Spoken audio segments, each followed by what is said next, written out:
This is Audible. Passenger Princess, Evergreen Park, Book 1. Written by Morgan Elizabeth. Narrated by Emma Wilder and Stephen Dexter. Dedication. To all of the girls who have been told they don't belong somewhere, I hope you have the time of your life proving them wrong. Chapter 1. Ava. I think I'm going to vomit. That's the only thing going through my mind as I stand under bright lights in a dress my best friend made that weighs as much as a small child, my makeup a full centimeter thick, my feet numb from towering heels, and my hair sprayed within an inch of its life. I'm going to vomit, and this is the most fun I've had in a long time. Third runner-up is Miss Oklahoma. Christy McGee is sweet, but she stuttered during the interview section, and from what the girls in the dressing room whispered to me about, that's worse than a death sentence. Her fake smile doesn't crack as she gazes at the camera before her light goes out, leaving just 3 women lit on the stage. My hands robotically move in small, gentle claps, the only acceptable kind on this stage. It's small enough you're barely even moving, and no real sound is made, but like everything else on this stage, it's for show. To say, look what good sports they are. And although I've been framed many ways over the last 4 months, from a trailblazer to a disgrace and humiliation to the apparently sacred world of pageantry, no one can say I'm not a good sport.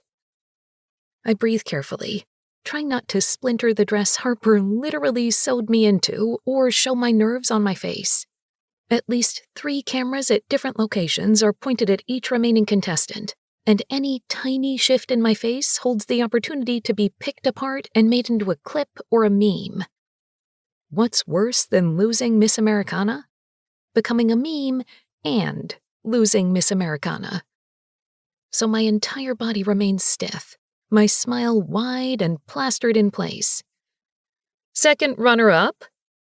Third place isn't bad. You still get a cash prize, but it's not as much as second or first, and you don't have the same sponsorship opportunities thereafter. And you don't go on tour. Miss New York. I allow a hint of disappointment to show through my mask, a frowned-upon move someone will probably be annoyed by. What else is new, considering nearly every move I've made since getting into the Miss Americana pageant has been against the grain? But since everyone knows Lily and I are friends, I think it's worth the slight show of emotion. Making friends here was, admittedly, a surprise to me. Part of me thought all of these women would resent me. The idiot amateur who somehow made it to the big times. The woman who joined just to try to drum up business for her friends. And yes, a handful here feel precisely that way about me, but there are even more women who I would call a true friend now. Lily is one of them, and her coming in third saddens me. If someone was going to beat me, I'd want it to be her. I wish I could hug her, tell her she did amazing, and we'll get drunk together later and talk shit. Instead, I'm gliding.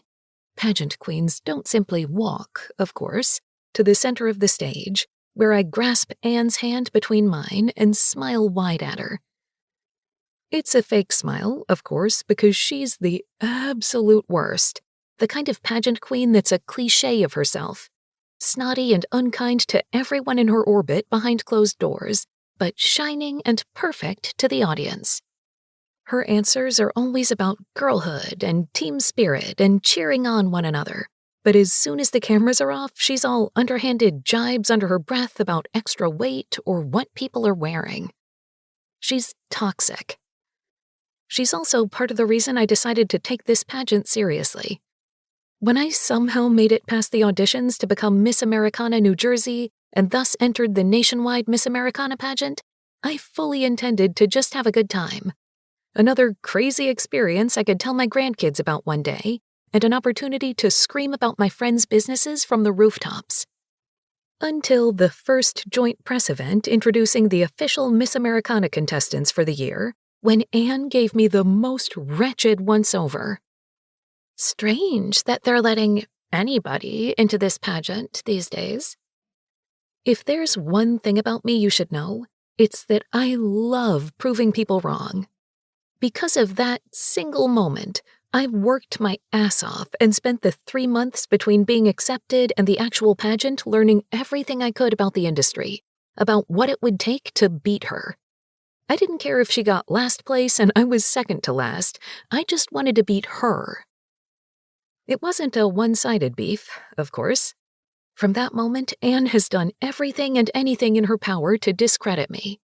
She talks shit about me in the underhanded mean girl way she's perfected in public and straight up ignores me in private, acting like I was invisible and not worth the dust under her red bottoms. But now her eyes are gleaming and hopeful, and she's smiling wide at me like we're long-lost sisters, a look reflected on my face as well. Again, it's what's expected from the show and what we're contracted to deliver. If there's one thing the Miss Americana pageant respects, it's tradition, and we all had to sign a mile-long contract threatening legal action if we stepped out of line.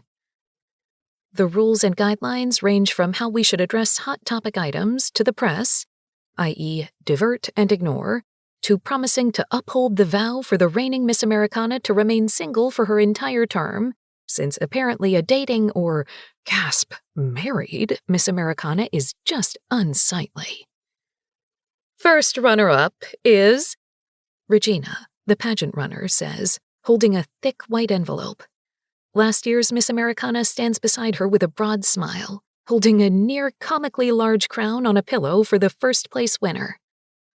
It should be noted here, Regina Miller also hates my guts. It wasn't like with Anne, where she hated me from the very start. No, I think she thought I'd be a fun way to get press, the normal girl they could promote as a, see, even you could be Miss Americana. I was a novelty, a novice who was fun to watch but never going to win. Until the public fell in love with me. The largest chunk of points in the final top 10 of the pageant is a public vote, accounting for just over 1/3 of your total score. The contestant with the most votes gets the full 35 points, second place gets 25, and so on. When social media and news outlets found out about the refreshingly authentic, their words, not mine, contestant, people became interested in the pageant, which has been waning in popularity since the early 2000s. According to one article, the advertising costs for this final competition are on par with the fucking Super Bowl. So while Regina believes I'm making a mockery of the pageant and going against everything its decades of tradition stand for, I've also sparked interest in the dyeing industry, so she's had to learn to play nice with me. Begrudgingly. Regina cracks the golden wax seal on the envelope with a wide smile, pulls out the expensive cardstock, and gazes at the name on the paper. And for a split second, I can see it. The tiniest crack in her well-practiced pageant face reveals the truth. Disappointment and irritation. My stomach flips. Then it's gone nearly as quickly as it appeared, and she's turning towards the main camera, smiling wide and saying, "Miss Utah."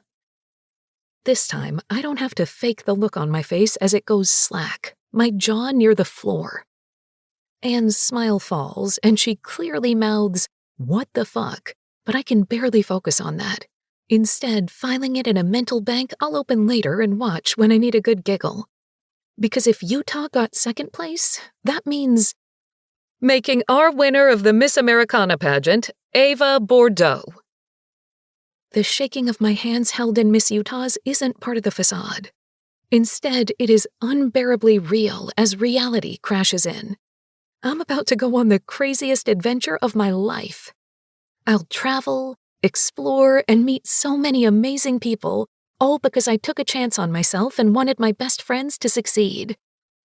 My body goes into autopilot as I bend at the knees a bit for someone, I can't even focus long enough to know who, to slip on the bedazzled sash as last year's Miss Americana secures the crown on my head, and another assistant hands me a bouquet of flowers.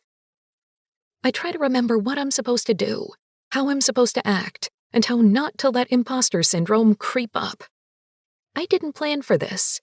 In my hyperfixation studying of the pageant, I never thought I'd actually win this thing. The panic creeps in because what am I doing? How did I get here? How do I tell them they've made a colossal mistake? I can't. But then my best friends in the very front row catch my eye, cheering like absolute psychos, Jules sobbing and Harper jumping excitedly. And I remember what I've been saying for the past 3 months, inspiring the followers I accidentally accumulated and using it as a platform to encourage women and girls to bet on themselves, take a chance on themselves, and do one thing that scares them every day. Shoulders back, tits out, bitch. You were born for great things. Chapter 2. Ava. After hours of interviews, a healthy amount of tears, and a quick outfit change, I'm at an exclusive club in Atlantic City celebrating my win with my favorite people and a shit ton of strangers, wearing the most gigantic crown ever. I took off the sash because it's a bit much, but I earned this crown, and I won't lie, it looks good on me. Thursday is my first official event as the reigning Miss Americana, and that's when I have to start playing by their rules to be the perfect pageant queen version of myself while going on the trip of a lifetime. But tonight, we're celebrating. This means I'm a little past tipsy, my feet ache from dancing too much, and I'm feeling on top of the world. "Did you hear Atlas Oaks is here?" Jules yells over the bumping bass while we're getting a drink of water in between dances. "What?" Harper yells, jumping up off her chair. Jules nods and tips her chin to a VIP section. "Atlas Oaks, the band Jeremy likes? They're here." "No way! I told him he should have come," Harper says, pulling out her phone to text her asshole boyfriend. "We should see if I can get you guys a hello," I shout over the music, grabbing her hand and standing, moving toward the rope doors. "It's not—" I shake my head with what they call my signature Ava has a plan smile. "No, we're doing it. I went to high school with Stella Green. She was a few years ahead of me, but it's a small town, and she was on cheer with me, too. I bet she'd, at the very least, help you get a picture with them." I look at Harper, who is dragging her feet. "You can send it to Jeremy and rub it in his face." I shift my gaze from Harper to Jules, and we roll our eyes. Harper is dating the most intolerable asshole of a man who, if I didn't know better, and to be so honest, I don't really, it's just what she tells us, I'd think he hates everything about her. But also he has a strangely all-consuming obsession with the band Atlas Oaks for someone with absolutely no personality. "Ava," Harper starts, exhaustion in the words. I hold my hands up in surrender. "I'm just saying. He didn't want to come tonight because he's a fucking loser." I start, but she cuts me off with a sigh. "He has an early day. Yeah. He has a super important job he has to see to on a fucking Sunday morning. Got it." I roll my eyes, but continue. "Now we can meet his favorite band and make him feel stupid for always thinking he's too good to hang out with Jules and me." "He doesn't— You can get their signature, maybe," I say, because I'm absolutely loving this idea now, and I know this might be the only chance to get her on board. Have them sign a cocktail napkin or something and give it to him. "He would really appreciate that," she says, biting her lip, slightly less hesitant now and allowing me to move her in the appropriate direction. "Perfect, let's go," I say, grabbing my drink and making my way toward the VIP section. "Ava, no! Ava, Harper shouts, following me as I move with determination. Jules follows behind with a smile and a slight shake of her head, knowing there's no stopping me once I get an idea in my head. Stopping in front of the big man at the bottom of the steps of the VIP section, I give him my best smile, what I can now call a pageant-winning smile, and speak.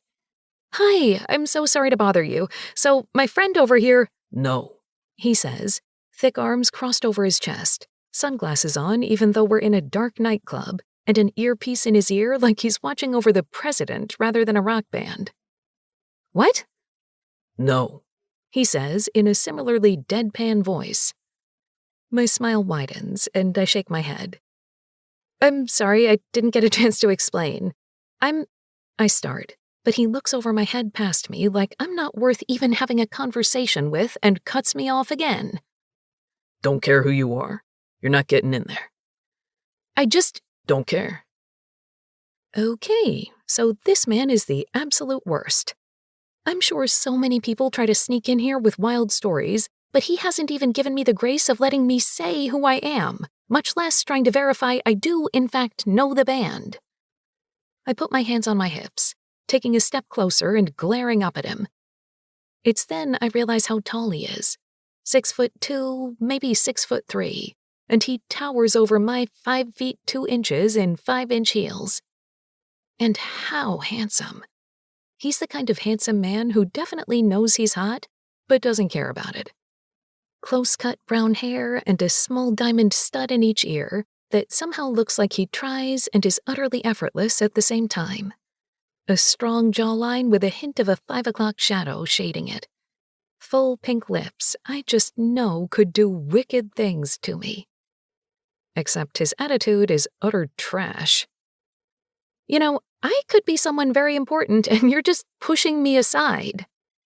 You're not, he states, blunt and asshole-ish as ever, and my eyes go wide, my mouth dropping open.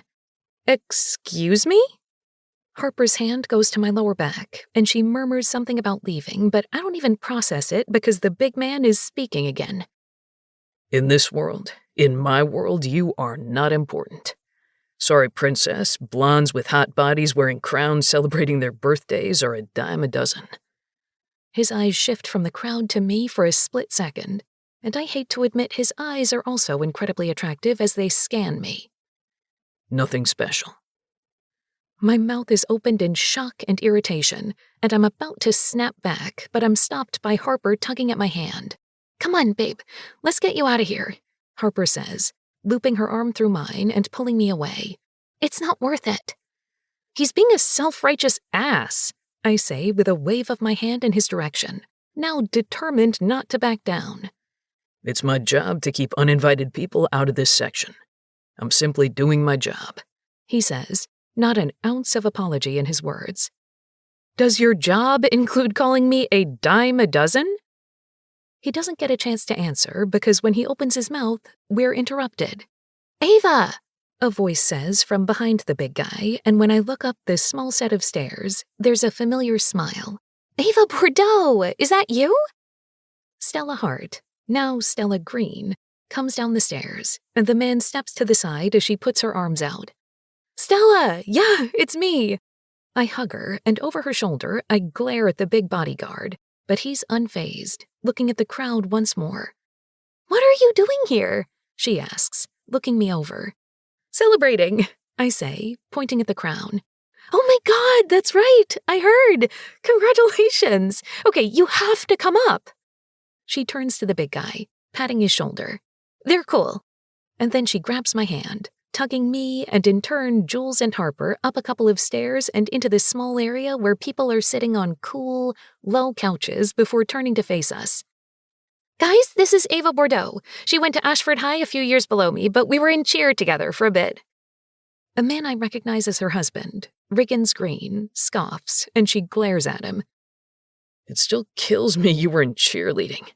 Reed, the guitarist with floppy, curly brown hair and a sweet smile, says. She won the Miss Americana pageant, Stella says to Riggins, who has stood and put an arm around her waist, pulling her in tight like he can't bear to have her out of arm's reach for long. Wow, you don't say, he says, looking impressed only because his wife is impressed. Yeah, but to be honest, we only came over here to say hi to Stella because Harper's boyfriend is a boring loser and refused to come here to celebrate with us. Stella wrinkles up her nose, and I give her wide eyes and a nod, conveying exactly how I feel about Jeremy. But you guys are his favorite band, and I just thought it would be so hilarious to send him a picture of us all seeing you.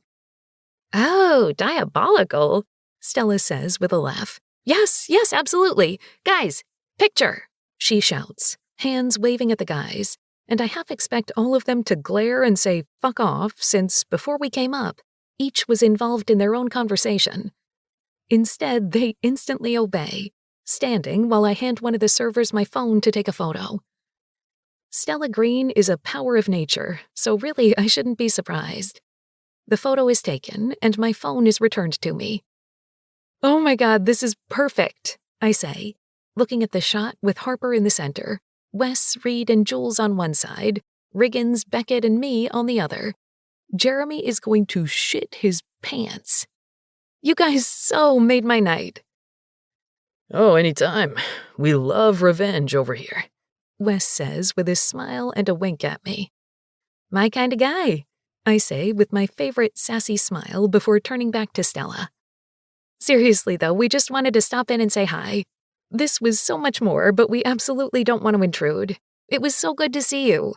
Oh my God, no way, you're not intruding at all. Please stay, I'm getting so bored with the guys here. Hey, Riggins says from behind her. She looks over her shoulder and rolls her eyes at him. There's only so much of them I can take. Sometimes I need girl talk. Oh my God, that's so true, I say, even though I absolutely do not. I haven't had a real boyfriend in years, much less one whose friends I hung out with so often I got bored of them. By choice, I've been single, going on a never-ending series of 1 or 2 dates before deciding they weren't for me. Sometimes I'll keep a guy around for a few weeks, but never for anything serious. Life is too short to spend giant chunks of time with anyone who doesn't hold your interest. Turning to my best friends, I give them the, "Want to stay for a bit, or should we make our excuses?" look, before Jules looks to Harper, nods, and takes a seat. Then I make formal introductions. We catch up briefly, and the night continues with dancing, drinks, and laughs. As the night winds down, Stella looks at me, intrigued. So, you know Jamie? Stella asks, pushing my shoulder gently. Who? Jamie. Do you know him? He keeps looking this way. She tips her chin toward the entrance of the VIP area, and when I turn to look, the only person there is the hulking man. I let out a loud laugh and shake my head. Oh, God, no. He thought I was some crazy fangirl and absolutely hates me. He very much does not hate you, she says, looking from me to Jamie. He keeps looking over his shoulder, sneaking glimpses of you. I'm sure he's just doing his job, ensuring you are safe. Stella shakes her head, disagreeing, but doesn't answer before Wes comes up, putting his hands on her shoulders and standing behind her. Are we talking about how our big old Jamie has a hard-on for the princess? A queen, thank you very much, I say with a wink and an adjustment of my crown. And he very much can't stand me. Jamie doesn't give anyone a second glance. He absolutely has a thing for you. Wes steps back and gives me a generous once-over, a mischievous smile spreading on his lips. Though anyone would happily give you a second glance. Or a third. I reach up and pat him on his cheek. Rock stars aren't my thing, but thanks for the offer. All right, Jules says with a laugh. You are past the point of being allowed to be in public without making a fool of yourself. I glare at her before smiling because even in my state of inebriation, I know she's right. Why? Are you afraid I'll dance on a table? I ask. Again? It's a reference to 2 years ago at a cowboy bar I dragged us to because I saw an ad for it and it looked like a fun time. About 3 minutes in, before we'd even had a drink, someone played a song that seemed to indicate to all the regulars it was time to dance on a bar. I'd never done it before, but always wanted to, so before Jules or Harper could even try and stop me, I had tapped on someone's shoulder and had 2 strange men helping me up. Life is too short to date men who can't hold your interest, but it's definitely too short not to dance on a bar if you get the opportunity. Yes, exactly, she says, standing. All right, I say, standing and getting a small head rush, making me giggle. We're going to head out in a few too, Stella says with a yawn, snuggling into her husband's chest. But we need to swap info. Meet up next time you're in town.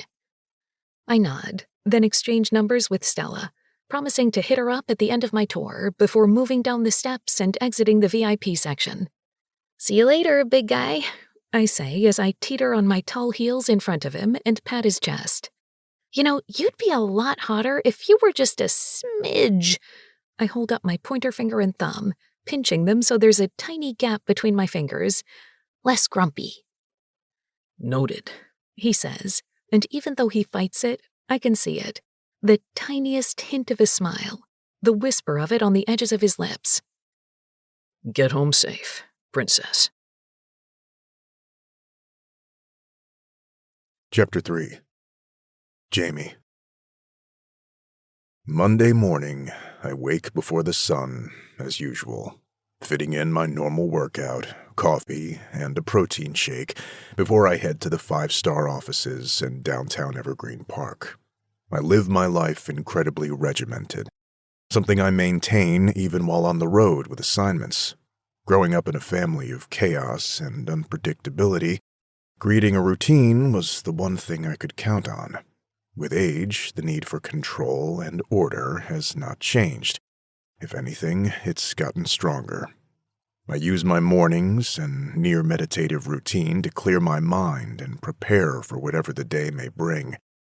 Unfortunately, much to my irritation, all my mind can think about is the tiny blonde out celebrating her birthday with a tiara as big as her entire face at after dark on Saturday. It's unexpected, it's inconvenient, but it's also the only thing I've been able to concentrate on since. 2 whole days, and a total stranger has taken up residence in my mind. The way she walked up to me, all sass and confidence, with not a care in the world. The way she wouldn't back down. The triumphant grin on her lips when Stella confirmed she wasn't some random weird fan. The way she looked over her shoulder while walking up the stairs, her big blue eyes shining as she winked and wiggled her fingers at me. The way she patted my chest and called me big guy when she left. And most damning of all, the way I watched her ass sashay away in that tight, short, bubblegum pink dress until she was out of sight, and the way I regretted not getting her number. If I can't shake her from my mind by the end of the day, maybe I'll figure out her social media and contact her. Even though she seemed to know Stella and the guys, there's no way in hell I'm giving them any ammunition to be assholes and bother me about it until the day I die. But I'm hoping it won't even be necessary, since today I'll get the details for my new assignment, which is the exact thing I need to distract me from the princess. 4 months ago, my former boss and mentor, Hank, sold the private bodyguard company he had formed 40 years prior to a larger security firm. Nothing about my job changed, except I no longer reported to Hank. I've had the same assignment for nearly 8 years, working as the head of security of Atlas Oaks, and I was still on that assignment while the company changed hands. The band is working on their next album and laying low for the most part. So I'm being reassigned to a new temporary position. This isn't the first time this has happened. During past reassignments, I've protected senators and dignitaries, higher stakes jobs to keep my skills sharp. Hank always made sure to give me something interesting when I had a break, for which I was thankful. But now that he has sold the company, I have no clue who they will assign me to. Hank took me under his wing when I was just 18 and fresh out of high school, helping me to get the certifications needed for the job and training me personally. Since then, he's been my mentor and closest friend. Even though I don't work for him, I still talk to him at least once a week. Walking into the 5-star building, I tip my chin to Donna, the executive assistant, before shifting my bag over my shoulder as I walk. "Hey, Jamie.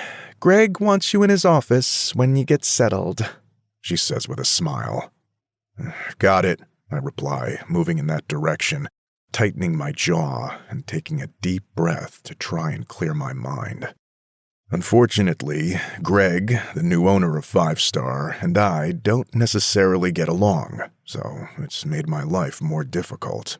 But at 35, I've only got 3 more years before my retirement sets in, and I can retire and live in the small cabin I bought in a secluded part of Pennsylvania, living a life of peace, quiet, and solitude. When Hank owned the business, he made sure all of the bodyguards had the option to retire after working with the business for 20 years, with a full benefits package and a pension, a condition put in place to ensure loyalty to the firm, as well as making sure everyone working for 5-Star was in top physical shape.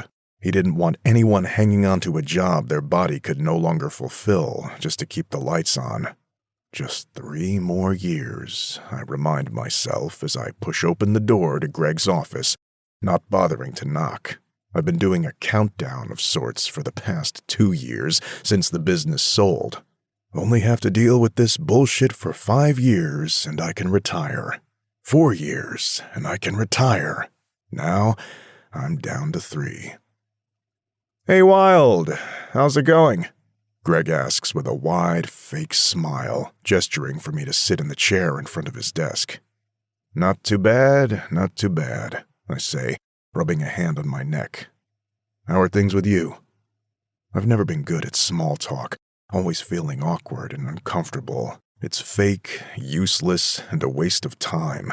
But Greg loves it and spends the next 5 minutes telling me about the boat he just bought and his golf score. "Hear everything went smooth at the club with Atlas Oaks. Anything to report?" he asks, finally moving on to work conversation. I also hate the way he expects me to give him lengthy reports on my every move when all I did was stand in front of a VIP entrance for 5 hours, making sure no one bothered the band. Hank never gave a fuck about the minutia. So long as the job got done with no issue, I was free to do it however I wanted with no reports. Nothing out of the ordinary. The club was understanding and accommodating, and the band kept it pretty low-key. "Good to hear. Good to hear. Want to make sure they come back to 5-Star when they go back on tour, you know."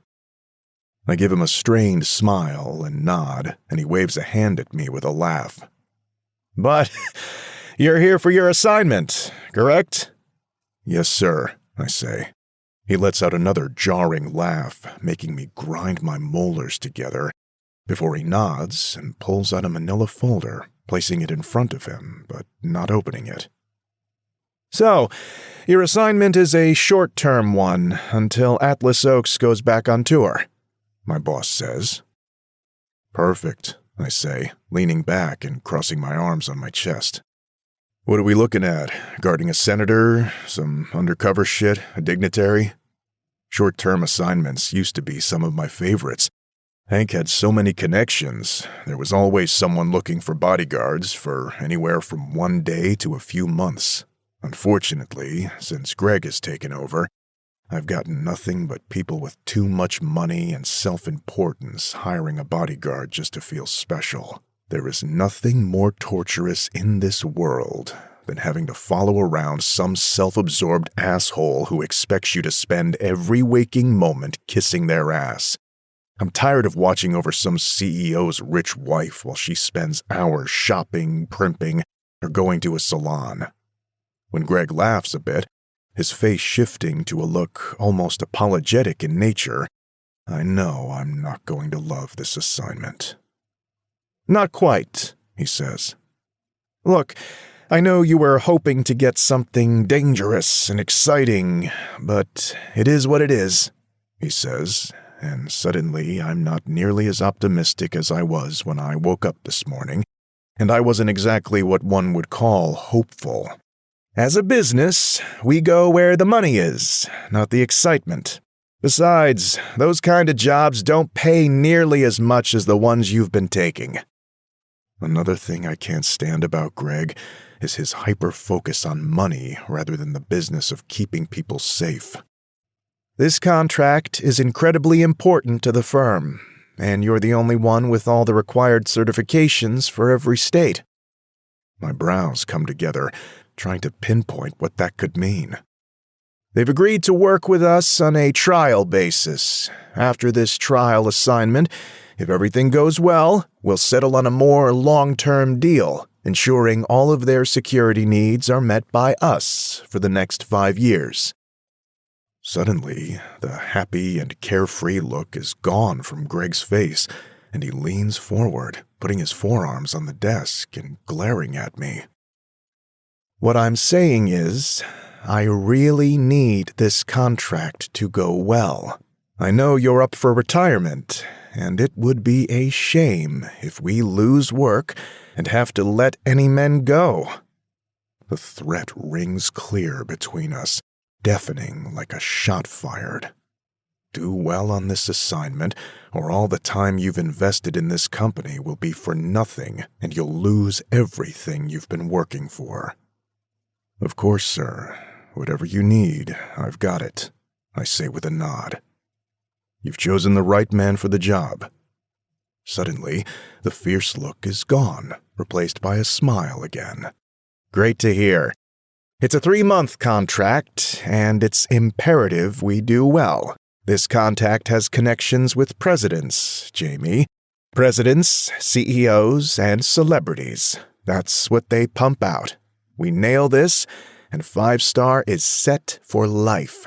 We need this contract to go well. My shoulders straighten, and I force myself to jump into focus, to sway from the all-consuming dread swirling around me, and move to reality, to focus on the here and now. Let's back up for a second.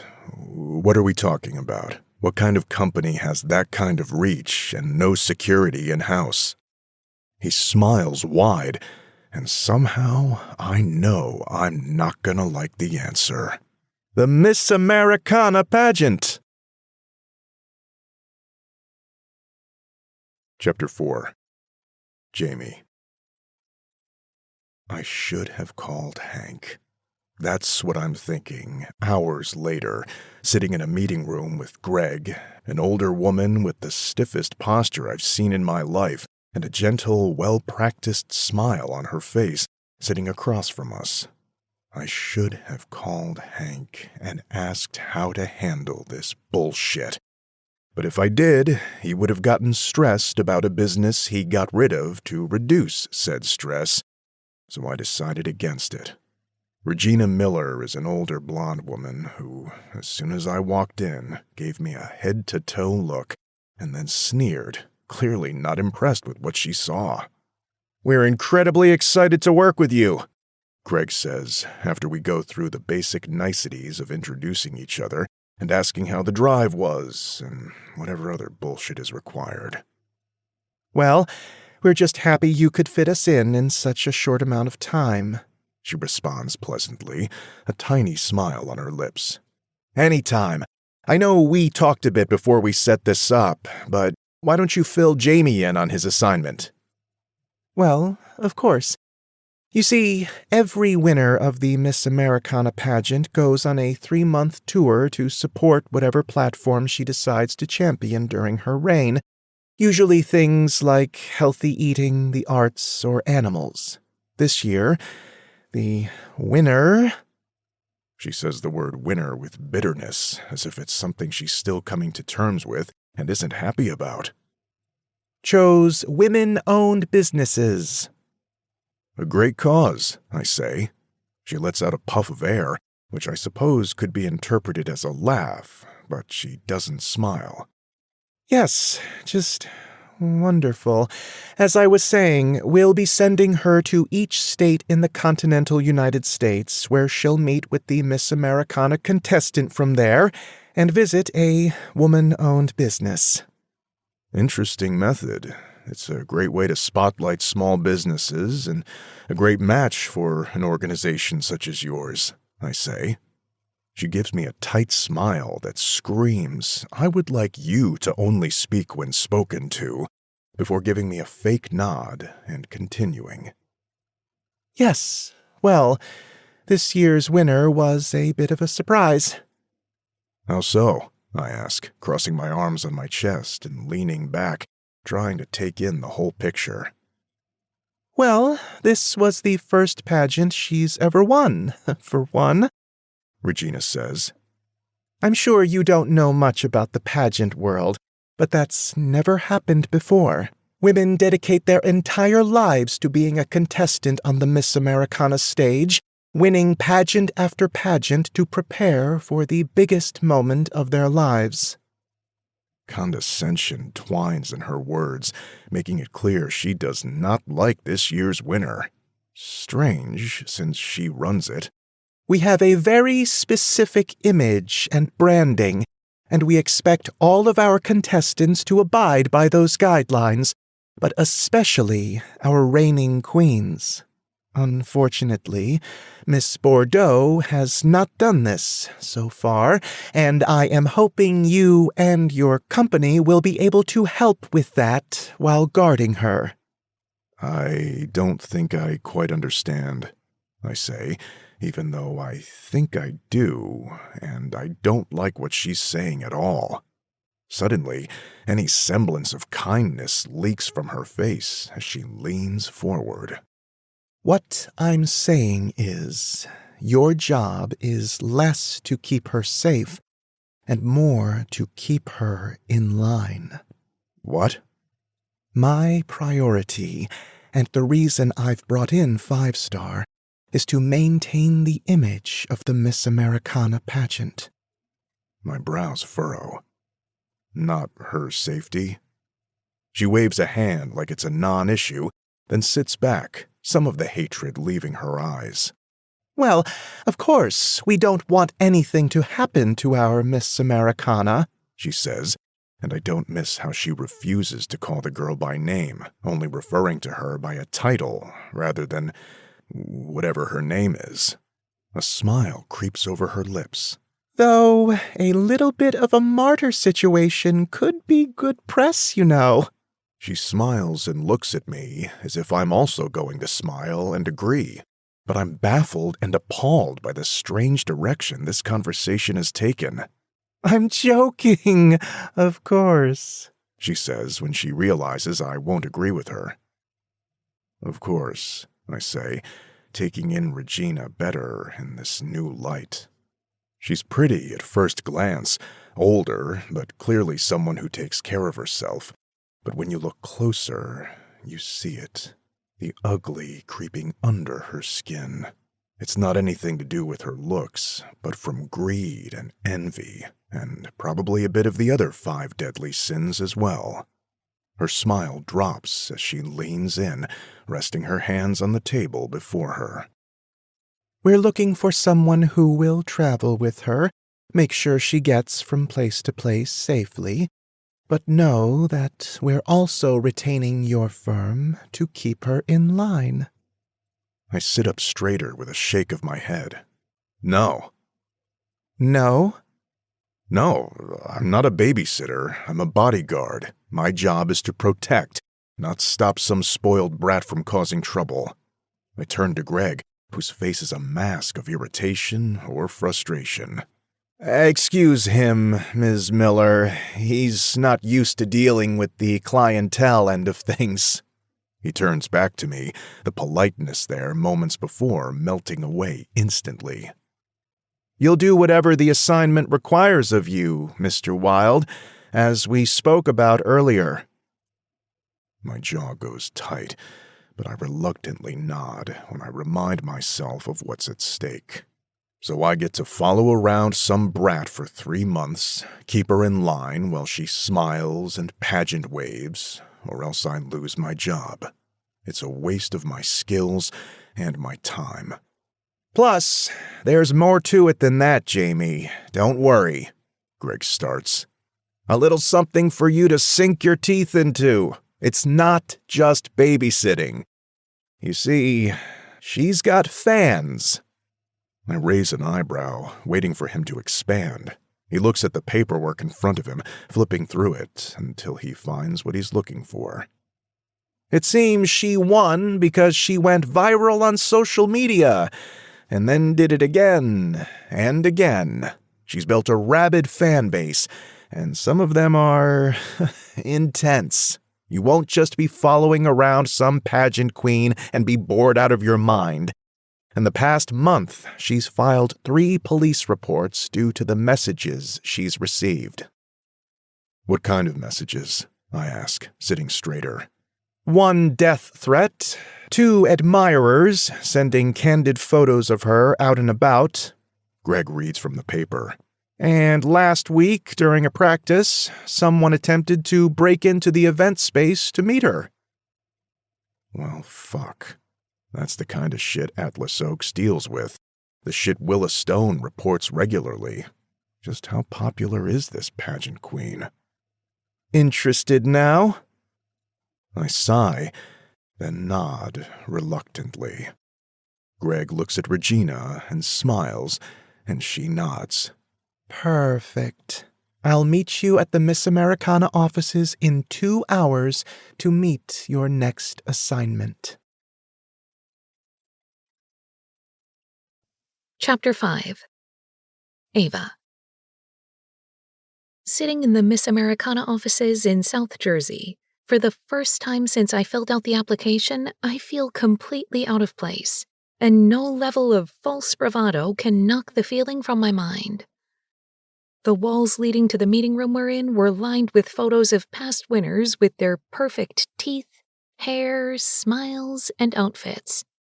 I know someday soon my picture will be in this Hall of Fame, with my too wide smile, the slight gap between my front teeth, and probably too much mascara because I decided when I was 16 that going natural just wasn't in the cards for me, and the more blush, the better.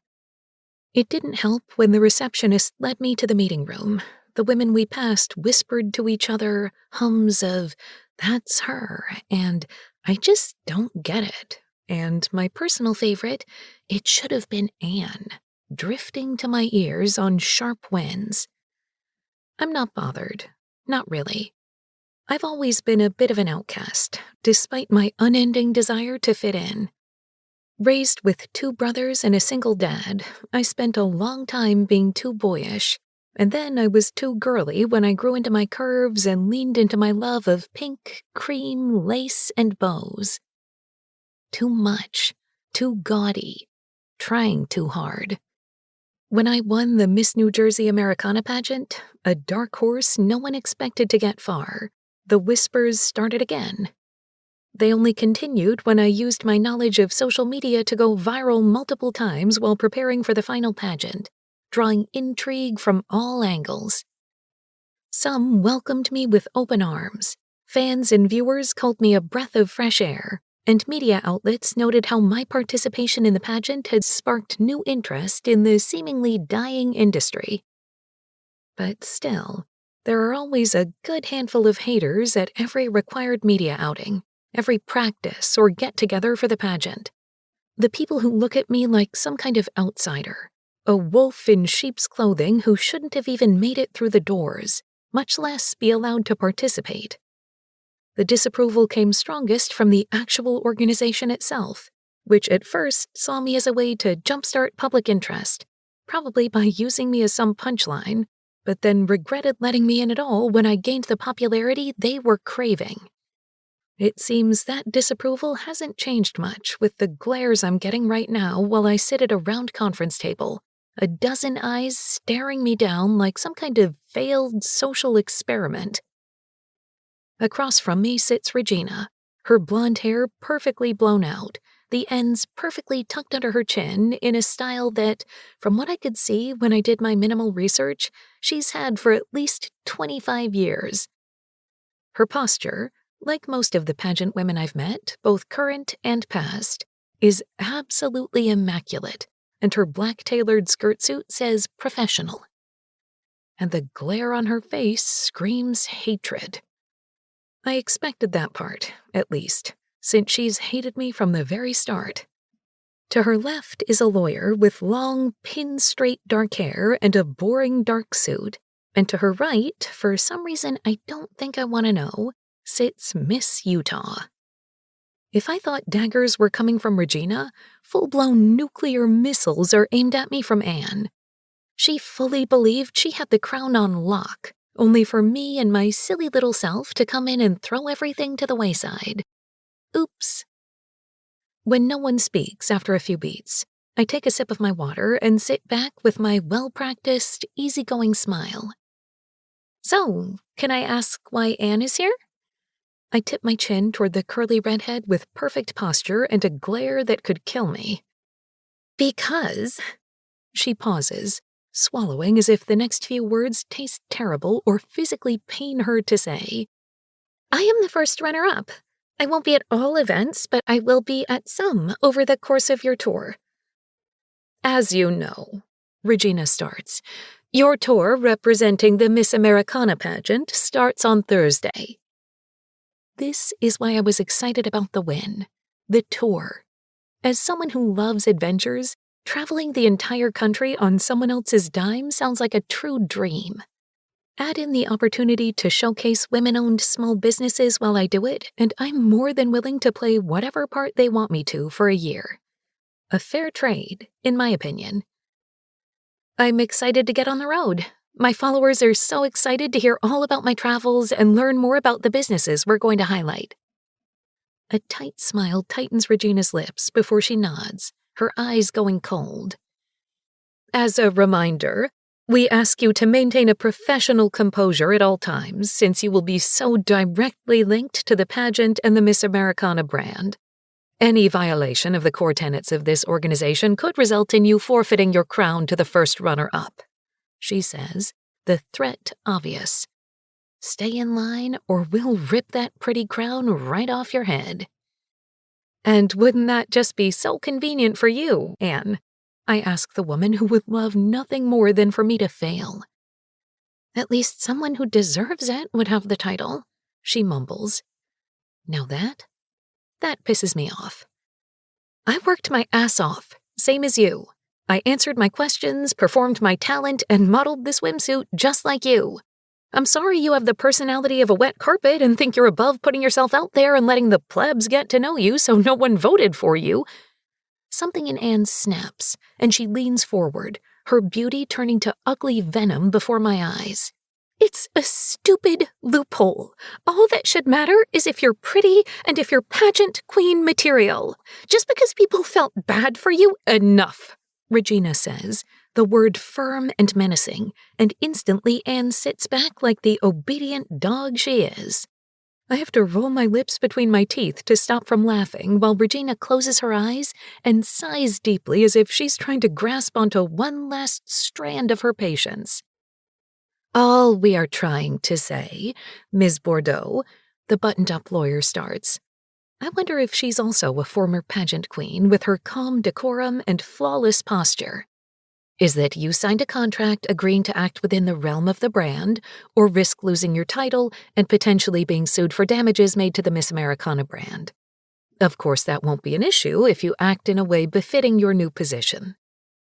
I give the poor woman a sweet smile before turning to Regina, the real person who needs to hear what I have to say. And as I told all of you many times since I signed on, I will continue to be myself no matter what. That means on stage, on social media, and on this tour. I'm not going to do anything to violate my contract or make the pageant look bad, but I also won't be anything but myself, which is what everyone has come to expect from me. Her smile goes tight, like she's unhappy to hear my response, but I won this pageant being myself, and I'm not changing just because they want to maintain some false narrative for what the perfect Miss Americana is. Finally, Regina leans back and puts on the fakest of her smiles, one I haven't seen yet. You know, Ava, if it's too much for you to follow our guidelines, we can easily avoid all of these pesky headaches now. We're happy to give your crown to Anne and let you keep the prize money. She gives me an exaggerated sigh and smiles before reaching out to touch my hand, and I have to fight the urge to pull it away. We understand this isn't for everyone, the pressure, the expectations. Her words trail off like she's expecting me to agree, to nod and accept her offer with gratitude. Something tells me they've never met a woman like me. What a disappointment for them. You know, Regina, I think I'll be okay. I'm very excited to show the world that a Miss Americana contestant doesn't have to be picture perfect, that they can be a normal, everyday, down-to-earth girl. I'm excited to represent a version of women not often exemplified in the Miss Americana pageant before. How very not like other girls of you, Anne says with venom, and I turn to her with a sugary sweet smile. Funny thing is, unlike you, I'm exactly like other girls, and I'm grateful for that. I love being relatable and approachable. I like pink frilly things, bows, and makeup. I love getting my fancy coffees, reading my silly little romance books, and listening to the same music as other girls because it's fun. The only difference between me and other girls like, say, you, is I don't judge people for what they do or do not like. I just let them live their best lives and cheer them on. Next, I turn to Regina. Which is what I hope to show everyone on my tour. How anyone can be a Miss Americana so long as they are themselves. I'll make sure I'm not acting in a way that would hurt the image of the Miss Americana pageant, but I'm not changing who I am. I won this title because of who I am, not who I pretend to be, and that won't be changing anytime soon. Suddenly, the kindness leaves her eyes, and she leans forward, a viper preparing to strike. For the first time, I'm seeing the real Regina, the rotten trash beneath the glittering facade she shows everyone else. Now listen here, you little brat. Before she says whatever threat she's looking to throw my way, someone knocks at the door before it cracks open. Regina, 5-star security is downstairs and will be upstairs in a minute or two, the receptionist says, poking her head into the door. Perfect. Send them in when they get up. She turns to me. Her previous threats have melted and neutrality is now on her face. That's your bodyguard for the trip. My head shifts a bit in confusion. Bodyguard? Why do I need a bodyguard? We wanted to make sure we had someone on staff reporting to us on how you're doing, she says before pausing, the unspoken threat hanging in the air before us. Someone following me around and reporting back to them on my every move, looking for some reason to say I've broken my contract, some reason to take my crown and give it to Anne. And just like that, I decide I'm going to do everything in my power to toe the line, but stay well within the bounds they drew for me. I will prove them wrong while never giving them whatever they need to get rid of me, because doing so would mean they win, and once I set my mind to something, I never lose. Will I change myself? Absolutely not.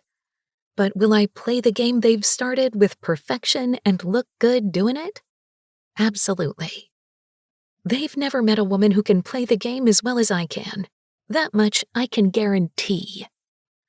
And, of course, Regina's condescending voice continues, breaking through my thoughts with a small smile in the words, we want to keep you safe from all those admirers you've acquired. Some of them seem quite attached to you, and, of course, we wouldn't want anything bad to happen to you. Something about how she says it sounds like a threat rather than a reassurance. Who is it? I ask, leaning back. The lawyer taps on the screen of a tablet and then looks at me. Jamie Wilde? He is new to working with us, but not new to the firm he works for. Impeccable recommendations. I say, trying to place the name somewhere. It's familiar, though I've met so many people in the last 6 months, and all names are starting to melt together. Another knock comes before I can dig too far into my subconscious. The same pretty brunette popping her head in. Regina, 5-star security is here. Perfect. Send them in, please. Chapter 6. Ava. A moment later, the door to the meeting room opens. A gruff-looking older man walks in, and for a moment I think he's who my security for this event will be. That I could deal with. A cute old man who won't give me too much shit? Perfect. But then a tall, broad man walks in behind him, scanning the room like he's looking for a threat, and my entire body goes cold. I know that man, that build. And when his eyes finish scanning the room, stopping when they land on me, I realize I know the face, too. The asshole bouncer from After Dark. You, I say, my lips tipping up into a small smile as he walks in, the pieces falling into place. What fun kismet this is. The man stares at me, thoughts moving behind his shuttered eyes. Princess, He says, the words ricocheting in his mind nearly visibly. A pageant queen, technically, I say, tipping my chin up with pride because it might not have been my life's goal, but I worked hard to win my title. Plus, something tells me this man is not impressed by that title. If anything, he's a little annoyed by it, and if there's one thing I'm good at, it's pushing people's buttons. I stare at him as his boss sits, and the man, Jamie Wilde, a great name if I've ever heard one, sits as far from me as possible, eyes still locked on me, trying to read me, to understand the mess we've gotten into. do you two know each other? The older man at the table asks, salt and pepper eyebrows furrowing. We both simultaneously shake our heads. No, not at all. Jamie barks out with a fevered shake of his head. My lips tip up in an entertained smile. He says it as if I'm a serial killer and he's trying to deny any kind of connection to me for fear he'll become a suspect next. No, not really, I say, smiling my perfect pageant smile at the older man. He was working at After Dark when I was celebrating after my win. I tried to say hi to Atlas Oak since I went to high school with Stella Green, but he was kinda grumpy about it and didn't really want to hear what I had to say. Honestly, he's very good at his job. The older man looks at him with a semi-satisfied look. Small world. Yes, well, as I mentioned earlier, Regina says, clearly over this exchange, Jamie here is going to be following you on tour, keeping an eye on you and chauffeuring you from place to place. So he's a school chaperone? I say with a bit of a snort because it's laughable. Is this real life? Let's backtrack. 1, somehow I'm suddenly a nationwide pageant queen. 2, the pageant I won hates me and wants me to resign so my newly founded archenemy can take the crown. 3, I have a chaperone for the next 3 months because they want to watch my every move and force me to resign. And 4, my new buddy system friend is the grumpy bodyguard I drunkenly flirted with when he stopped me from entering a VIP section a few days ago. I know God has to be a woman because no man has a sense of humor this good. Actually, chaperone is a good way to help you understand what he's doing here, Regina says with a more threatening than friendly smile. He's going to be keeping you safe, but also, as I stated before, making sure you stay within the organization's code of conduct. Or else I get your crown, Anne blurts like a small child who can't contain herself, her smile dropping when Regina kicks her under the table, her entire body jolting with the move. You know what would definitely not be within the code of conduct? Punching Anne in the face. But it might be worth it. On that note, the lawyer says with a glare at Regina and Anne, we're going to let you two get to know each other and talk about any needs or preferences either of you might have since you'll be together for so long. Please let us know if you need anything. Ava, when you're ready, we have a few forms for you to sign, so just go to the front desk. I smile genuinely and nod. Thanks so much, I will. I watch everyone but Jamie file out and close the door before turning to my new bodyguard with a smile. He's standing, looking down as he packs a notebook into a backpack without even looking at me. I say, trying to figure out how to start this conversation. It's clear this man isn't a fan of mine, and our initial meeting wasn't exactly ideal. Still, we'll be forced together for the next 3 months, so I might as well attempt to get things back on the right foot. So, about the next... I start, but he stands straight, slinging the bag over his shoulder. His eyes, no longer covered by glasses or the dim lighting of a club, are, in fact, handsome as can be, a green hazel with thick, dark eyelashes I'd kill for. My rules, He says briskly, cutting me off. No, hello, how are you? You listen to what I say. You do what I say. You do not deviate. We put safety first and we'll get through the next 3 months without too much of a headache. A beat passes, and I blink a few times. He crosses his arms on his chest and continues to glare at me. "Excuse me?" I ask, mouth open. I don't have the time or patience to deal with some spoiled brat for the next 3 months. My job is to keep you safe. I am not a babysitter. Don't act like a fucking idiot, and I'm not planning to report your every move to her. Well, that's a relief, but I appreciate that, I say. But I'd also like to be friends. We're going to be spending a lot of time together and No. he says, brusque again, and now it's starting to annoy me. What? No. I don't want to be friends. I don't want to play get-to-know-you niceties. I know your type, and I'm not interested. My type? Self-absorbed, only cares about appearances. The type that smiles and flips her hair and thinks that can get her anything in life, while the rest of us have to follow the rules. You think you know me so well. You think you have me so pegged, but you don't know a thing about me, Jamie. He sighs like he's tired of this back and forth. Look, I'm here to do a job, and even though I'm not exactly fired up to have to follow you around for 3 months, this is just that, a job for me. Okay. And it's one for me. No, it's a fun little getaway. It's you playing princess and waving at your royal subjects. I blink at him a few times, utterly shocked before I speak. Excuse me? You listen to what I tell you to do, and we'll be fine. What is wrong with you? I ask, getting annoyed now. I didn't think we'd be besties, but we're going to spend a lot of time together, especially if he's driving me from stop to stop. I find this assignment irritating and a waste of my skills. Having to follow some self-centered princess around sounds like misery, but we all have jobs to do, and I'm going to do mine. I don't get it, I say as he moves towards the door, trying to decode him. Get what? He asks, turning back towards me, that same look of irritation on his face. Why you hate me? I did absolutely nothing to deserve this. He lets out a small sigh, a tiny crack in his mask. I don't hate you, particularly. I just have no interest in following a beauty queen around.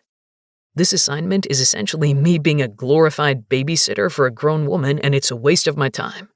I'm annoyed that I've been ambushed by walking into this with you because, if we're putting it all on the table, I find you kind of irritating, and from what little I saw the other night and what I've heard so far, you seem like a disaster waiting to happen.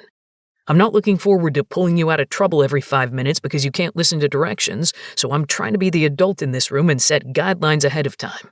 I'm so sorry you don't like them, but that's life, princess. He finally stops speaking, and I stare at him before inspecting my nails. Are you done? I ask with a slight smile on my lips. What? With your little tirade about how annoying it will be to be my bodyguard. It sounded like you had some really big feelings about it, and I want to make sure you let them all out before I interrupt. So, are you done?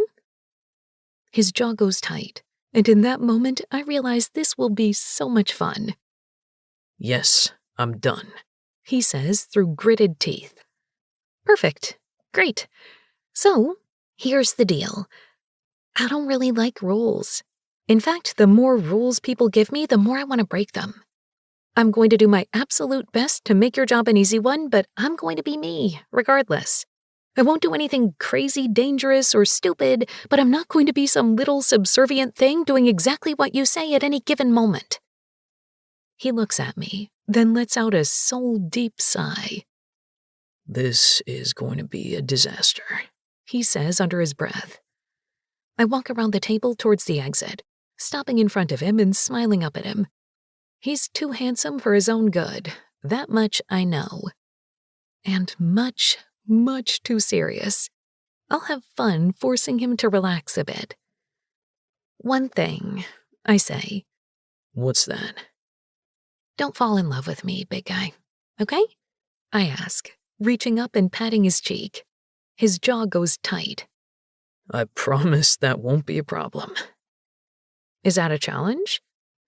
For the first time, he smiles back. From here, I see one dent in his cheek, a dimple. Do your worst, princess. God, You don't even know what you just did, do you? I ask, my smile spreading as I shake my head in disbelief, moving my purse over my shoulder. If there's one thing I love, it's a challenge.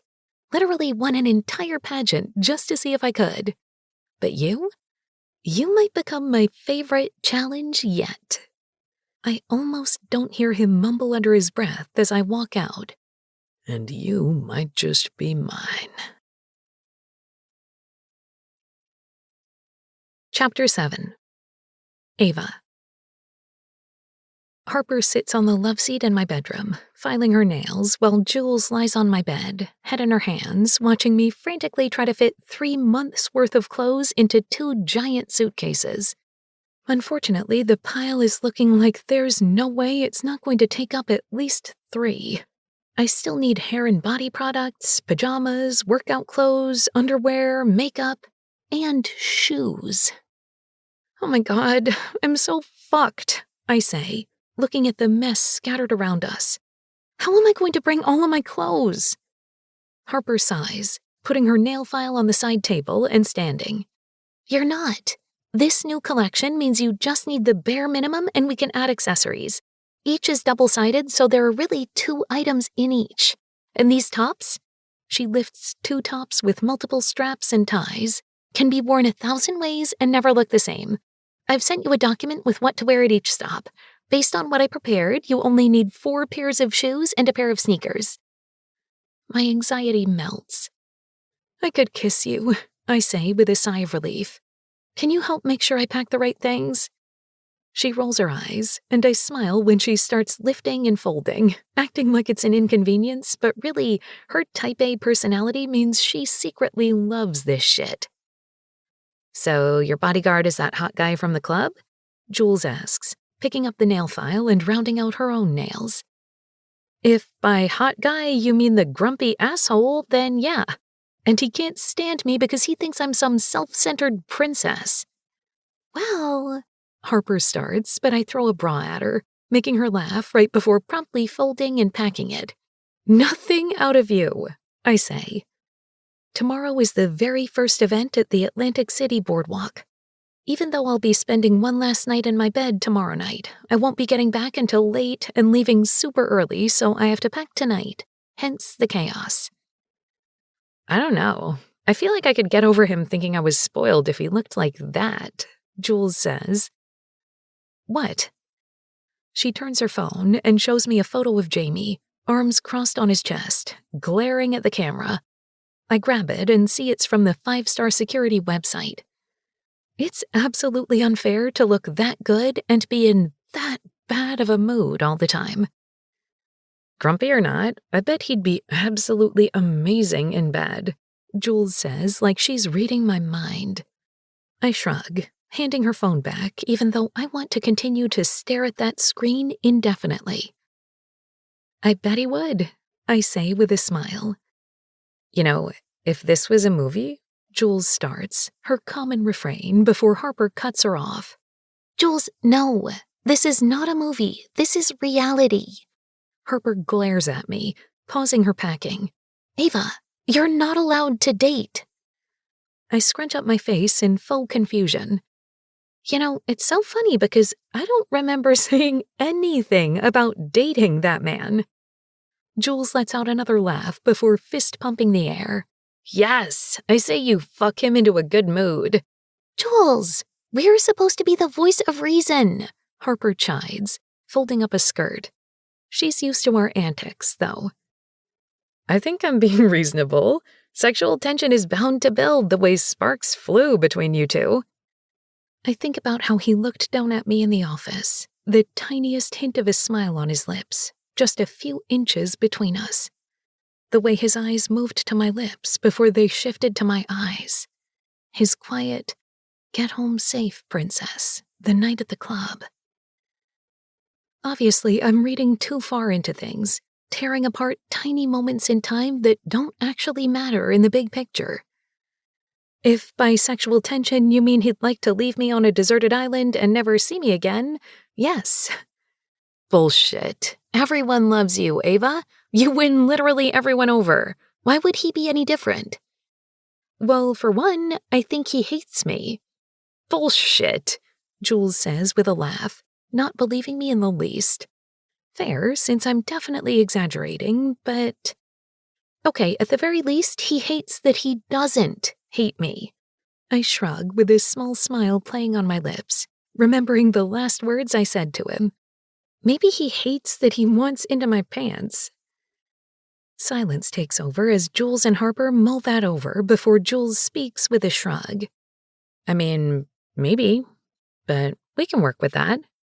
Jules, I say with a laugh, throwing a makeup brush at her now. I'm just saying. We both continue in fits of giggles before it dies down, and Harper, the logical one of us, speaks. Can I just ask why he would even hate you? Harper asks, as confused as I feel. He doesn't even know you. I don't think he hates me, per se, I say, suddenly feeling like I have to come to his defense. I just think he wants to do his job. He values keeping the lines clear. He's very professional, and there was tension between him and his boss. I don't know. I think he just wants to do his job and move on. Jules snorts. Then I wish him all the best having to deal with you for 3 months. What is that supposed to mean? I ask, throwing a pair of socks at her head. She tucks it into my suitcase without even wavering before answering. It means the lengths you will go to make someone your best friend are extreme. Who, me? I ask, hiding a smile. They're not wrong, but is it really a crime to want people to like you? Fine, it's not that I want everyone to like me. I simply love proving people wrong. Just because I look like an airhead doesn't mean I am one. Well, Harper says. Shut up. You guys are the worst, I say with a laugh, and Harper laughs too. Taking another sip of my drink, I place it on the bedside table and fall back onto my bed with a groan. I mean, why do I even need a bodyguard? Isn't that a bit of overkill? It's not like I'm a political figure or anyone important. I know they want to keep an eye on me, but can't anyone do that? I'm not Willis Stone or something, needing a security team. Harper and Jules take that moment to exchange a look, one I'm very familiar with. It's the, do you want to tell our sweet delusional friend the truth, or should I? Jules takes the lead this time. Honey, have you seen your messages on social media? I roll my eyes. Oh my God, please. It's just idiots with more time than brain cells to rub together. Ava, you've had to file no less than 6 police reports in the last 4 months. I groan, putting my head in my hands. It's not that serious. Ava, they say in unison, giving me a be so real look before I sigh. Okay, so there was the guy who tried to get into the Miss Americana dress rehearsal, proclaiming he loved me and that we were meant to be together. It was a little weird, but he didn't even get past the entrance of the building. I didn't even see him. And yeah, I've had a handful of weird messages on various social media platforms, but doesn't everyone? Jules and Harper have to deal with those too, and all of the other Miss Americana contestants get them too. They're harmless. Any messages that contain anything particularly alarming gets reported to the proper authorities, but that's just for a paper trail. Just in case. I hate being under a microscope even more than I already am.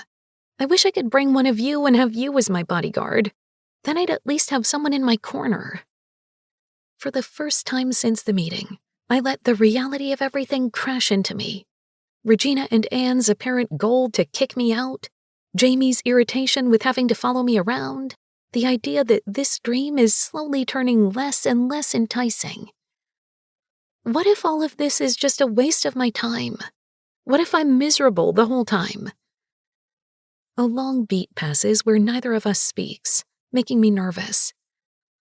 You could just quit, you know, Harper says, finally breaking the silence. What? My head moves with her words, but when I look at my friend, her smile is soft, her hand reaching out to pat my leg. Looking at Jules, there's a similar expression on her face. You could quit. It wouldn't hurt Jules and me. What you've done for us, Ava, it's been amazing. Life-changing. We'll never be able to properly thank— I don't want to thank you. You know that. It was fun. It was an adventure. And this trip is going to be an adventure too. Harper smiles at Jules like they knew this was the decision I'd make. I'm not letting these dumb bitches scare me out of this trip of a lifetime. I sit up, pulling out of the momentary pity party with a smile. I won fair and square. I played by the same rules they all did. Just because whoever they thought would win didn't, doesn't mean I didn't earn this. There's our girl, Jules says, clapping. Don't let those assholes win. You're going to have an amazing time no matter what. She sits up, smiling at me. Okay, so let's talk about all the fun souvenirs you're going to bring us home. Chapter 8. Ava. My first official event for Miss Americana is at Atlantic City Boardwalk with the mayor and the governor of New Jersey. Yes, the governor. This is my life now, I suppose. But this is also the start of one of my oldest daydreams.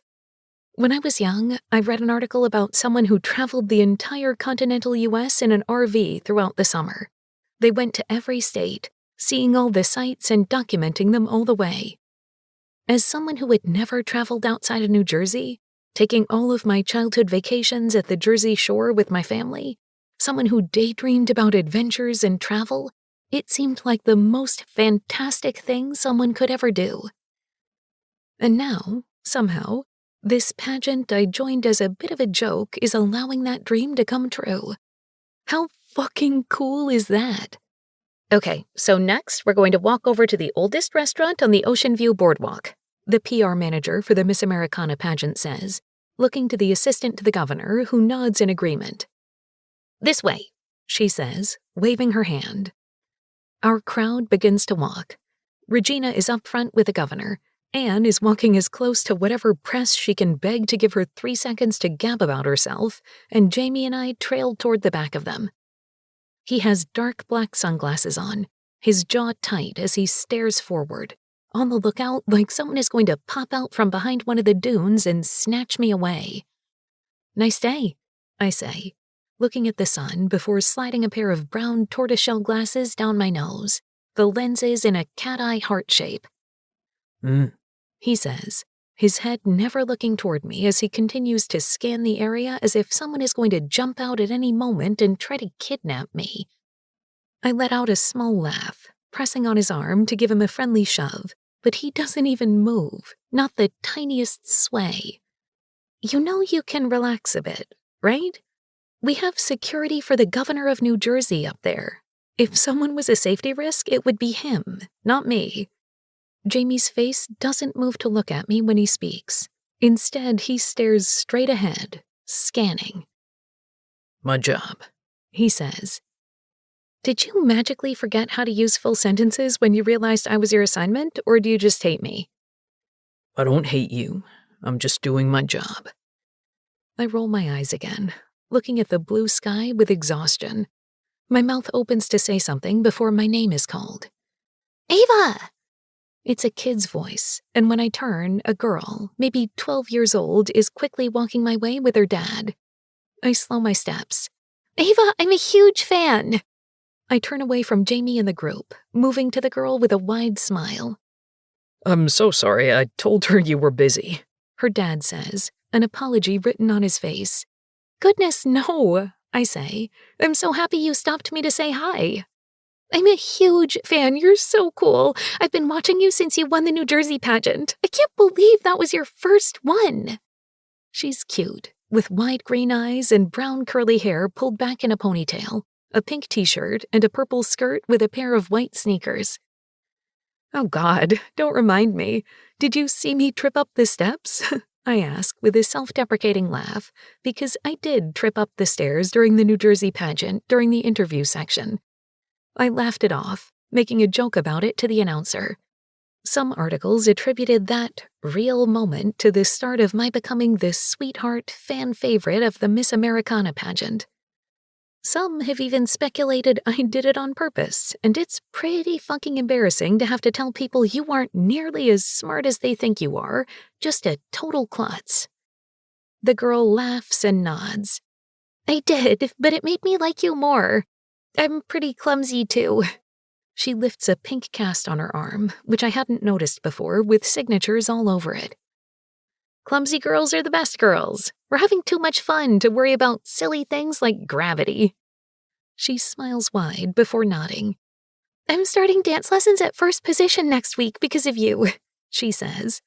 No way! Oh my goodness, you're going to have so much fun. Make sure you tell Jules I say hi. I will. She looks at me and then at her dad, suddenly nervous. Can we get a picture?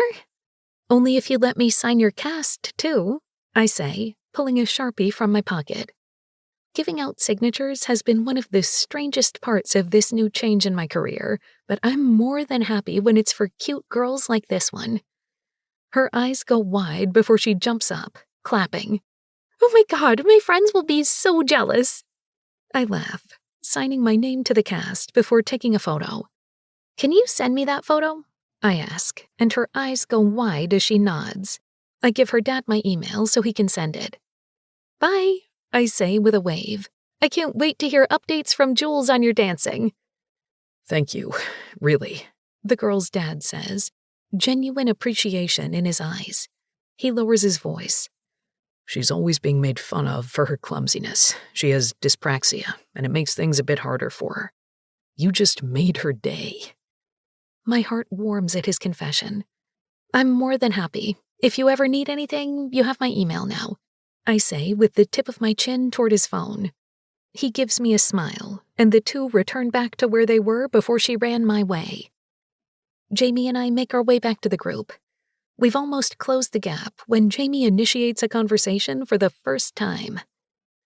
That wasn't safe, Ava, he says, low and irritated as we reach the back of the pack.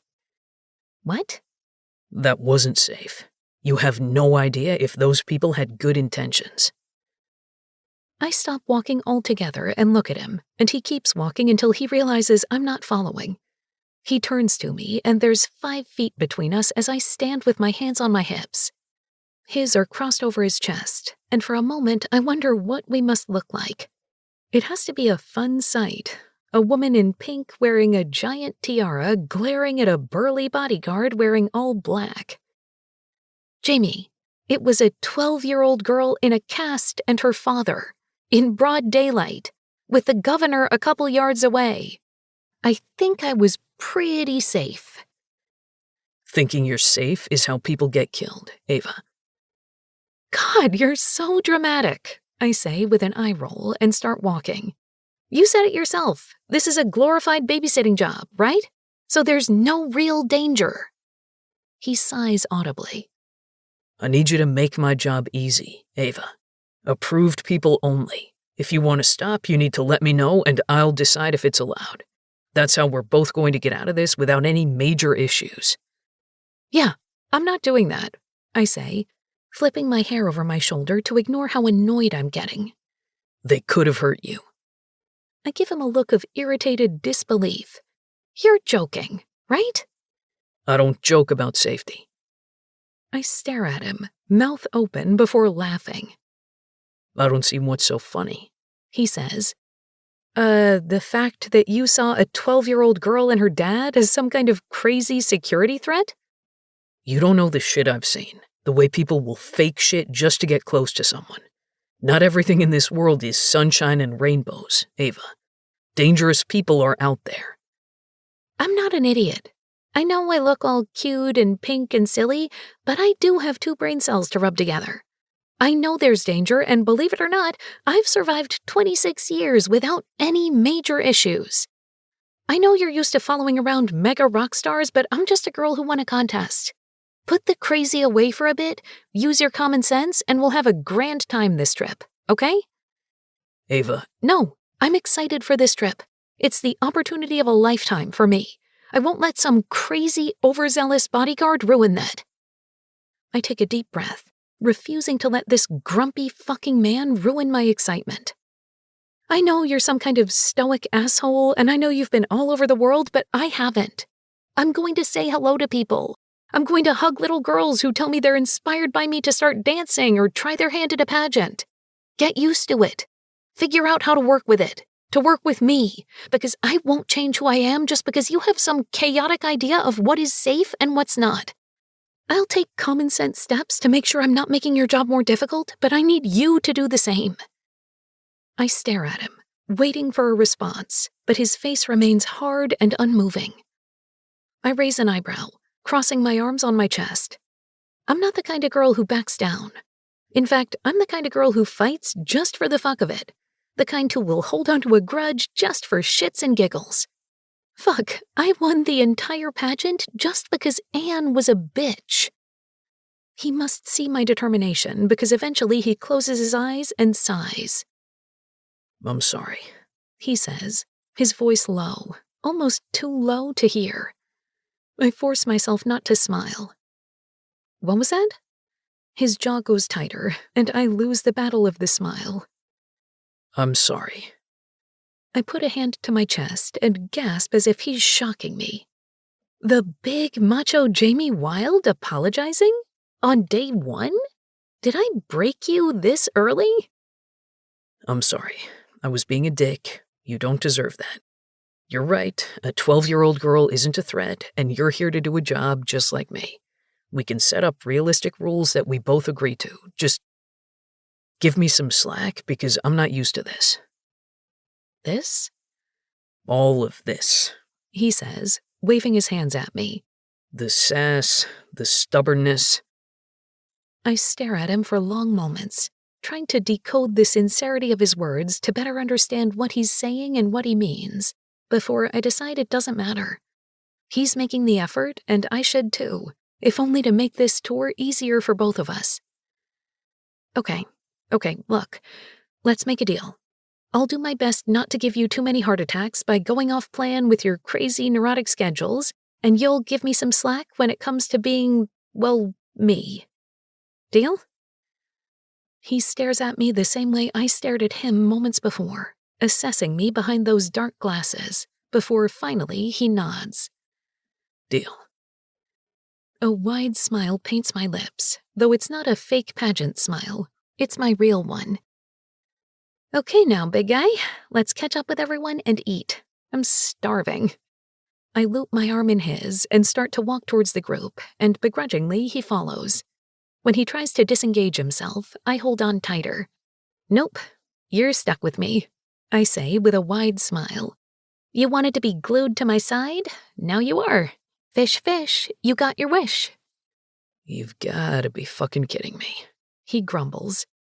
Still, I don't miss how he doesn't continue to fight my hold, instead giving in and shifting to make the grip more comfortable for both of us. God, this is going to be a fun summer. Chapter 9. Jamie. This is going to be a miserable fucking summer.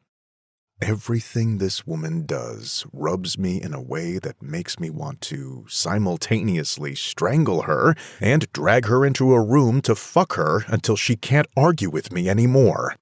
I have no fucking clue why. With everything she does or says, I feel the need to push back and give her a hard time.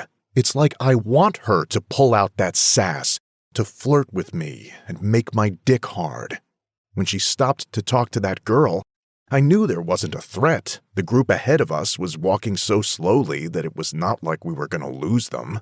But something about her complete disregard for her safety makes me want to argue with her. And then she gave the girl's father, who had no ring on his finger and wouldn't stop staring at her tits, her email. And the rage boiled in my veins. It makes no sense, the way it irritated me, and I should have buried it beneath all my other emotions and kept my mouth shut. But I couldn't help it. It's like some kind of gut instinct to fuck with her just to get her riled up. I can see how Ava fired up, ready to prove me, or anyone for that matter, wrong about her, could quickly become my favorite thing in the world. The uncomfortable truth is that no matter how annoyed I am by her, I met Ava Bordeaux in a crowded bar and haven't been able to stop thinking about her since. But, of course, I can't have her. I can't have the gorgeous, curvy blonde who seems to enjoy pushing my buttons because she's my assignment. Mixing business and pleasure is never a wise decision, and my job is all about weighing the pros and cons of any given action.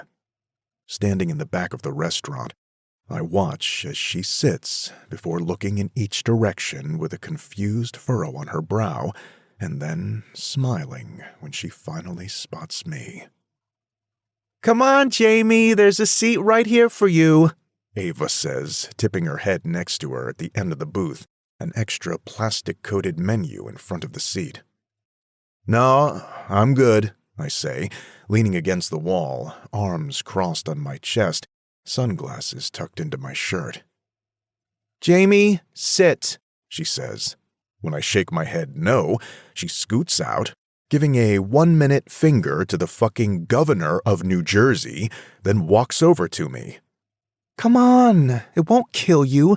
You can get something other than pizza, salad, or a cheesesteak, or sausage and peppers, or—" "I'm not here as a guest, Ava. I'm here to be in the background, to watch your back." She fights a smile before putting on a firm face, and I groan internally, seeing the determination in her eyes. "You're my guest." "I appreciate it. Really, I do. But my job is to be in the shadows and ensure you're safe, nothing more." "You can sit with me like a normal human. You're not some kind of dirty secret, Jamie." "I have a very clear job description." "To make sure I don't do anything stupid. If you're hiding in a corner, you can't stop me from slandering the company.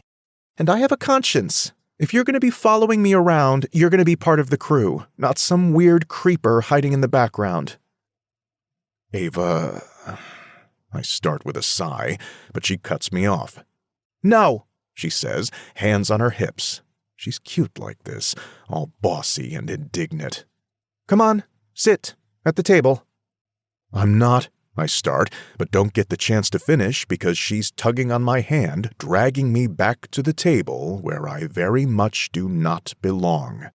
"Hey guys, this is Jamie, my driver, bodyguard, and chaperone. You're cool with him eating with us, right?"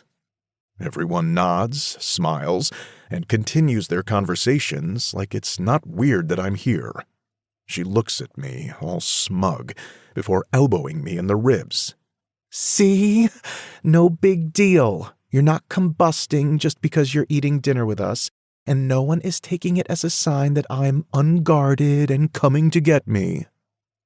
I want to continue to argue, but there's something about Ava that makes me want to do whatever I have to get her to smile at me like that.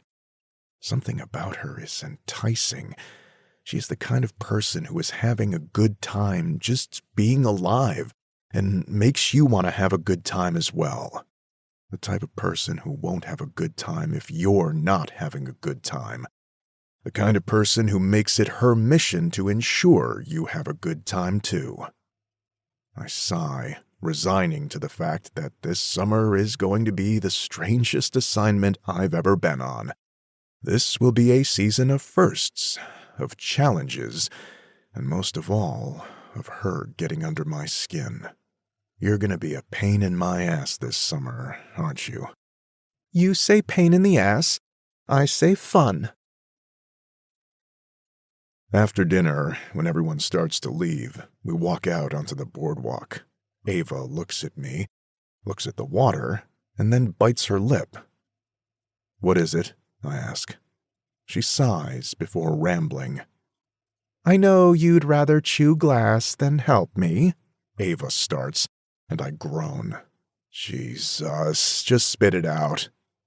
"I need help taking pictures for my social media." I sigh, but considering I was an ass earlier, starting this trip off on the very wrong foot, I sigh and put out my hand. "Give it to me. You'll have to explain exactly how you want me to do it, though," I say. She jumps and claps her hands. Really? Oh, you're the best. Instead of handing me her phone, she stands close to me so I can smell her sweet perfume and shows me her screen. Okay, so hit this, she says, tapping a button to change the dimensions on the screen. And then hit this to take a photo, but we need angles.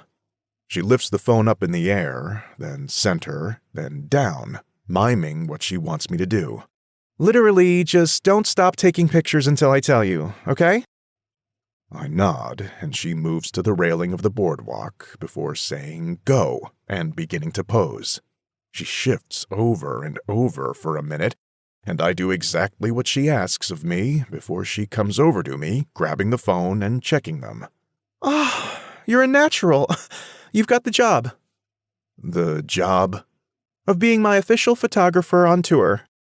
Then she taps the screen again, leans in, and moves her arms out until both of our faces are reflected on the screen. Smile! Day one of the tour! She smiles, but I stay stoic, confused and utterly uncomfortable in front of a camera, and she laughs after taking a series of photos. We have to work on that, she says. You're like a British guard. I've got to see if I can make you crack. Good luck with that, I mumble. She steps back and smiles wide at me before gently tapping her hand on my cheek. Oh, big guy, I don't need luck. Trust me. That is exactly what I'm worried about. What's your handle? She asks, tapping at the screen as we start to walk back down the boardwalk toward the parking lot. What? What's your handle? She asks without looking up, but I look down at her, confused, no idea what she's saying. Eventually, she stops walking and looks up at me. Like, for social media? I don't have social media. You don't have social media? She asks like it's some kind of great offense. No, I say, starting to walk again. No need. It's a giant time suck, and I don't need to see people so into themselves and who need the world to know their every waking thought. But social media is more than that. It's amazing. It connects people and inspires and teaches. I'm sure it does. It's just not for me. Wow. You're like an anomaly, the last person on Earth without social media. She steps back, taking another picture of me.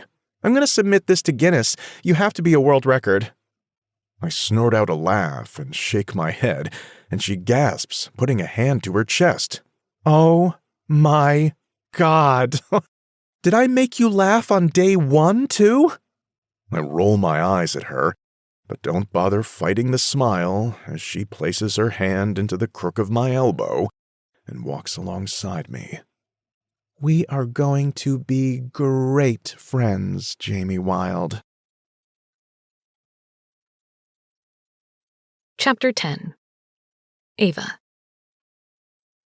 Jamie picks me up bright and early from my apartment and helps me haul my shit down to the SUV. I ended up fitting it all into the 2 suitcases and 1 smaller duffel, a purse, and a car bag stuffed to the brim. I did my best. Really, I did. When everything is in, I grab my car bag and start to set up the passenger seat for myself, pulling out my fluffy pink blanket.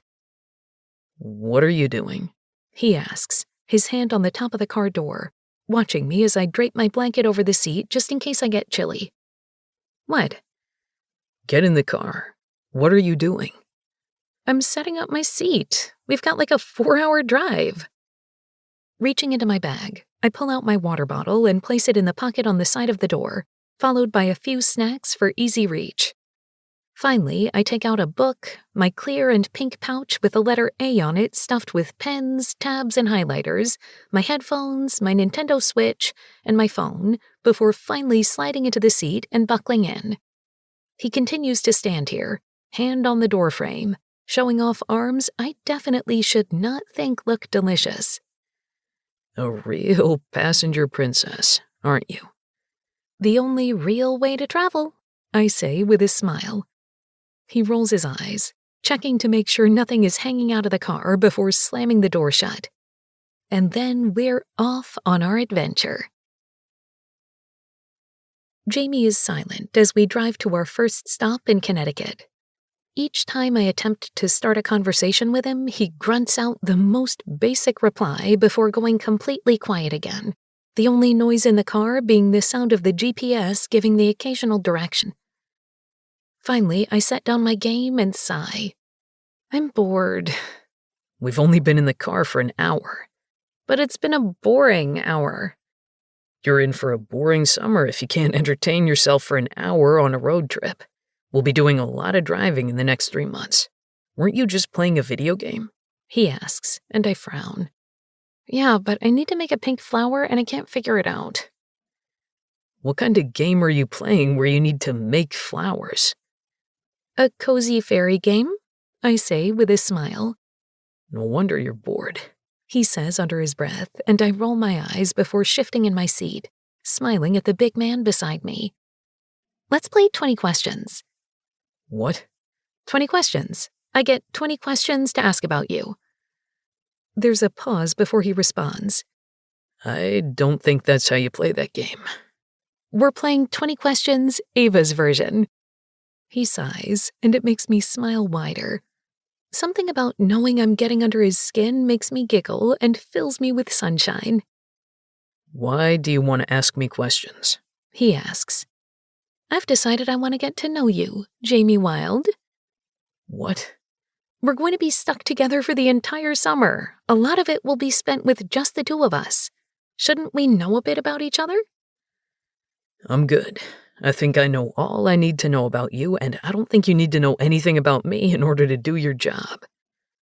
I roll my eyes and reposition myself in my seat, staring out the windshield away from him. God, who hurt you? I say under my breath. What? Clearly some woman hurt you and you're taking it out on me. Did she like to do her nails and wear makeup? Was she a girly girl who broke your heart or something? No. I cross my arms on my chest and shift to glare at him.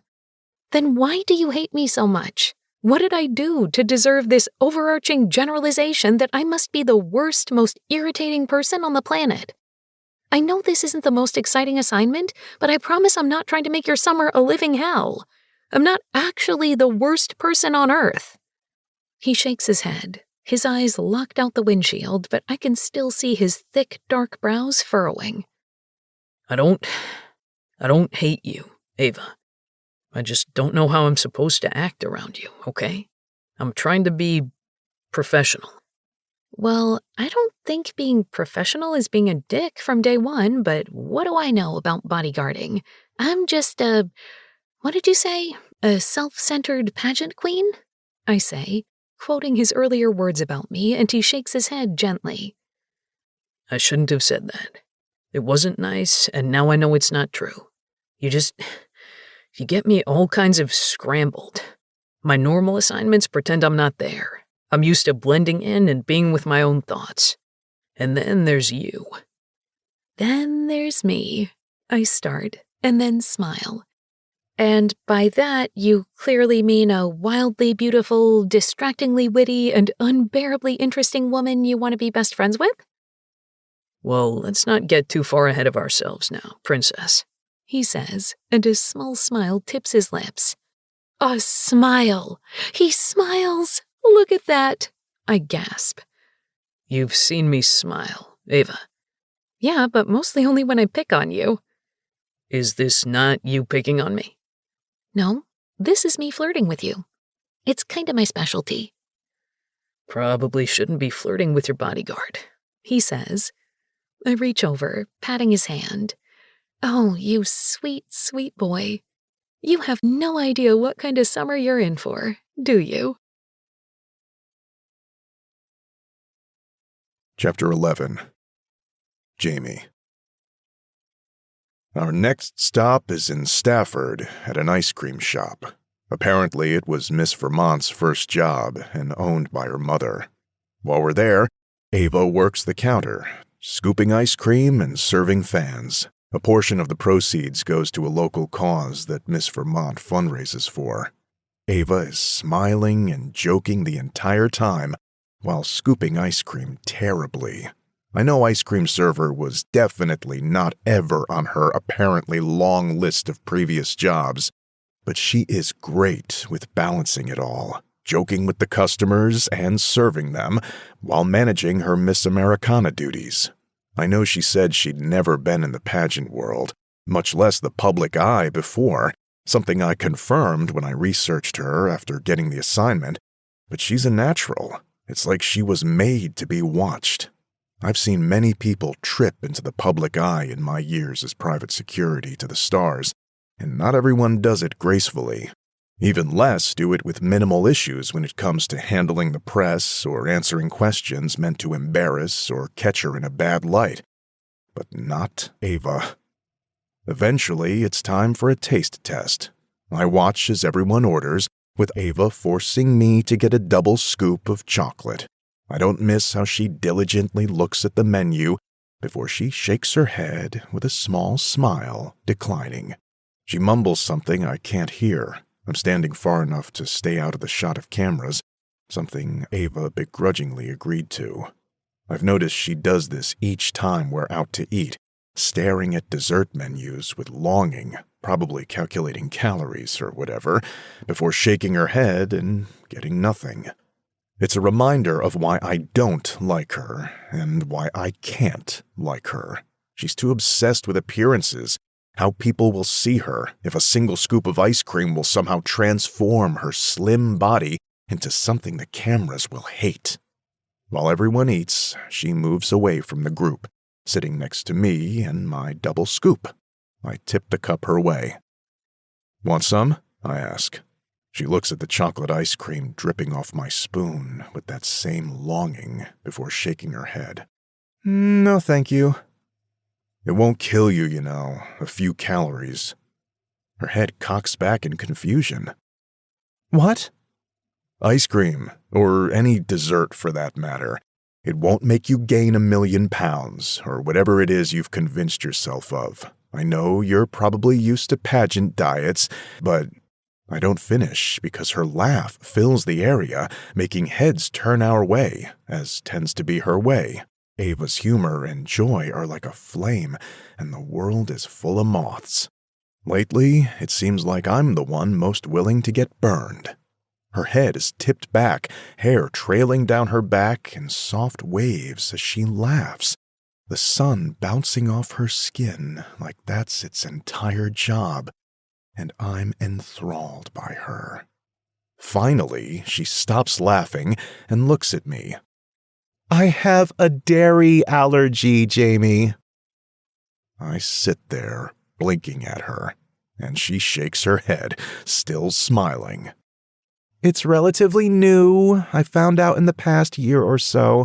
It makes me break out in hives. Unfortunately for me, I love ice cream and desserts, but most have some kind of milk, obviously. Her hand lifts, patting my cheek like she finds me entertaining, a sweet little boy who has no clue. To be fair, it's absolutely how I feel around her.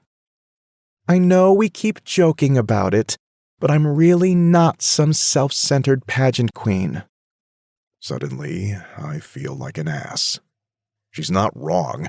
I've been judging her since the very beginning, assuming she was some diva who only cared about herself and her appearance. But never once has she actually reinforced that belief, other than the amount of time she spends getting ready. But even that, she explains, is just something she does because she likes it, not for anyone else. I think I keep trying to cling to that, to believe it, because if I decide she's not that, I have no fucking shot of keeping this professional. I've been trying to tell you I'm not what I appear, Jamie. You just refuse to open your eyes. A moment passes with her soft hand on my cheek, looking into my eyes, a small smile playing on her lips, before I open my mouth to say, I don't know.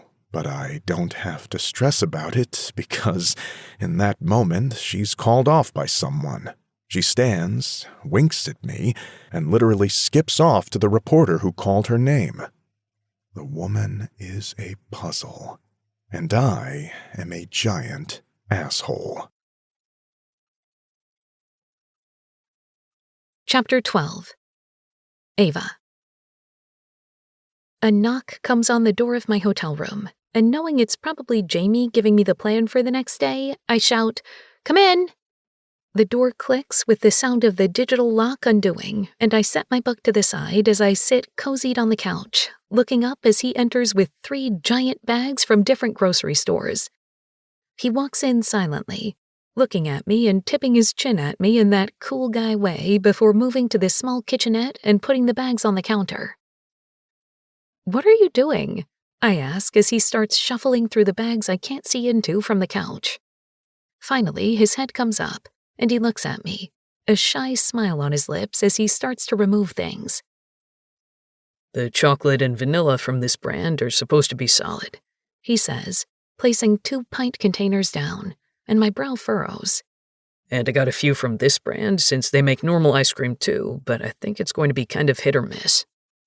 He stacks up 3 more pints from a familiar brand I used to eat before we pinpointed my allergy. Cookie dough, peanut butter chocolate, and a cherry vanilla flavor.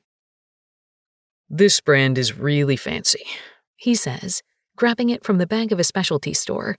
"And the flavors are kind of weird, but the reviews are great." He pulls out a few pastel-looking pints. I stand, walking his way and watching as he keeps going. "And these are sorbets, which are fruit or whatever, so not really ice cream, but I figured it was worth a shot." He puts those next to the others and reaches into the bags one last time. "These are ice cream bars. I like this brand. Not sure if the bars are any good, but they sounded decent. Whichever you like, we can get more of at the next stop. Or we can try more. Figure out what's the best replacement."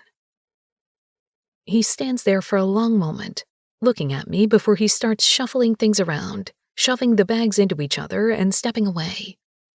Looking at him, though, I see it. A light blush crosses his cheeks, a bit of discomfort, but also eagerness, like he hopes I like this simple gesture he just gave me. "You got me ice cream?" I ask. He nods, but doesn't speak. Why did you do this?" He shrugs, but I don't fill in the awkward silence. Eventually, he sighs before answering. "You said you like ice cream. You said you missed ice cream." I stare at him, not believing it, and eventually he keeps talking. "I didn't know you had a dairy allergy," he says, beginning his verbal vomit. "I thought you were just a cliché, watching your calories and wishing you could have dessert, but it didn't fit into some kind of contrived diet. I judged you and I was an ass. Now I'm making it right." "How were you supposed to know, Jamie?" I ask with a small smile, trying to alleviate the guilt he very clearly feels. "I never told you, never told your firm or anything. I don't really tell many people, really, because I don't want to be difficult. It's not life-threatening or anything, just uncomfortable." "If we're being honest, I've judged you on a lot of shit, Ava. Not just the ice cream. "That's not—" We both know it's true and it's fucked.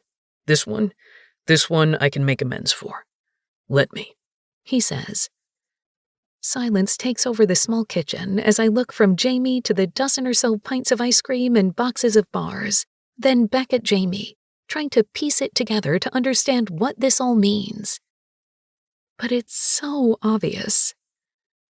"Oh my God," I say with a realization, leaning against the counter, arms crossed over my chest. "What?" His face goes slack with panic. Then he looks around the living area, suddenly on guard. "It's just... you really like me, don't you?" I expect an eye roll and an irritated scoff, but I'm surprised when I don't see it. Instead, another shy smirk comes to his lips, the slight dent of a dimple hitting his cheek. "You're a pain. You know that," he murmurs, but it's not a denial. Progress. I'll take it. My hand moves to his shoulder, and I shift to my tiptoes, pressing my lips to his cheek where his dimple is still. "Thanks, big guy," I whisper, meaning it. People don't do this kind of thing for me, and this man being the one to do it feels special.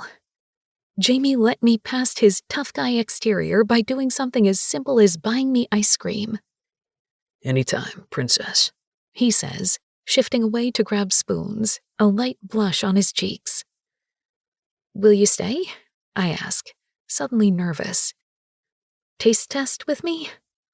I feel silly asking, but I really, really want him to say yes.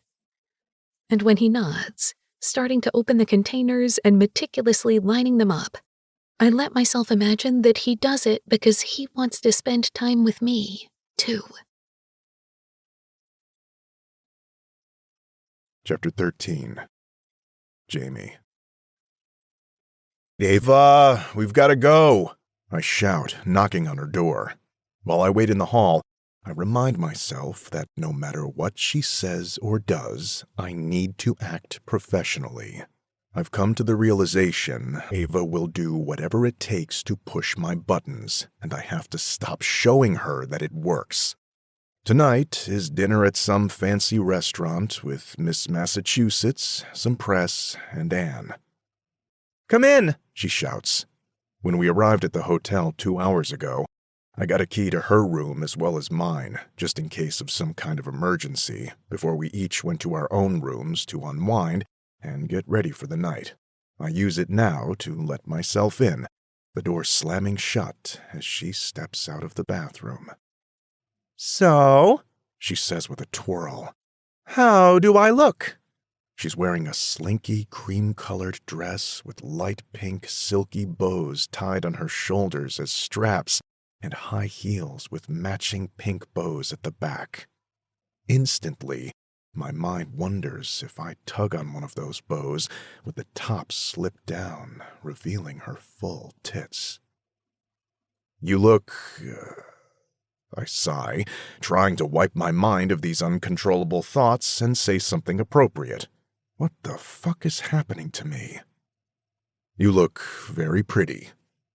She pouts. "Pretty?" "Yes, Ava, you look very pretty." She moves, heels clicking as she walks to the full-length mirror and takes herself in. She says, turning left, then right in the mirror. "Not good." "Not good?" "Not the vibe I'm going for." "This seems like your exact vibe, Ava." "On your arm, I'm going for hot, big guy, not pretty." I close my eyes and take a deep breath before speaking. "You're not going to this event on my arm, Ava." She rolls her eyes at me, and I think about all those mothers who tell their kids if they keep doing it, their eyes will get stuck that way. I hope they never meet Ava Bordeaux. Irrefutable proof that's a fucking lie, considering it seems she does it every 5 seconds in my presence. "Okay, listen, we have to have a talk about this bullshit," she says, standing in front of me, face fierce, hands on her hips, and glaring up at me. It takes everything in me to fight the smile, because, fuck, she looks adorable like that, like an angry pixie. I bet if she put on the costume, she'd look like a dead ringer for Tinkerbell. Instead, I raise an eyebrow in a go-on way and wait for her to continue. "I don't care how this job normally works for you. I don't care if you normally just sit in the shadows on the lookout. That's not how I roll. I already told you you're not following me around for 3 months like a creep. You're not sitting in a corner when we eat meals. You're going to have a fun summer, too.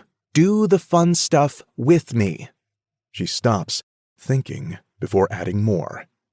"Maybe think of yourself as my companion more than anything. You're here to keep me safe, yes, but also to keep me company. Be my friend."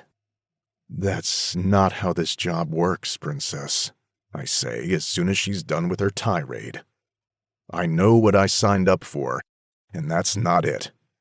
"Well, you better prepare for something new and different." My boss pays me well to be invisible. Clients want it, and I promise it's what you want.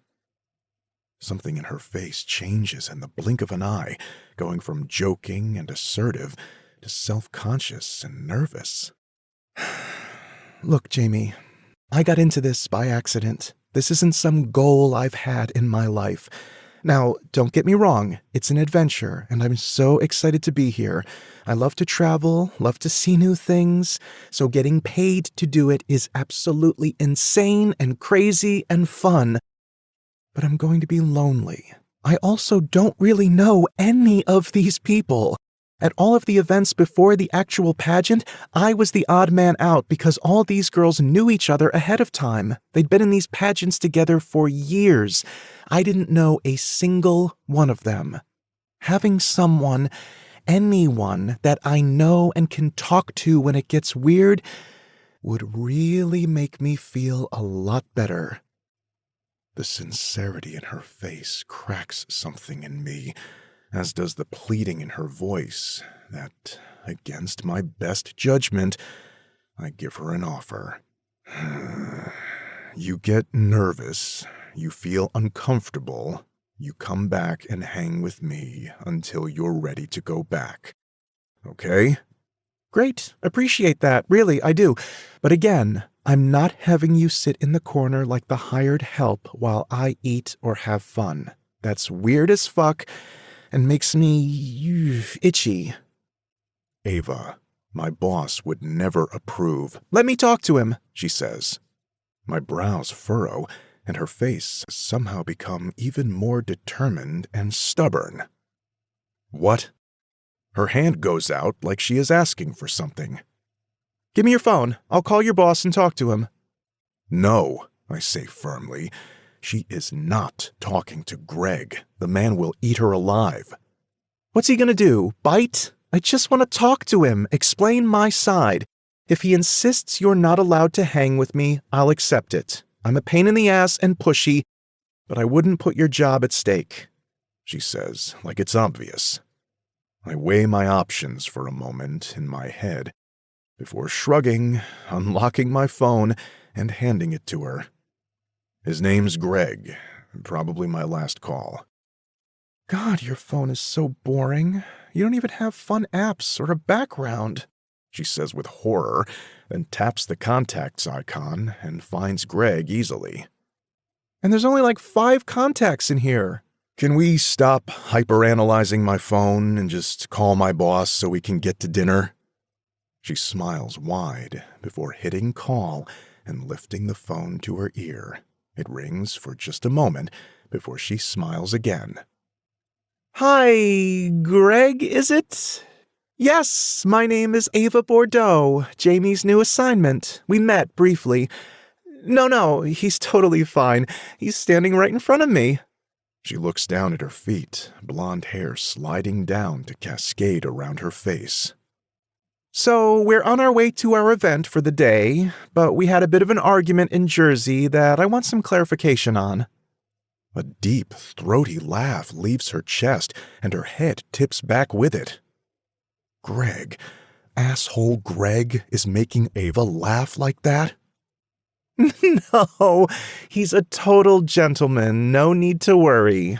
It's just that when we were all sitting to eat, he refused to sit at the table with us, saying he needed to lurk in the corners to watch us. I did not say that exactly, I say loudly, hoping Greg can hear me. Her smile widens.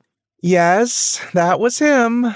But personally, I think it's kind of weird to be enjoying myself and have him just being a bored rando in the corner, you know? So I politely requested, I scoff, and she rolls her eyes at me. He sit with me or partake in whatever event is going on. Otherwise, it feels weird and very diva-like, which I totally am not, you know? I raise an eyebrow at her, but then she laughs out loud, and once again, I wonder what the fuck Greg said to make her look like that. No, exactly. He's so hard-headed. He told me if he ate pizza with us, it would be unprofessional, and that was why he had to hide in the corner. I told him he was being ridiculous. She listens with a smile, eyes locked on me, and I think, somehow, she's won over Greg in 3 seconds. How the fuck does this woman do that? Okay, so, to clarify, Jamie has to do whatever I say, within reason, and participate in activities, or, God forbid, eat with me, which will not put his job in jeopardy. I close my eyes and breathe in deep. Perfect. Oh, thank you so much for clearing that up for me. A pause before she shakes her head, twirling a lock of her hair around her finger. He's a complete gentleman. Scout's honor. She starts to pace with my phone, and I watch her as she moves, looking at her feet, listening intently. Absolutely. And thanks so much, Greg. So sorry to bother you. Her head pops up, and she stares at me with a wide smile. Oh, definitely. I'd love to give you my number just in case you need it. Jesus fucking Christ. She rattles off her number with a laugh and then says a warm goodbye, like my boss is an old friend, before tapping to end the call and handing it over to me. You're stuck with me, big guy. Turns out your assignment is to chaperone me to everything. I close my eyes and take in a deep breath. Don't worry, I won't make you do anything crazy, but I'm not being some crazy woman who has her security stand in the corner, watching everyone like they're going to attack me at any moment. You never know. And you'll be at my side, so if something does happen, you're close by, right? Seems like a win-win all around. I want to argue. I want to call Greg and ask why the fuck he gave in to her. But something tells me that even though she's all pink princess energy, she's a Rottweiler when she wants something. And for some reason, this is what she wants. So, instead of arguing, I sigh and nod, pulling a wide, wide smile for her. She jumps and then claps her hands 3 times excitedly before stepping closer and looping her arm around mine. All right, buddy. Let's go to dinner. Chapter 14. Jamie. It's been a full week on tour with Ava, and everything has been going as smoothly as could be expected. It seems we've come to some kind of truce, where she doesn't try to drive me up a fucking wall at every opportunity, and I try to quell my urge to be a standoffish dick at all times. The system isn't perfect, but she hasn't given me that annoyed face in a while, the one where she puts her hands on her hips and glares at me, so I'm calling it a win. Each event goes as smoothly as I can expect, with Ava staying on her best behavior and not running off to talk to any random stranger, or behaving in some crazy way that would shine a poor light on the organization. As an additional bonus, even though she's insisted on having me take part in the entire event, including the pottery painting in Rhode Island and rock climbing in Massachusetts, she's cut back on the flirting. Maybe she just needed to get more comfortable with me. Maybe it was just a defense mechanism, since I was being such an ass and making her think I hated her. Whatever it is, I'm grateful, and it's going to make this assignment much easier. I need to use the bathroom, I say, leaning down to say the words quietly. Stay here. There's a guard right there, one of the 5-star men, if you need anything at all, I say, tipping my chin at the man standing near a door at a non-profit fundraiser Willa Stone. Another client of 5-star is also attending in New Hampshire. Ava salutes, the smile on her lips doing something to me. Sir, yes, sir, she says. Instead of responding, I turn and walk away, knowing better by now than to encourage her. When I come back to the room, The number of people has greatly reduced, despite my only being gone for a few moments. Unfortunately, when I scan the room, I don't see Pink and Feathers.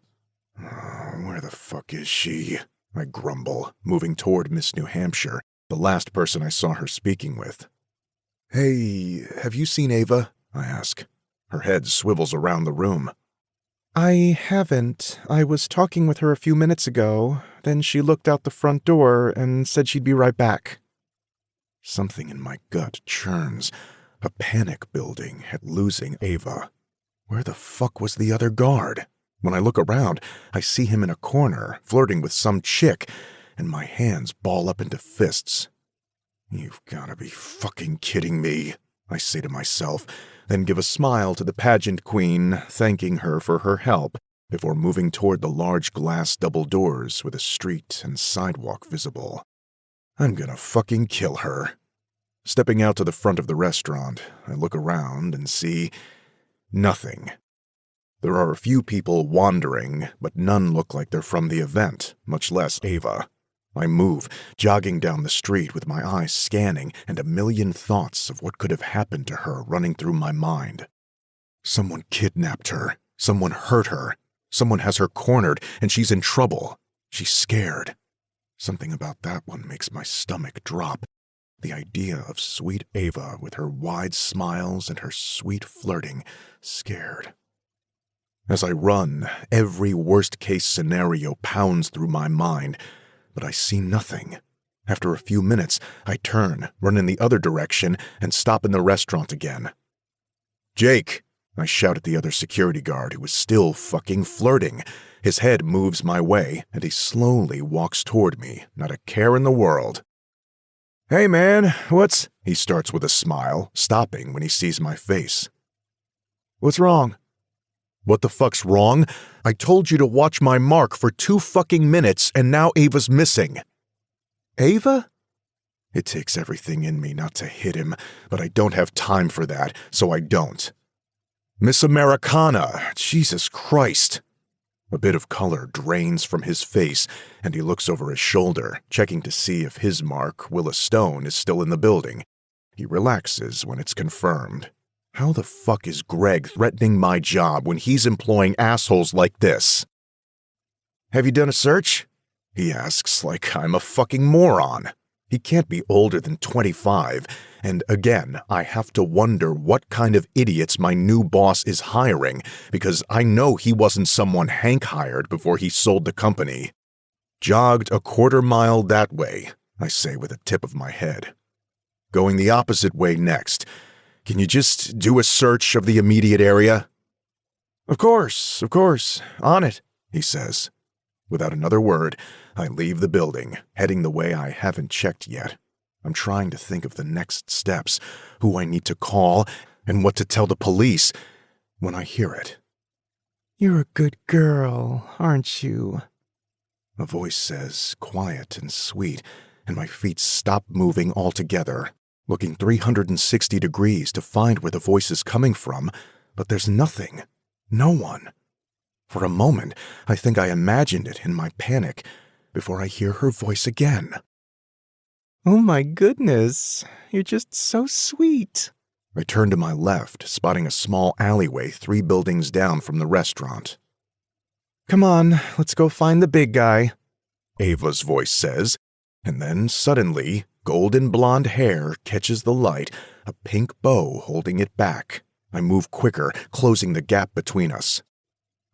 "Where the fuck were you?" I say, stepping closer to her and grabbing her elbow, moving her with a little force, though I want to absolutely shake the woman. I guide her toward the restaurant, seeing Jake, the dipshit, on the sidewalk, hands on his hips, looking around as if he's going to find Ava that way. "I got her," I say, and he nods. "Sorry, man, Not a word," I say. "Please don't tell Greg, man," he starts. "Get your shit together. Go find your assignment and make sure she's safe. And for the love of fuck, stop flirting with chicks while you're on the clock," I say, and he nods, panic in his eyes, but he doesn't move. "Now, we're leaving." "Of course. See you, man. Sorry," he says, then runs back into the restaurant where I can see Willa chatting with someone through the window. Sighing, I once again guide Ava to the parking lot. Hey, what the hell? I wanted to say goodbye to everyone, she pouts, holding her big bag close to her body. Everyone thinks you're fucking missing because you couldn't follow one fucking instruction. Oops, she says through a cringe of a smile. My bad.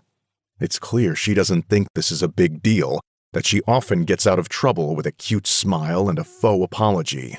Unfortunately for her, I don't find this or her disappearing act cute.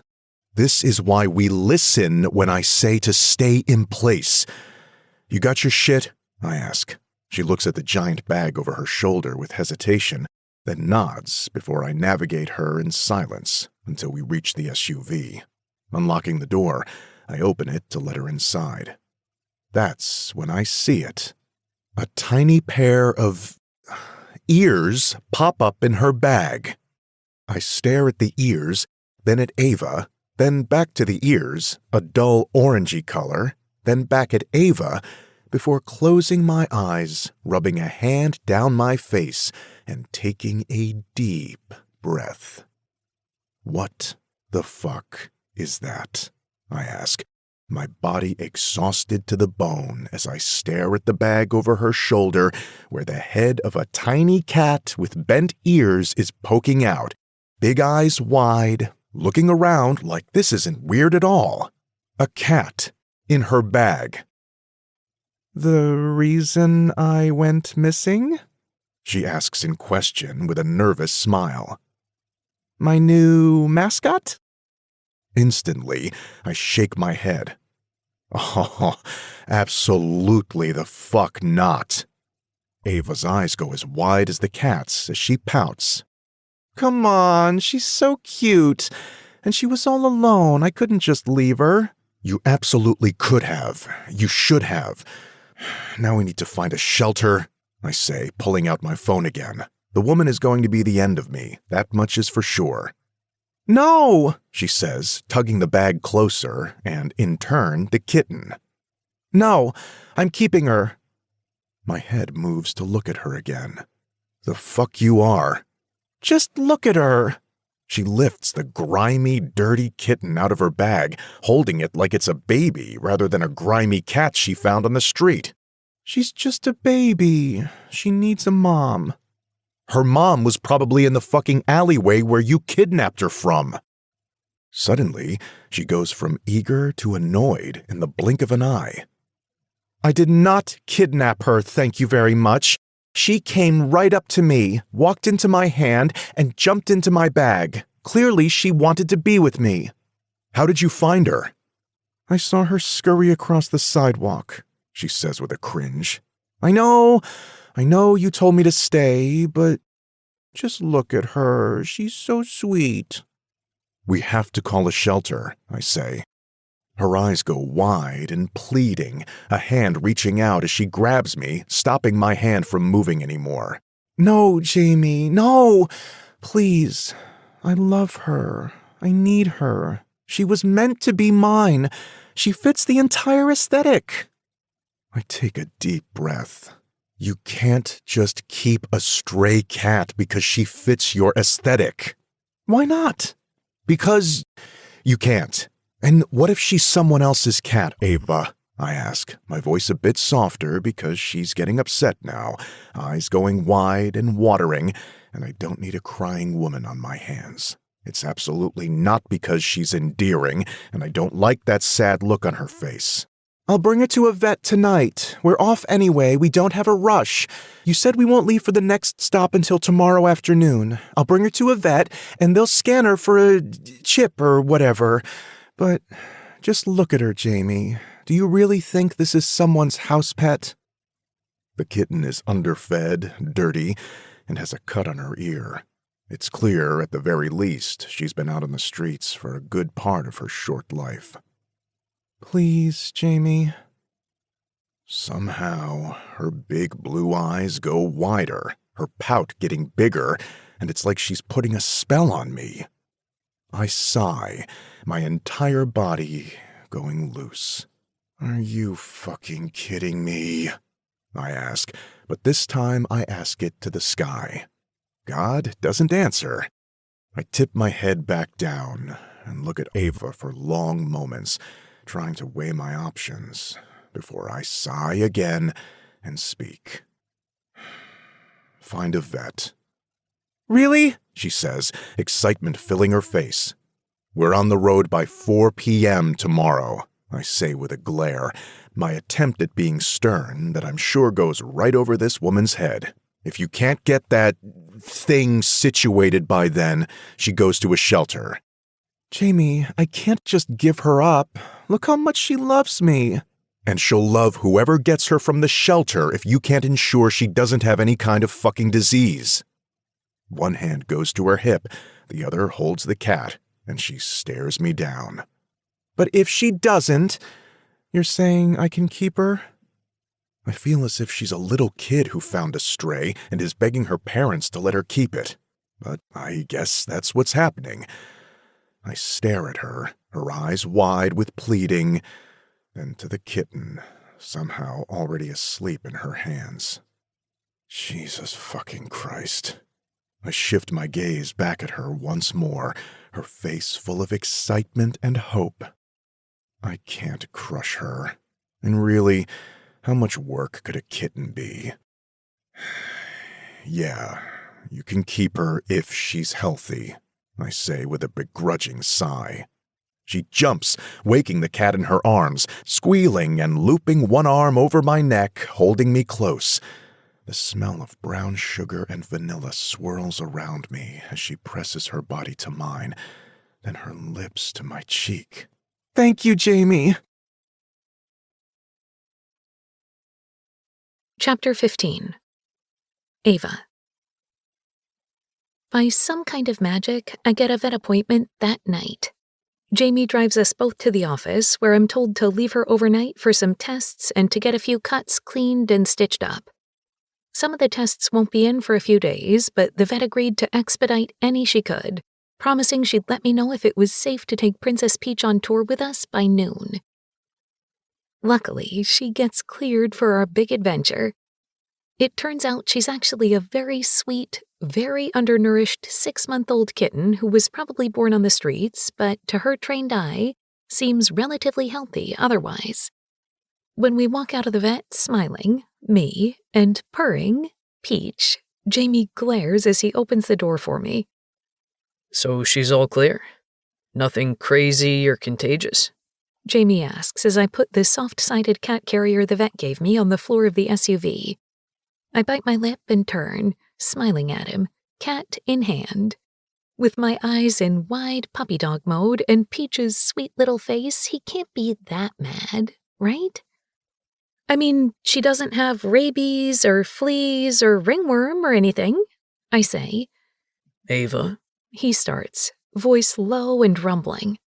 Okay, she has worms. It's no big deal, really, and since she's 100% my responsibility, you wouldn't even know if I didn't tell you. She's got medicine that's gonna get her all fixed up in no time. He stares at me unimpressed before speaking. I thought we had a deal. No illnesses and she can come. I wave my hand at him like he's overreacting. Even the vet said it's no big deal, and she's cleared to come with us. She even congratulated me on being such a good person, rescuing this poor little baby. Ava, the thing has worms. She's not a thing, she's a kitten. And it's just some tummy troubles, I say. Like mother, like daughter. I lift her so her sweet little head is next to mine. All the best girls have tummy issues, Jamie. He continues to look at me deadpan, a glaring match in progress, before Peach lets out a tiny meow, and it happens. His face softens the tiniest bit, his mouth going less firm and angry before he sighs, checks to make sure nothing is hanging out of the door, then slams the door shut before walking around to the driver's side, and all I can do is smile. When Jamie slides in, he starts the car before he tips his head to the back seat. I got a few things to get you through until tomorrow. His cheeks are a bit pink, and I wonder if the sun has heated him, but when I look back, I gasp in delight at 3 filled to the brim bags from a chain pet store. Oh my God, I whisper, then turn to look at him with a small smile on my lips. You knew we were keeping Peach from the start. You weren't going to let me leave her behind, were you? His blush deepens. No, I just figured if she was cleared to come with us, we'd need things, and the pet store might close before we hit our next stop. He looks at me for a split second before looking forward again. It really wasn't a big deal. Kinda part of my job. The guy in the store said that litter box should work for travel and we can just dump it as needed, and I wasn't sure what kind of food she would need. I might have been able to agree if he'd gone and got the bare minimum. I'd be able to believe that this man was just doing his job by getting whatever I needed to get me on the road and keep our schedule intact. But these are not the bare essentials. This is not a couple of cans of cat food and a litter box. This is half of the store.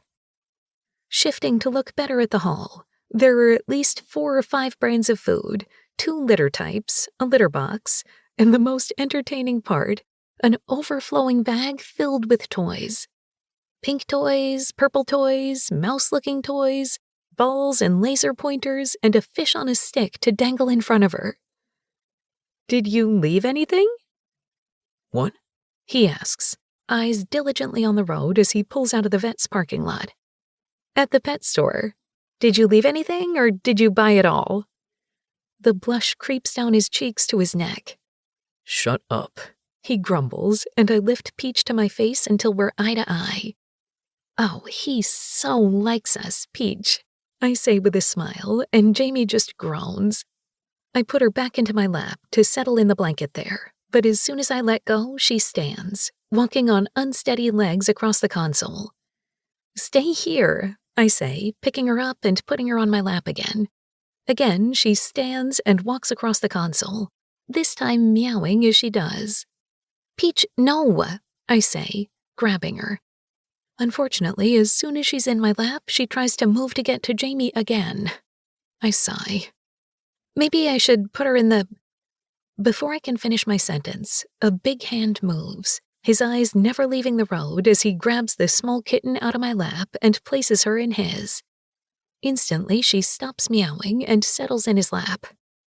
Sorry, I say, reaching over to try and grab her, but his hand moves up, blocking me. It's fine, he says, his hand scratching Peach's head. It's comical how big his hand looks next to the cat, and I have to roll my lips between my teeth to stop the laugh bubbling in my chest. You're a sweet girl, aren't you, Peachy girl? He murmurs low. I stare at him for long moments, watching him drive with one hand and pet my kitten with the other, completely at peace, before I sit back with a smile. After our next rest stop, where we successfully get Peach to use the litter box and eat before she falls asleep in Jamie's lap again, I'm reading when he speaks. If we play 20 questions, do I get any? I put down my book, confused, before looking at him. His gaze is fixed on the road, avoiding looking at me. What? The other day, you wanted to play 20 questions, and I shot you down. If we play now, do I get to ask any? I fight a smile, trying to act casually like he's a wild animal I'm afraid to scare off. Yeah, sure. All right, let's do it. We filter through a few easy questions where I learn he doesn't have a favorite color, shocker, and just like me, he didn't go to college after high school. I tell him about how even when I was a kid, I couldn't pinpoint what I wanted to be when I grew up. Waffling from an astronaut to a makeup artist to a marine biologist to an actress. Why are you doing this? He asks eventually. Doing what? The pageant. I get that you never did one before, but people don't really stumble into this kind of thing. What made you try? What, you didn't look me up before we got on the road? I ask with a smile. I've seen the press's version of why you got into this, but they all have an angle they're working. I want to hear your version. I like that. I like that he wants to hear what I have to say on the topic rather than trusting journalists and whatever story best suits their readership. Some making me a villain, others making me into some martyr out to change the industry, when really it's none of those. Well, I applied because I'm impulsive and I wanted to help my friends. I start. My best friends own businesses and they were struggling. We were hanging out and venting, and I decided to find a way to promote them. I stumbled on an ad for the pageant, and I don't know, it kind of spiraled from there. My mind moves back to that night, lying on my bed and drinking wine while Harper and Jules complained about not knowing how to promote their businesses.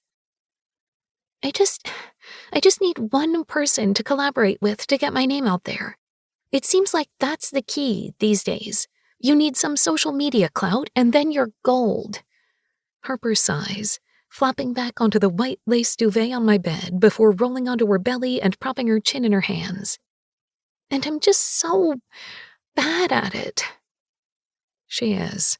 Not because she's not the sweetest, kindest human on this planet, but because Harper has absolutely crippling social anxiety, making owning her own business where she needs to hype herself up a near impossibility. I get it, Jules says with a sigh, swirling her glass filled with some sweet concoction meant to continue the buzz we've been stoking for hours. The studio is doing okay, but I'm barely filling 2 classes a day. For as long as I've known Jules, she's wanted to use this small inheritance her grandmother left her to open a dance studio. Last year, she found the cutest location and jumped on it. She teaches kids lessons and runs adult fitness classes, but it isn't growing the way she hoped it would. I sigh, hating to watch my friends struggle. You guys need some kind of I say, scrolling on a social media app mindlessly. A celebrity or some influencer. Someone in the area you can do posts with and tag all the time. Yeah, I'll just go into my phone now and call one right up, Jules says sarcastically, and I roll my eyes. I know it's easier said than done, but I just meant one person could be the answer for the both of you. My mind keeps moving, trying to put pieces that are just out of reach together. Tapping on the search bar, I type in a few keywords, New Jersey dance influencer, and press go before scrolling. A few of the names and faces look familiar from one of the many reality shows they tried to make in the state. What about the C-listers that post incessantly, like local celebrities? I ask, an idea starting to form in my mind. We could easily get a list together and send out some feelers for collaborations. I'd even be happy to do it for Harper and Jules, since they either don't have the time or energy to do it themselves. What about them? Harper asks, confusion written on her face. If you could design some pieces for one to wear to events or something, it would be a perfect fit. They'd be tagging you for wearing your dresses.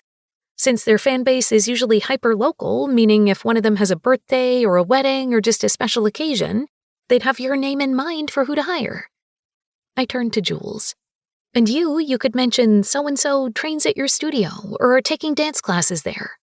Angle it as a trendy new way to work out, which is what you're going for anyway, right?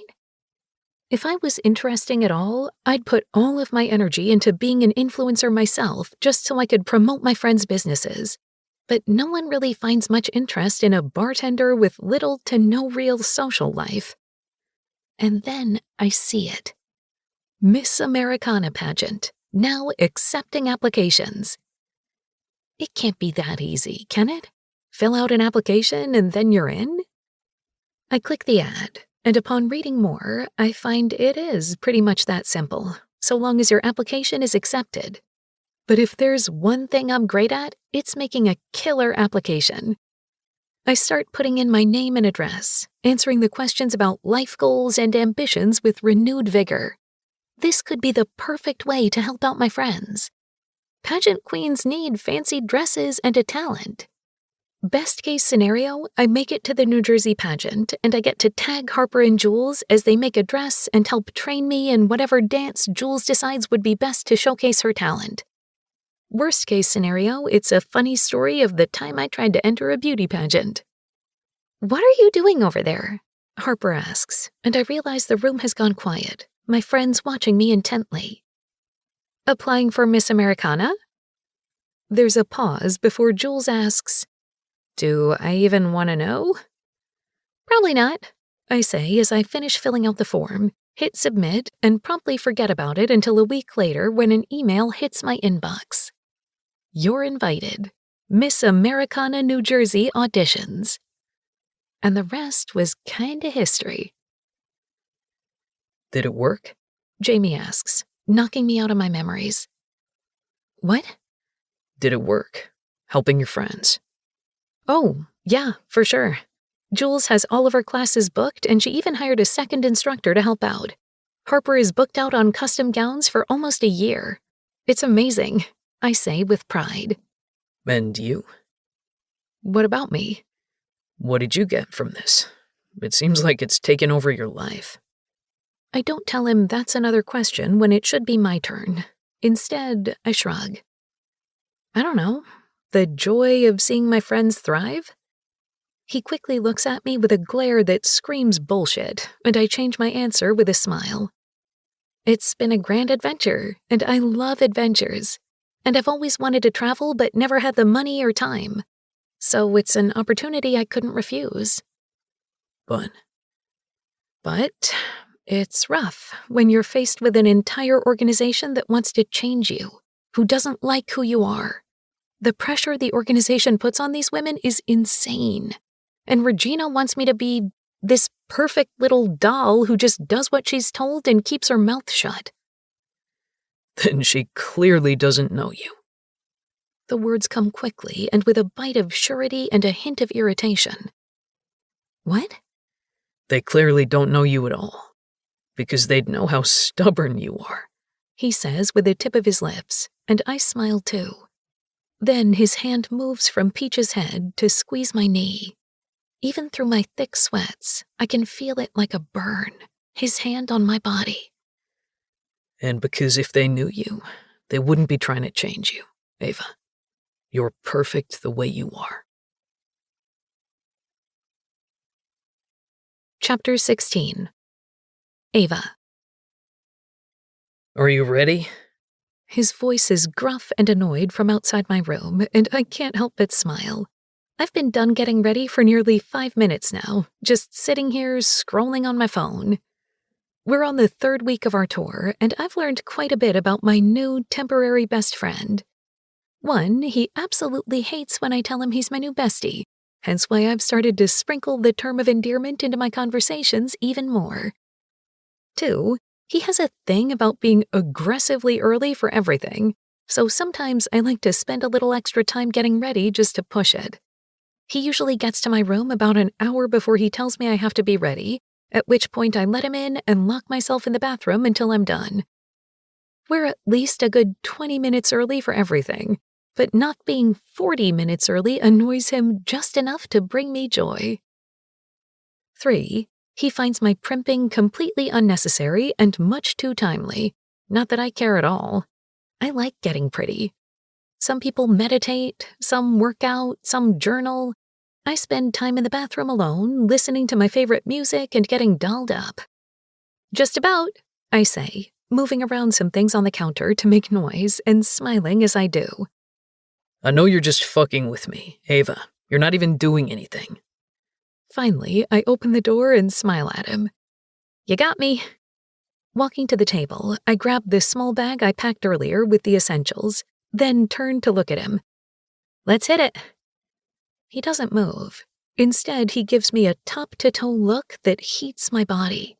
I force myself to move from where I stand, smiling and moving toward the door, but I eventually pause when he doesn't follow.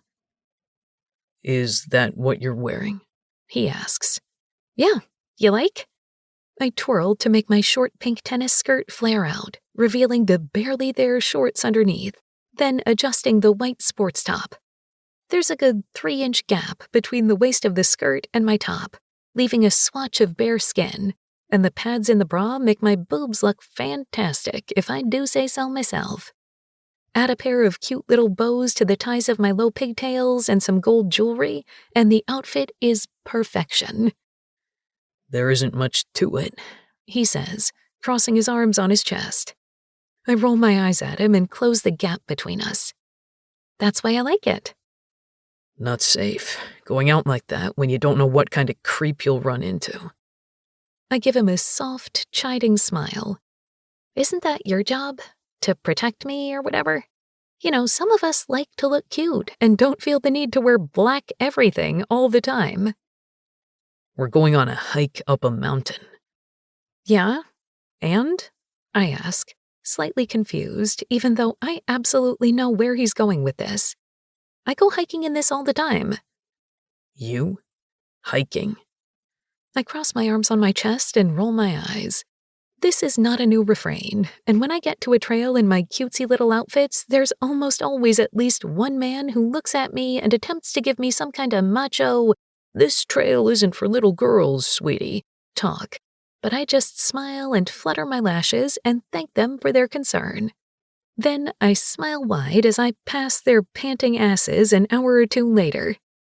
Yes, Jamie, I go hiking. It's my favorite form of exercise. Fresh air, seeing the mountains, nature. Nothing like it. His brow furrows in confusion. I thought you danced. I laugh, shake my head, and walk toward the door to leave, waving at Peach curled up on the bed as I do. "Bye, Peach," I call to her, then turn back to Jamie. God, no. I learned 3 dances for the pageant, but I'm far from a dancer. I told you, I joined on a whim, won by accident. I don't think you won by accident. Saw your routine, some clips. You tried, worked hard, earned it. He closes the door behind us, and I gasp, putting a hand to my chest. "So you're saying you looked me up," I say with a smile, skipping ahead of him in the hallway. I don't think that's part of the job description. I have one job, Ava. It's to keep you safe. Part of that is looking into you. You so like me, Wild, I say over my shoulder. He doesn't respond, but then again, he doesn't have to. A couple hours later, we're hiking up a trail with Miss Maine, Sarah, the owner of the guided hiking tour business we're highlighting, Anne, Tina, the PR manager for the organization, and a press crew. The weather is perfect, and Jamie and I are trailing toward the end of the pack. I'm pretty sure Tina would rather I be up front where the press is, talking up the pageant and my mission, but Anne is already there, keeping them more than enough company. In my opinion, the point of this tour is to highlight women-owned businesses in the states we visit, so I'd much rather Sarah spend some time promoting herself instead. Plus, being in the back means I get to walk next to Jamie, who has kept his eyes diligently ahead, pointing out any rocks or tree roots I might trip on, just in case. You know, I think this way there's a cliff with a lookout point, I say conspiratorially, tipping my head to the left where there's a small sign reading "Lookout" with an arrow. Jamie says, his sunglasses covering his face and guarding his expression. I'd scouted out the trail ahead of time, noting that the location we were headed toward was gorgeous, overlooking a ravine, but there was another, smaller area with gorgeous views not on the itinerary. What a perfect coincidence we're passing it now. We should sneak away, I say. They won't even notice. I could get a cute little pic at the lookout and— No. What? No, you're not leaving this trail. We're sticking to the schedule. Plus, the lookout trail is taped off. He says it like I'm an idiot and missed the yellow caution tape. But unless it's on a crime scene, I always see that kind of thing as a suggestion. Like, use caution when you go down this trail. It's just a suggestion, I say with a roll of my eyes. It's not, and you're not going. Recent storms have degraded the lookout point, making the area smaller to stand on. I saw that as well while searching, but it didn't say it was impossible to stand on, just that crowds were discouraged. Have you always been this boring? Yes. He replies instantly, and I roll my eyes. Come on, it would be a quick little diversion. Please? I give him my best puppy dog eyes, but they fail because he's not even deigning to look at me. Fine, I'm just going to go on my own then. I speed up and move a bit toward the turnoff up ahead. Absolutely not, he says, voice firm. I turn around, walking backward and smiling at him as I do. A quick little detour, nothing crazy. Stay on the trail, Ava, Jamie says through gritted teeth. Or what? I ask, with a small smile on my lips. Or what? Stay on the trail or what, Jamie? Even through his sunglasses, a million answers cross his face, as if he can't decide how to answer. I wish he'd give me his first thoughts rather than working them through 17 filters before letting one through. I think things would get a whole lot more interesting if he did. Empty threats, I whisper before I look behind him, then turn to look forward to where the other girls are distracting the media. The perfect chance for space. Freedom. I smile wide at Jamie, and then I run. Chapter 17. Jamie. One moment, Ava is walking backward in front of me, smiling wide and teasing me, as seems to be her way, and the next, she's gone, her pink skirt drifting up on the breeze as she speeds down a smaller trail. "Ava!" I say, trying not to catch the attention of the paparazzi in front of us, but also trying to stop her. All I need is for Greg to find out I let my assignment run off on my watch and for a newspaper to splash it everywhere. Lookout implies a cliff, and the way Ava is, I wouldn't be surprised if her impulsivity got her hurt one day. My luck, it would happen on my watch. I can see the headlines now. Miss Americana's sweetheart dies a gruesome death after fleeing bodyguard. With that image in mind, I make a split decision and run after her. I move quickly, pivoting off the trail and toward her, but she's faster than I would have thought.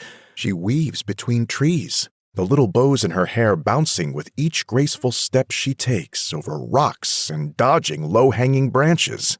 She keeps looking over her shoulder at me, smiling as she does, and each time it both angers me and turns me on in a way it absolutely should not.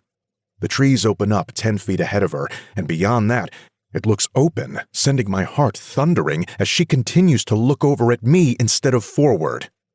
"Ava, stop!" I say louder this time, not worried about anyone hearing. "Slow down!" "Catch up, old man!" She breaks past the trees, and there's 50, maybe 100 feet of stone before it ends, leaving open air.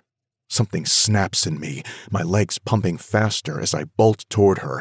I'm no longer thinking about a headline, my job, or Greg's disappointment if something happens. I'm just thinking about Ava.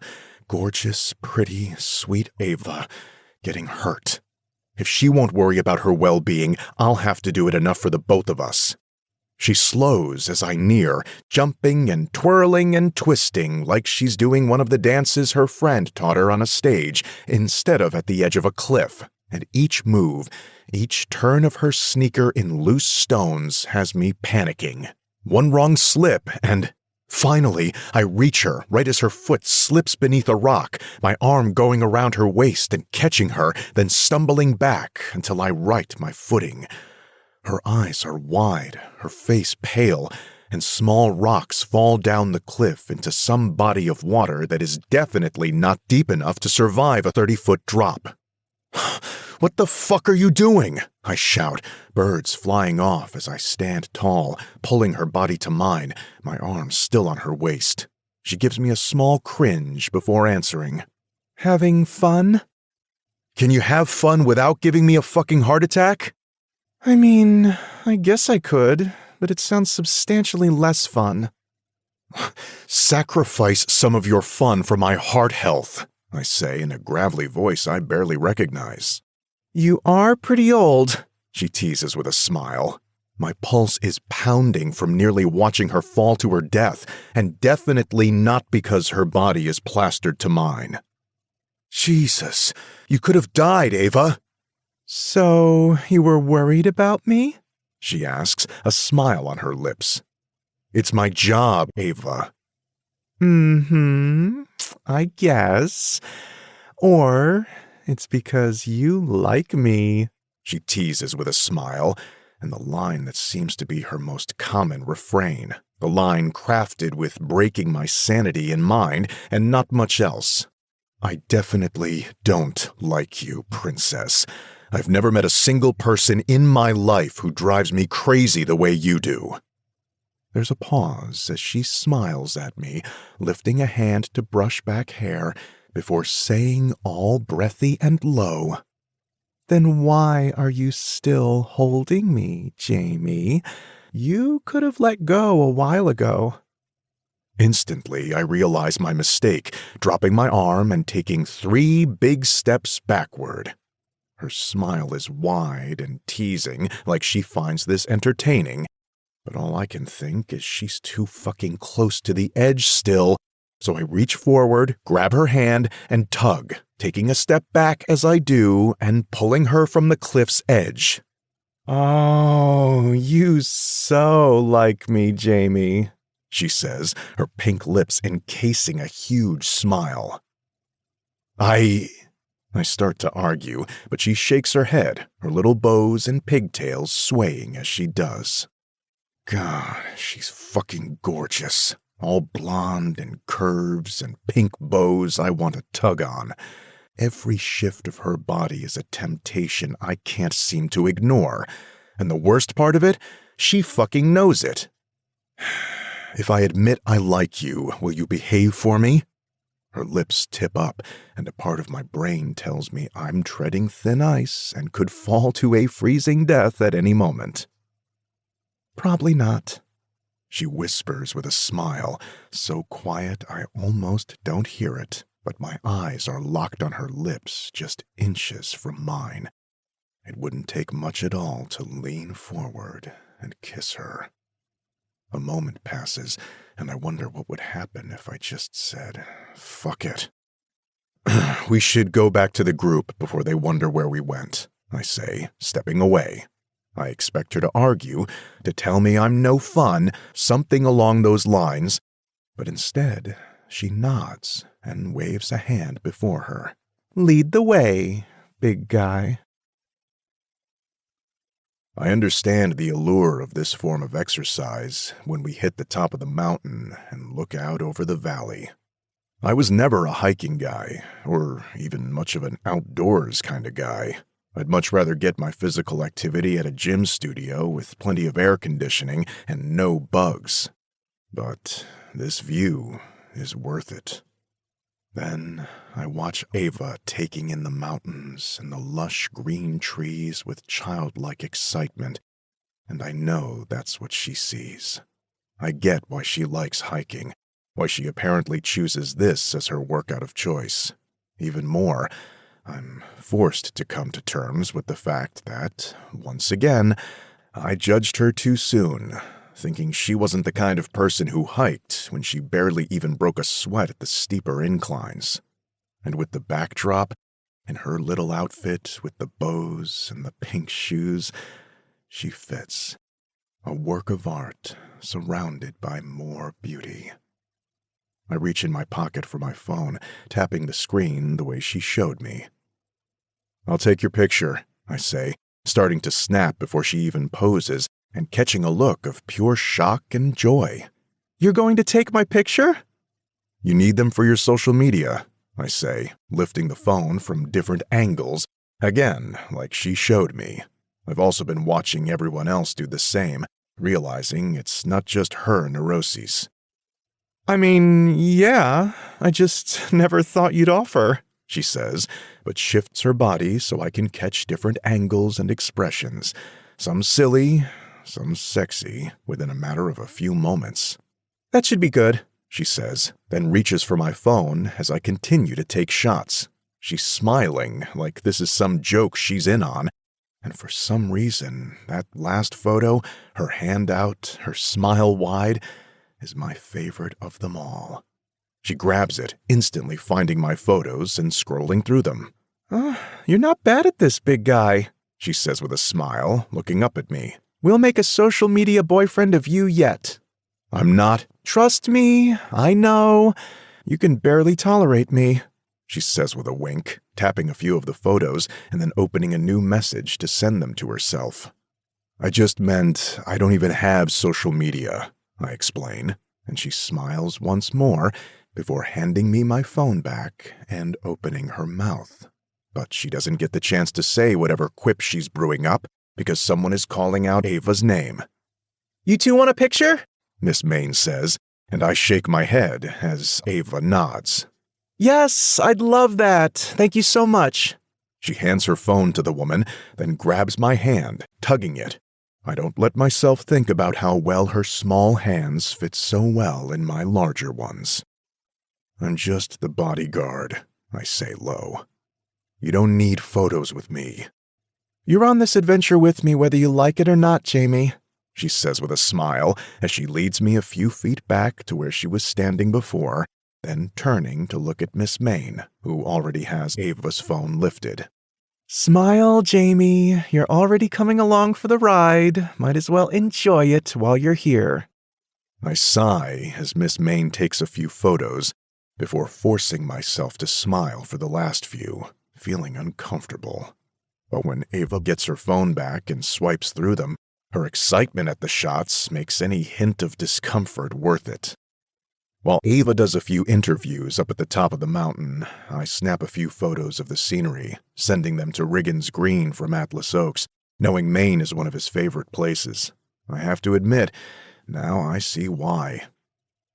When we all make our way back down, Ava doesn't veer off trail, making the hike back down much less heart attack-inducing.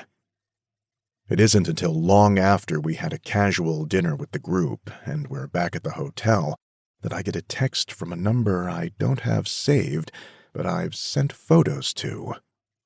Night, big guy, the text reads, with a photo of the two of us attached.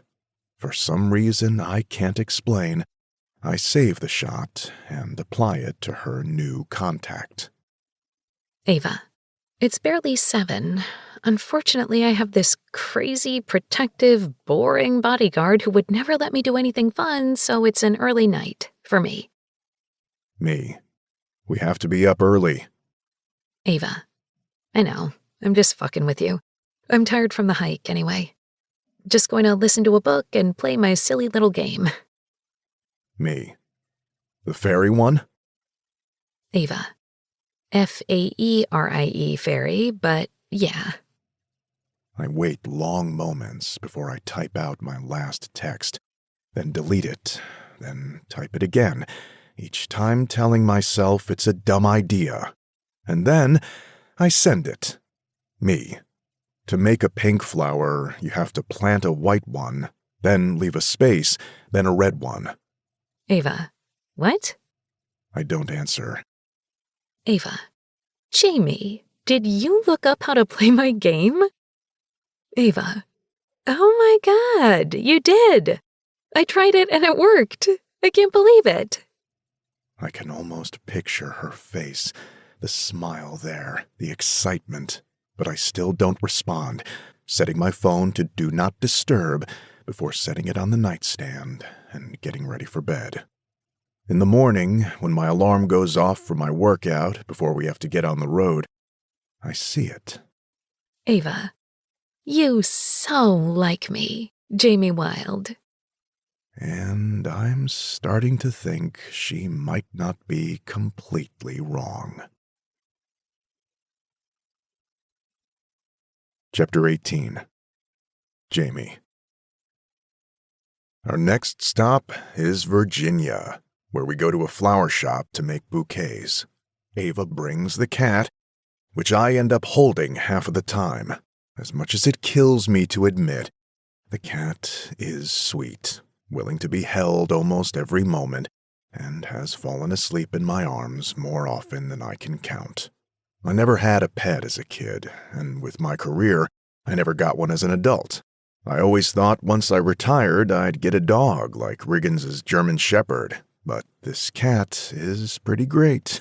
Not that I'd ever admit that to Ava, since she'd never let me live it down. Now I'm walking off the elevator of the hotel in front of Ava, the cat on a fucking leash while she carries it. The woman bought her tiny fucking cat a bedazzled leash to take her on, and I quote, silly, goofy kitty walks. I drew the line at holding that fucking leash. As we walk toward the hall our rooms are in, she continues to ramble on about God only knows what. When we approach the hall, her words become even more of a static noise as I notice something is off. What the... I mumble as she continues to talk, light spilling into the hallway as we approach her hotel room door. Ava, not realizing I'm suddenly on alert, walks right into my back. Her body presses into mine, and my arm moves behind me to wrap around her until she steadies herself, but not turning, keeping my eyes locked on that door. "Jamie, what's—" She starts, but I use my arm on her back to squeeze and put a finger to my lips. My arm drops, and I reach for my back pocket, touching the phone there and pulling it out before taking another step closer. Common sense wants to believe it's just housekeeping, nothing nefarious, but my gut thinks it's something more. Unfortunately, my gut is very rarely wrong, something that's confirmed when I get close enough to lean forward and peek in the door. Destroyed. That's what her hotel room is. Quickly, I run through my options, balancing my all-consuming need to keep Ava safe, to keep her by my side, and to keep her from seeing what's in front of us. She puts on a strong front, playing the tough, doesn't-give-a-fuck chick. But even though I haven't been around her that long, I know it's just that, an act. The Ava I know is soft and sweet. Looking down the short hallway, I note there's only one other room in this hall, and it's the one I've been staying in right across from her. I make a decision, reaching into my pocket for the key and opening the door to my room before tugging her inside and closing it behind me. It seems quiet and untouched, but still, I walk through the room, checking closets and under beds, until I confirm there's no one in here. Moving back to Ava, I put a hand on her shoulder, squatting a bit until we're face to face, and I'm looking into her big blue eyes. "Stay here. Don't move," I say. "Do you understand?" "Jamie, what—" "2 minutes. Stay here." "You're freaking me out, Jamie." I lift a hand and press it to her cheek, those big, beautiful eyes of hers widening. "I know. Listen to me. You have your phone, yeah?" She nods. "Good girl. I'm gonna go check the room. Any noise, anything seems off, call 911. "Jamie, I know you need details to feel comfortable, so I'm gonna give them to you. Your hotel room has been ransacked. I'm gonna leave you in this room while I make sure there's no one in your room still. I'm gonna check your room while you stay in here with Peach, okay?" "Jamie, it's probably nothing," I lie, "but I don't play with safety." "Safety?" The word is whisper soft, and I wonder if, finally, the severity of her reality has finally cut through her mind. The need to have me with her, to listen to the rules I give her, finally sink in. I step closer to her, crowding her space, ignoring the way it feels so good to be this close every single time, like some kind of invisible string usually stretched tight finally goes lax with her proximity. "Ava, please, if you're only gonna listen to me one time, let it be this one. Call 911. Stay in this room with Peach. Once you get someone on the line, tell them where we are, that your room was broken into, and your security is checking. If they hang up before I'm back out, call the hotel next. If anyone, and I mean anyone, Ava, a kid, an old lady, a guy dressed in a fucking clown suit, comes to the door, you scream. You do not open it at all. Do you understand?" Reality seems to wash over her, her mouth opening slightly as she stares at me, and I lower my voice. "Hey, princess, do you get me? I need to go check the room, but I can't leave you here unless I know you're good."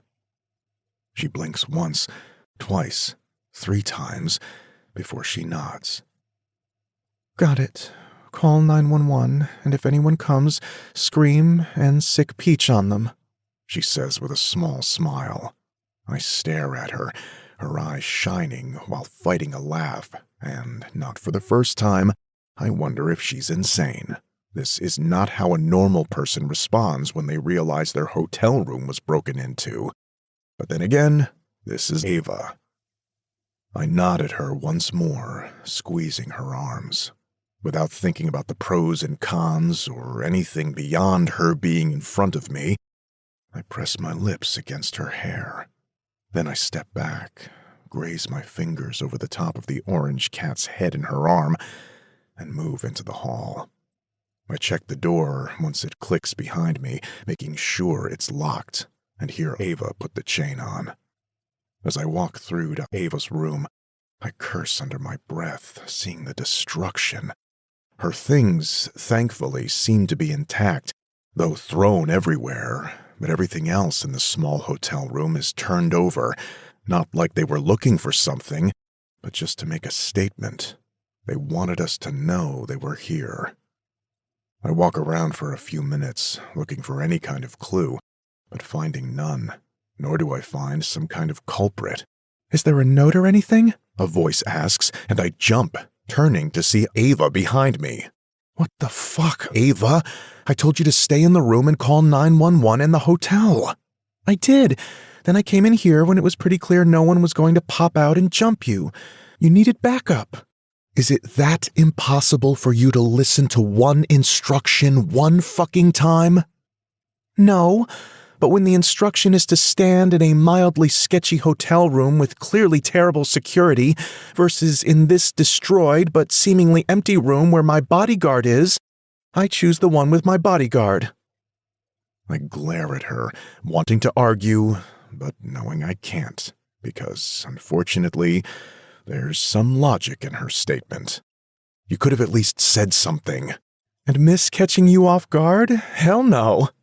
"What if I thought you were the intruder and I attacked you?" She rolls her eyes like that's insane and huffs.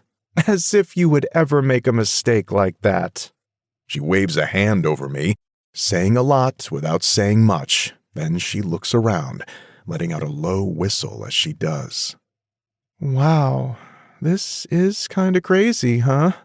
She moves in a circle, looking around, checking the destruction before starting to walk around, moving a coffee table on its side with the toe of her shoe, and then looking over her things. "Weird they didn't touch my shit, right? That's weird." I mean, I hesitate to say anything, but I decide we're long past playing games. Yes, it's strange, and there's no note, not that I could see at least. Don't touch anything, though, okay? "I've seen enough CSI to know the rules." She lifts Peach to her face, rubbing her cheek against the sleepy kitten before pressing pink lips to orange fur. "Why aren't you freaking out about this?" I ask, suddenly concerned because this isn't a typical response to finding your room ransacked. "Oh, I'm sure I'll panic a bit once the adrenaline wears off. But right now, I'm just happy we were lucky enough no one was here, and Peach was with us," she says, lifting the kitten. "Right now, I'm being delusional and telling myself it's kind of funny, exciting, and interesting." I stare at her and shake my head. "That's not normal. You know that, right?" "I enjoy living a life of delusion, thank you very much." She pauses like she's contemplating something. "Maybe that will be my next hyperfixation. I'll become one of those true crime girlies, listening to podcasts and researching serial killers." "Well, maybe we don't commit to that just yet. Plus, who said this is a serial killer? How did you even get from a ransacked room to a serial killer?" "I mean, this is clearly not the work of a stable human being, Jamie." "But a serial killer?"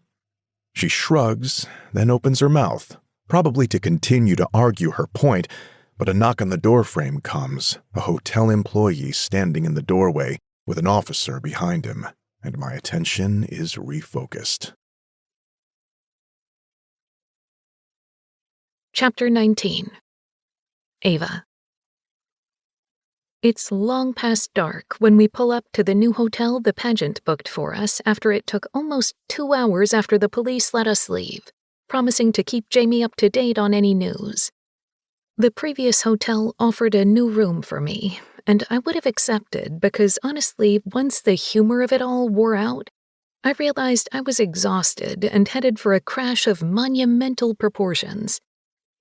Unfortunately, Jamie refused, calling his boss, filling him in, and getting a new location he approved of to spend the night at. Then Jamie helped me pack up my things. I've never been more grateful I only brought one of the suitcases into the room, but I'm sure Jamie saw a good number of underwear and bras regardless. That I will be wiping from memory, thank you very much. We walk to the front desk of a new hotel, where they quickly check us in and hand Jamie 2 key cards, unlike the past few stops where he was given 4, 2 for each room. Which means 1 room. Me and Jamie in the same room. My mind moves to when his hands were on my shoulders, the way he looked at me, the way he calmed me down, the way he called me princess, the way he kissed the top of my head before going to check my room out. When we're in the elevator, I finally speak, attempting to ease the tension that is near suffocating. 1 room? Greg and I decided it's better for us to stay together if someone is after you. I roll my eyes and sigh. Isn't that a bit much? Jamie taps the button for the top floor, and slowly the elevator rises. No one is looking into me. Your room was broken into and destroyed. This after you've had multiple threats and messages sent to you on multiple platforms. If it were up to me, this would be the bare minimum of what we do. His jaw goes tight, and I try to parse out what he means. Then I decide I don't really want to know what drastic steps his crazy ass would take. The police and the hotel staff agreed that although there was no camera in the hallway my room was in, a budget hotel the pageant picked, it was probably a group of kids screwing around. According to the police chief, who came to personally reassure Jamie, there was no imminent threat to my life. It's something that's been happening a lot in the area. With nothing to keep the high school kids entertained on weekends, they resort to being little fucks, causing enough trouble to be a headache, but not enough to be a real issue. Instead, I return to the subject at hand. So, 1 hotel room, I start, a wide smile spreading on my lips and bumping him with my hip. Are we going to have some fun on the bed trope shenanigans? What? He asks, staring at me with the kind of exhaustion a parent gives an unruly child.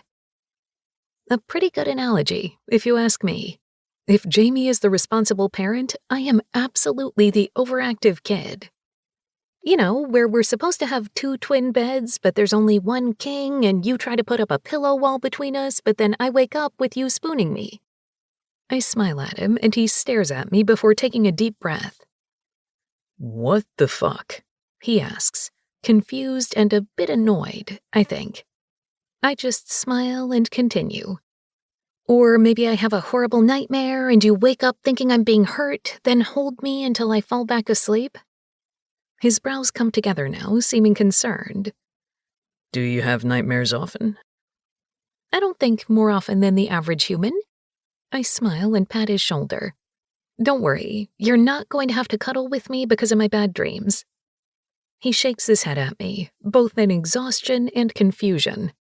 Where do you come up with this shit? I read a lot, I say. Read what? Horror books? I roll my eyes at him and scoff. No, you doofus. Romance. The 1 bed trope is a classic in romance books. There's a pause where I think he'll make some snide remark about reading romance, at which point I'll have to get all self-righteous, which is a shame because it's been a long day. But instead, he just gives me a somehow more annoyed look. Did you just call me a doofus? The elevator dings, the doors slide open, and I step out before he can first, turning to face his glaring face. God, he's so fun to tease, and so easy to rile. Sure did. Now which room is ours, doofus?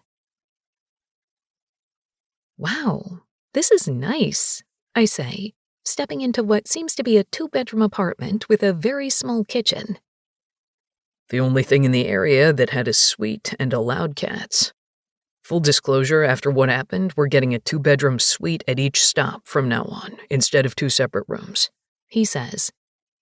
There goes my snuggling hopes and dreams, I say with a sigh as he grabs my overnight bag and glares at me. Which room do you want? I don't care, I say with a shake of my head, because I really don't. We'll only be here one night before we pack up, do our event, and drive to North Carolina for the next event.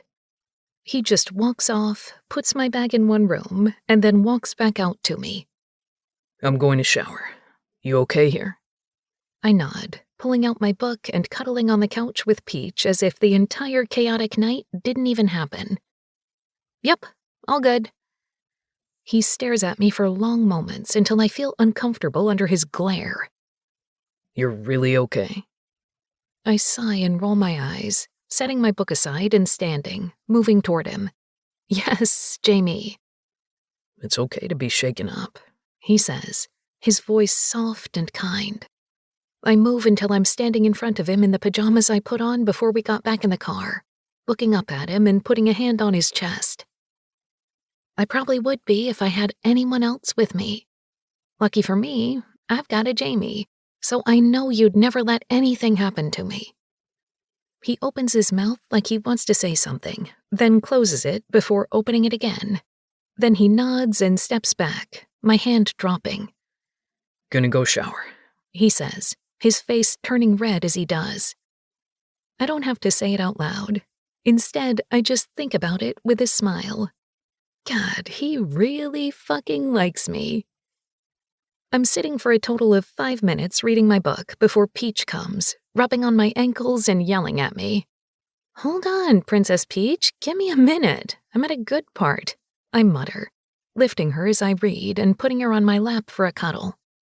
She doesn't seem to be in a cuddling mood and instead nips my wrist, clearly saying something along the lines of, "Feed me now, you bitch, or I'm going to make your life a living hell." With a sigh, I put my book down and lift her up until we're face to face. You know, if you weren't so cute, we'd have much bigger issues, I say in a cloyingly sweet voice that's annoying even to my ears. She must agree when she nips at my nose. I sigh, putting her down and getting to work, getting her bowl set with water and food before taking a deep sigh and trying to regulate myself. Even though I'd never admit it to Jamie, I'm a bit shaken after everything that happened. It's too real, too close to me. Messages and comments I can put on the back burner of my mind because they're just that, words on a phone from some random stranger who knows where. But someone breaking into my hotel room? That's real. That's why, instead of reading in my bed like I'd normally do, I chose to read on the couch because it felt safer. Or, at the very least, closer to the safety that is quickly becoming what Jamie gives me. When I walk back into the main living area, Peach content as she stuffs her face with the most vile cat food on this planet in the small kitchen, my reading spot is taken. In its place sits Jamie in a white tee and gray sweatpants, an utter dream, sitting in my vacated spot on the couch, reading my book. An utter nightmare. You better not have lost my spot, I say with a smile, trying to play off what he could be reading. He jumps a bit, like I caught him off guard, before he looks up at me, shaking his head. Is this what you're always reading in the car? He asks, lifting the book back up. I mean, not that specifically. Sometimes it's vampires or fairies or hockey players. Cowboys is kinda new to me. I lean over his shoulder to see what he's looking at and fight the embarrassment at him reading about a cowboy tying a single mom to her bed. I reach to grab it, but he moves at the last minute to keep it out of my reach before standing. I walk around the couch and reach to grab it once again, but he's much too big and reading at an angle he knows I can't reach. When I almost get it, he stands, making it impossible to reach my book now. Jesus, Princess. You like this kind of stuff? I can't see my face, but I can feel my cheeks burning violently as I move to try and grab my book back. I should have started reading on an e-reader, but I've always liked the permanence of books most of all, and I like being able to tab and annotate the physical version. I don't know, I say, jumping to grab the book again, but he's too tall when I'm barefoot. Not that 5-inch heels could have really helped here. You don't know? How do you not know? I've never done any of it, Jamie. I just read it. I stand up straighter, crossing my arms on my chest. Why? Fine. He wants to play this game? I'll play too. Because have you met men these days? I barely trust them to take me to dinner, much less choke me while they fuck me. He stands there, his face gaping at my words, and I smile, happy I've evened the playing field once again. Now you? I bet you know how to choke a woman and make sure she likes it. I smile wide, then wink before turning toward the small kitchen again to refill my water bottle, even though it's half full. I just need some space to breathe when he's looking at me like that. Can you stop that? Jamie finally says, standing in the entryway of the kitchen. Stop what? I ask over my shoulder. Stop. He stutters a few times, trying to find the right way to say whatever it is he's trying to say, and I fight the rush of satisfaction, knowing I've got him so flustered. Flirting with me. Why? I ask. But then something else comes to mind, horror taking over me as a new thought hits. Does it make you uncomfortable? I ask, turning toward him. Flirting with him because it flusters him is one thing, but making him uncomfortable when he's just trying to do his job is another. He answers quickly and concisely. No. A blush comes over his cheeks, like that one word alone was more of a confession than he would want to make. It's just unprofessional. Unprofessional? My job is to protect you, Ava, not flirt with you. Funny that he said flirt with me rather than me flirting with him, which is intriguing. Has this been his brand of flirting? If so, he is really bad at it. Something about that makes me smile, knowing that Jamie Wilde is actually bad at something. I let a smile spread over my lips. Then it settled. What's settled? He asks hesitantly, as if he isn't sure he really wants my answer. You like me. That's why my flirting with you gets you all flustered.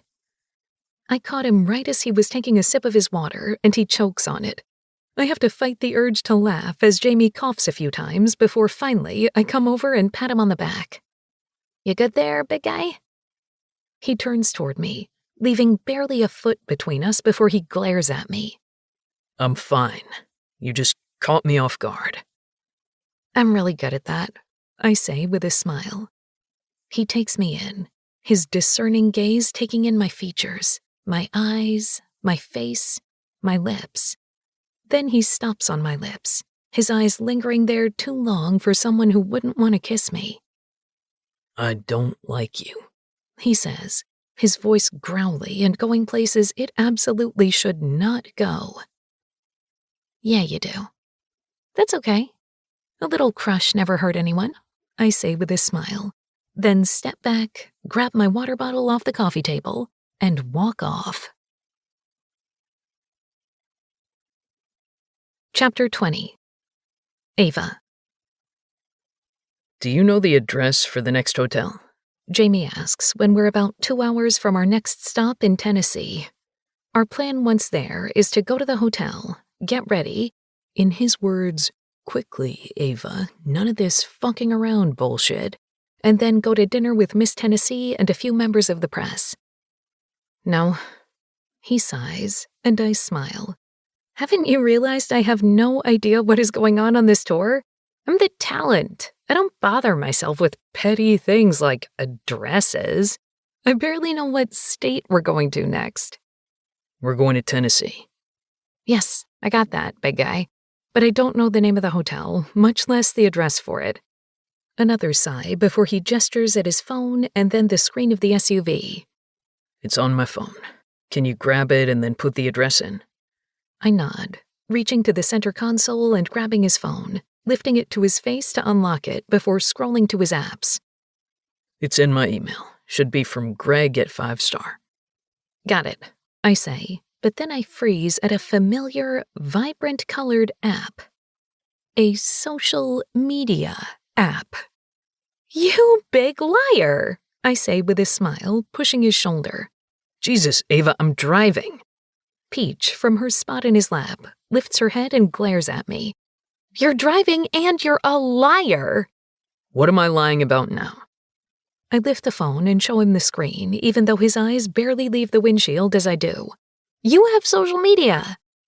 Ava, no, He starts, but I cut him off. What's your handle so I can follow you? I ask, tapping the icon because I'm nosy.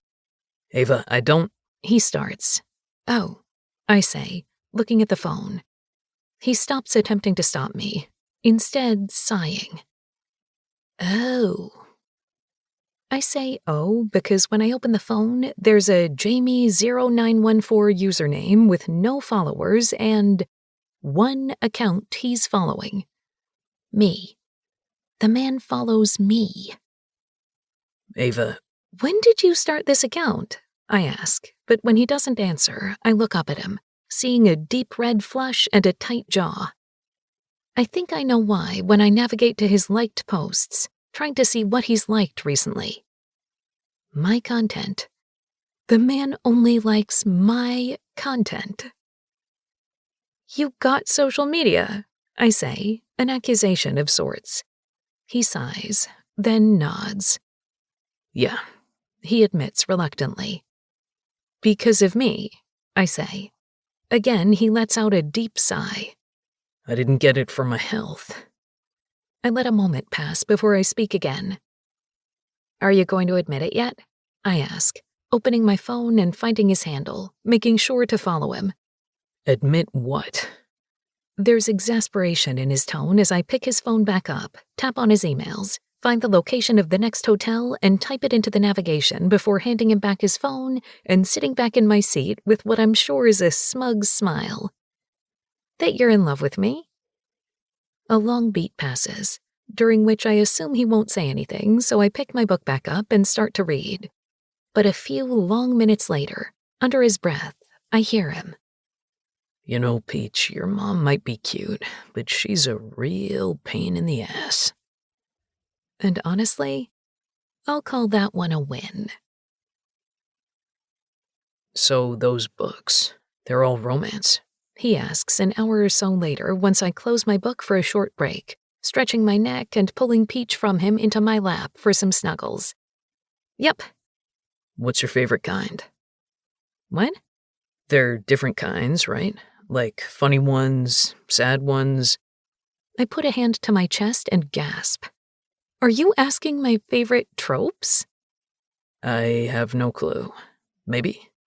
Well, since you asked, I turned to him. I like rom-coms most. Romantic comedies. They're a little funny and goofy and kind of outrageous, but that's the fun of them. I love grumpy sunshine, forced proximity, opposites attract.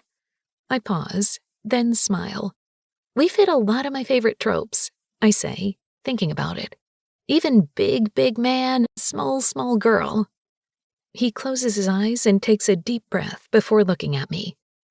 Do I even want to know what that means? You know, she's small and short and dainty. He's a big, tall, muscled man. It's hot, but I always wonder about the logistics. Just look at you and me. You're a giant. We'd never be able to do doggy, you know? I expect him to blush, to stutter, even to groan, the way he does when I say anything like that. It would work, trust me. He says instead, shocking me and causing me to sit there blinking at him.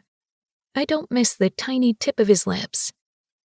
Silence fills the car as I try and process that bomb he just dropped before he speaks. Why only romance? Because I like them and I don't like other genres as much. I don't believe in doing things in life just because it's what other people think you should be doing. He says. Plus, who doesn't love the idea of love, of falling in love and falling in lust? It's the most beautiful thing in the world. When you read romance, you get to watch it over and over in different ways. What's there not to love? There's another pause, and I think that's it for the conversation before he breaks the silence again. But you don't have a man? He asks, seeming confused. Nope. Why not? I shrug. Haven't found anyone I like enough to spend more than a couple weeks with. Life is too short for that. I've seen friends date men who were all kinds of wrong for them just because it was comfortable or he checked just enough boxes to make sense. I don't want someone who makes sense. I want someone I'm crazy for. I shrug again, feeling much too under the microscope for comfort. When I find him, I'll know, and that will be that. Could be next week, could be in 40 years. I'm not putting my life on hold just because I'm waiting for some man. Jamie looks at me quickly before returning his eyes to the road. That's pretty wise, coming from a self-centered beauty queen, you know. There's a small smile on his lips, and I gape at him before laughing and slapping his arm. I can't believe you actually just told a joke, and that it was kind of funny. It was plenty funny, he grumbles, and I reach over again to rub his arm. All right, big guy, you're right, it was plenty funny. We drive in silence for a bit, the navigation the only sound to be heard, before I get up the courage to break the silence. So what about you? Do you date? I ask, suddenly shy to even ask that, which is so out of my nature. It sounds like your job is pretty unpredictable and you're always on. It must be hard to date or have a relationship. I look over to catch him shaking his head, eyes stoically on the road. This job can't have distractions. It sounds like a line he's told himself many times before, and for a moment, I wonder if he means it. Distractions? Like, say, pretty passenger princesses whose ass you can't stop staring at? I ask with a smile. Exactly. I bet we could be a fun distraction, you know. It's my normal MO to flirt just to watch him blush, but I didn't get the blush this time. Instead, I just get his honesty. Ava, you're a distraction of the worst variety. Doesn't sound like too much of a bad thing. He finally looks at me for just a moment and gives me a smile, shaking his head before diverting his attention back to the road. I've been in this game a long time, Ava. I've seen guards come and go, men and women who think this job is easy, think it's just watching over entitled people and playing cops and robbers. Distractions are what get people hurt. That makes sense, even if it makes the tiniest of disappointed rocks settle in my tummy. I ignore it. Do you like it? What? What you do. Bodyguarding. He hesitates a moment longer than acceptable, indicating the answer isn't fully yes, but also not fully no. He's conflicted. It's a fun job. I get to travel the world and get paid to do so.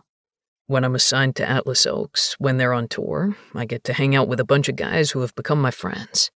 That's pretty awesome. Not a bad gig, I'm learning. I'm shocked when he smiles again, like he maybe, possibly finds me endearing. But, I say, carrying out the word and waiting for him to fill in the gaps. He sighs. But this job isn't forever. For a moment, he looks shocked to have said it out loud, like he didn't mean to admit it. Then he continues, I'm assuming because he's already halfway there. My boss, my old boss, he sold the company almost a year ago, and he had some really great benefits that would set in about 3 years, which is when I could retire early. The new boss gave me this assignment and implied that if things didn't go how we wanted, with it ending in securing a contract with the organization, I might not be around to see those benefits. My mouth drops open. Oh my God, he threatened to kill you? Jesus, no. Just potentially letting me go, I guess. Well, that's less dire, I suppose. So this is like a trial run? I guess that's what you could call it. I cringe, turning to look at him, suddenly apologetic. And I'm making that harder? I mean, not specifically. But I'm not making it easier, I say, scrunching my face up. He doesn't answer, so I ask him a new question. What do you want to do when you retire? Absolutely nothing. He says with a grin, and it makes me smile too. I don't think you would do well sitting around for any period of time. Maybe, but I'm willing to give it the old college try. That makes me laugh before I sit silently, thinking of Jamie sitting around doing nothing.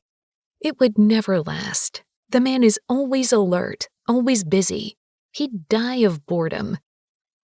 What about you? What's next for you after all of this?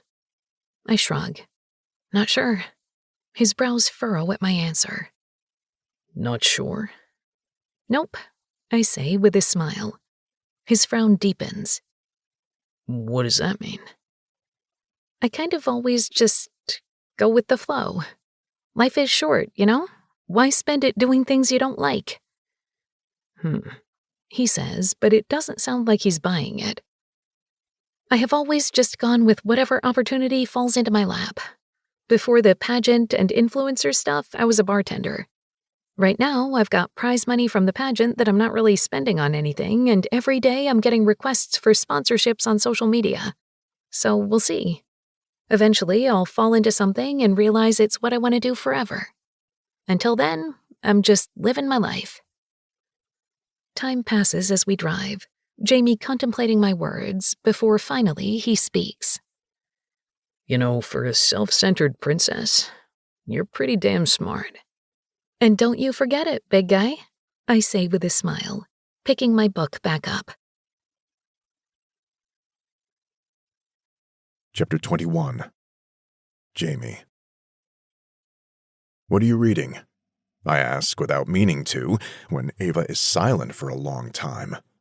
When her head perks up as she takes off the big pink headphones with white ribbons tied to the frame and a broad smile on her lips, I instantly regret it. What? What are you reading? You keep giggling. Her smile spreads on her face, and she shifts in the seat to look at me, tucking her feet beneath her. Peach moves in my lap, stretching an arm out to Ava, and she returns the move, scratching behind her ear. An Omegaverse. With my eyes on the road, I take a deep breath. The way she said the simple, nonsensical word, I know she's excited for my response. Still, something tells me I probably don't need to know whatever she says, much less want to know. Do I even want to know what an Omegaverse is? Oh, absolutely, she says, then proceeds to move into a long, drawn-out conversation about alphas and omegas and betas, designations and mates. Then she gives me a very in-depth explanation of what a fucking knot is, using a straw and wrapper. And I was right. I did not want to know. Get it? She asks. I continue to stare at the road, but when we hit a red light, I turn to her, her smile wide and her eyes wider. God, she's fucking cute. I miss who I was before this, I say, and her head tips back with a twinkling laugh, the blonde of her long ponytail grazing her arm as she does. The light turns green, and I start to drive before confessing, you know, I thought I'd spend time with you. Under duress, of course. She rolls her eyes, and I smile because I cannot help it. Of course, but I thought I'd spend time with you, and you'd turn it off. What? Your pageant girl, the happy-go-lucky, friendly-to-everyone ball-buster version. That you'd be a bitch, or uptight, or something. I turn my head when she doesn't respond, looking quickly as I'm driving to catch her turned to look at me, a wide smile spread across her lips. But, she says, almost jumping with joy. God, you're a fucking pain in the ass. Hey, no. Finish. What did you expect?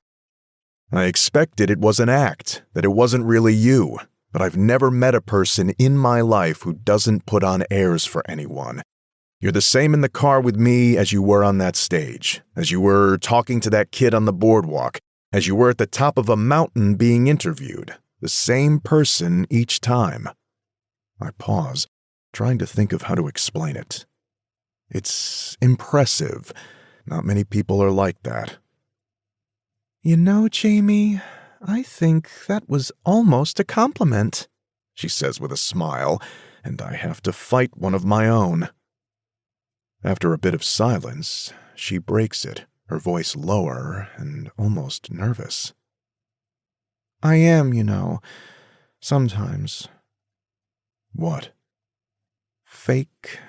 I don't think anyone can be completely real all the time, but it's normal, I think. In my peripheral vision, she shrugs, a bit of her sunshine smile dimmed, and something in me wants to go after every person who ever made her feel like she has to be on all the time, like who she is at any given moment is utter perfection. I think everyone puts on a face for the rest of the world. No one is exactly the same behind closed doors and out in public, especially not when cameras and careers are involved. Everyone's a little fake sometimes. I'm not, I say. Liar, my mind says. What a fucking liar. Because I'm just a little fake when I'm pretending Ava doesn't get to me, that she's not shifting something in me. I'm fake when I see her flirting with anyone else and I have to act like it doesn't bother me. Or when she flirts with me and I have to pretend I don't care. No, you're not. What does that mean? You're on much higher alert in public, for one, she says, which is valid. And you definitely aren't letting kittens sit on your lap and scratching behind their ears or buying pageant queens a dozen types of ice cream because you feel bad out in the world. I guess that's fair. It's much more exhausting than I thought it would be, being on all the time. Sometimes I wish I could be normal out there too. Drop an F-bomb or sit with a slouch. Or just be in a bad mood. Why can't you? Well, for one, the internet is forever, she says with a laugh. And I don't need a photo of me sitting with horrible posture and resting bitch face while someone talks to me to follow me for the rest of my life. I guess that's fair, I say, holding my instinct to tell her she's gorgeous no matter what. God damn it, Wild. Get it together. She's a client. And people come to see pageant me.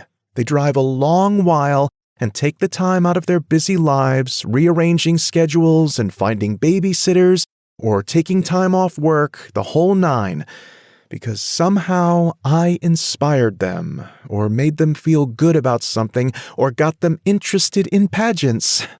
She sighs, a soul-deep sound, and it hits me dead in the gut. They'd love the real version of you too, Ava, I say, even though I should keep my mouth shut. If you let her out more. What am I saying? That real version she hides away is for a reason, because if she did, Regina would lose her mind and find a reason to cancel her contract. My job is to keep her in line, not encourage her to toe it more than she already does. Yeah, maybe, she says. Not maybe, Ava. Definitely. And then I reach over, one hand on the wheel, and grab her hand, squeezing it once. Thanks, Jamie, she whispers, and I know the two words mean more than just thanks for the pep talk. I don't respond. I also don't let go of her hand, twining my fingers with hers. Chapter 22. Ava. We're so excited to have you here in Florida, the instructor for the snorkeling business we're highlighting for this stop says. We're all on a large charter boat, part of a locally owned snorkeling business. With us are a few members of the press, Miss Florida, Anne, unfortunately, Jamie, and me. Today, we're going to be snorkeling, one of the most popular tourist attractions for coastal Florida. We're going to see some gorgeous fish and coral today. There should be a few sharks out there, but they're a docile variety and shouldn't give us any issue. Jamie's body goes still briefly, and for a split second, I stop watching the instructor and instead turn to look at him, a furrow on my brow. His face is stoic and on the speaker, not shifting at all, even as I obviously stare at him. The instructor starts to go through measures for what to do if and when you see a shark, how to stay safe, but I'm too busy watching Jamie to pay much attention. His jaw has gone tight, and some of the color has gone from his face. I lean in and whisper to him, "You okay? You look like you saw a ghost. Or a threat." A chill runs through me at the thought of a threat being nearby and Jamie being freaked out by it. I don't like sharks, he whispers, and it takes everything in me not to scoff out a laugh. You? You don't like sharks? I whisper. They're a threat I know nothing about and can't control other than staying out of the water. What's there to like about them? One thing I've learned about Jamie is his undeniable love for all things predictable. I think it's why I drive him so crazy, why I rub him so wrong most of the time, considering I am the opposite of predictable. I love spontaneity and chaos and flying by the seat of my pants. I also love fucking with Jamie. They're pretty, I say with a smile, knowing it's going to annoy him. The rush of a wind runs through me when he looks at me with a droll expression, though entertainment lies beneath it. Pretty things can be dangerous, he says pointedly, and I smile. Like me? Am I dangerous to you, Jamie? Before he can respond, the instructor claps loudly, a wide, jovial smile on his lips. Okay, so who wants to be fitted for a life jacket first? I raise my hand instantly. Me! Jamie's jaw gets somehow tighter, and I wink as I turn back to the instructor before pulling off the cover-up and revealing a one-piece bathing suit with no back and a super low front. Can you take this, big guy? I ask, handing him the gauzy fabric. Then, under my breath, whisper, "You should really stop grinding your teeth. Really bad for your teeth." When I move to the instructor, I notice he's a cute enough-looking guy, but compared to Jamie, he looks small. Normally, he'd probably be my type, flirty with a good smile and longish, sun-bleached hair, but suddenly his surfer boy look doesn't do it for me. He smiles wide at me before digging through a bin for the right-sized life jacket, and I joke about how they don't have a pretty one. It's clear he uses smiles and boyish looks to land tourists, but I'm not falling for it. Not as his fingers glide over my arm as he slides the life jacket on, or as he buckles it, trying to look into my eyes.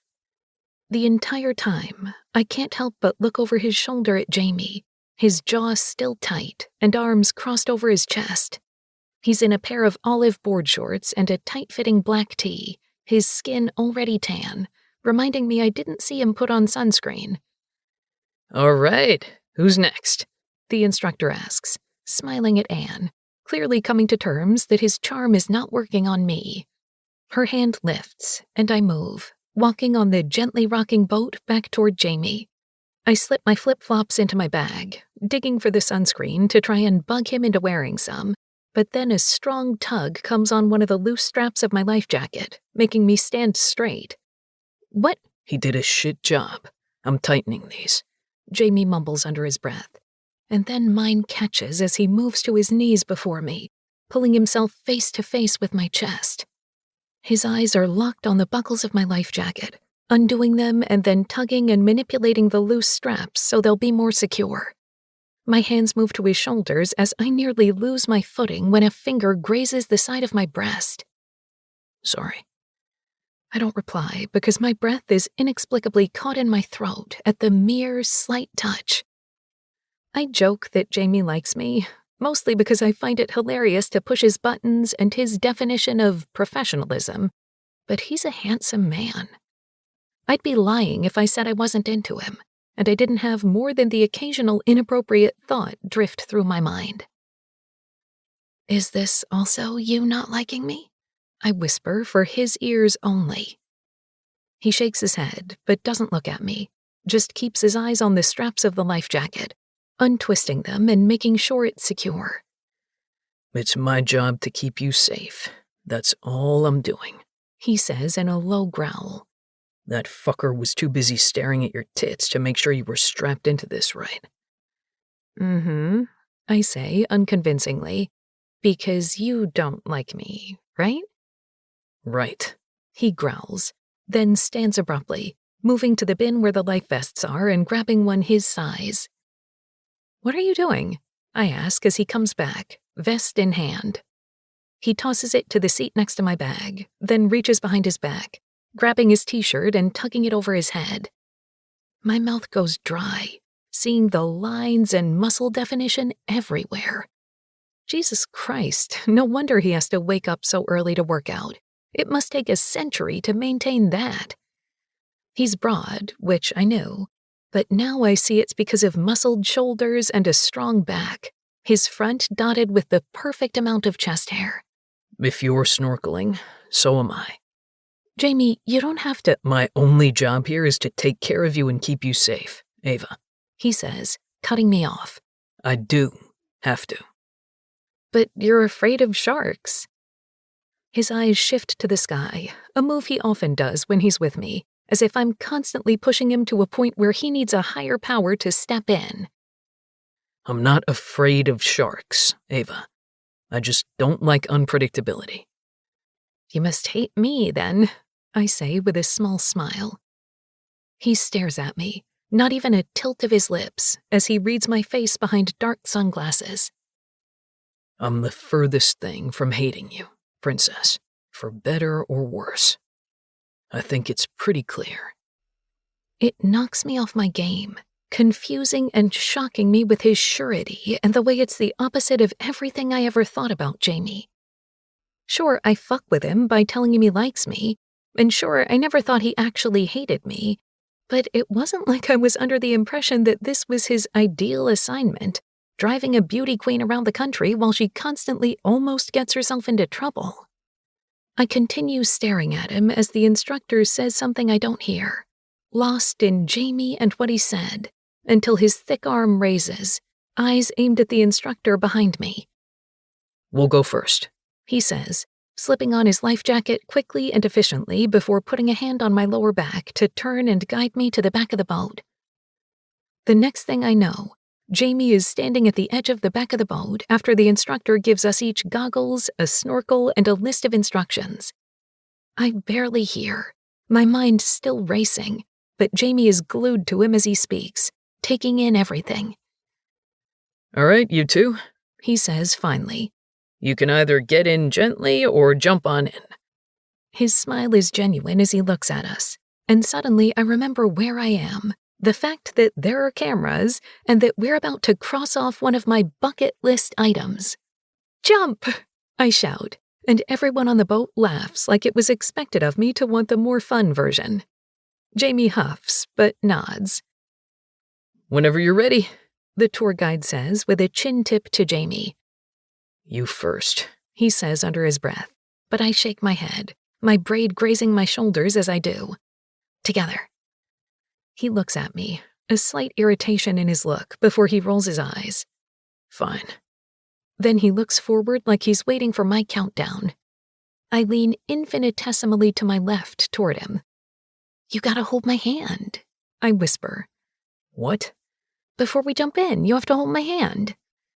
He looks at the water and then at me. Why? I don't know, it's what everyone does when they jump off boats. He glares at me and I laugh. You know, holding my hand won't ruin your professionalism, big guy, I tell him. I think I've already fucked the professionalism beyond repair, he grumbles under his breath. I laugh loudly, and his lips part in a smile he can't fight. Well, then hold my hand and jump in. And he does.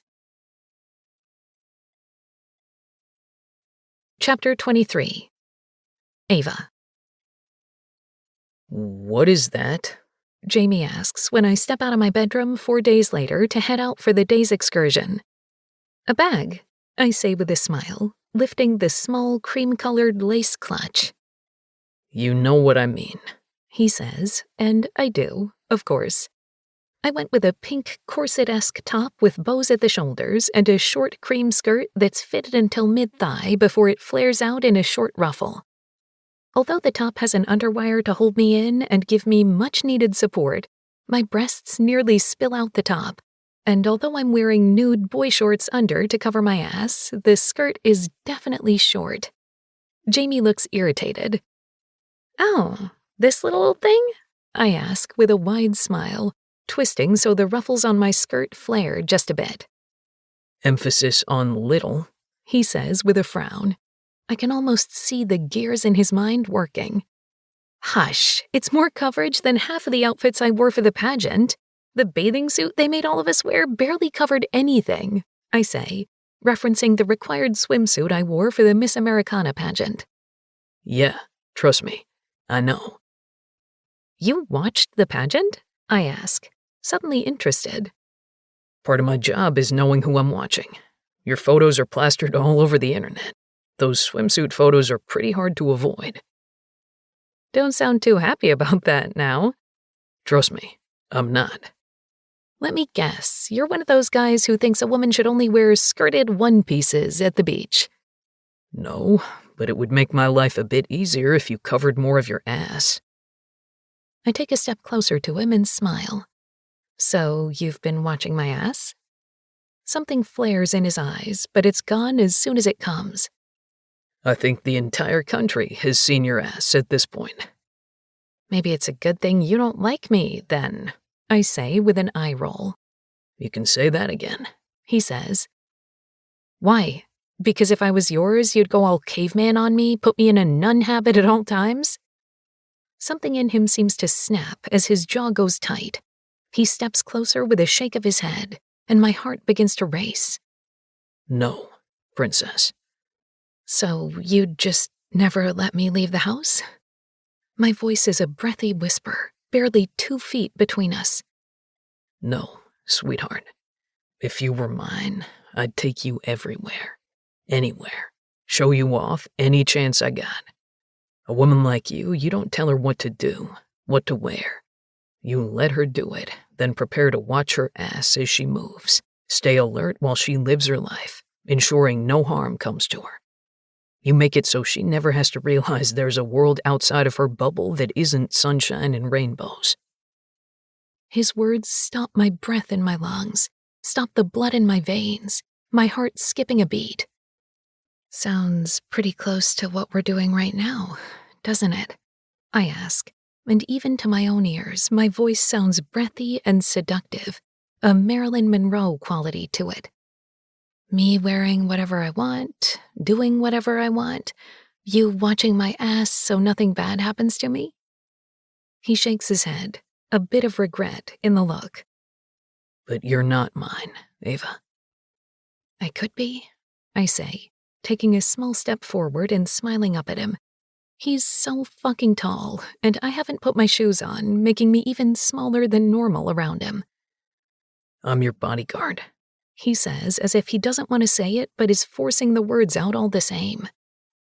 But if you weren't, I clarify. If I wasn't a client, if I wasn't someone you were paid to protect, you'd want me?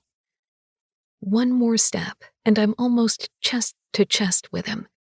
I feel exposed like this, in a tiny outfit, him dressed in a black tee and black pants. Ava. For science, Jamie. I put a hand on his chest and feel his heart beating there, pounding against my palm. He must see something on my face, or maybe he's as tired of the games as I am, because he finally makes what feels like a confession. Yeah, princess. If you weren't a client, I'd kiss you. That's what I need to hear. I won't throw myself at a man who doesn't want me, who never wanted me or never would want me. But this I can work with. Slowly, giving him time to say no, to push me off, a move I would respect even if I'm constantly pushing at his buttons. My free hand moves up until it's on the side of his neck. Then I move, lifting to the tips of my toes, rising to try and meet him, using light pressure on my hand to urge him to bend his head a bit, which he does before he wraps an arm around my waist, pasting my body to his in the most delicious way. And then my lips are on his, a gentle press, a lingering of lips on lips that has my heart racing and butterflies erupting in my stomach. It's over much sooner than I would like, as I lower back to my flat feet with a gentle, easy smile on my lips. My eyes slowly float open to look at him, his head tipping down to look at me, eyes discerning and reading me. You kissed me, he says simply, and I feel every syllable as it moves through his chest against my nipples in the absolute best way possible. I did, I say with a smile. You kissed me, he clarifies like he finds the concept absolutely baffling. Sure did, I repeat with a smile. That's not how this works, Ava. I lift an eyebrow and tip my lips up. I think it's exactly how it worked, I say with a laugh. No, not with me. I tip my head to the side and roll my eyes. Then how's it supposed to work, Jamie? I say with challenge in my words, waiting for his stupid man explanation where he will probably tell me I shouldn't have done that because of work or blurring lines or who the fuck knows. Instead, as seems to be his way, he surprises me by doing neither of those. Like this. Chapter 24. Jamie. My knees bend a bit, and my free hand moves under Ava's ass before I stand up straight, lifting her off the ground and moving toward the wall behind her. Instantly, her legs wrap around my waist on instinct, as if even her body knows this is how it's supposed to be. I thought I was in my head. I thought she was just gorgeous and we were around each other too much, because there is no way this all-consuming attraction I feel for Ava is anything more than convenience or in my head. Then she kissed me, and that theory was thrown out the window. Now I need more. I am so fucked, but I can worry about that another time, any other time. Right now, I press her back against the wall, her face right in front of mine, now that we're on more even footing, her lips brushing against mine as I whisper, "This is how it works, Ava. I kiss you. Every time I kiss you, and I do it in a way that you can never forget what it's like to be kissed by a man wholly and completely obsessed with you." It's a confession of sorts, the answer to all of her prompts about whether I like her and her constant teasing that I'm learning is just her way. Each time she asks me, bugging me about liking her, I have to force myself not to say, "Yes, I like you, Ava. I more than like you. I'm fucking obsessed with you, and I can't seem to do a single thing without you on my mind." Ava Bordeaux is the first thing I think about the moment I wake up, and the last thing I think about as I'm falling asleep, and it has nothing to do with my need to protect her. Not even a little. My hand on her jaw tips up her face to better angle it, and I dip my head down, letting my lips graze hers gently. She sighs into the kiss, a sound that goes straight to my dick, and I use it to open her lips, slide my tongue into her mouth, and taste her. Bubblegum. Oh, she tastes like fucking bubblegum. My pink princess who drives me up a fucking wall tastes like bubblegum, and for a moment, I wonder how she tastes everywhere else. When her tongue comes to touch mine, dancing with it, battling for dominance, it's like our everyday interactions, but in a kiss, sugary sweet with a hit of fire. It makes me hard, makes me want, need more. So I move closer, pinning her more fully between the wall and my chest, my cock grinding into her center at this angle. "Oh, God," she whispers into the kiss, and what I would fucking give to hear her make that sound naked beneath me as I fuck into her. You're fucking perfect. I groan against her lips, my teeth nipping and then sucking to soothe the bruised skin. Then I trail my lips down her neck, sucking and tasting her gently as I do. She's an addiction, the sweetest dessert, the most potent liquor, and I'm already drunk on her. Fucking weeks teasing me in your sweet little outfits. I nip at her neck, and she moans again, bucking against me, tipping her head to the side to give me more room to work with. Teasing me and telling me I'm into you when all I want to do is do my fucking job and try to forget how much I want you. You know how much I want you, though, Ava, don't you? You've known since that first day. I'm shit at hiding it. My tongue runs up the skin of her neck before I bite her earlobe. Her hips are moving now, a gentle rocking against my hard cock. I want you too, she whispers, a plea. I know, princess. Fuck do I know. I don't know how much longer I can resist you. I suck at her neck, moving and nipping, being sure not to stay too long in one spot, because even in my heightened state, I know not to leave a hickey on the pageant queen. My hand slips down her side, then back up until I cup her breast, my thumb swiping over the raised spot of her nipple before pushing the cup down. Oh, God. She groans into my ear, and I grind my hard cock into her again, living for how she continues to rock on me, attempting to get some kind of friction. More, please. My mouth moves back to hers, tasting her before I pinch her nipple, rolling it and drowning in the yelps she lets out as I do. Her breasts are perfect, filling my palm with tight pink nipples I'd give anything to suck on right now, her body responsive as I play. I start contemplating ways to get her to the bed, what I'll do next, how. Then my phone beeps with a text. Probably the coordinators asking if we're heading downstairs or if there's an issue, and I come back to myself. We shouldn't be doing this. We have places to be, people counting on us. We both have a job to do. Still, I slow the kiss instead of pulling back, unable to end it completely. No matter if this was a good idea or not, I don't regret kissing Ava, not even a little.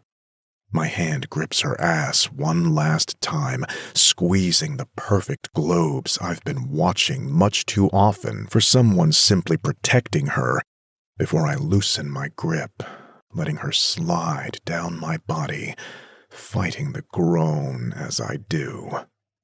Looking down at her, her lips all swollen, lipstick nearly gone, I almost change my mind. I almost send a text to the coordinator saying Ava has food poisoning and we won't be able to come today, instead choosing to make Ava come in my bed all day long. But I know more than anything, Ava is hardworking and doesn't like to disappoint people. Even though she'd enjoy herself, she'd regret not doing what she's here to do. So I press my lips to hers once more, whispering, "That is how this works, Ava." Then I step back, holding her waist until she finds her footing, fighting a smile as I watch her waver a bit. Once she does, I step back again, fighting back a groan as I catch the pink nipple of her full breast out of her top. Reaching over, I gently grip the cream fabric of the bra top and tug until she's covered again. She lets out a low mewl as I do, like the feel of my fingers barely grazing her skin is bliss in and of itself, and I realize I need to leave this hotel room before things get out of hand. Stepping back, I take her in one last time, face flushed, lips swollen, eyes wide, and committed to memory, before I reach out and wipe the side of my thumb along her lower lip. Go fix your lipstick, princess. I'll wait for you in the hall. Chapter 25. Ava. I could barely focus on anything for the rest of the afternoon, not after Jamie pressed me up against a wall and kissed me as if I were his. It took me a full 5 minutes to float back down from whatever planet that kiss took me to, fix my lipstick, and step into the hallway. When I did, he put a light hand to my lower back, guided me toward the elevator, and acted as if nothing at all happened. The afternoon event is simple: exploring the cute main street of Augusta, Miss Georgia's hometown, and then going to a fundraising dinner with a meet and greet where fans donated extra to say hi to me and Miss Georgia, a sweet woman named Vanessa, and, unfortunately, Anne. When we walk into the room, it's super cute. There are 2 high-top tables with headshots and markers on top, and a big cream backdrop with tiny pink bows all over it. 2 men dressed in black, with additional security from the hotel where the dinner is being hosted, are chatting with each other. I'm going to be in that corner, Jamie says as we walk in, pointing to a corner of the room as we walk to the high-top table I'll be standing at. Don't throw a fit because I'm not right at your side. I don't want to be in your pictures. I fight a smile before shaking my head at him. It's all right, big guy. I think this is a solid exception. Why is he even here? Anne asks, coming over to us, all drama and attitude. I give Vanessa a "here we go" look, and she smiles with wide eyes. What kind of trouble could you possibly get into at a meet and greet? With a sigh, I turn to Anne, trying to make my voice as calm and friendly as possible. Despite what you seem to think, Jamie isn't here just to keep tabs on me and report my every twitch to Regina, but because I've got some weirdos with just a bit too much interest in me. Anne huffs before rolling her eyes at me and putting her hands on her hips. You know, we all have weirdos in our messages, Ava. I don't know what makes you so special to need a bodyguard. I lift my hands, attempting to appease her. Look, talk to Regina. I never said I needed a bodyguard. You were at the meeting where I said it wasn't necessary. They just stuck me with this guy, I say, hitching a thumb at Jamie, even though I've been increasingly happy he has been by my side over the past 3 weeks. Well, you're just going to be here shaking hands and taking pictures. There's security at the hotel. I'm going to be in the main room where there's no security. She tips her chin up and puts her hands on her hips. This stance and her face make her look like a small child who isn't getting her way, like she's about to stomp her foot or lie on the floor, tantruming until she gets her way. I want him to come with me. Jamie's body tightens next to mine, and a wave of jealousy and panic overwhelms me, but I keep my snotty smile on. Come with you? For what, Anne? To protect you from the millions of people who voted for you to win? Vanessa lets out a small snort, but I keep speaking. If you feel so threatened by them that you want Jamie to assist you, you have to talk to Regina. Or Jamie, but good luck with that. Good luck? What's that supposed to mean? She asks. It just means he isn't really into all of... I wave my hand around the room. This. Well, maybe it's just you he's not into, she replies in a way that kinda makes me want to rip her hair out. My mind goes directly to the kiss this morning, the way he held me, the way he looked at me, and the groan he let out when I ground on him. Oh, he's definitely into me. But I won't be letting Anne know that, of course. You're so right, I say with wide eyes. That must be it. Maybe you can fix him, you know? Jamie snorts before coughing to disguise the laugh as she looks at me, assessing before rolling her eyes and walking off. As she does, Vanessa leans into me. God, she's insufferable, she says. How are you doing it? Doing what? How many stops has Anne been on with you? And how have you not absolutely lost it on her yet? Oh, that. Yeah, too many, if I'm being honest. But on the bright side, she hates my guts so much that she mostly stays away from me. Vanessa lets out a laugh and gives me a genuine smile. God, that must be nice. I've spent so long playing nice with her since we've been on the same circuit, I think she thinks we're friends. Ah, yes, well, unfortunately, or maybe fortunately for me, I don't think we'll ever get to that final state of acceptance. Definitely fortunate, she says before her voice drops a bit lower. Wicked Witch and her monkey incoming. What? I start, but Regina is walking my way on a mission, and trailing behind with a smug smile, and I understand. Mr. Wilde, today I need you to go with Anne to her signing, Regina says without any sort of hello to anyone. What? He asks. No, I'm assigned to Ava. Her posture goes straighter, and her chin juts out, and something tells me this woman is not used to not getting her way. Well, actually, you're assigned to the Miss Americana pageant. We've just asked you to follow Ava. Jamie's jaw goes tight. We've had active security threats on Ava. Have there been any threats on Miss Utah? Something about him calling me Ava and Anne by her pageant name makes warmth bloom in my belly. But I don't have time for that because she continues on her tirade. I get weird messages just like Ava does. We all do. Right, Vanessa? She turns to Vanessa, who lifts her hands in an I'm staying out of this way before Anne crosses her arms on her chest. She's nothing special. The words bring back what Jamie said that first night I met him, when he thought I was some drunk birthday girl trying to cute my way into a VIP section. The acid churns, but doesn't last for long when Jamie speaks. Ava is incredibly special. My entire body stills as I watch a faint blush creep over his cheeks. And she's also at a higher risk, given her hotel room was broken into barely a week ago. We have standard security at the event. They can keep an eye on Ava while she's doing her meet and greet. And the hotel issue was explained to me as some local kids messing around, nothing actually related to Ava herself. Jamie's jaw goes tight. Why can't that security go with Anne, and I'll be in this room with Ava and Miss Georgia? She's going to be doing some meet and greets in the main dining area to break things up a bit. There's hotel security here, but nothing up front. I'm asking you to do the job I contracted you to do, Mr. Wilde. The way she says it is a clear threat. I just don't understand why we can't. It's fine, I say without thinking. Borrow him for the afternoon. What? Regina and Jamie say at the same time. This room is small, so they're only going to let 5 people in at a time, plus press, and there's the event security. It would be really hard for something bad to happen here, I say, looking directly at Jamie as I do. Absolutely not, he says. I don't understand why you're having such difficulty following a simple order.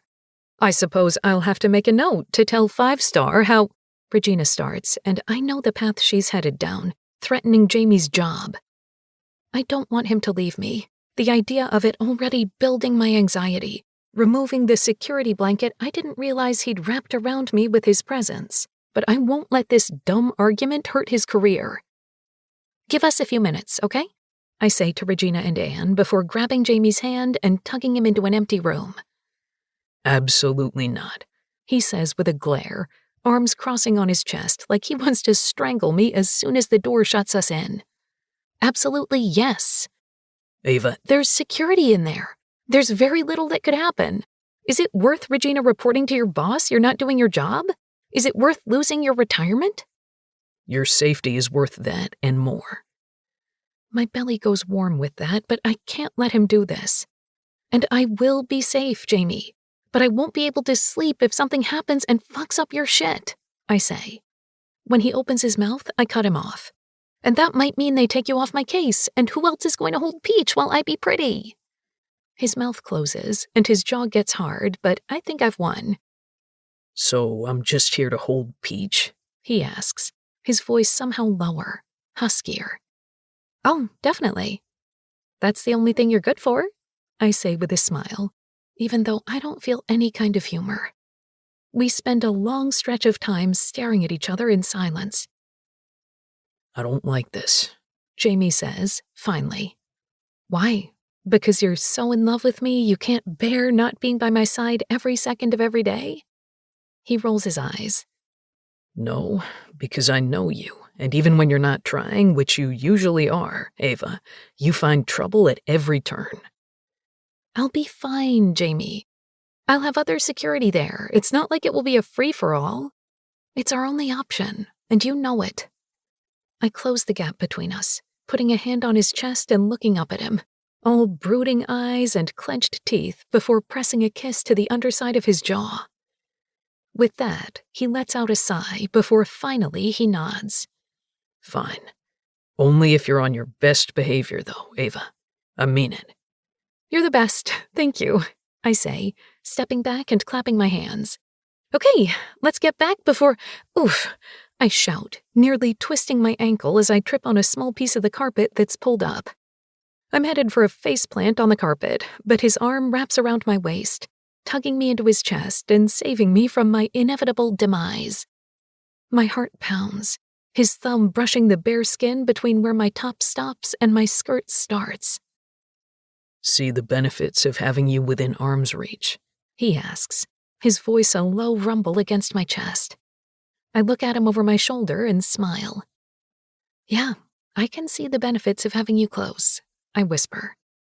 I don't miss the way his eyes flash, the way they drop to my lips, the way they move back to my eyes just a hair darker, the thoughts I wish he'd just act on playing there.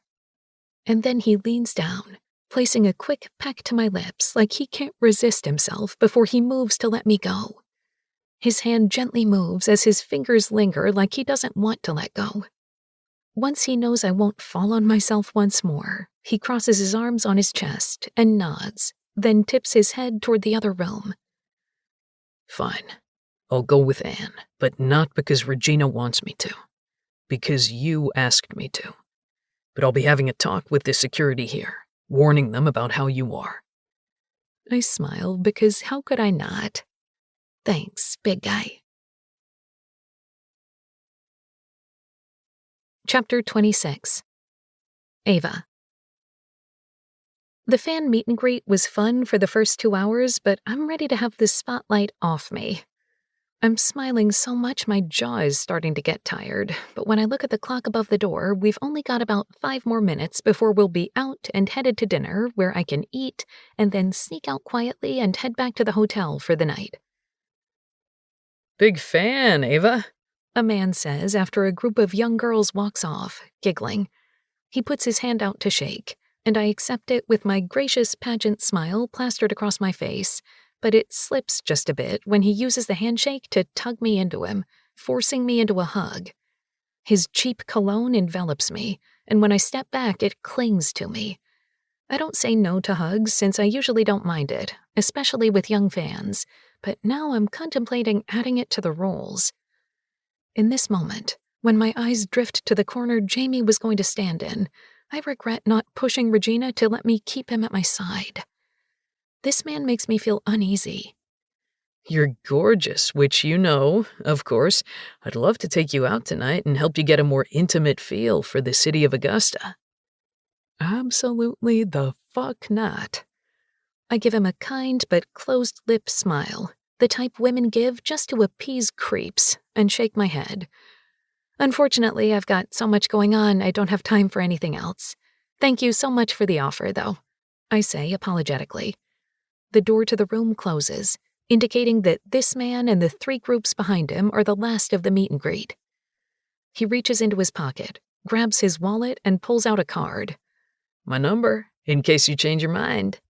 He hands it to me with a wink, and I grab it with as small of a smile as I can manage with the cameras still on me before setting it on the small table next to me we used for holding the small gifts or letters people have given me or signing things.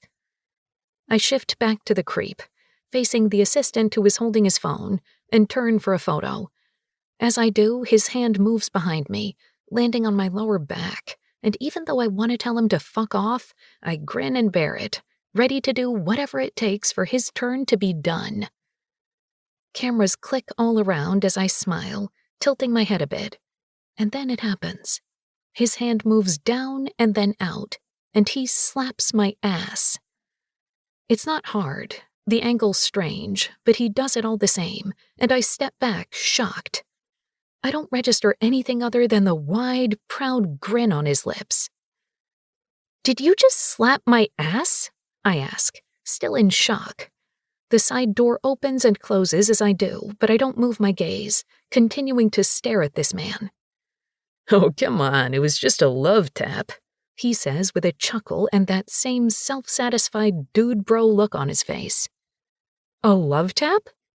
A love tap?" "Don't make it a bigger deal than it was," he says, hands raised in that way asshole men do when they feel like a woman is overreacting. He wants overreacting? I'll give it to him.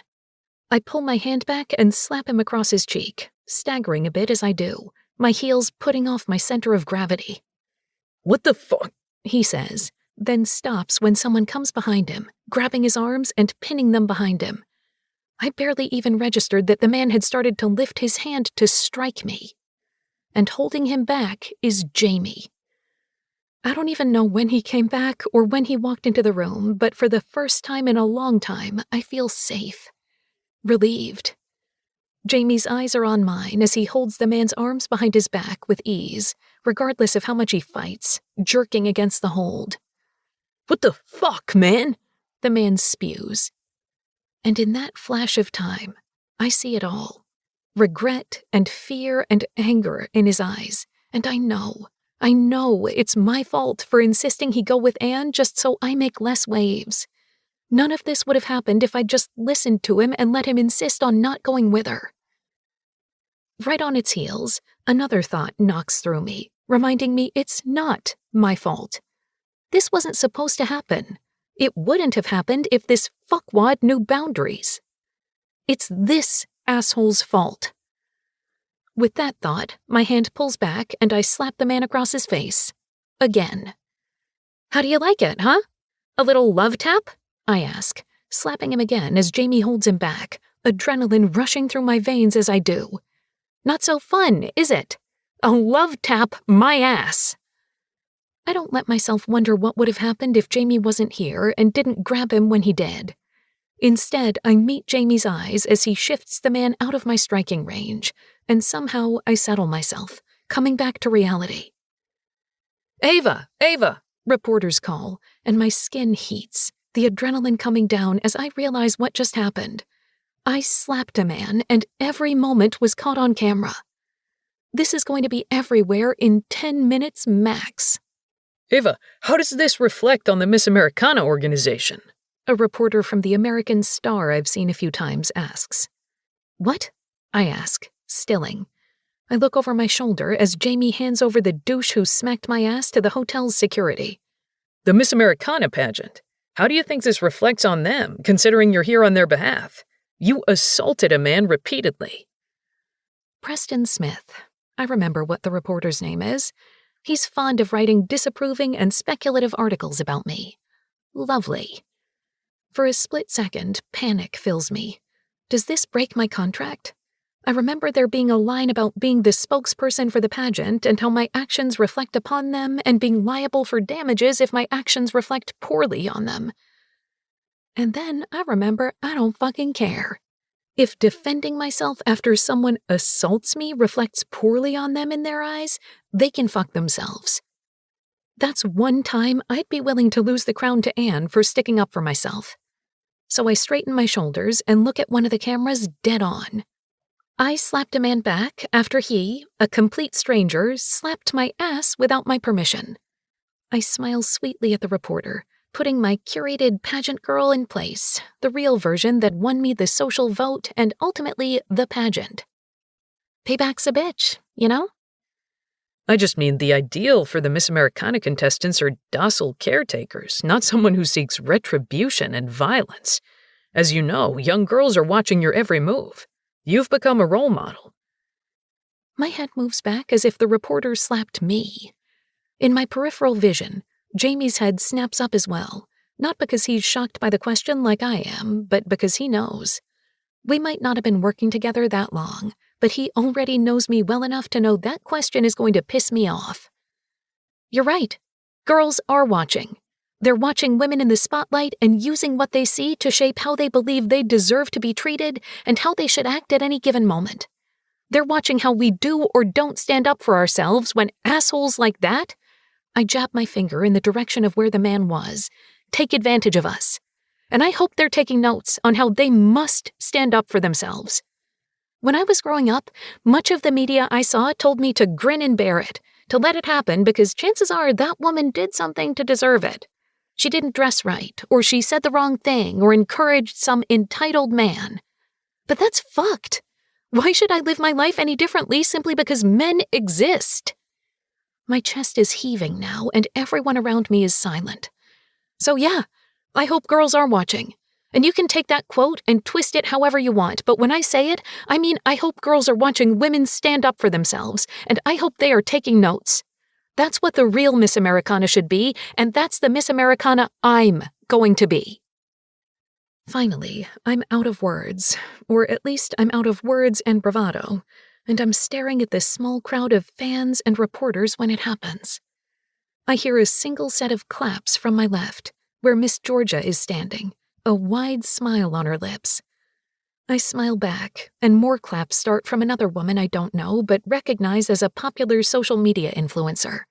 Her phone is up as if she's been recording my entire tirade. God, I am totally fucking this whole thing up. More claps start around the room, 15 or 20 people here to witness everything, then some cheering. I start to panic because what am I supposed to do with this? Encourage it? Try some form of damage control? I'm not completely sure. Of course, he sees it. Jamie sees the panic taking over. All right, show's over, Jamie says, voice booming through the small room. Everyone out. There's still, the PR manager squeaks out. No, there's not. Ava will sign some things for whoever we didn't get to, but we have a police report to file, and Ava needs to rest after all of this. I blink at Jamie, whose face is as hard as stone, something the reporters definitely see because without any argument, they start to leak out. And I'm grateful because adrenaline is suddenly gone from my veins, leaving an uneasy panic in its wake. Come on, princess, Jamie says a few moments later, his arm going to my waist and guiding me towards a chair. Let's get you in a seat. I've got it, big guy, I say, fighting his arm around my waist. I can walk, and I won't run off to go slap another asshole who absolutely deserves it. I know. Trust me, I know. You're a tough, capable woman. But please, give me this. I don't have it in me to argue, not with Jamie, so I just let him lead me to the chair, sit me down, and manage the rest of the evening with gratitude. Chapter 27. Jamie. Tension fills the car as we drive back to the hotel after filing a report and picking Peach up from the pet sitter. All I can think about is how I should have been there the entire time, regardless of what anyone insisted on, how I should never have agreed to be in the other room, and what would have happened if I had been just another minute longer. Okay, so next meet and greet, you're in every picture, Ava says with a small, self-deprecating laugh. Attached at the hip for a while, okay? I look at her quickly, seeing her holding the cat tightly to her chest like a security blanket. If it were up to me, you wouldn't have another meet and greet. Unfortunately, it's not up to me. What? Stop, Jamie. You're insane. I can hear the eye roll in her voice. You were almost hit today, Ava. Someone assaulted you. We're lucky it wasn't worse. Why are you acting like this isn't a big deal? Because it's not, Jamie. You've got to be kidding me, I murmur. This kind of shit, it's going to happen. I signed up for it knowing what I was doing, putting myself on this stupid pedestal, and then I got on social media doing the same. I got into this job knowing I would basically be a doll for people to look at and pick apart. I'm okay with it. Sometimes people think that means I'd be okay with more, which sucks. But that's why I have you, right? Her smile is uneasy, but not because of the man. It's because of me and what my face must look like. I want to change it, to shift my expression, but I just can't. That's fucked, Ava. She shrugs. That's life, Jamie, she says in a counter-argument. Not for you, I say, shaking my head and pulling into the hotel parking lot. What? Everything I was thinking about in the 2 hours I was away from her came crashing into me. The possession, the need, the want, followed by everything I felt as I watched that man lunge for her, watched her hit him, and watched her sit silently and in shock as she filed a report with the police. It's all clashing in my chest, and I need air. I need air, and I'm realizing I need Ava as if she were air, and we need to get out of here before I do something stupid. After putting the SUV in park, I turn it off and step out, slamming the door as I walk around the front. I take a deep breath to steady myself. When I reach her door, I open it, reach over to unbuckle her, then grab the cat and place her in the carrier. Ava steps out of the car, and I hold Peach's carrier in one hand while I place my hand on her lower back, moving us both toward the hotel entrance without a word. Jamie, she says, but I keep walking through the quiet hotel lobby until we're at the bank of elevators, pressing the up button and stepping in when the doors slide open. what is going on? She asks as the doors close us in, her scent filling the small area and making it impossible for me to breathe again. You're freaking me out. I hit the button for the top floor and wait for the doors to shut, turning to her. The fact that you're not freaked by what happened is freaking me out even more, Ava. She rolls her eyes before she steps back and crosses her arms over her chest, pushing her tits up a bit. It's just some weirdo. It's fine. I shake my head and take a step closer to her. No, it's not. My voice is low, even to my ears. It's just part of this gig. It happens to all the girls. We have things in place, like you, Jamie, to make it less dangerous. She takes a step back, her back hitting the metal of the elevator. This shit should not happen to you, or anyone, Ava. She rolls her eyes, her signature move toward me at this point. It's fine. All's well that ends well. I look at her, shake my head, and let that irritation and fury win. Not irritation at her, but at the world, at this pageant, for making her feel like she has to just accept this, that she would think this is normal, a man getting into her personal space and expecting anything from her. But mostly, there's fury at myself.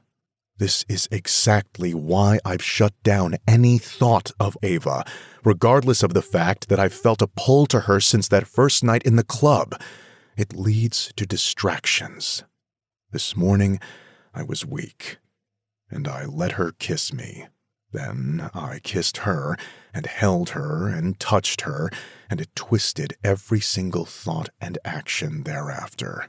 It made it so when she asked me to go with Anne, I wanted to do whatever would make her happy, rather than whatever I needed to do to make sure she was protected.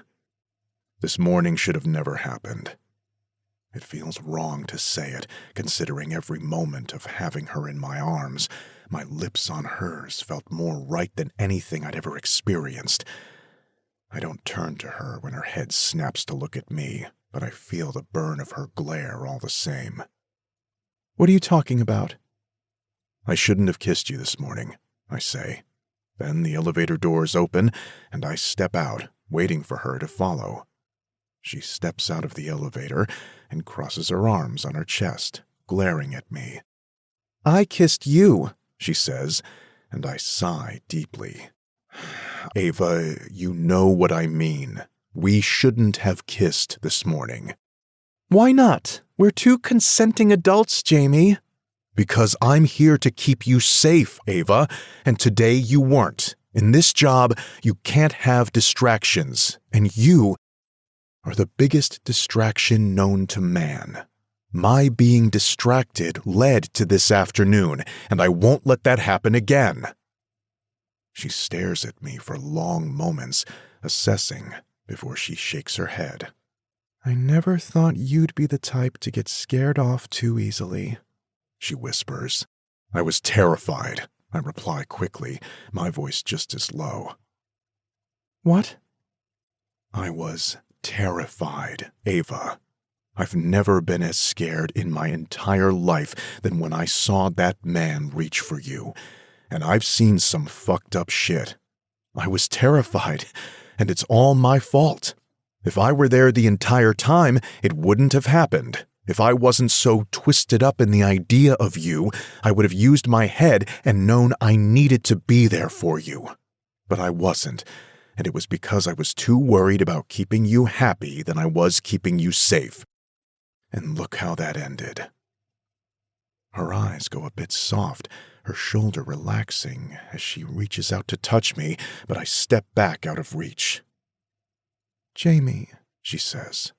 I'm serious. It was a bad idea. I never want to feel again how I felt in that room, and I especially never want to see the look of panic in your eyes. You want to hate me because I won't give in to whatever there is between us? Then hate me, but at least you'll be safe, I say, staring at her, letting her see everything behind my walls. Everything I feel, everything I can't feel. So you're saying there's something, she whispers, and I sigh for what feels like the 100th time. But before I can say anything to further dissuade her, the elevator dings once more, sliding open, someone standing there and stepping off, breaking the moment. With that, I step forward, grab Ava's hand in mine, and lead her to our room. The entire time, all I can think is, you are so fucked. Chapter 28. Jamie. What the fuck happened yesterday? The voice booms through the line early the next morning. It's 7 a.m., and Ava is still asleep as I try to get out onto the balcony without her waking. Greg, I start, sliding the door closed behind me. I've already worked out in an effort to quiet my mind after the chaos that was yesterday and gotten coffee, so 2 hours of peace without dealing with my asshole of a boss has to be a win. What the fuck happened, Wild? He shouts. Look, this is not what we need happening right now, he says, continuing to steamroll over me. I get that, but where were you? I snap. If you would let me fucking answer, I could tell you everything. Finally, silence rolls through the line, and I close my eyes, taking a deep breath before explaining. Yesterday, before the meet and greet, Regina insisted I take one of the other contestants to their meet and greet because, in her opinion, there would be sufficient security at the hotel ballroom where Ava was. She insisted I was not on assignment for Ava, but for the Miss Americana organization. A low curse comes through the line, which I take as a good sign I'm not totally screwed before I continue. Ava wants to make as little waves as she can, so she asked me to go. Thankfully, the other event ended quickly, or there could have been a real issue. I'd barely just walked in before the man assaulted Ms. Bordeaux. If I hadn't grabbed him... My voice trails off, thinking about the force in his arm and how he was more than willing to let that punch land. I swear, I was under the impression she'd be safe. That's how it was explained to me, and I didn't feel I was given an option. Well, she wasn't safe, he snaps. Yeah, I get that, but And then she ran her mouth to the press, he says, and my back goes straight. Last night, Ava told me Regina texted her to ask her to refrain from speaking with the press offhandedly in the future to protect the image of the Miss Americana organization. Not even an "Are you okay?" text to preface it. It made my hands ball up into fists, and that feeling is even stronger now with Greg spewing his bullshit. Your job is to keep that chick in line. My jaw tightens. My job is to keep her safe. Regina and the Miss Americana organization are tired of her bullshit. She doesn't want to make waves. That's all she fucking does. Keep her shit in line, Jamie. I take a deep breath, running a hand over my face and nodding before speaking, remembering he can't hear me. Got it. Remember what's on the line, he reminds me, as if I could fucking forget his not-so-subtle threats. But for the first time, I wonder if it's worth it. If sticking this out for 3 more years in complete misery is worth it. Yeah, Greg, I got it. Then the line goes dead. Motherfucker. I take a minute or two to control my breathing, to get my shit in check, before my phone rings in my hand, a familiar name on the screen. Yeah, I say in greeting. You're up early, Hank says. Anything to do with what happened yesterday? He's laughing out the words like this is some kind of funny joke. You mean my assignment getting assaulted after the pageant runner insisted I essentially run some pointless errand with another contestant? Yeah, I'm up because of that. That takes the humor right out of his words. What happened? Where were you? He asks, not with the same accusation Greg laid down, but in a confused way, like he knows it wouldn't happen on my watch. I fill him in, leaving out the ongoing threat of getting fired and losing my benefits. I don't need him stressed about that. I swear to God, Hank, if I had known... My voice trails off, my mind forever stuck on the what-ifs. I trust you, kid. Just happy she didn't get hurt. I sigh, rubbing my hand over my face. I'm towing the line to keep the organization happy, as well as keep her safe. And I'm failing. I don't know how to handle this. I've never had an assignment like Ava, and I mean that in so many ways. One who is so fucking mouthy, one who doesn't listen to a thing I ask of her, one with a penchant for trouble, one so gorgeous it's distracting, one who is so goddamn tempting. You did exactly what I trained you to do, son. You got her safe, but let her live her life. Not a single word that girl said that I don't agree with. I've got daughters, you know that. When they were little, I'd want them looking up to a Miss Americana like Ava, not like those pageant girls who are shy and let people walk over them. That's not what the world needs these days. I roll my eyes, even though I agree. She's a pain in my ass. The best women always are. I don't respond to that, knowing it would be gasoline to a fire I don't want to stoke, seeing as I can hear the smile in Hank's voice. I've seen pictures with you and that girl, you know, he says, and I freeze. Pictures? What? She's got paparazzi following her like she's a lifelong pop star, rather than a first-time pageant queen. Lots of pictures. I relax just a bit when he doesn't mean some kind of photo of us in a compromising position.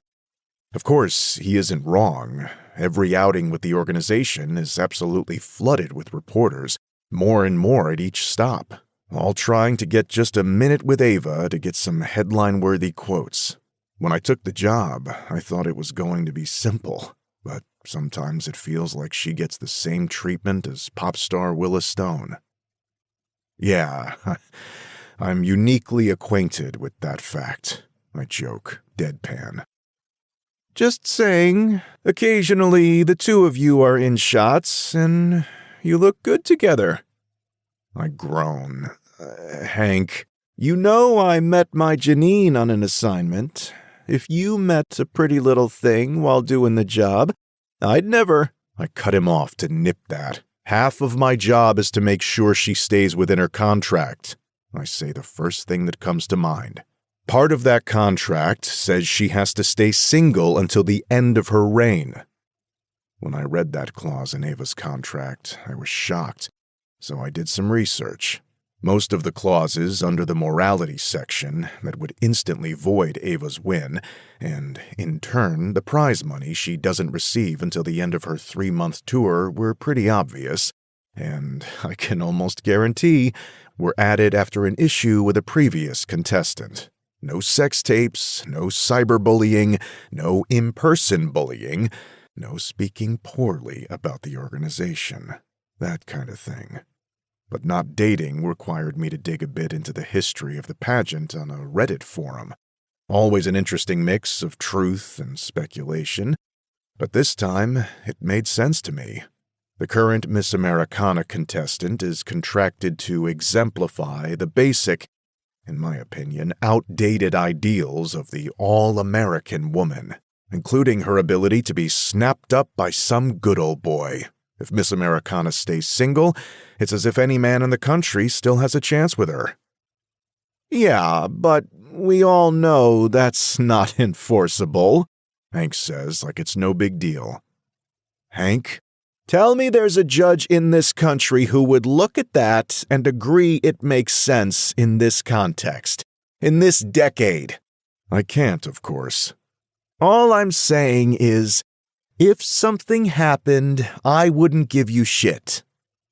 There's a pause, and then, with a smile in his words, he adds, Fine, I wouldn't give you as much shit, at least. I roll my eyes and flip him off, even though he can't see me. I decide I need to get Hank off the call before he gets into my head too much. I made up my mind yesterday that, despite my brief lapse in judgment, I need to maintain the professionalism between Ava and me, nothing more. Anyway, the reason for my call, he says, as if he can sense I'm about to sign off. So it wasn't just to give me a hard time? It was, but also, she's been getting notes, right? Notes? I shake my head. No, just messages. Threatening ones on social media, creepy photos, that kind of thing. So you haven't heard anything about any physical threats? I take a deep breath and try to calm my pounding panic, knowing I'm not going to like where this is headed. Yes. Okay, well, I happen to know they got at least one letter. A beat passes before I speak. A letter? A letter, yeah. A physical letter was sent to the Miss Americana offices. My name must be on a contact form somewhere because some kid from the Miss Americana organization called me to let me know. And he told me he works in the mail room. Ava got a threatening letter. His boss told him to call the security company. I told them to contact Regina and have her report it to 5-Star. Not gonna step into Greg's business. What kind of letter? It could be nothing, he says, not answering the question. What kind of letter? I repeat through gritted teeth, my hand tightening on the railing. There's a deep sigh before my mentor speaks. It's probably not anything to worry about. But, I ask, hearing the words he didn't say. It's a letter telling Ava to step down, or something bad will happen. It has her name on it, addressed to her, sent to the offices, but it mentions a lot of personal details. Where she's been, where she's worked, her friends. I'm silent through the line, trying to assemble pieces before he speaks again. Look, Jamie, it's probably nothing to worry about. I just wanted you to know. Nothing to worry about. She might have a much too invested fan, best case scenario, or worst case, a stalker. And why is no one telling me about this? My mind is swirling through all the options and worst case scenarios. Look, all we can do is make sure she's safe, right? Things aren't adding up, and we can see that. But there's only so much we can do. You keep that girl safe. I'll do what I can. Unfortunately, your hands are tied, son. I think she's waking up, I say, hearing the bathroom door click shut. We gotta get on the road, so I should start packing for the road. All right, son. You take care of that girl, yeah? I'll see if I can dig anything up. Call a few friends. I sigh in relief. I owe you, Hank, I say, relieved that I have someone on my side right now. When you're in California, bring her to me. I want to meet this beauty queen who has you so flustered. She doesn't have me. But then I realize the line has gone silent, Hank having hung up before I can argue. The ass. Walking back into the hotel suite, Ava walks out of the bathroom, her hair a mess, a crease in the side of her face, her pajamas one giant oversized men's t-shirt that spawns some kind of jealousy I refuse to put a voice to, thinking of her getting it from some random asshole. "Mornin'," she says, squinting and staring at me. She's like this in the morning, I've learned. It's not that she's not a morning person, not like she's grumpy or irritated when she wakes, just that she's not all there, like part of her is still curled up in her bed. Stop thinking about her curled in bed, I tell myself, when my mind wanders to what she'd look like. Blonde hair spread over a pillow, curled up on herself, that tea riding up. Iced coffee's in the fridge, I say, tipping my chin toward the hotel's little kitchenette. "You're a lifesaver," she groans, then scuffles there, pulling the cup I grabbed earlier this morning and taking a long sip before she leans back to the counter. I watch her, my arms on my chest, before speaking. "Do you know self-defense?" I ask. "What?" Her voice is less scratchy, as if she's slowly coming back to the land of the living, and I fight the smile. "Self-defense. Do you know it?" Her head lifts, and a small, sleepy smile curves on her lips. "No. Why would I need to?" "You're a public figure, Ava. You're a gorgeous woman. You're alive. You were just attacked yesterday. How many reasons do you need to want to know how to protect yourself?" She shrugs. "Don't know. Never really thought about it. But..." I see the flash. I know she was thinking about that man last night and how things could have gone much worse. My mind is thinking of a dozen or so other situations that could have gone bad. The letter Hank told me she's received, and I come to a decision. I'm going to teach you. "What?" I'm going to teach you some basic moves of self-defense. "You're going to teach me?" Yeah. At the very least, it will make me feel better, her knowing how to protect herself if the worst comes true. To know that if I'm not around, she can protect herself. "Yeah," I repeat, the idea taking form in my mind. "We'll rent a space at the next stop." I start calculating where that would be, pulling up the calendar in my mind and taking mental notes to scout out a location. We should get to Alabama by the end of the day, unless we hit traffic, and we have nothing on the schedule tomorrow. I'll find a studio and rent it out. I'll use my own money if I have to. "All right, big guy. But no, I'm not going easy on you," she says, her smile wide, and it's clear she's finally awake. Yeah. Pack up and get dressed. The sooner we get on the road, the sooner we get to the next stop." She salutes, then turns toward her room, coffee in hand. When Peach walks over to her, rubbing on her ankles, she bends to pick her up, and fuck me, the shirt rides up, revealing the lower half of her ass. I am so fucked. Chapter 29. Ava. All right, next we'll work on releases. There are 3 main versions: a wrist release, a bear hug release, and a hair release, Jamie says the next day, his eyes meeting mine in a mirror. Upon waking this morning, he informed me he'd already found a dance studio to rent 20 miles away for my first official self-defense lesson. When I walked in, I felt at ease. The familiarity of a dance studio hit me with a wave of homesickness for my friends that I quickly brushed off. Once we arrived, he wasted little time, first teaching me about different strikes and the correct way to do them, then moving on to how to be situationally aware in any situation. It's been eye-opening and a bit frightening to realize just how unprotected I am at any given moment, and how unprepared I am if something were to happen, God forbid. I won't admit it to Jamie in this lifetime, but to some degree he's right. I don't value my own safety nearly enough. A bear hug sounds fun. Let's do that first, I say with a smile. For the millionth time, Jamie closes his eyes and sighs before his lips start to move quietly. A prayer of sorts. Fun? Bears are cute and cuddly. It has a fun name, I say with a smile. I'm only saying it to irritate him, but clearly it's working. Fine, he says with a shake of his head, then moves to stand behind me and stares at me in the mirror's reflection.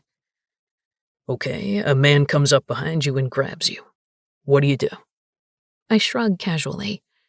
Where's he grabbing me? Does it matter? Jamie asks, confused.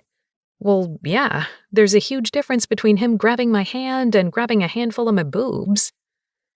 With that, he closes his eyes, taking a deep breath like he needs to find some inner zen. I don't think he succeeds. Fine, he says, arms wrapping me up in a big hug, pinning my arms to my sides. He grabs you like this. What do you do? I yell for help. He shakes his head at me. No, you don't yell help, He starts, and I cut him off. Oh, yeah, you yell fire. He nods at me. Exactly. People are more likely to come if you yell fire. Yelling for help has proven people don't think they'll be able to help or assume someone else will come. But let's say there's no one around. What do you do? Kick him? I say, moving a foot back toward his knees. Maybe that could work in some situations, but you're pretty small, Ava. I purse my lips, annoyed even though he's not wrong.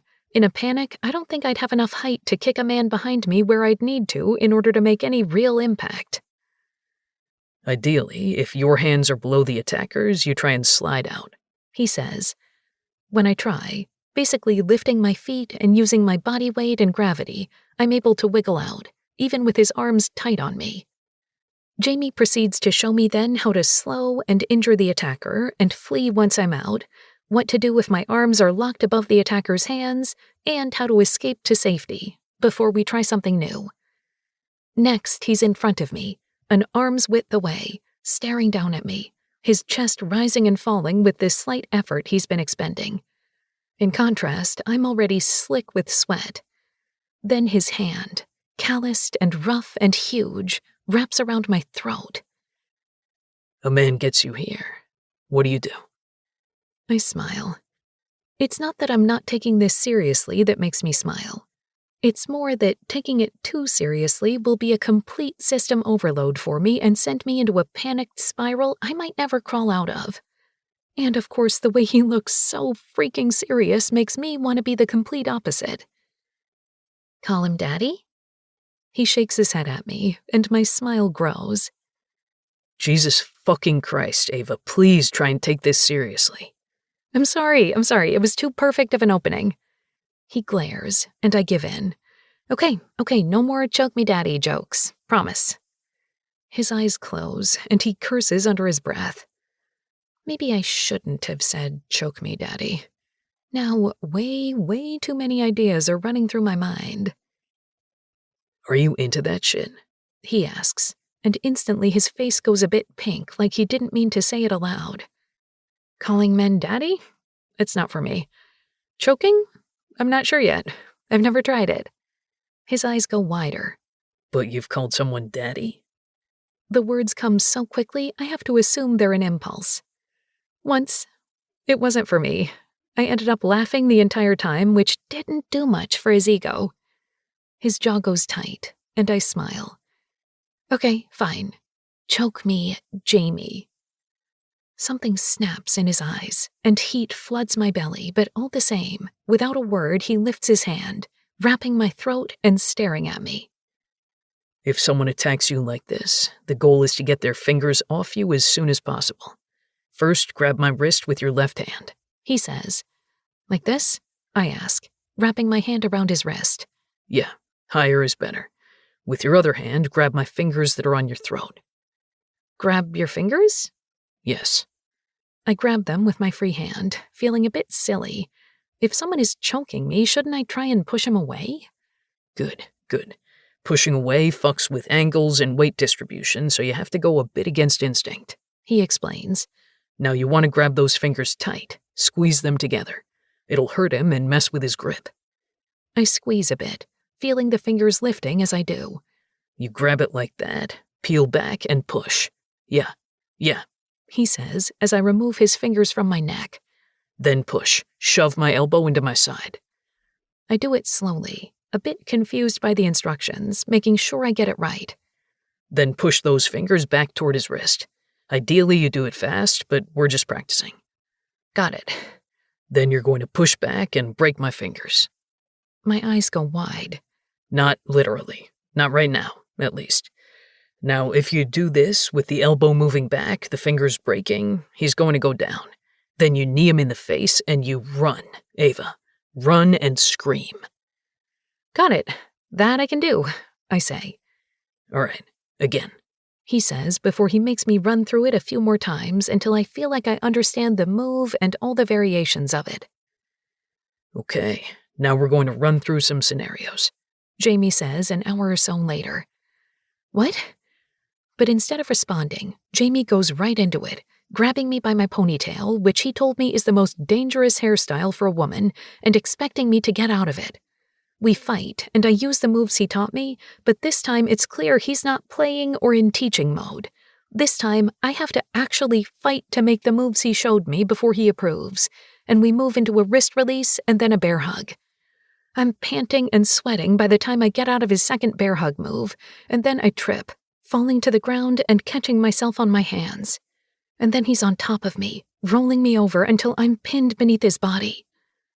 This, attached to the panicky adrenaline from trying to escape this attacker over and over, should spike something in me, fear and panic.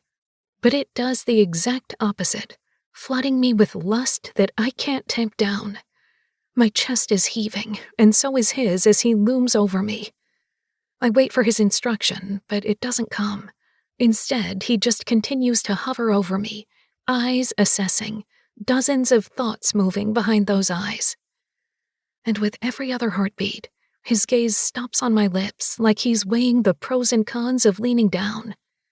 It wouldn't take much at all for his lips to be on mine, to once more experience the momentary bliss that was Jamie kissing me. He said it was a mistake, that we shouldn't have kissed, that it caused distractions. But I don't care. I don't care if it makes me lose the crown or fucks up this entire tour. I want Jamie Wilde in a way that supersedes every bit of logic. Kiss me, I whisper without really thinking. What? Kiss me, I repeat. Ava. Say fuck it and kiss me, Jamie. I'm so into you I can barely breathe, even though I know you're the one person I shouldn't be thinking about. Ava. I know it's crazy, but you know there's something there. Why else would you spend your entire day off renting out a studio to teach me this? Touching me all day, driving me insane. His pupils flare with lust, and I see it there, a silent confession. That kiss wasn't a mistake, and you know it. Admit you like me. Time passes like molasses as I wait for his response. I like you enough to not want something bad to happen to you. I like you enough to want to keep you safe beyond it being my job. But I also like you enough to not want to fuck this opportunity up for you and to know we can't act on whatever chemistry is between us. Hope and excitement bloom in my chest. We could, I whisper, holding his eyes in the mirror. I expect him to play dumb, but instead he shakes his head, holding my gaze all the same. The other day proved we can't. You're my charge, and I need to stay focused. And you're supposed to stay single. Oh, sweet boy, I say, reaching up and patting him on the cheek, then leaving it there, letting my thumb brush his full bottom lip. It should be illegal for a man to have such perfect lips. What are they going to do, take my crown? The best part about me and about this entire gig is I'm not in it for the crown or the title. I was in it to help my friends, and now I'm sticking it out for the adventure and because I'm stubborn. I let time pass. Moments, or maybe hours. I'm unsure how long before I whisper it. "Kiss me, Jamie." Ava. He whispers, but he doesn't say no and doesn't back away. "You said you're the one who kisses me every single time, so do it." He seems to contemplate my words. Then slowly, so fucking slowly I think I'm hallucinating it, one hand moves, rough calluses scraping up the delicate skin of my neck until he's cupping my jaw and moving down toward me, his lips barely grazing mine. Then a knock comes on the door, his head jerking up. The moment is broken before he moves. He stands quickly and offers me a hand to help me up. Time's up, he says. Chapter 30. Jamie. My cock is hard when I wake up an hour before my 5 a.m. alarm. The self-defense lesson fucked with my head. Touching her all day, sweating with her, and hovering over her in a way I'd really fucking like to do without clothes on. It's what has me in such a state right now. The mere thought of having Ava spread out in a bed before me while I'm braced above her, sliding in deep. Just the thought of it was utter bliss. It was completely inappropriate, even in a dream. The woman is fucking with me, burrowing deep under my skin with her smiles and her flirting and her sweet laughs and teasing. I sure as fuck should not have clicked the link Wes sent me last night. A social media clip of Ava during the swimsuit portion of her pageant. Not that it was the first time I've seen it, nor will it probably be the last. I'm a glutton for punishment, it seems, dying to torture myself with what I can't have. Because no matter what she keeps saying, I can't have Ava Bordeaux. With a quiet groan, I roll out of bed and trudge to the large bathroom. The countertop is littered with Ava's things in a way I don't hate. Another thought I file away in a vault I'll never allow myself to investigate too much. I should turn the water to cold and shock my system into normalcy. But instead, I make it warm before grabbing her stupid fucking body wash and using it to make my hand slick, then my hard cock slippery. A glutton for punishment, remember? Her smell fills the steamy room as I stroke myself, picturing Ava's wet cunt as my eyes close and I rest one hand on the wall, letting the water run over me as her sweet scent envelops me. My mind returns to the dream as my hand continues to pump at my cock. She's naked, full tits on display, sprawled on the bed, her hair a waterfall around her. Her fingers move to her nipples, pinching and rolling, her lips swollen from kisses. She mewls as my fingers dance over her, down her stomach to her pussy that's already soaking wet. Sliding a finger in, I groan at just how wet she is and at the way she clamps down on me. "I need more," she groans, her hips moving up. "What do you need, princess?" "You, please." Taking myself in hand, I rub the head of my cock down her wet slit, and she moans again. "Yes. Fuck me." "Is that what you want, baby?" I ask, notching myself at her entrance and bucking my hips just a bit until the head of my cock sits barely inside of her. She pulses around me, clamping down to try and get more. "Yes, yeah, please, I need you," she whispers, then shifts, taking me another inch. "Fuck," I groan before shifting, grabbing her legs and draping them over my shoulders, before slowly, torturously slowly, sliding inside until I'm planted deep, hovering over her with a hand on either side of the bed next to her head. Oh, I'm so full, she moans, and I smile before sliding out, then back in, continuing the slow torture, savoring it. God, you look so pretty like this. I moan, watching my cock disappear in her, watching her take me. You take my cock like you were made for it, born to be mine, to be fucked by me. My balls slap against her ass as I pound into her as she tightens around me. My fingers grip her hips, digging into the soft skin there, and she moans louder, like she likes the hit of pain. Jamie, oh God, she moans, her voice soft and needy, deeper than usual, huskier. Her big blue eyes lock on me, her pussy tightening around me as her hands move to her pink nipples, pinching and rolling. My head turns to the side, pressing a kiss to her ankle, one of her high heels still on her foot. I think I'd like that most of all, pressing kisses to her soft skin whenever I want, everywhere I want. I continue to fuck her, her hips lifting to take me deep before I move us so I'm on my back. Ava full of me as she sits on my hips. My hands rest on hers before gently guiding her and showing her what to do. It doesn't take long for her hips to start shifting. Ride my cock. Take what you need, baby.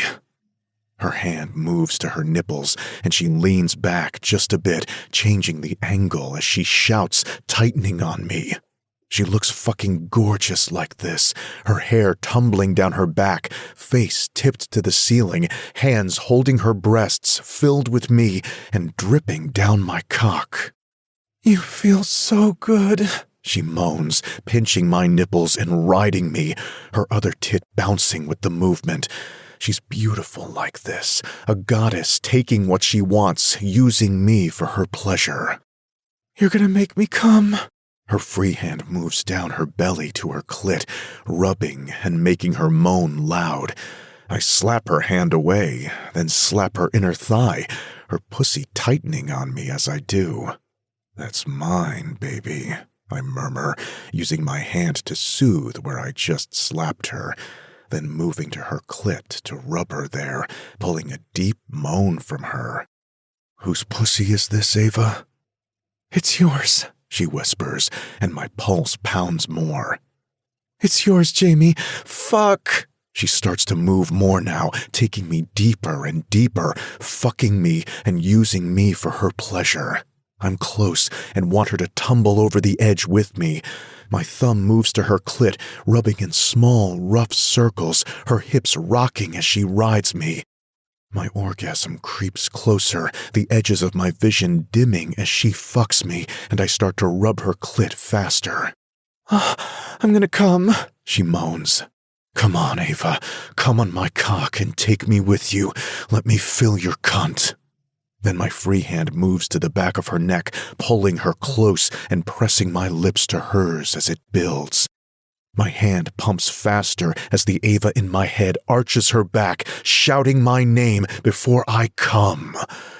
As I come, one hand propped on the wall of the shower, the scent of Ava hanging in the air around me, and unable to remember if I made a noise as I did, I think the same thing I do every fucking time I do this. I am so fucked. Chapter 31. Ava. Ava, The voice says, a low rumble in my ear as I shift out of my dreamless sleep. wake up, princess. I let you sleep in as much as I could, but we gotta get on the road. Cracking open one eye, I see Jamie's face not far from mine before he stands straight, crossing his arms on his chest casually like he wasn't just inches from me moments before. I grumble, closing my eyes again and rolling over. You know I'm tired when I'm too exhausted to even pick on Jamie when the perfect opportunity is in front of me, but after the past few days, I'm fully drained. He says, his voice suddenly firm. No, we have to get on the road. We're already cutting it close if we want to get to the next hotel before the sun gets down. I groan again, but don't move. I packed last night, and all I'll have to do this morning to get ready for the next leg is pack up my last-minute things, put some clothes on, and try to convince Jamie to take me to a coffee shop for much-needed caffeine. Maybe a snack stop, too, because I've already eaten through my stash, and it's a nearly 6-hour drive this time. Ava, we have to get going or we're going to hit traffic. I let out some kind of inhuman sound, this time grabbing the edge of the blanket and rolling with it, curling in on myself and the warmth of the bed. And suddenly the warmth is gone, air conditioning taking over my body and forcing my eyes open. What? I say, rolling back to my back and looking around, propped on my elbows. In front of me stands Jamie, eyes wide as he stares at me, hands holding the white hotel blanket in his hands, frozen in place. Except for his big hazel eyes that graze over my body.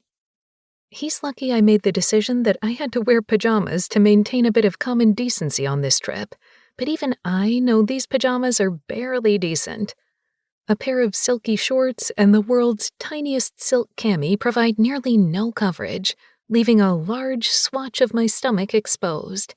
No bra and the cool air conditioning cause the nipples on my full breasts to pucker, but I don't cross my arms over them to hide it. My hair is crazed, over my shoulders, and probably a total mess, but I smirk at him through my tired eyes. Gotta fake it till you make it. Like what you see, big guy? I ask, pushing my shoulders back and my tits out. He stutters, and my smile grows more. Then he throws the blanket back on me. We have to go. Then he's out of the room. I give him the courtesy of not laughing until the door is closed behind him, though he definitely hears it if the groan that comes from the other side means anything. But Jamie wins the next round of who can shock the other more when we walk into the parking lot, with him holding my bag over his shoulder even though I told him I could.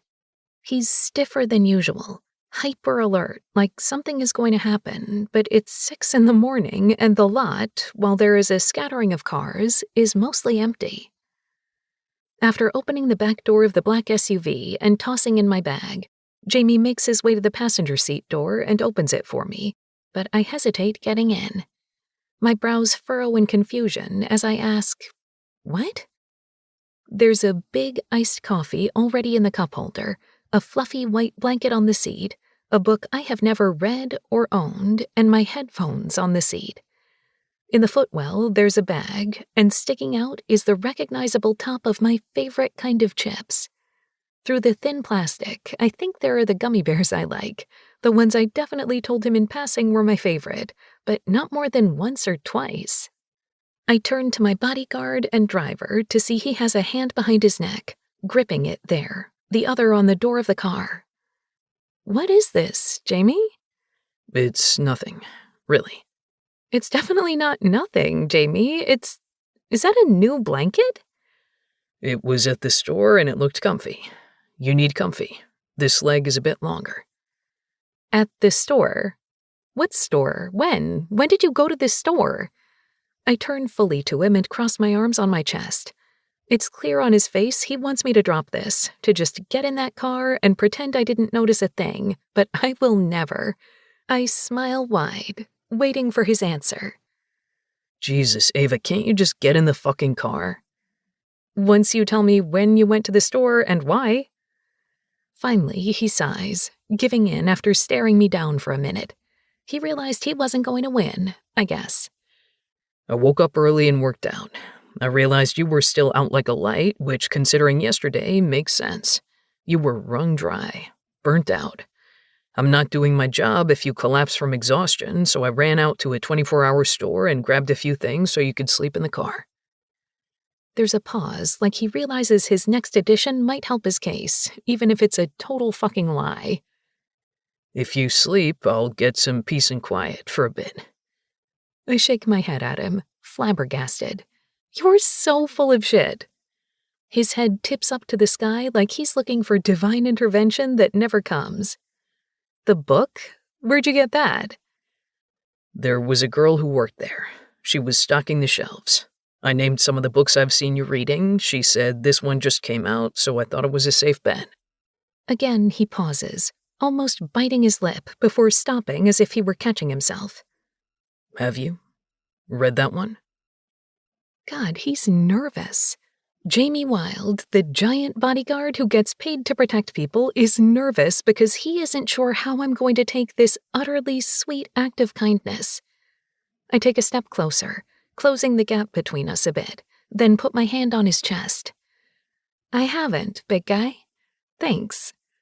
I pause, looking into his eyes, which for the first time have the heavy guard down, like it's too early or he forgot to put it up. Why did you do this, Jamie? I ask quietly. You didn't have to, I remind him. A long beat passes when I think he won't answer, but then he shifts, and intentionally or not, our bodies are closer now, almost touching. I'm wearing a white oversized hoodie and a pair of bike shorts, my hair slicked into a low bun since there won't be any appearances, and I'm focused on comfort. In any other situation, I'd feel weird not having my face done, not having my armor on. But Jamie always sees through it anyway. He sighs before finally answering. I wanted to make sure you were comfortable so you could relax. You had a rough couple of days. He shrugs, his big shoulders seeming gigantic on him when he looks shy and nervous like this. There's a light blush across his cheeks, and he refuses to make eye contact with me. I should just say thank you and hop in the car. But God, this is too perfect. I can't do it. I think if I could make a career of it, I'd be CEO of making Jamie Wilde blush. Honestly, it has a pretty good ring to it. But since I can't actually make that my career, I'll just settle with doing it as a hobby. Oh, you like me, I say with a smile, looking at the little space he's carved out for me, then back at him, his head shaking vehemently and that blush growing. Jesus, for such a big, tough guy, the man sure does blush a lot around me. He so totally likes me. What? No, I don't. Just doing my job. Your job is to wake up early so you can set up my seat for me because you know how tired I was last night and want to make sure I could relax? Bullshit. He stares at me for a moment, and I think just maybe he'll explain himself. He doesn't. Get in the car, Ava, he says instead. I shift so my back is to the car and cross my arms on my chest, smiling at him. Not until you admit it. You are such a fucking pain in my ass. You know that? A pain in the ass that you like? He stares at me, thoughts moving behind his eyes, but I continue to smile because slowly but surely, I'm winning him over. You're tolerable. Was that enough? I'll take it, I think. It feels like a colossal win, all things considered.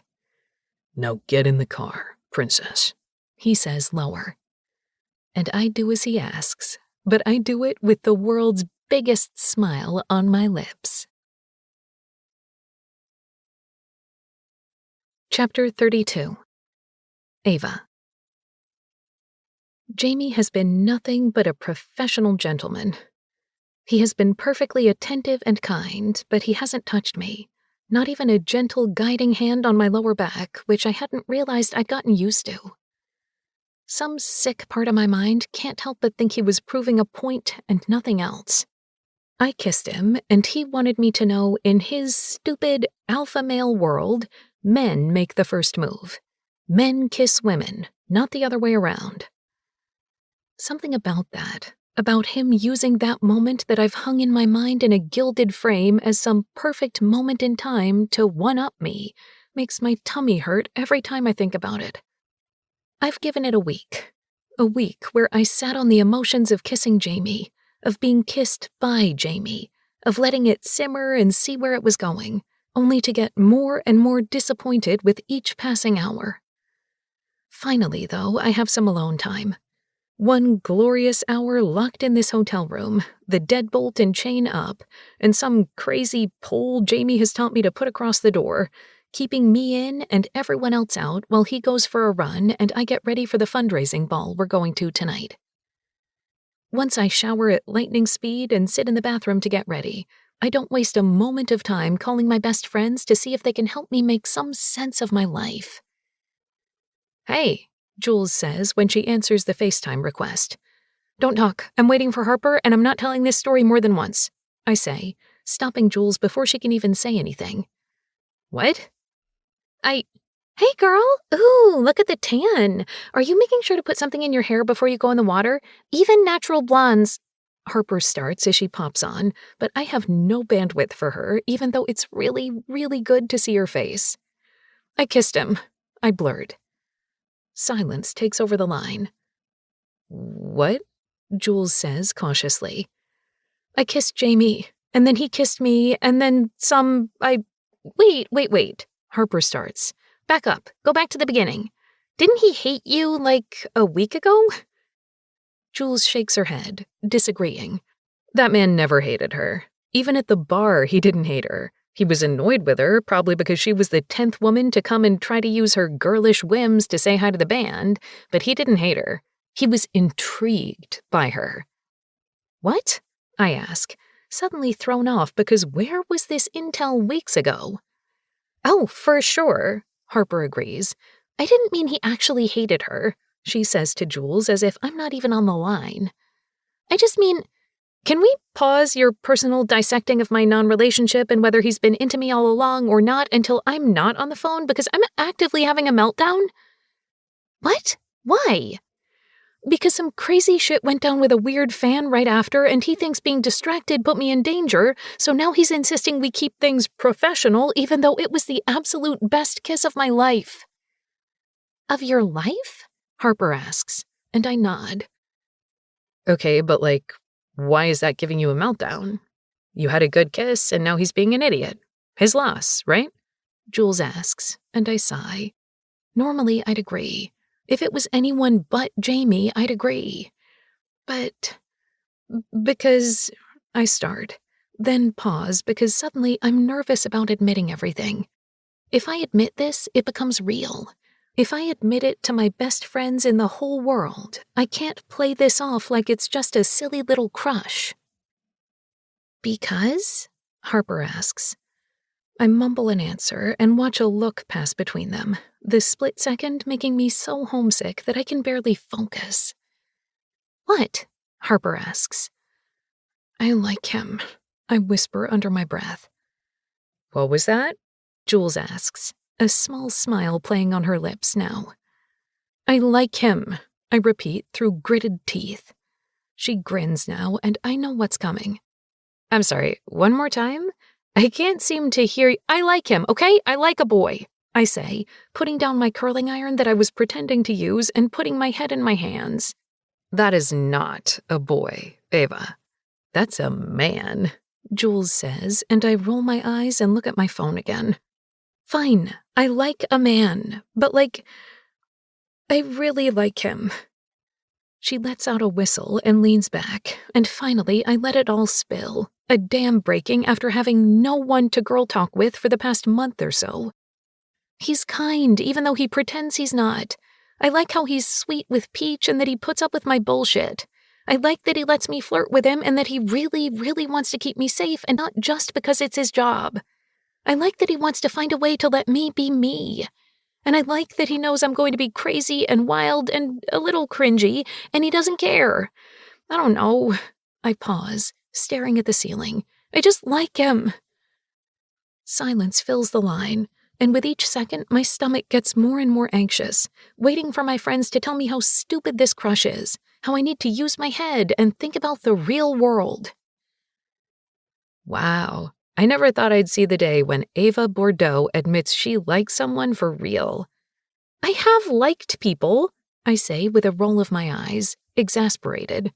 "I mean, yeah, but not for real. Not like this. This is different." Is it? I ask, a strange mix of nerves and excitement filling me. Maybe it's not just me. Maybe it's not all in my head, and I'm not just blowing things out of proportion because he's a hot man attached to my hip. It so is, Harper says. Yeah, Jules agrees. So what's the problem? You like him, you kissed him, it sounds like it was a good kiss. It so was, and I'm about to confirm that when Harper speaks. She has to stay single, she says, and I groan aloud at this stupid fucking contract. It's ruining my life, and I mean that in the most melodramatic way possible.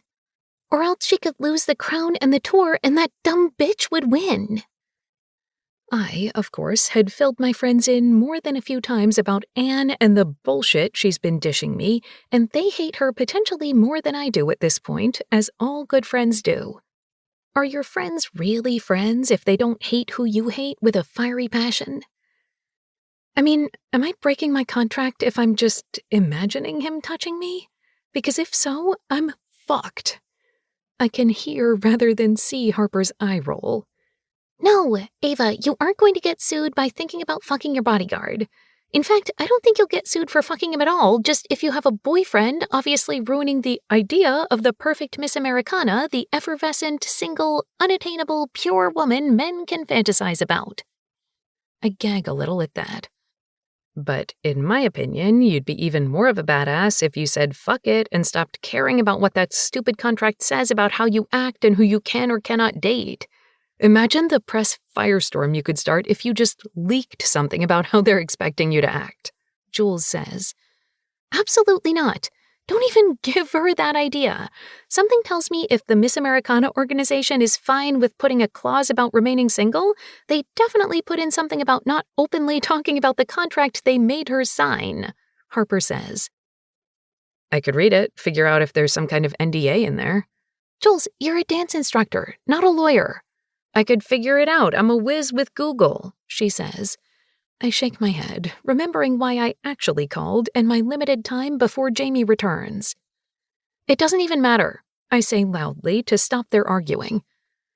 What? That's why I called you. Ever since we kissed, he's been ignoring me. Excuse me? Not ignoring me, that's not fair. He's ignoring us. And everything that happened that morning. I fill them in on how, for the last 3 days, he's been absolutely nothing but professional. How before, when we had a few free hours in a hotel room at night, he'd hang with me, joke with me, flirt with me in a very Jamie way that I still considered flirting, and how now every night he locks himself in his room and I don't see him until morning. So what are you going to do about it? Jules says when I finish. What? What are you going to do about it, Ava? I don't know, I just wanted to call you guys and complain. Harper shakes her head, cutting me off. I have never known you, Ava Bordeaux, to just sit back and let the chips fall as they may. You always have a plan. You need a plan, Ava, something that will put his shit into gear, something he can't ignore, Jules says. You guys, I start, but Harper sits up straighter, an idea forming on her face. The pink feather dress, Harper says. What? No, floor-length champagne, she says. Yes, that one's perfect. The slit is high, the back is non-existent, and your boobs look phenomenal in it. Jules nods like she sees where she's going. Oh, yes, definitely that one. Pink lip, classic cat eye, highest heels you packed. Slowly, I pick up what they were saying. Okay, I say with a nod. And be you. Gloves off, babe. No more playing nice. Be flirty, sexy Ava. Remind him that if he doesn't want you, that's fine. There will be at least a dozen men there who would love to be with you. And as I continue to get ready with my friends on the phone, I start to feel good again, reminded of just who I am.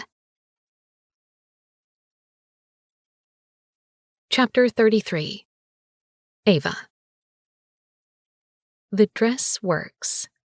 Okay, it doesn't work in the sense that he grabs my hand and drags me back into a room, fucking me until we both can't see straight, But when I step out of my room in the floor-length champagne dress covered in sparkles with its non-existent back and plunging neck, meaning I can't wear a real bra with it, and the slit that nearly goes to my hip, I do catch Jamie closing his eyes and taking a deep breath as if praying to some unseen god.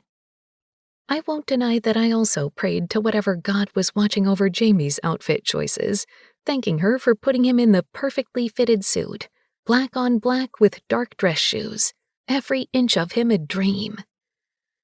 When we walk into the ballroom, Jamie leads us to a large round table with familiar faces seated at it.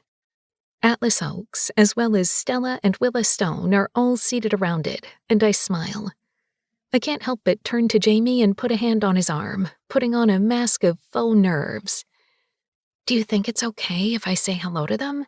I know I'm not on their approved list, but... He rolls his eyes and groans before putting his hand to my lower back, his hand warm on my bare skin before pushing me toward them. Hey guys, look, I made it past security this time without any kind of issue. I turn to Jamie, then to Stella. Does this mean I've made it? Jesus, Jamie grumbles under his breath. Oh, I like you, Wes says, putting an arm around my shoulder and tugging me in for a side hug. Well, good. At least someone will. Jamie hates me, so... I don't hate you, Jamie says with a huff. I look at him with a loving gaze before continuing. Oh, yes, I forgot. He's in love with me and hates himself for it. I'm not in love with you, he says through gritted teeth, and I nod solemnly, looking at Wes. He's in denial. It's really hard on him. Jesus fuck, woman, Jamie groans. I wish, I say under my breath, and he looks to the ceiling, praying to another silent god. I thought we were over this shit, he asks. All bets are off, big guy. He looks at me, and it could be in my head, but I see the wheels turning like he's starting to understand what I'm saying and isn't sure how he wants to play it. Tough luck. Oh my God, it's like a TV show, Stella says under her breath, her husband pulling her in close. Never thought I'd see the day he met his match, Reed says, watching Jamie and me just a foot apart, me looking up at him and him looking down at me. Much less a 5-foot princess. Finally, I break my stare down with Jamie. A queen, thank you very much. Reed smiles wide before bowing. I'm so sorry, Your Highness. I'll accept it, I suppose. Okay, you're sitting with us, Willa Stone says, coming over to me, putting an arm through mine and tugging me to where Stella is sitting. And we must talk about this dress and how I can get myself one. And then I spend the next hour sitting with iconic songwriter Stella Green and pop star Willa Stone talking about dresses and makeup and adventures, and I wonder the entire time how I got here. And not once do I not feel Jamie's eyes burning on me. The music and dancing start after dinner, and during that time, I watch people get up and move to the dance floor, but I stay seated, occasionally chatting with the Atlas Oaks boys or Stella and Willa as they go out to mingle and return. This event has been fabulous since it's, for once, not centered around me, meaning I'm just here to make an appearance, not have the spotlight on me. But when one of my favorite songs comes on and the band plays the opening notes, I gasp and start to sway a bit, watching couples come together on the dance floor. One, Jamie asks, looking around like a thread is going to jump from around the corner. I love this song, I mumble, then turn to him, eyes wide, lips pouting. Can we please dance? Absolutely not, he says instantly, and I deepen my pout at him. Come on, Jamie, please. I'm bored. Everyone is dancing. I'm sitting right here, Beckett, the Atlas Oaks drummer, says from the other side of the table. Do you want to dance with me? I ask, turning my attention to him. He smiles wide and opens his mouth, then stops. Even over the music, I hear the chair scraping as Jamie stands, pushing back his chair and grabbing my hand. Fine. One dance. Yippee! I say, grabbing his hand and nearly skipping as he leads me onto the dance floor. Did you just say yippee? Yeah, I'm excited. You should try it, feeling emotion every once in a while. That has him rolling his eyes. I feel emotion, he grumbles. I felt emotion in Georgia. A chill runs through me that doesn't leave me the least bit cold. I rack my brain for what to say next, but then he stops in a semi-clear spot on the dance floor, taking my hands and putting them on his shoulders and gently placing his hands awkwardly on my waist. A small laugh leaves my lips as I look up at him. God, what is this, middle school? Are we leaving room for Jesus? What? I dated a guy in high school who went to Catholic school, and that's what they said at the dances. We needed a foot between us to leave space for Jesus. It was to discourage grinding, though half of the kids were sneaking out to fool with their dates anyway, so it didn't work too well. Huh. Well, yeah. Professionalism, remember? I roll my eyes, then step closer, moving until my arms wrap around his neck, looking up at him with a sly smile. Yeah, it was real professional when you pressed me up against a wall, your hands on my tits, and kissed me until I saw stars. Ava, He says, starting to let go and shaking his head. this was a shit idea. No, come on. I'll be good, I whisper, sincerity lacing my words. Just a dance, a real dance that won't look like I'm forcing you into it. I give him big puppy dog eyes, and it only takes a moment before he gives in, before his arm wraps around my waist, pulling me into him tight. This is so unprofessional. If anyone calls you out on it, I'll be sure to tell the world it was my idea and I forced you into it. I'll tell them all about how you can't stand me and are barely enduring me. He shakes his head, irritation on his face as his arm around my waist loosens. What? What did I do wrong this time? I think I've made it crystal fucking clear by now that I don't hate you, Ava. I feel the furthest thing from it. Well, you always look so annoyed dealing with me, I say as we sway to the song, a crooning voice and slow instruments swirling around me. I've had a single glass of champagne, yet somehow at this moment I feel completely inebriated. Gives a girl a complex, you know. Time passes as we sway, and then his hand presses on my back, forcing my body to glue tightly to his as he stares into my eyes. I'm annoyed with myself most of the time. Annoyed that I let you get to me. I'm obsessed with you, Ava. I've told you as much. You tell me all the time that I'm into you, that I like you. You spend every day fucking with me, flirting with me, telling me I'm in love with you, and then anytime I do something marginally nice, you act surprised as fuck. Because I'm just fucking with you, Jamie. I don't actually think— Don't lie to me, and don't lie to yourself, Ava. He lifts one hand, brushing my long, loose curls over my shoulder and down my back, rough fingertips grazing my neck as he does. I don't speak for long moments as we sway, unsure how to respond, especially with his body so close to mine in a way that fits too right. You're quiet, He says eventually.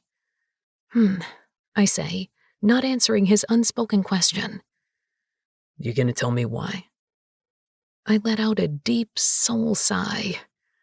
This was fun when it was an idea in a hotel room while getting ready, when a small, daydreamy part of me thought he'd see me and make grand confessions of how into me he was, how he wanted to throw away all threads of professionalism and try this thing that's been burning between us since the beginning. But now that it just seems to be more of the same confusion, the same mixed signals, I'm tired. I'm tired and confused and so scared that I'm going to get hurt. Just trying to understand what's going on here. What? Finally, his head tips down to look at me. What's going on here, Jamie? Me and you. 1 minute you're doing everything in your power to avoid me, then you're slow dancing with me and telling me you're obsessed with me. 1 minute you're kissing me like it's what you need to function, and the next you're telling me I'm just a job to you. I don't mind the flirting because I do it right back, and I don't mind you wanting to keep lines clear because I can respect that. But these mixed signals are getting old. Ava, My body stops swaying, looking up at him, and when his face goes just a bit soft, I know. I know he sees it there because I let him see it. The hurt and the confusion hiding under the mask of confidence I always wear. I shake my head at him. I deserve a man who, when he looks at me, when he says he wants me, he means it. He knows it to his bones. I deserve a man who is decisive. I don't deserve this whiplash you've been giving me. I don't deserve someone who kisses me like he's going to change my life, then ignores me and treats me like any old job.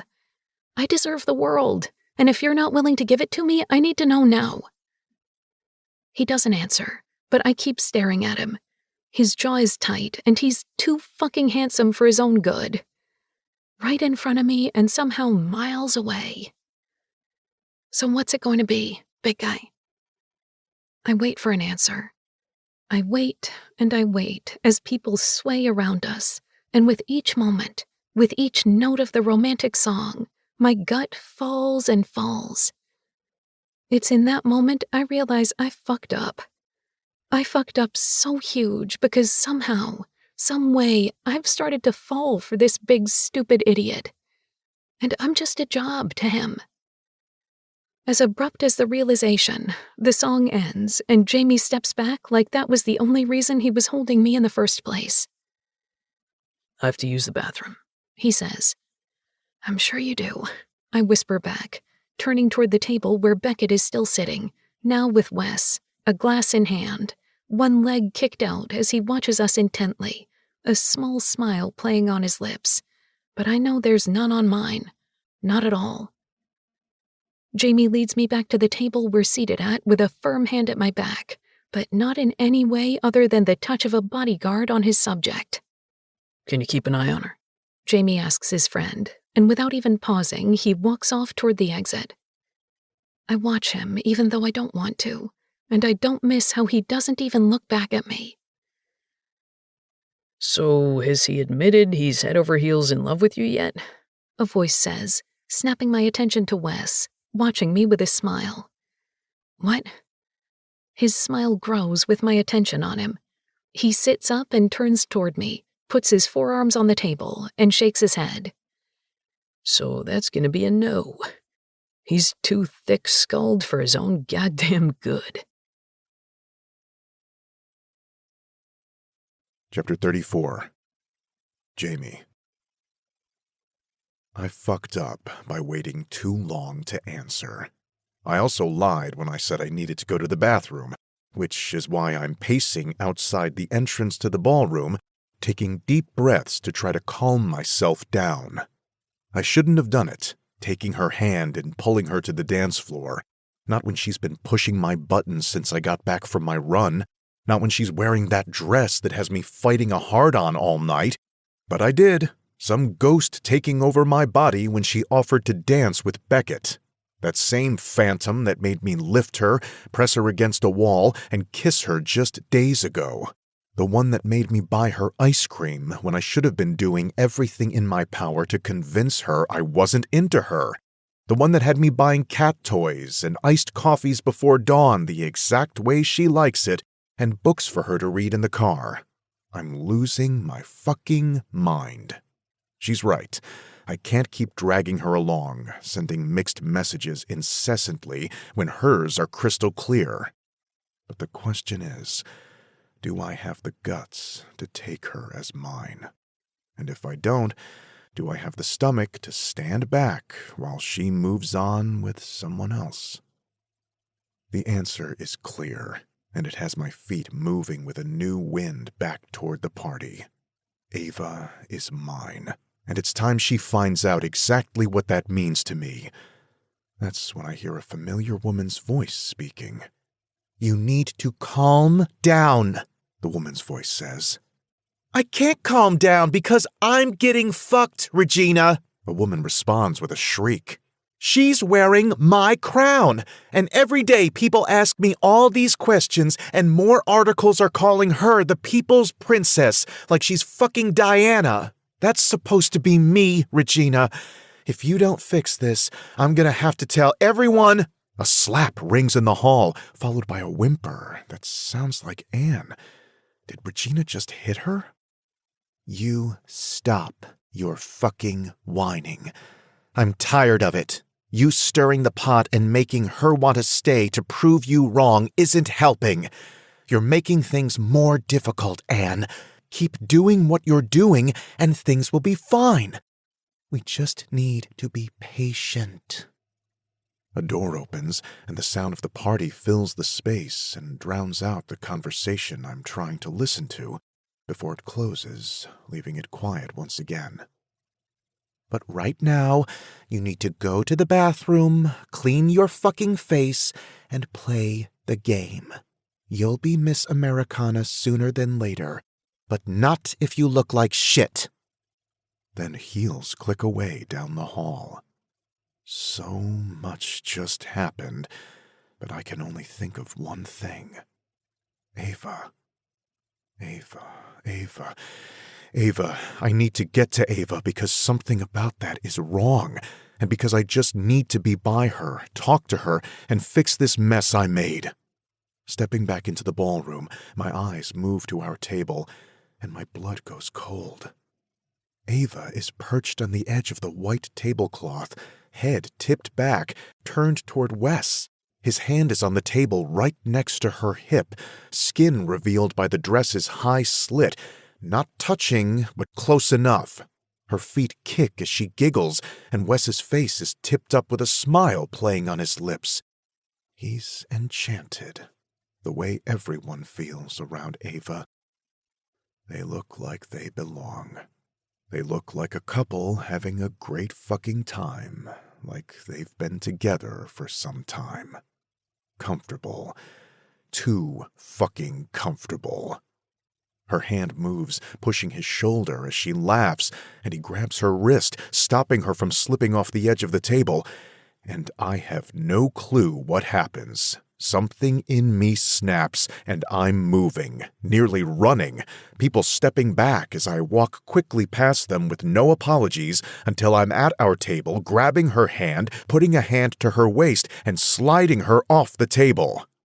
Come on, I say once her heels are steady on the floor, those high heels that I've thought about having digging into my back all fucking night. Jamie! We're heading out, I say, putting a hand to her elbow and grabbing the small pink bag Wes hands me with a smug smile. Jamie! Do not argue with me, princess, I say under my breath. What the fuck was that, Jamie? She shouts once we're out of the ballroom, following me as I keep a tight hold on her hand, leading her toward the elevators. Me? What the fuck was that, Ava? What was what? You and Wes, I say in hissed tones, punching the button for the elevator. He was being nice. God forbid, right? We were just talking about the pageant and... That man gave zero fucks about pageants. His eyes were glued to your tits. He wants to fuck you, Ava. She throws my hands in the air in irritation. At least someone wants to. With her words, my body goes stiff, but Ava ignores it, continuing on. At least someone wants me, shows interest in me. At least someone is fucking going for it. Ava, I say, and to my own ears my voice is low and dangerous as I grab her hand. A chill runs through her, but she shakes her hand out of mine, taking a step closer and poking me in the chest with one white-tipped nail. You don't get to kiss me, fuck with me, tell me how bad you want me one morning, then spend the next few days doing everything in your power to not even brush your arms with me. You don't get to get jealous when you've had all the chances in the world to make me yours and never taken them. You don't get to keep me on a string at your beck and call for when you decide you want to take me out of my box and play with me. She stabs her finger into my chest like she wants it to hurt. I told you in there you needed to make a decision about what you want from this, from me, and you walked away. I needed air, I say. And I needed an answer. But just like everything else, you're too much of a fucking coward to do anything about anything. A bell dings, the elevator arrives, and the doors slide open. She stomps into the elevator, pressing the button to close the doors before I can step in, but I slap my hand to the doors and step in. She rolls her eyes and turns to face me, arms crossed on her chest. I'm tired of this, Jamie. Either you want me and you're willing to say fuck it to all of the rules in your head, or we agree to be amicable, platonic friends for the rest of this tour. I'm tired of the games. She's right. And because of that, I step into her space until she's backed up against the wall, my hand on her hip, the other on her jaw, tipping her head to look up at me. Fuck it, I say. Chapter 35. Ava. His lips hit mine, and it takes the breath from my lungs. One hand moves to the back of my head, holding me there, tipping my head back and holding me where he wants it as he devours my mouth. Instantly, my entire body goes up in flames, any irritation I felt moments before melting away as his tongue slides into my mouth, twining with mine. He presses me so my bare back is against the cool metal of this slow-moving elevator, his hips pressing into my belly so I can feel him growing hard. I let out a breathy moan at the confirmation that I affect him as much as he affects me as his lips trail down my neck and he dips his knees, a hand going to my ass to lift me. My legs wrap around his hips, the slit in my dress making it possible. You drive me fucking crazy, every moment of every day, he says into my neck, kissing and licking my ear and biting the lobe. The hand not holding me shifts to palm my breast, and without thinking, I arch my back into his hand. I want you so bad, I moan. Please. You'll have me, princess. He groans, my nails scraping at the back of his head, moving him to my mouth again so I can kiss him, claim him, and convince myself this isn't some wild dream. The elevator stops, dinging on our floor, and instead of setting me down, he carries me out of the elevator and down the hall, my lips pressing beneath his jaw as he takes us to the door of our room. He unlocks it, walks in, and then pins me to the wall to grind on him while he locks it. Finally, his lips are back on mine, claiming and devouring and tasting me like his life depends on it. We shouldn't be doing this, I say, breathing heavily as his hand dips beneath the low neck of my dress and cups my breast. Give me one good reason not to, he says against my neck, scruff scraping the skin there. Your job? I pant into his neck, trying to remember why we shouldn't do this, and he shakes his head. Who fucking cares? He groans, his fingers rolling my nipple and pulling another moan from me. Fucking perfect. You should, I say, unable to even form complete sentences, my hand on his neck pulling him close. Your contract, he counters, and I see what he's saying. I don't even care anymore. If it means I can have this man, does anything else matter? So fucking worth it. Exactly. He walks with me, leaving the little entryway to the living area before setting my feet on the ground. His hand pushes one strap of my dress down, and it falls easily with the low back. He then does the same with the other side, the entire front of my dress falling to my waist, revealing my breasts to him. He groans, a sound that comes deep from his chest, and I watch this giant man fall to his knees, one hand moving to cup my breast and bring it to his mouth, the other moving to the fabric stuck around my waist. His lips suck on my nipple, his tongue rounding the point as he tugs with no patience on my dress. Zipper, I say in a moan, my hand moving to the back of his head to hold him at the source of the deep pleasure I'm experiencing. In the back. His hand moves, trying to find where it is, his mouth nipping at my nipple.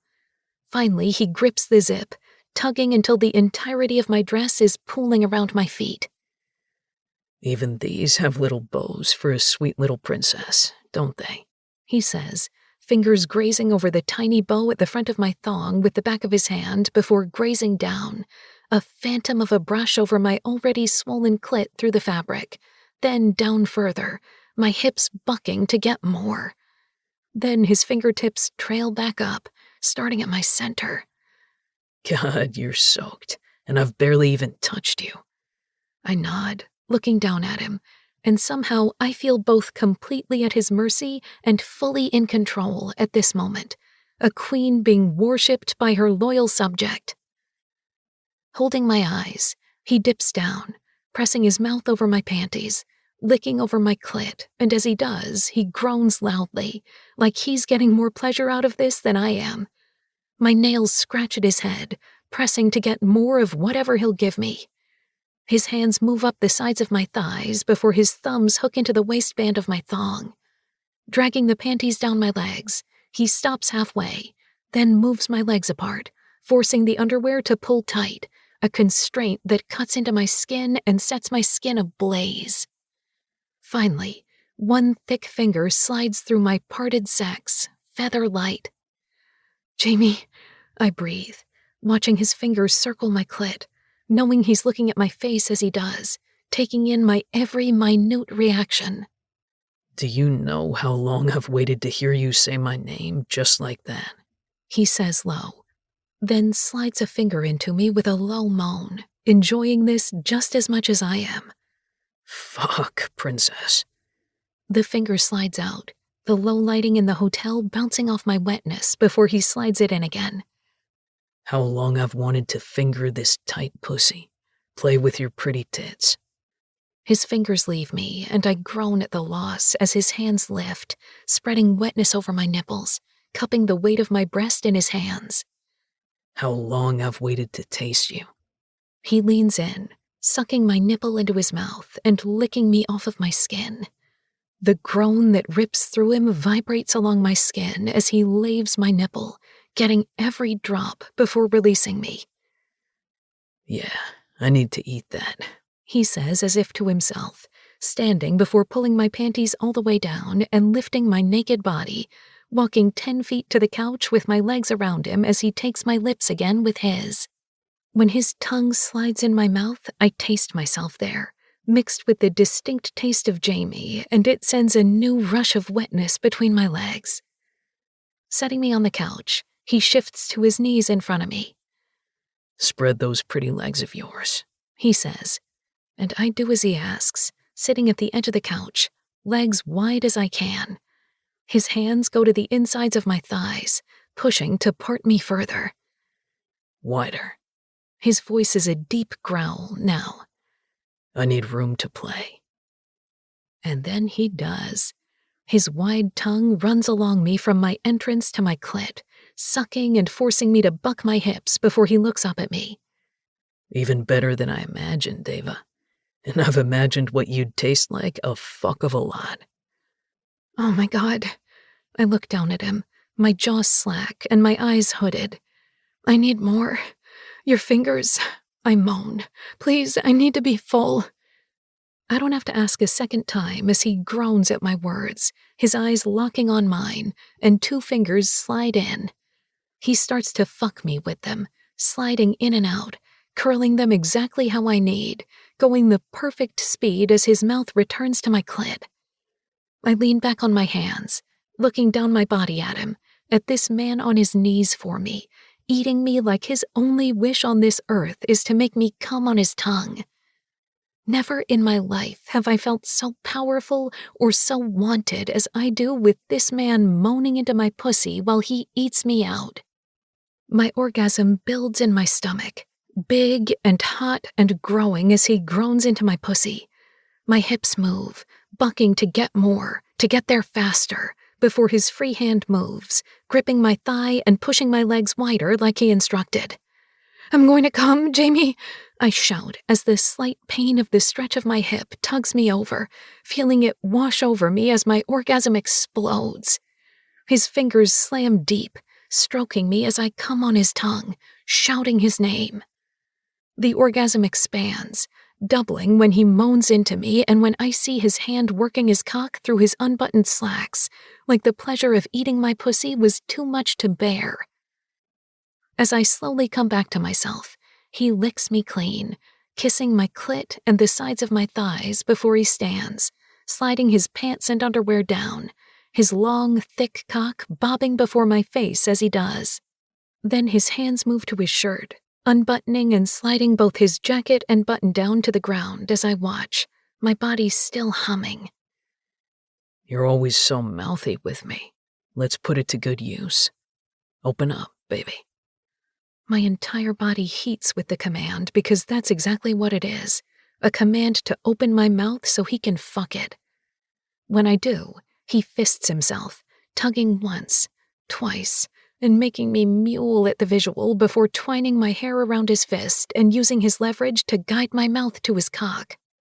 I look up at him as he slides in, so I get to see his mouth drop open, his eyes rolling back as he hits the back of my throat, using a tug on my hair to pull me back, then push forward again, drawing a moan from him as he looks down at me. He's fucking my face.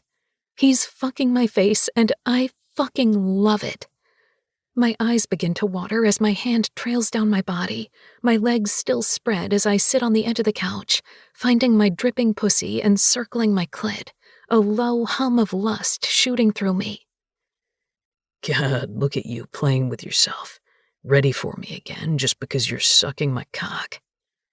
I watch him watch me, fingering my pussy, my mouth sucking him. His hand on my hair quickens, moving my mouth on him faster, and he's thrusting into my mouth, hitting the back of my throat as I finger fuck myself in the same rhythm. Jesus, he groans, then pulls back, and I moan in disappointment. A small smile hits his lips, and he shakes his head. The perfect woman. And then he's shifting, lifting me and moving us to the arm of the couch while kissing me, the taste of his pre-cum on my tongue mixing with the taste of my pussy on his lips from earlier.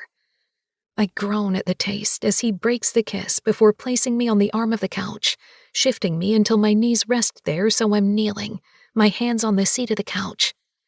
His finger trails down my slit, and I look over my shoulder at him, one hand on his cock as he watches that finger move. I got tested before this assignment, and everything came back normal, he says. And I know you're on birth control.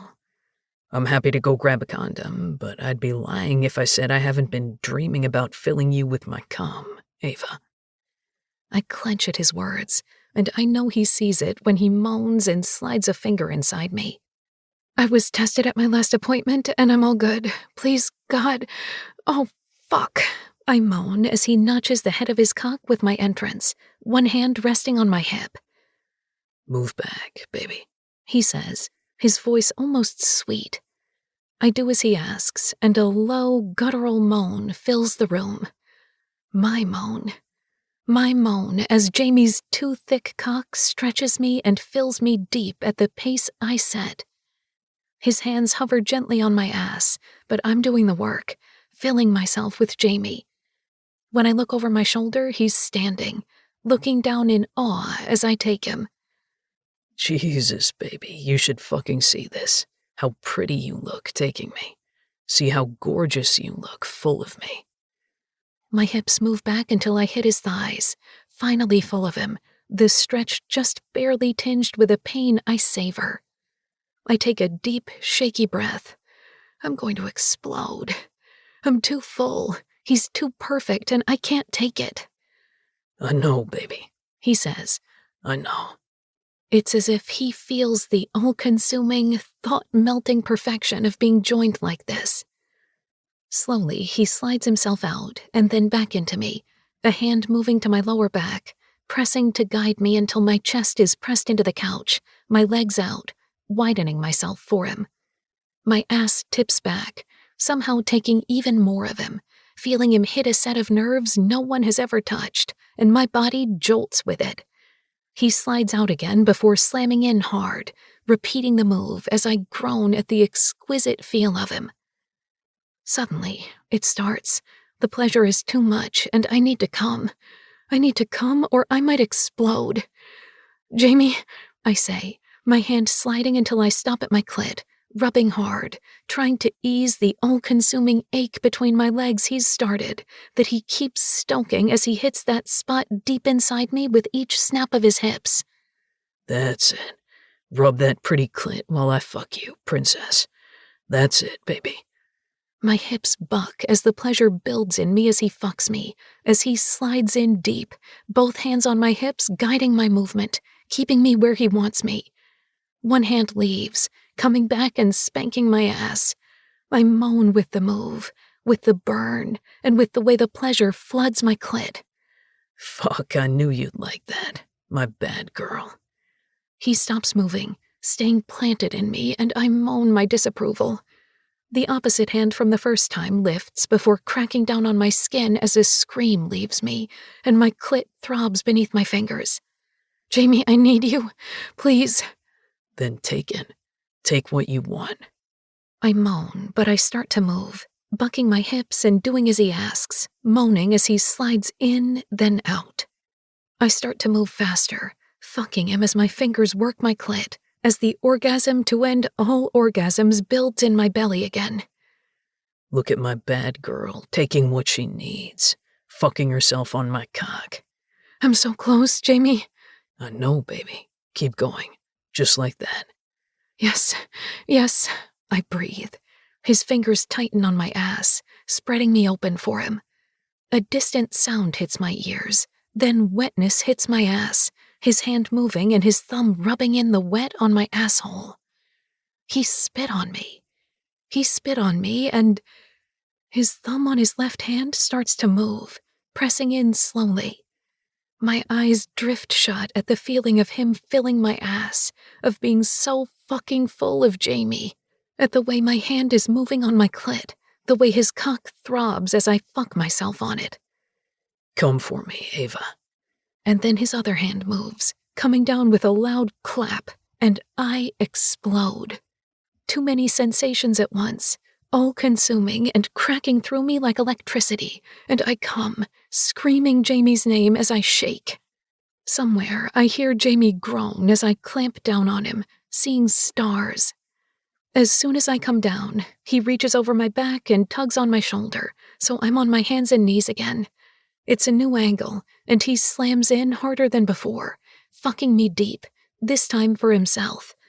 My mouth drops open, but no noise comes out as he fucks me, as the fire burns, as my head goes a bit lightheaded, but the pleasure builds and builds in my belly once more. I reach for my clit to take me over the edge, but he slaps the hand down before he pauses when his hips pull out until he's barely in me, stopping the orgasm that wants to hit like a freight train in its tracks. I mule in my throat, tipping my hips to try and get more. He leans down, his chest pressing to my back. You only come when I tell you to, Ava. That's what bad girls get, he says, low and rough in my ear. And you're going to be my good girl and hold on until I let you come. Jamie, I moan, both because that's the sexiest thing I've ever heard and because I don't think there's any universe where I can hold on much longer. I can't. Yes, you can, and you will. For me, princess, you'll hold on. His hips move, finally, sliding in slow, easy thrusts. Endless, dull pleasure crashing through, but not enough. Not what I need. Jamie, I know exactly what you need, Ava. His right hand moves, wrapping around my hair and pulling my head back. The pinpricks of pain as he tugs transmit right to my pussy as he starts to fuck me hard again, as pleasure twines and twines with the tug on my hair, gasoline for the orgasm of a lifetime. When his hips hit deep and grind into me, it starts to spark, and he fucking stops, his hand releasing my hair, his cock sliding half out and stilling. Jamie, I shout, looking over my shoulder at him. Please! You look so pretty begging me, Ava. I can't, I say on a near sob, and the hand on my throat moves gently, skating down my neck, over my chest until he cups a breast gently. You can, he repeats, his finger rolling my nipple, and he slides in slowly, filling me to the hilt before sliding out once more. The hand on my breast moves down again to rub my clit, the hand on the couch next to mine holding his weight as he does. My body aches, forcing him to slide in deeper, and I scream, but it's not enough. just feather-light touches against my oversensitive clit. Jamie, please. I can barely choose words in my brain, much less conjure full sentences, when all my brain can think about is how good he feels, how much torture this is, and the now constant pulsing in my clit. I know, baby. I know, he says, sliding in and out and moving his hand up my body, pinching my nipple again. I'm gonna fill you, Ava, as soon as you come for me. Fuck, you feel so good. He groans, his body over mine as he bucks into me, fucking me hard, before finally slamming in deep and holding there, the hand on my nipple moving to my clit and rubbing as I shatter around him. I come and I come, my entire body bucking into his as he groans my name loudly into my neck, filling me with his cum. He keeps slowly sliding in and out of me, his fingers on my clit, pulling one last orgasm from my body as he whispers hot words in my ear, but the last one is slower, softer, and somehow sweeter. Silence takes over the hotel room before finally, still inside me and with smugness in his words, Jamie speaks. I told you we could make doggy work. And then I burst into laughter. Chapter 36. Ava. We lay like that for long minutes, with Jamie's body lying over mine on the arm of the couch while I come down from my high before I whisper, I should go clean up. He nods and rolls off of me. Quickly, I move to the bathroom, cleaning up and fixing my smeared makeup before staring in the mirror, a wash of panic and confusion taking over me. What's next? Do I walk back into the living area? Do I go to my room? Do I ignore him? Do I walk in there and kiss him? Was this a one-time get-it-out-of-our-systems thing? A million questions run through me, but one is loudest in my mind. What am I doing? I don't do self-conscious. I don't do second-guessing myself. Hell, I barely do first-guessing myself. But that's precisely how I feel right now. What is the expectation now? Do we— Ava, get your sweet ass in here. Jamie's rumbly voice calls from his room, and in the mirror my eyes go wide. Still, I take a deep breath, nod to myself once, and move back toward the room he's staying in. He's sitting up with his back against the headboard, a sheet pulled up to his waist, a single arm out before his fingers move in a come-here way. My body obeys before my mind can process it. When I get close, his hand grabs my hip, the other moving to my waist as his body shifts to lift me with ease until I'm straddling his lap and we're face to face. One hand leaves my hip, gently pushing my hair behind my shoulder. What's going through your head? I contemplate playing it off, letting the cool girl version of me click into place and not show him my fears and nerves, but I know he'd see it anyway. That's the downside of Jamie Wilde. He sees everything. I sigh before answering. I don't know what I'm supposed to do now that I don't know where we stand, I whisper, staring at my hand instead of him before continuing. What is this now? Did we fuck just once? Are we fuck buddies? Does everything go back to normal in the morning? His lips tip up, and I wonder momentarily if finally getting some has eviscerated his grumpiness. You're saying Ava, the take-no-shit one, the hyper-self-confident one, the one who has told me that I'm in love with her for almost 2 months now, isn't sure how to act? My Ava, who flirted with a rock star just to annoy me, he says, and I let the chill run through me with the way he calls me his Ava, is suddenly nervous how to act. A blush takes over me, embarrassment and anxiety and doubt rushing through my veins as I bite my lip and turn my head away from him, but his hand moves, rough fingers on my cheek as he moves my face to look at him. Where we stand is that you're mine now, he says without hesitation. You're mine, Ava. It means at every stop from here on out, one of those beds goes untouched because we're sharing one. It means I take care of you, And I sleep next to you, and I get to eat your pussy every night and kiss your sweet lips whenever I want, which is a lot. Besides that, not much changes because we've already been towing that line for weeks.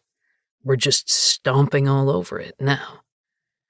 I take in his words, fighting back the smile and giddiness filling my chest. I fail spectacularly. So, we're dating? Yeah, baby, he says, his hand moving to push my hair back again, which he seems to like doing. Maybe he just likes being able to touch me now without it being against some kind of rule, something I can absolutely relate to. So, you're my boyfriend? I ask, my voice teasing. He closes his eyes for a moment and sighs. Boyfriend sounds like we're 15 and I'm taking you to prom. But if that's what you want to call me, have at it. My smile goes wider. We have to make clear lines, though. I scrunch up my nose, not liking how that sounds, and he smiles as if we've traded places now. He shifts us until I'm on my back, his hands planted in the bed on either side of me. Why do I feel like I won't like this? I grumble. Because you hate any rules or constraints when it comes to me trying to make you safer? That's not true, I start, but he glares, and finally I nod. Okay, maybe it's a little true. He takes a deep breath, his hand buried in my hair to hold me in place, to keep my eyes on his. We can't be together when you're on, he says. When you're Miss Americana, I'm your bodyguard. When you're Ava, you're mine. So this is just fucking? My stomach drops to my feet at the thought, because although I could play it cool and what just happened was amazing, I don't want just sex with Jamie. I told you, I'm a decisive man. I see what I want, decide I want it, and I get it. And you're what I want. I'm not letting that go easy. One hand leaves the bed to cup my jaw as he drops down, planting a small kiss on my lips, leaving me lightheaded. But you're keeping this crown if it kills us both because no one deserves it more than you. Warmth blooms in my belly. And you're not supposed to date. You would be technically breaking the contract. I don't care about the contract, Jamie. And that stay single shit is wildly outdated. They'd get so much backlash if they tried to enforce it. They've already threatened to remove me, he says, cutting me off, and my eyes go wide. What do you mean? My boss called after the issue in Georgia. The Miss Americana pageant called him and told him to have me keep you in line better, or they might have to replace me. I open my mouth to argue, but he smiles and keeps talking. I told him I can keep you in line about as much as you can keep a tiger in line. But it means they're watching you and they aren't happy. We've got 5 weeks left, and I don't want to be taken off this case. You want to make sure you're the only one watching my ass, huh? His hand travels down my bare back to my ass, grabbing it. Absolutely. But mostly, I don't trust anyone else to take care of you. You do take really good care of me, Jamie. My hand moves to touch his cheek. Okay, I agree. We'll keep things under wraps until the tour is over so I don't fuck with your job. But after the tour, we revisit this. I don't want to be a secret forever. He nods. Great. Now that that's settled, are you ready for me to take care of you some more? He flips me so my back is to the bed, and he starts to slide down my body. I thought you'd never ask, I say with a smile. I think I'm going to love this new version of us. Chapter 37. Jamie. It's been 3 days since I made Ava mine. 3 amazing days where I don't have to pretend there isn't something so palpable between us I might explode. 3 days where I can act on whatever impulse, tugging her into my body as she walks past me in the hotel, leaning over in the car to press my lips to hers, or sliding my hand over to rest on her leg while I drive. While I'm still forced to remain professional and act like she doesn't exist to me outside of being my assignment in public, as soon as we're behind closed doors, she's mine, and we have a fuck ton of time to make up for. But now I have some alone time and need to make a call. That conversation I overheard right before everything went down has been sitting on the outskirts of my mind. Something tells me the pieces of this puzzle I'm missing are absolutely critical. So I leave Ava and Peach safely locked in the hotel room as she gets ready for tonight's event, while I go on a coffee run. On the drive back, I dial one of the smartest men I know. "Miles," I say when he picks up, skipping the hellos and jumping right into it. "Got some time?" Miles is a computer genius with crazy hacking and investigation skills. He worked for 5-Star when Hank owned it, doing any research required on potential threats, but was let go when the business changed hands. As I've learned, Greg doesn't believe in spending time and money on preventative security. "Well, hello to you too. How are you? I'm just fine," he grumbles. "I don't have time for niceties." "Does this have anything to do with this pageant queen of yours?" he asks with a laugh, and I groan. I avoided calling Hank because I didn't want to deal with his teasing bullshit, and yet here I am dealing with it anyway. "Let me guess, you talked to Hank." "He's got a big mouth, and now that he's retired, he gabs more than any chick I've ever met," he says with a laugh. "But I'm just fucking with you. What's going on?" Scrubbing a hand over my face, I sigh. "I don't know. Some things aren't adding up over here, and I need to see if you can find any connections not visible to outside eyes. If there's any connection to be found between the hotel break-in, the assault, and whatever the fuck Regina and Anne were talking about, he'd be the one to figure it out. It could be nothing, but I've got a bad feeling about it." "I've never known you to be wrong about a bad feeling. If your gut says something is off, I'd trust it." My stomach churns because he's not wrong. I've learned in this business to trust my gut, and when red flags are waving, they're never false alarms. "Yeah, that's kinda what I'm afraid of," I sigh.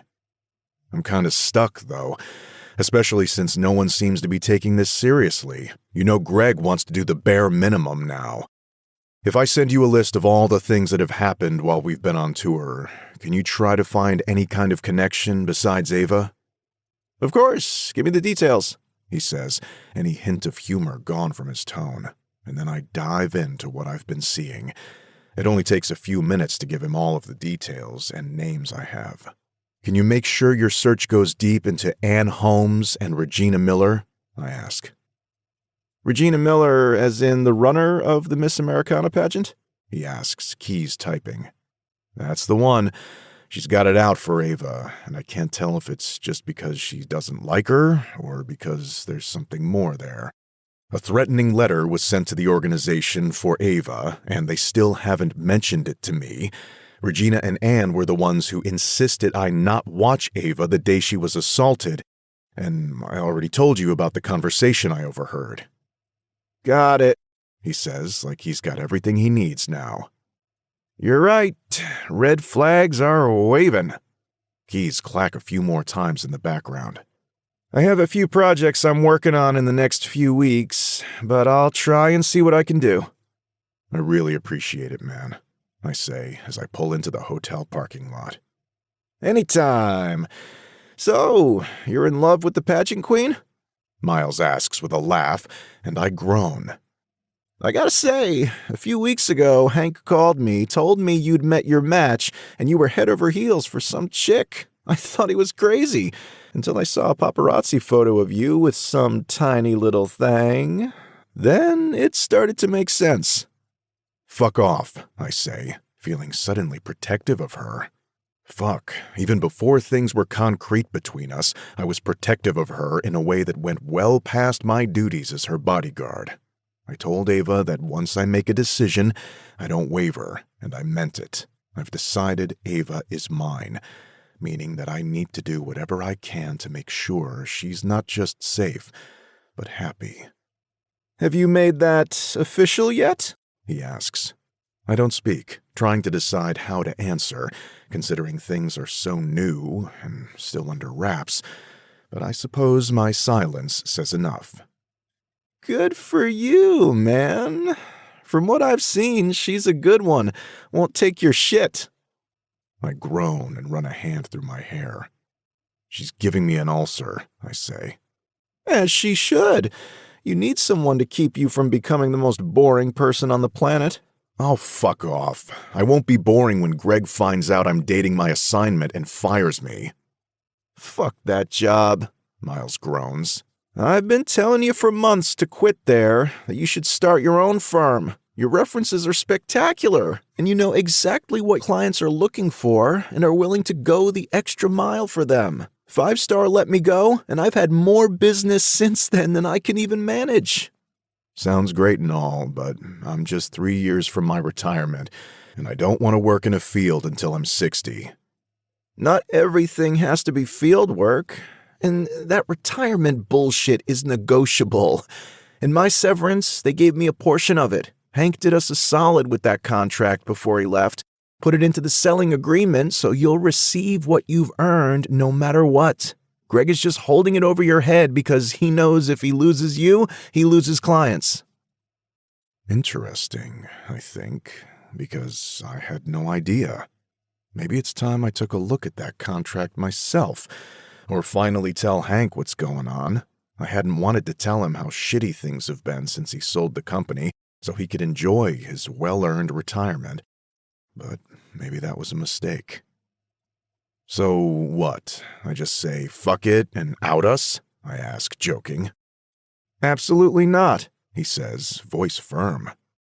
You and I both know you have to keep things under wraps for her safety. If you out your relationship, from what I'm understanding, you're putting her in danger with the pageant and giving them another reason to fuck with her. We don't know their true intentions right now, and 5-Star will take you off the case, at the very least. We both know no one can adequately replace you and keep your girl safe. My gut drops with the confirmation of what I've been thinking this entire time. It's why it took me so long to give in to Ava, this constant thundercloud hanging over us. Greg can pull me from this assignment at any moment, and between Regina and Anne plotting whatever I know they're plotting, and Greg being more worried about getting the contract than actually keeping Ava safe, I'm not risking it. Gotta say, though, you two going public is gonna be hilarious, Miles continues with a laugh. What?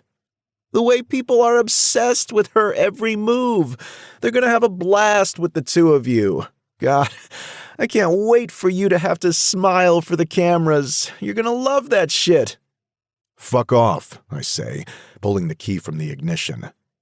I have to go. Keep me updated on anything you find. Oh, come on, He starts, but I grab Ava's coffee and head up to my girl, hanging up before he can say another word. Chapter 38. Ava. My phone beeps with a text, and I jump up from where I'm in the bathroom on FaceTime with Harper and Jules, getting ready to let Jamie into the hotel room. "One sec," I say, then skip to the door, undoing the bar, the deadbolt, and the chain he insists I keep on the door, opening it to see Jamie towering over me with a tray of 2 coffees in one hand. "Fuck, princess," he groans as he steps in, the door slamming behind him, moving to back me into a wall with his body, using his free hand to move to my ass and lift me. Then his lips are on mine, tasting like black coffee and everything Jamie. My legs wrap around his waist, and I sigh into his lips as his tongue dips into my mouth. Instantly, my hips tip, already wanting him. I had him this morning. I came at least 3 times, though the last orgasm got a bit hazy, my mind not able to pinpoint where one started and another stopped, so it could have been more. But still, I want him again. It's as if my body wants to use every moment we're together to make up for the weeks we denied there being anything between us. Eventually, though, he pulls back, resting his forehead on mine. I got your coffee, he says low, and I smile. The girls are on FaceTime in the bathroom, I whisper, and slowly he lowers me. and you've got to be ready to go in... He looks at his watch. 45 minutes. I roll my eyes, knowing we don't have to be at the speed dating event until at least an hour from now. Meaning I don't have time to fuck you now. My lips tip up, even though I think that's a crying shame.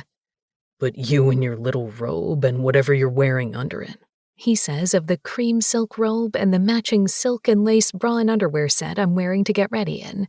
Or making it really, really hard for me to make the right choice. I smile at him, reach for my coffee, and duck under his arm that's braced on the wall. Well, it'll just have to wait until after, won't it? I say with a laugh, moving back to the bathroom where all of my makeup and hair products are sprawled about. Is that him? Jules asks as I pick up my still warm curling iron, fixing my bangs one last time. Yes, that's Jamie, I say, taking a sip of my coffee before grabbing my primer and starting the process of putting on my makeup base. Jamie! Jules yells from my phone. I turn to him, standing 10 feet away from me like a deer in headlights. With a makeup sponge in hand and the straw of my coffee between my lips, I smile at his shocked, panicked face. Come here. Jules, you're going to scare the man, Harper says under her breath. We need him to like us when she brings him home. Something about that warms me, my friends wanting the new man in my life to like them. You've been summoned, big guy, I tell Jamie. Oh my God, you call him big guy? I can't even. Come here, I say to Jamie, tipping my head toward the bathroom. I don't think... He starts, but Jules hears him and jumps on it. I don't bite, not through a phone screen, at least, she says. You really are going to scare him off. Stop, Jules. I fully turn to him and fight the laugh at seeing him standing panicked in the other room. Trust me, it's easier on both of us if you just come here and say hi to them. He stares at me, and I lose the battle of my smile, letting it take over my face. Then he sighs and walks into the bathroom to a round of cheers from me, Jules, and Harper. Oh my God, he's even hotter on FaceTime, Jules says under her breath. Jules, Harper shouts. Tell me I'm wrong. Do it. You can't. Hi, Jamie. I'm so sorry. Please ignore that one. I'm Harper, Ava's sane friend. Fuck off, Jules says. I'm Jules, the much more fun one. It's great to meet you. Is our Ava treating you well? Giving you lots ahead? Now it's my turn to turn my head to my phone, a blush coming to my cheeks. Jules, what the fuck? Oh, don't even try to tell me you haven't given that man head. Just look at him. My face burns, and Jamie nods at the disaster that is this interaction and starts to turn away. On that note, I'm gonna go, he says. No, don't go, Jules yells. I reach out, grab his arm, and look at my phone screen. I want him to stay, chat with my friends, and spend just a few more minutes with me. It's all I want lately, to spend time with him doing nothing but hanging out. Like he's really mine, and we're not in this very strange arrangement where lines between work and pleasure are much too blurred. I just want a hint of normalcy, a taste of what this could be in a few months. If you behave and stop being such a nudge, he'll stay, right? I say, looking from my phone to Jamie's face in the mirror. I promise I'll be good, nothing weird or anything. I just miss my girl, and she won't tell me any of the juicy details, which probably means she actually likes you, and I want the inside scoop. But I'll stop being a pain if you hang out with us. Jamie sighs. He looks at me, then at the screen of my phone, then moves further into the bathroom, sitting on the closed toilet seat. So how's it going? Harper asks. Anything exciting happening? He's teaching me to protect myself, I say excitedly, remembering I hadn't yet filled them in on this.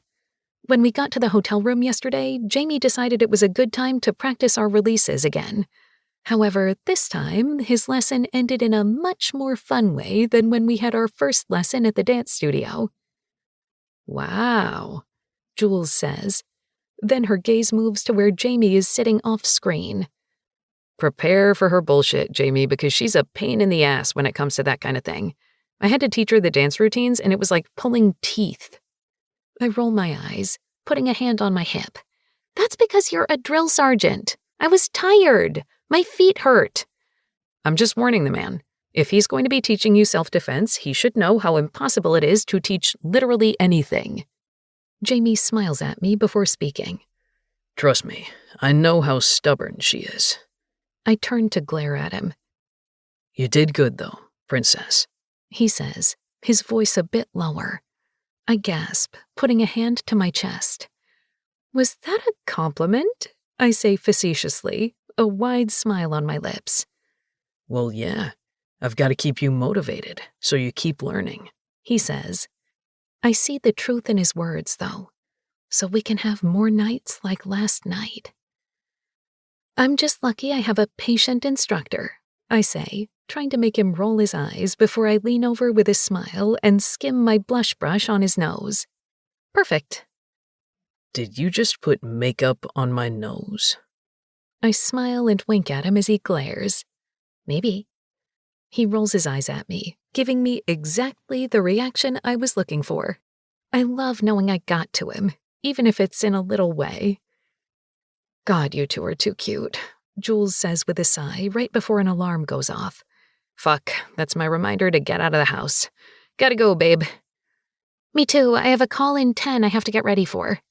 All right, love you guys, I say to my friends. Love you too. See you later, Jamie. Keep my girls safe, yeah? Jules says. My only job, he says with a rumble, and I smile at the screen. Jules and Harper's smiles are a reflection of mine right before the screen goes black. I sigh, missing my friends already. They seem nice. A bit crazy, like you, but nice. They're the best, I say with another sigh. I can't wait to meet them when we get home, Jamie says, his hand reaching out to rub my lower back. I smile at him, unable to put words to what that means to me that he stays in the bathroom for the rest of the time I get ready, like he wants to be near me as much as I want him to be. Chapter 39. Jamie. Initially, when I was given an itinerary for Ava's stops, I thought going to a speed dating session to promote a matchmaker was a bit of a pain in my ass, but probably meant I could stand in a corner for a few hours in peace while Ava did her thing. I remember thinking it was a bit odd to put Miss Americana in speed dating when she isn't supposed to actually date during her reign, and then I realized it was part of the appeal, the potential to have Miss Americana, the possibility that anyone could date her, this perfect woman. Where I miscalculated was becoming utterly obsessed with her, and then barely a week after finally claiming her as mine, having to watch her date a dozen men right before my eyes. It's my own personal version of hell. We're barely 20 minutes and 4 dates in when I should probably start getting nervous for the health of my teeth. All this grinding can't be good for them. When the current man she's sitting with reaches over, touching Ava's hand, a simple, relatively harmless move, I reach into my pocket and grab my phone, tapping on the screen and staring at my girl after I hit send. Me.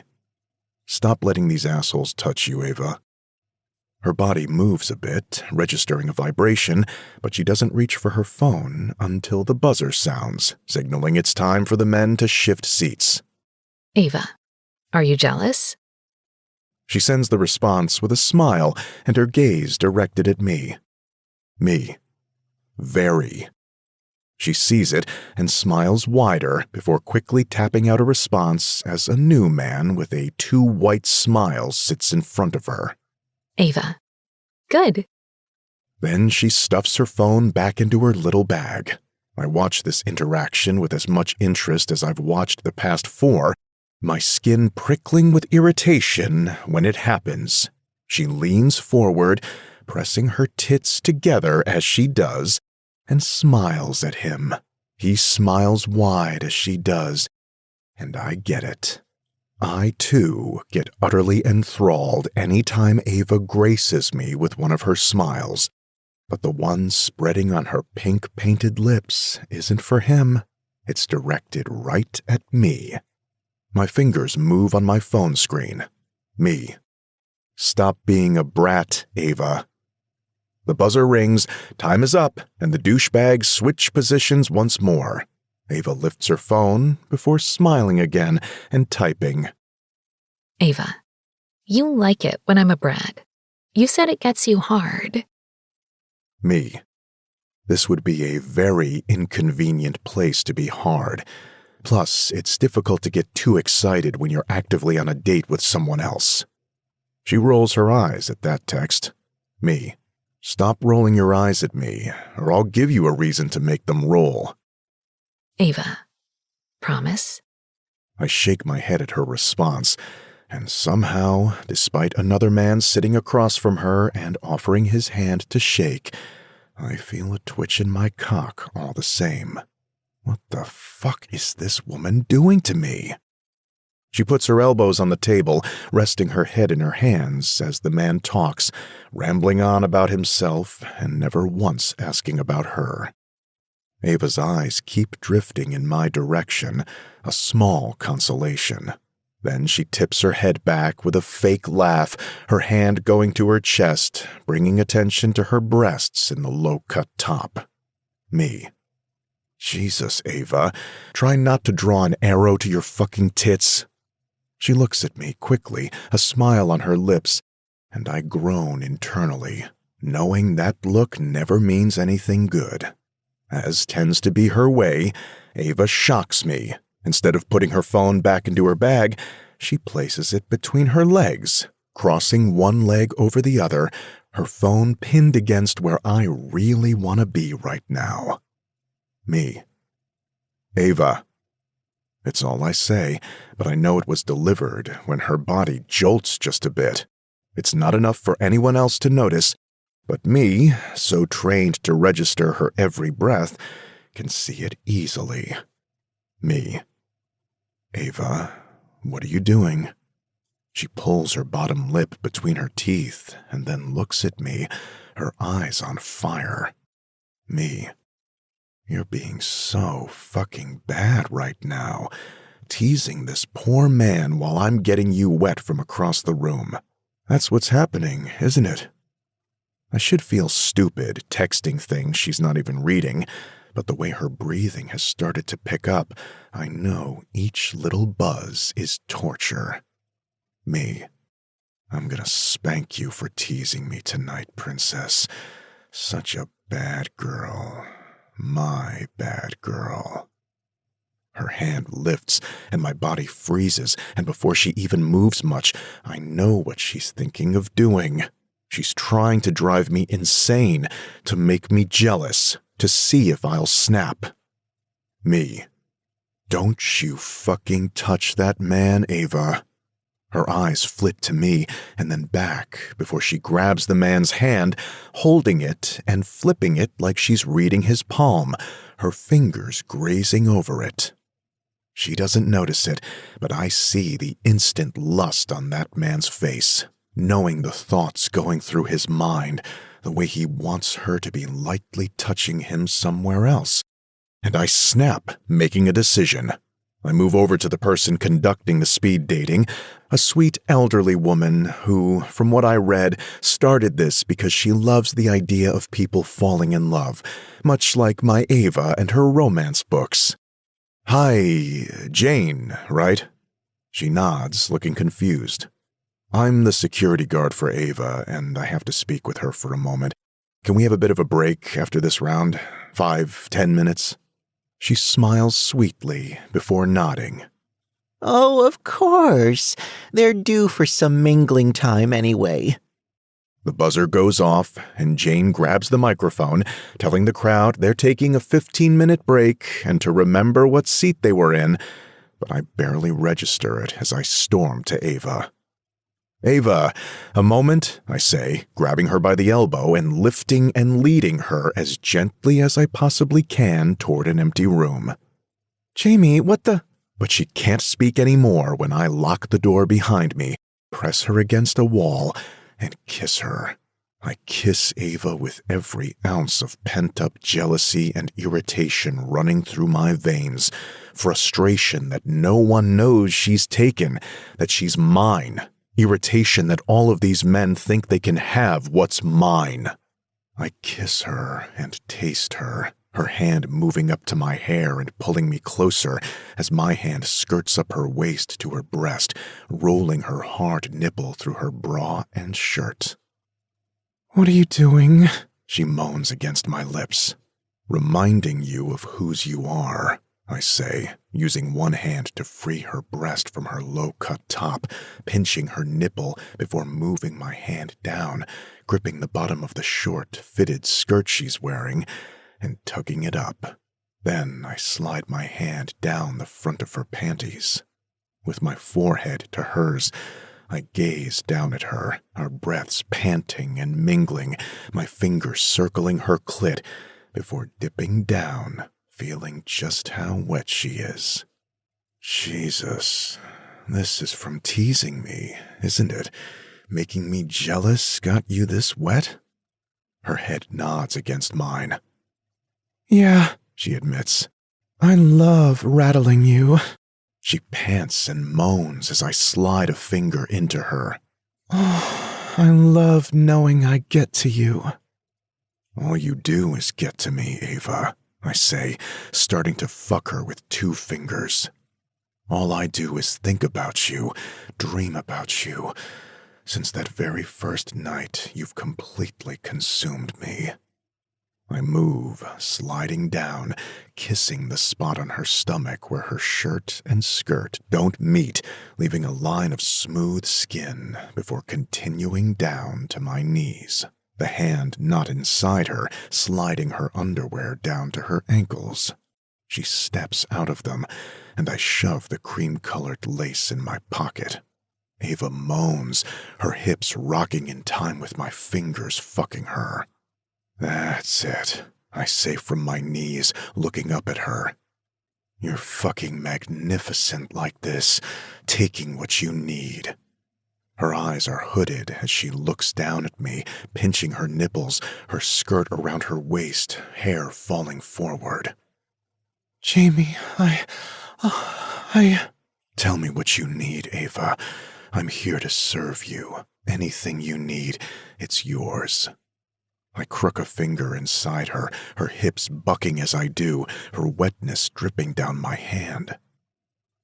"I want your mouth," she says quietly, and I groan. My thumb moves, grazing along her swollen clit. "Where do you want my mouth, baby? Here?" I add a 3rd finger to her wet pussy, sliding them in and feeling her tight body stretch around me. "Or here?" My thumb grazes her clit, and she yelps. "There! Please, please," she begs. I smile up at her, my thumb moving at a leisurely speed, my fingers sinking deep. "Quiet, Ava, or everyone will know what a bad little princess you are, letting your bodyguard eat your sweet pussy when there's a room full of people right behind that door." "Oh, God." "That's what you want, right?" Yes, she pants, quietly now in a near panic. "Yes, make me come with your mouth." She doesn't need to ask twice. My free hand moves to lift her leg and place it on my shoulder, leaving her wide open for me before sliding up her leg to her waist to keep her stable. Then I descend, sucking her clit into my mouth while my fingers fuck her. Her hand goes to my hair, tugging me closer, riding my face and fingers. A fucking queen, taking what she wants. Jamie, she pants, her hips moving with each utterance of my name, her sharp nails digging into my scalp. I look up at her as she stares down at me. I'd do anything to taste her cum on my tongue, my fingers moving faster now, deeper, crooking to graze her G-spot with each movement. Ah! She yelps, trying to stay quiet as it builds, her pussy tightening on my fingers. Just like that. Just like that. Oh, God. You're going to make me come, Jamie. I pull my mouth back, and she bemoans the loss, her hand moving on my head to push me closer again. Whose are you, Ava? She doesn't hesitate. I'm yours, Jamie. I'm yours. Fuck yeah, you are, Ava. Whose face are you gonna come all over? Yours, baby. Only yours. I groan loudly. Oh, fuck yeah, you are. And after I clean you up with my tongue, when I send you back out there with no panties on, you're gonna feel how wet I made you and remember who owns this. My finger crooks and she moans. Yes, baby. Yes, it's yours. I smile up at her, her eyes hooded, her lips parted, one hand off her tit, pinching her pink nipple before I move back to her clit, sucking hard. Her hand grips my hair almost painfully, and she rocks her hips on my face once, twice, 3 times before her entire body stiffens, her pussy tightening around my fingers, my name a quiet prayer on her lips. I continue to fuck her gently until her pussy lets my fingers go, my tongue cleaning her up before I stand. Now you? She asks, eyes barely opened and chest still panting, and I shake my head, moving to right her breast in her bra and tugging her skirt. It's a bit too short to wear without underwear, ending just a few inches above her knees, but it's tight, so it should be okay for another hour. Plus, that means on the car ride back, I can play with her pretty pussy until we get to the hotel. No, princess, I say, a finger sliding over her lip to fix her lipstick. I'm good now. Excuse me? She says, a small smile on her lips. I'm good. I just needed to remind you who you belonged to. You make me crazy, you know. Yeah, I know, she says with a smile, and I shake my head. No more touching, Ava. She presses off the wall and steps closer to me, seduction on her face, as if I didn't have her completely at my mercy moments ago. Did I make you jealous, big guy? You have no fucking idea, I say, groaning as her small hand moves to my hard cock, gripping it gently. I give her one last press of my lips to hers before I step back. You first. Go out, tell Jane it's all clear because I told her I had to talk to you about an emergency. She rolls her lips into her mouth. I'll follow in 5, or however the fuck long it takes for this hard-on to go down. All right, Jamie, she says, all sweet. And then I watch her ass as she opens the door, winking at me over her shoulder, before she magically drops her phone, bending down, still in the doorway to grab it, showing me the barest glimpse of her swollen, wet cunt. She stands, tugs down her skirt, and walks off to the sweet older woman like nothing happened. My woman is gonna be the death of me. That much is for certain. Chapter 40. Ava. Utah is our next stop, and I'd be lying if I said this state hadn't been way, way, way at the bottom of places I'm excited to go on this tour. Not because Utah isn't gorgeous and exciting and interesting. I'm sure it is. I'm sure it could even be the most interesting of the states we're traveling through. But I could give 2 fucks about it because it's the home state of both Regina Miller and Ann Holmes, and I could go an entire lifetime without seeing either of them again, much less with the added bravado of being in their home state. It's going to be just fine. Jamie says, running a hand down my back as I spray on some perfume. He's taken to doing this, hanging out in the bathroom while I get ready, and each time it makes my belly flip. He'll sit in close quarters watching me do something silly he has no interest in, just because he wants to spend time with me, or because it makes me happy. I know, I just think skipping this entire stop would be much more enjoyable, I grumble, leaning in to put a swipe of some lipstick on. Yes, but the joy Anne would get from you skipping her home state would eat at you forever. Imagine having to look at her for the rest of the tour, knowing she knows she gets under your skin. I scrunch my nose in disgust because that sounds even worse than spending the entire day with Anne. It would be letting her win, even if it's in such a minuscule way, and that I won't be doing. You're right, I grumble. I'm always right, he says, staring, then slaps my ass, walking toward the living area. Come on, we have to get going.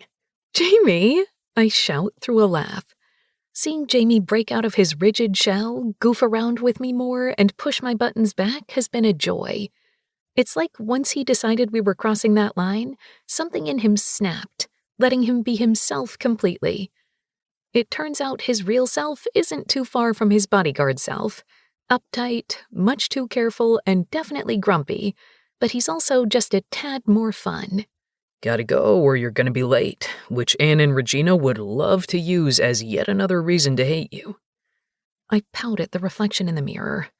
Ugh, I almost let myself forget she'd be there too. Why can't you ever just let me live in my delusion? Grabbing my crown, I carefully place it on my head, pinning it in place and turning left and right to check it from all angles.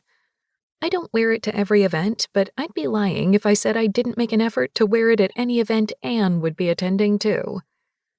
Because one of us has to be grounded in reality, and it's sure as fuck not going to be you. I smile at him sweetly. He's not wrong. Okay, how do I look? I ask as I walk out of the bathroom. Jamie is scrolling his phone, but presses off the wall he's leaning on when I walk in. He slides his phone into his pocket and takes a few steps until he's close enough to pull me into him. Fucking beautiful, he murmurs against my lips. Don't mess up my lipstick. His lips tip up, the hand I put to his cheek feeling rather than seeing the dimple emerge. Deal. I'll do that later. Yes, please, I whisper. He steps back abruptly, a hand on my waist keeping me from toppling over before I get rid of the Jamie-induced vertigo and can stand on my own. Rude. Later, princess. His hand reaches up, touching one of the gems on my crown. You know, the first time I saw you in this, I was so fucking pissed. Yeah, I know, trust me. You thought I was some chick trying to sneak into the Atlas Oak section. That wasn't why I was pissed. I look at him, confused, and he steps away, hauling my bag over his shoulder and putting a hand on the door to open it. He looks at me before he does, a small smile on his lips, and I just know whatever he's about to say is going to pack a punch. Oh? No, baby. I wasn't pissed because you were trying to get into this section. I was pissed because all I could think about was what it would be like to fuck you wearing nothing but that crown. A rush of heat runs through my body, making my head light and my toes tingle, but Jamie opens the door, steps out, and holds it open for me. After you, princess. When we walk into the gymnasium, dozens of preteen and teenage girls start whispering, some excitedly, some with a look of irritation that matches the redhead at the front of the room. For Utah's stop, I'm joining Anne and a few other Miss Americana contestants at an assembly with the Girl Scouts of Utah, an organization for which she was a part of her entire childhood and is now a spokesperson for. It's strange, considering every other stop we've highlighted my mission of supporting small, women-owned businesses, but I've come to learn to just let things roll when it comes to the Miss Americana organization. After I answer a few questions to the dozen or so reporters that are now lining the back of the high school gymnasium, I'm given a mic, and Anne and I stand on the small stage at the front of the room. She's blathering on about how important this is to her, and I'm forcing myself not to zone out when she turns to me. So, what have you prepared for us today? Anne says, a catty smile on her lips, and suddenly I get the feeling I am being so totally fucked and not in the fun Jamie way. I'm sorry? Well, you did prepare something to show the girls, correct? A life lesson you can share with them, something you can teach them? That was the whole point of you coming here, after all. I smile and try to fight the urge to claw her eyes out. It was all in the email Regina sent you, she says, a stage whisper spoken directly into the microphone she's holding before giving an apologetic look to the girls. It's one of the fakest looks I've ever seen in my life. I'm so sorry, girls. Give us a second. There seems to be an issue with preparation.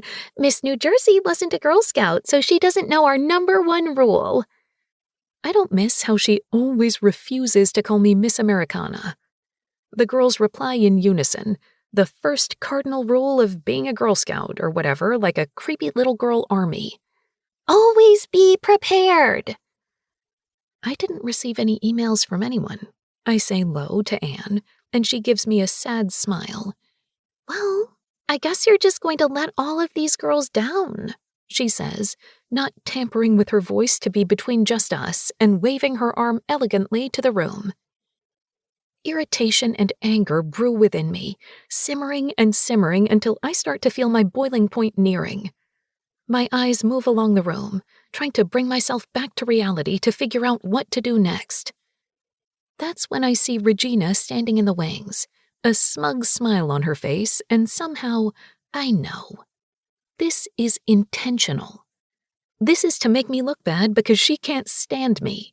She can't stand that I won her precious little contest and don't fit this stupid mold she thinks all women should fit into.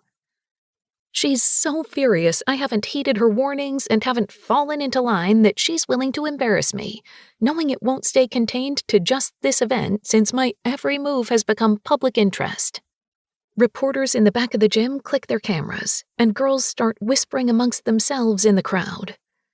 But Regina Miller doesn't know me nearly as well as she thinks she does, because if there's one thing I am, it's stubborn as fuck. My eyes shift, my mind moving to try and think of what to do when I see it, the perfect answer to my problems. He seems to be the answer to everything these days. My happiness, my orgasms, my safety. Jamie stands there, arms crossed on his chest, wearing an olive green t-shirt pulled tight against muscles and his broad chest and a pair of black cargo pants, looking like a real-life G.I. Joe doll to my Barbie. God, it's perfect, isn't it? And he is so going to hate this.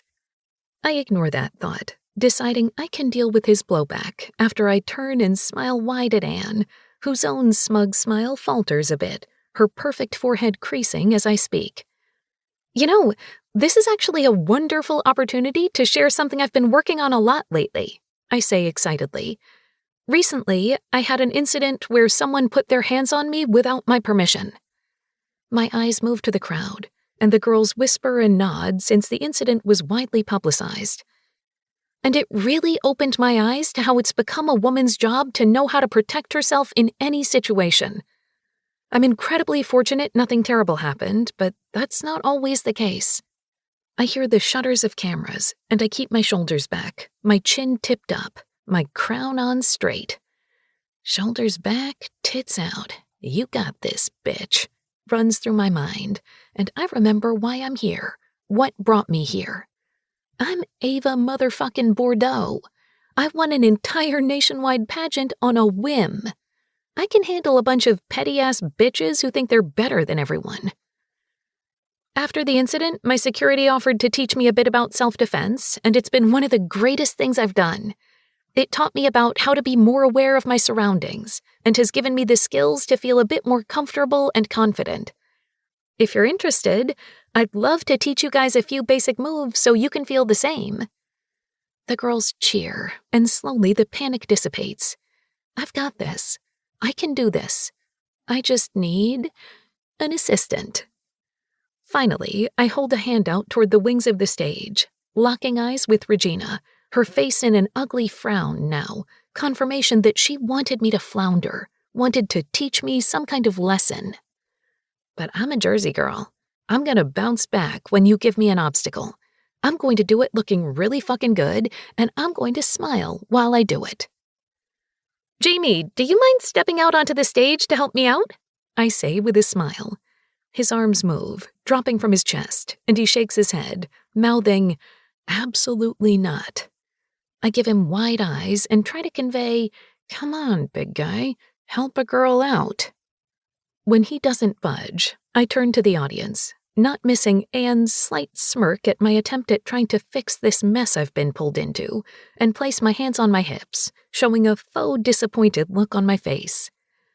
"It seems my friend Jamie is being a bit shy," I say with a cringe, and the girls in the crowd play along with an exaggerated, "Aw."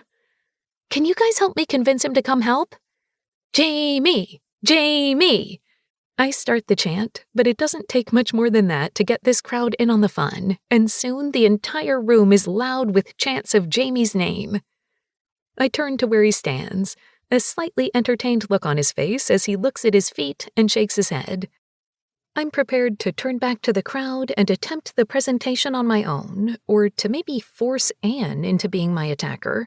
Hell, it might even be preferable considering how much I'd love to kick her ass, when he looks up at me and takes a step forward. Hot and a team player?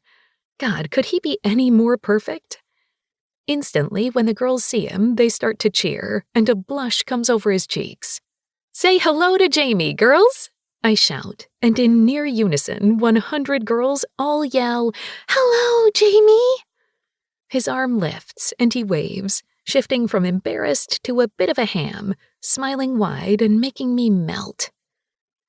"Do you mind helping me show these girls a few moves?" "Anything for you, princess," he says. It's a slip of the tongue, our personal comfort behind closed doors, but it plays perfectly into the characters we're playing right now, and I fucking love it. When I look over his shoulder, Regina stands, her jaw tight and irritated. I wink at her, enjoying my win just a bit too much. Chapter 41. Ava. Jamie and I spend about 20 minutes showing the girls and the crowd in the gymnasium the basic moves he showed me. I encouraged all of the girls to fold up their chairs, stack them up, and partner up to try out the steps while Jamie and I walked around to ensure they were being performed correctly. The day is a hit, with lots of giggles and excitement, all wrapped up in an afternoon I genuinely feel good about. This is something young people, especially girls, should know, and this is the perfect avenue to do it. Ideas start circling in my mind, but I'm distracted when a now familiar reporter comes up to me, his jaw tight and an iPad in his hands. "Hey, Miss Bordeaux, do you have a moment?" I turn to Preston Smith, a reporter for the American Star magazine and an absolute hater of mine. "I'd love to get a few words about your presentation and thoughts on self-defense for young girls."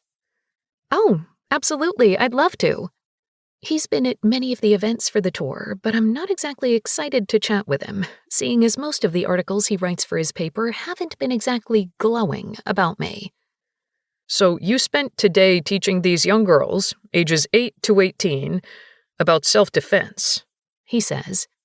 It's not a question, but I answer it as if it were all the same.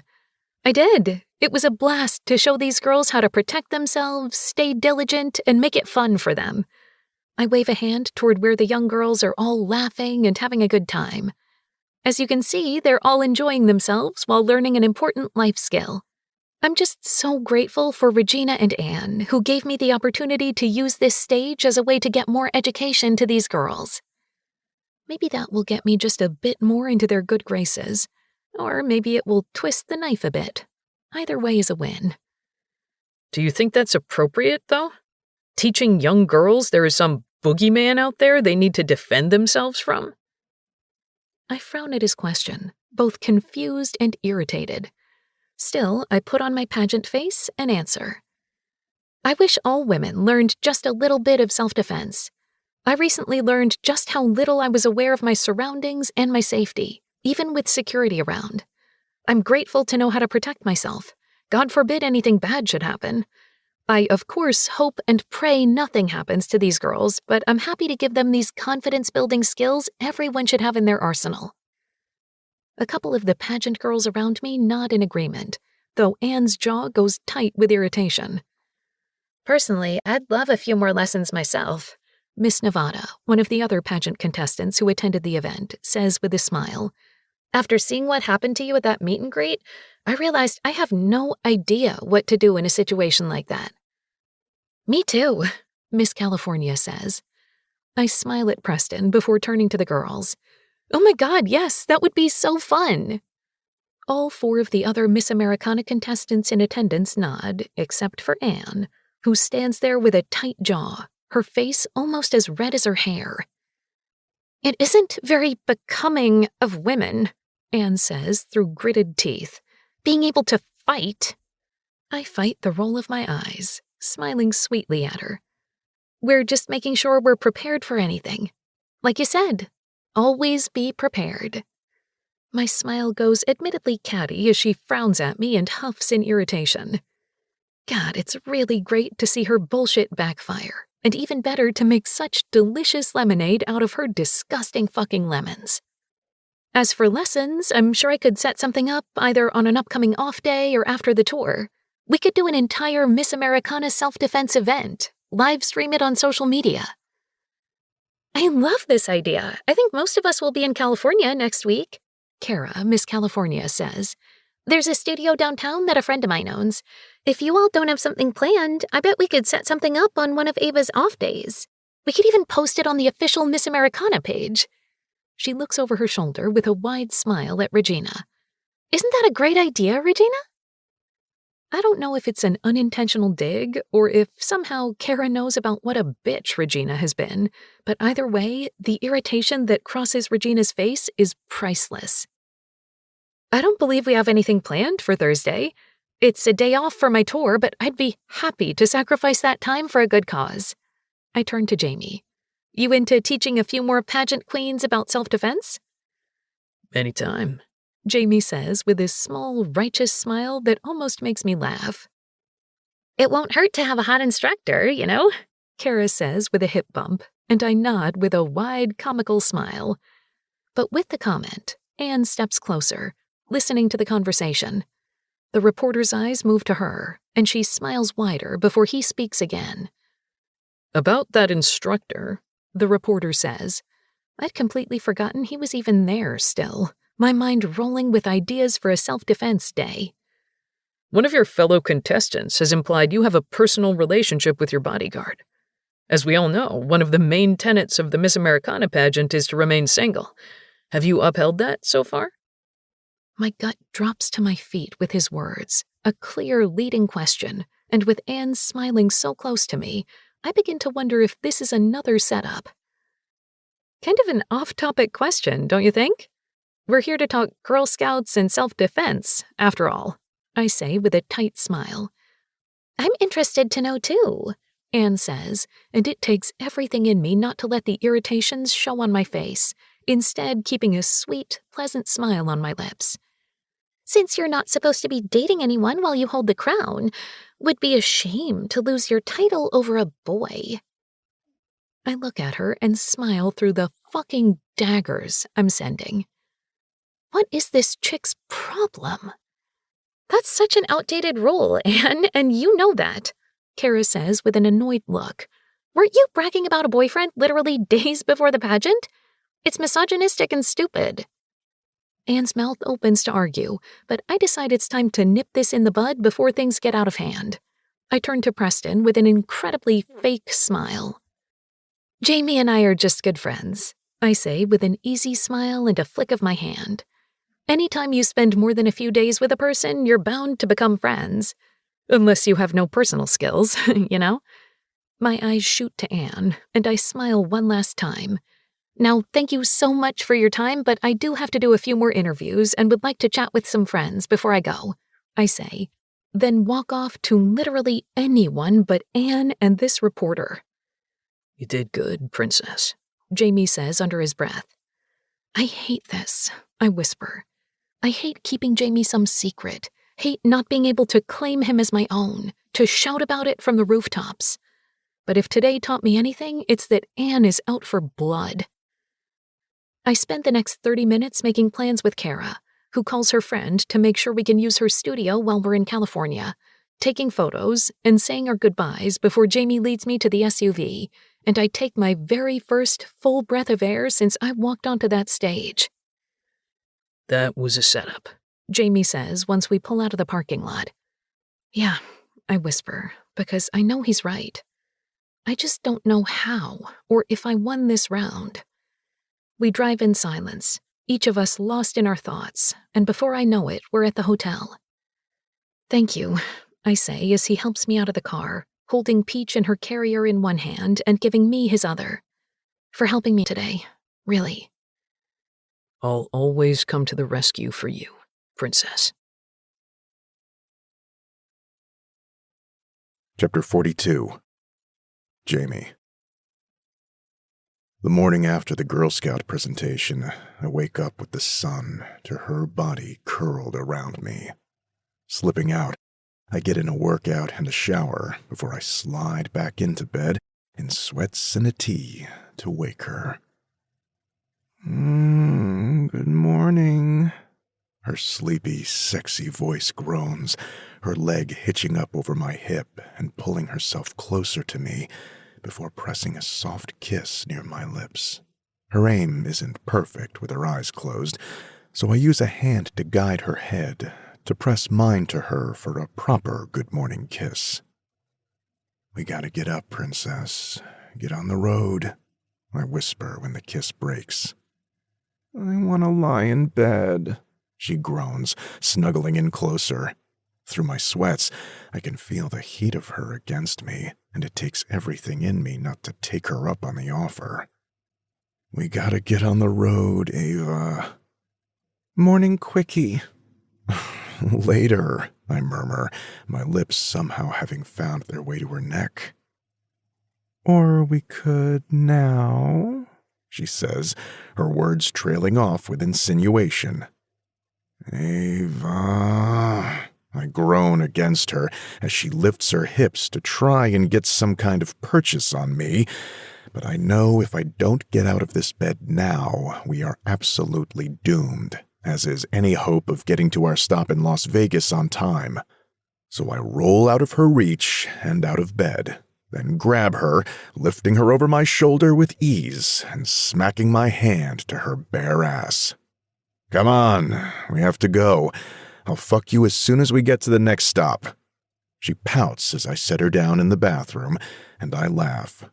5 minutes, Ava, then we've got to get out the door. As seems to be her way, Ava takes 5 more minutes than we have getting ready, something I think she knows I've built into our itinerary at this point. So I only give her enough shit so I get to tease her, but not enough to actually start an argument. She tries to convince me to let her carry her own shit down, but I refuse, and she glares at me as I carry my small bag, her 2 bags, and Peach's carrier. I put everything in the SUV and then move to the passenger door, opening it for her, but upon looking in, she doesn't get in. I fight a smile. What is this? She asks, staring at me. One of the reasons I made sure to get up for my workout was because I wanted to make a run to the 24-hour store I spotted down the road, grabbing her a coffee, some new snacks, since her stash was pretty well depleted, and a new book. Come on, Ava, I say. Get in. You got me flowers, she says, the words filled with awe as she lifts the shitty bouquet of white flowers wrapped in crinkly cellophane from the store I stopped in. I saw them and, for some reason, decided she needed them. Yeah, roses or whatever. Her lips go tight as she fights a smile, moving to her tiptoes and pressing a hand to my cheek before pressing her lips to mine. They're carnations, big guy. I shrug, all the same to me. You are such a man, she says, as if this is news to either of us, before sliding them up on the dash and taking in the passenger seat again. When did you set up my seat? Her face is unsure as she takes in her little spot. I laid her blanket out on the seat, her coffee in the cup holder the way she likes it, her devices all charged, and her car bag all packed at her feet. Peach is already snoozing in her carrier in the back seat, though I'm sure she'll make her way up front eventually. Ava, I take care of what's mine. Now please, get in so I can get what's mine to her next destination, I say, thinking about the traffic we're bound to hit if we don't leave this hotel 5 minutes ago. It only takes a few more seconds of staring her down, of her contemplating arguing and reading me, to decide I mean what I say, and for her to hop her sweet ass in. She lets me lean over her, pulling the seatbelt and buckling her in, something she stopped bugging me about after we finally got together. I like taking care of Ava. I like making sure she's safe, but most of all, I like that she's willing to give me that peace of mind as well. I stand straight before leaning in once more, pressing a soft kiss to her lips because I just can't fucking help it. Her soft hand reaching up to graze my cheek as I do, a small sigh coming from her. I could do it all day. But I can't, so I pull back, slam the door shut, get in the driver's seat, and start the car. Leaning to the back, I unzip Peach's carrier so she can explore whenever she wants, as Ava lifts the book I bought her, flipping through it. I've pulled out onto the road when she sees it, a dog-eared page she opens up to as we bounce along old back roads leading to the highway. What? She mumbles under her breath, and I know what she sees. A red tab I borrowed from her clear little pink bag with the pink fuzzy A on it, what she calls her annotation bag. A paragraph is underlined, a detailed description of a woman being fucked against a wall, the man's hand around her neck constricting to reduce blood flow, and in the margins, a single scribbled word: tonight. In my peripheral vision, her head snaps up and looks at me, and though I try to be casual and keep my eyes on the road, I can't fight a smirk. I've been waiting for this moment. What? You said you've never tried the stuff in your books because you'd never trust a man to choke you. Think I've proven myself pretty trustworthy. She stares at me, and I think, for what might be the first time, I've successfully shocked Ava Bordeaux. An accomplishment if there ever was one. She's squirming in her seat, and since we stopped just barely a half hour ago to use the bathroom, stretch our legs, and let Peach do her business, I know it's not that. You good over there? I ask, keeping my eyes to the road. Yeah, just fine, she says, her voice a high squeak. Looking from the road to Ava once more, I catch the blush in her cheeks, the way her eyes are dilated reading the pages of her book, the way she's captured her lip between her teeth, the way her chest is rising. Fuck. I'm not ignorant of the types of books Ava reads. Some quick research and flipping through a few of them told me everything I needed to know, and that is that some of Ava's books are absolutely filthy. And I chose this one intentionally after some in-depth research during one of the many times I was waiting around while Ava got ready. How's your book? I ask, fighting a smile and a hard-on at the same time. That's the thing about Ava. She's the only woman I've ever met who can make me laugh and my dick hard in the same millisecond. Good, she says, too quick. She's turned on. The humor turns to heat, that fire stoked when she crosses and uncrosses her legs again. What's happening in it? I ask, and even to my own ears it sounds rough. What? She asks, the word even higher this time.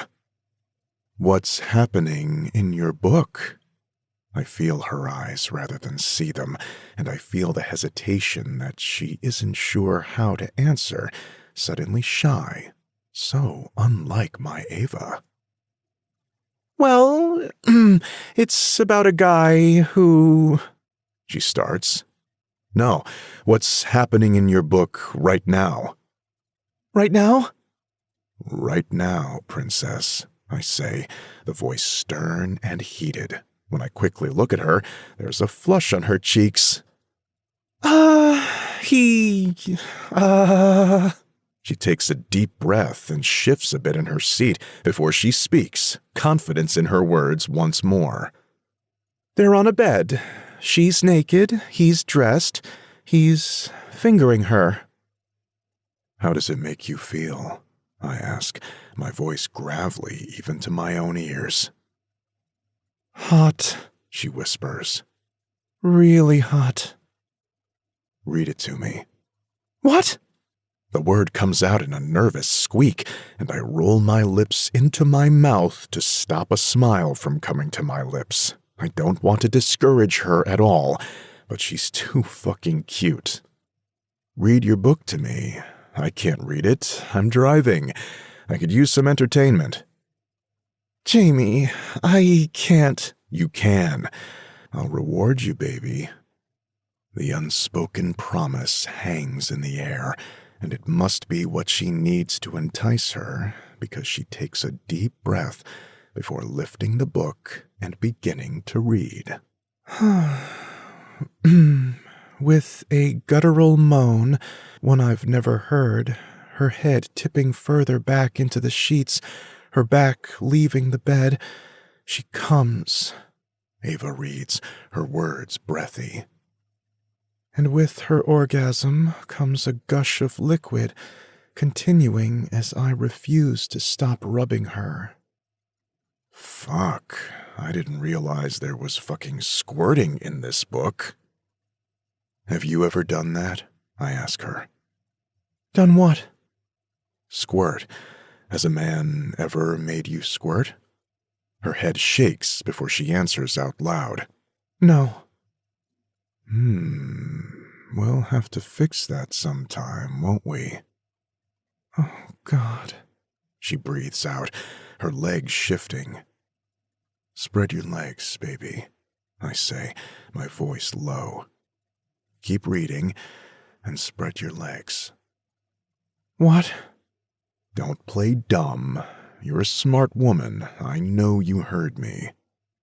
Then I reach over, the tips of my fingers moving to the waistband of her loose sweatpants and dipping below them, before waiting, my hand stopping on the soft skin of her belly. And then she spreads her legs like I asked. I don't move until she starts reading again, though. Fuck, Zoe. That's it, baby. God damn, you should see yourself. Holy fuck, he says. It's too much. Oh, God. Fuck. I need you inside. With her words, my fingers slide down, circling her clit gently, and she sighs but keeps reading.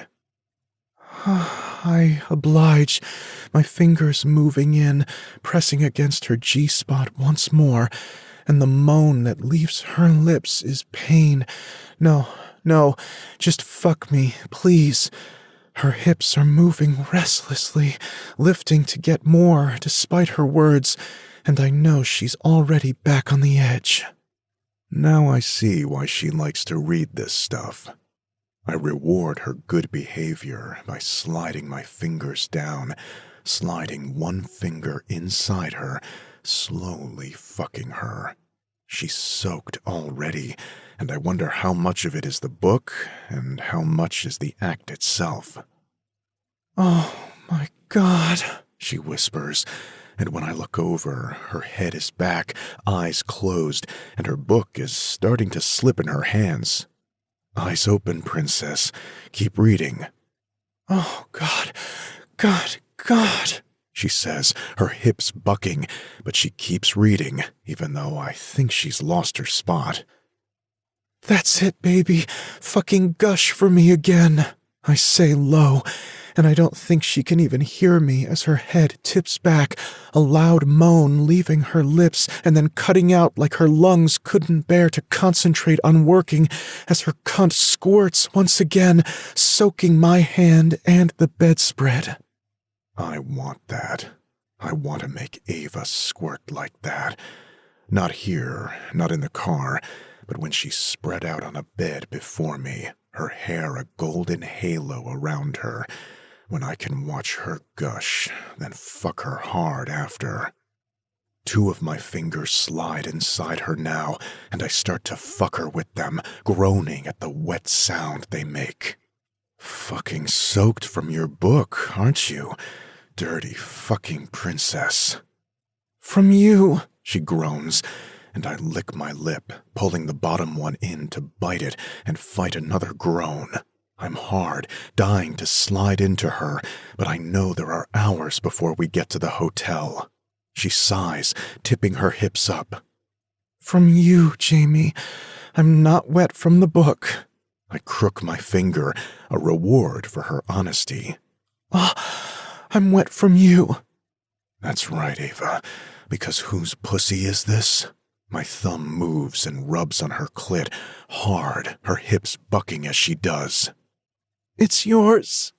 God, my fingers move faster now, fucking her with abandon, her hips moving in time to the best of her ability.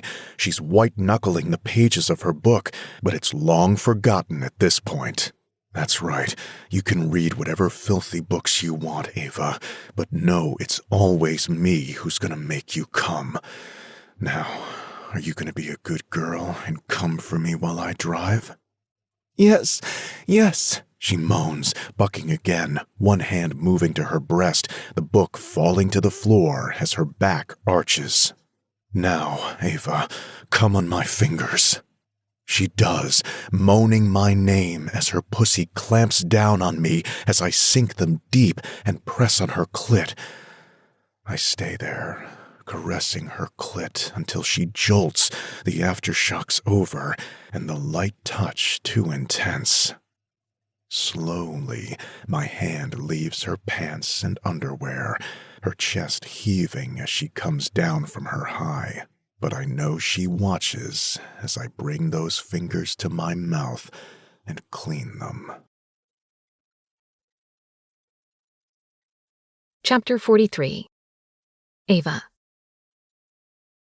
With 5 days left in the tour before the final event in California, Jamie wakes me up early, tells me to get dressed with little to no extra information, driving me absolutely insane, and then gets me and Peach into the SUV.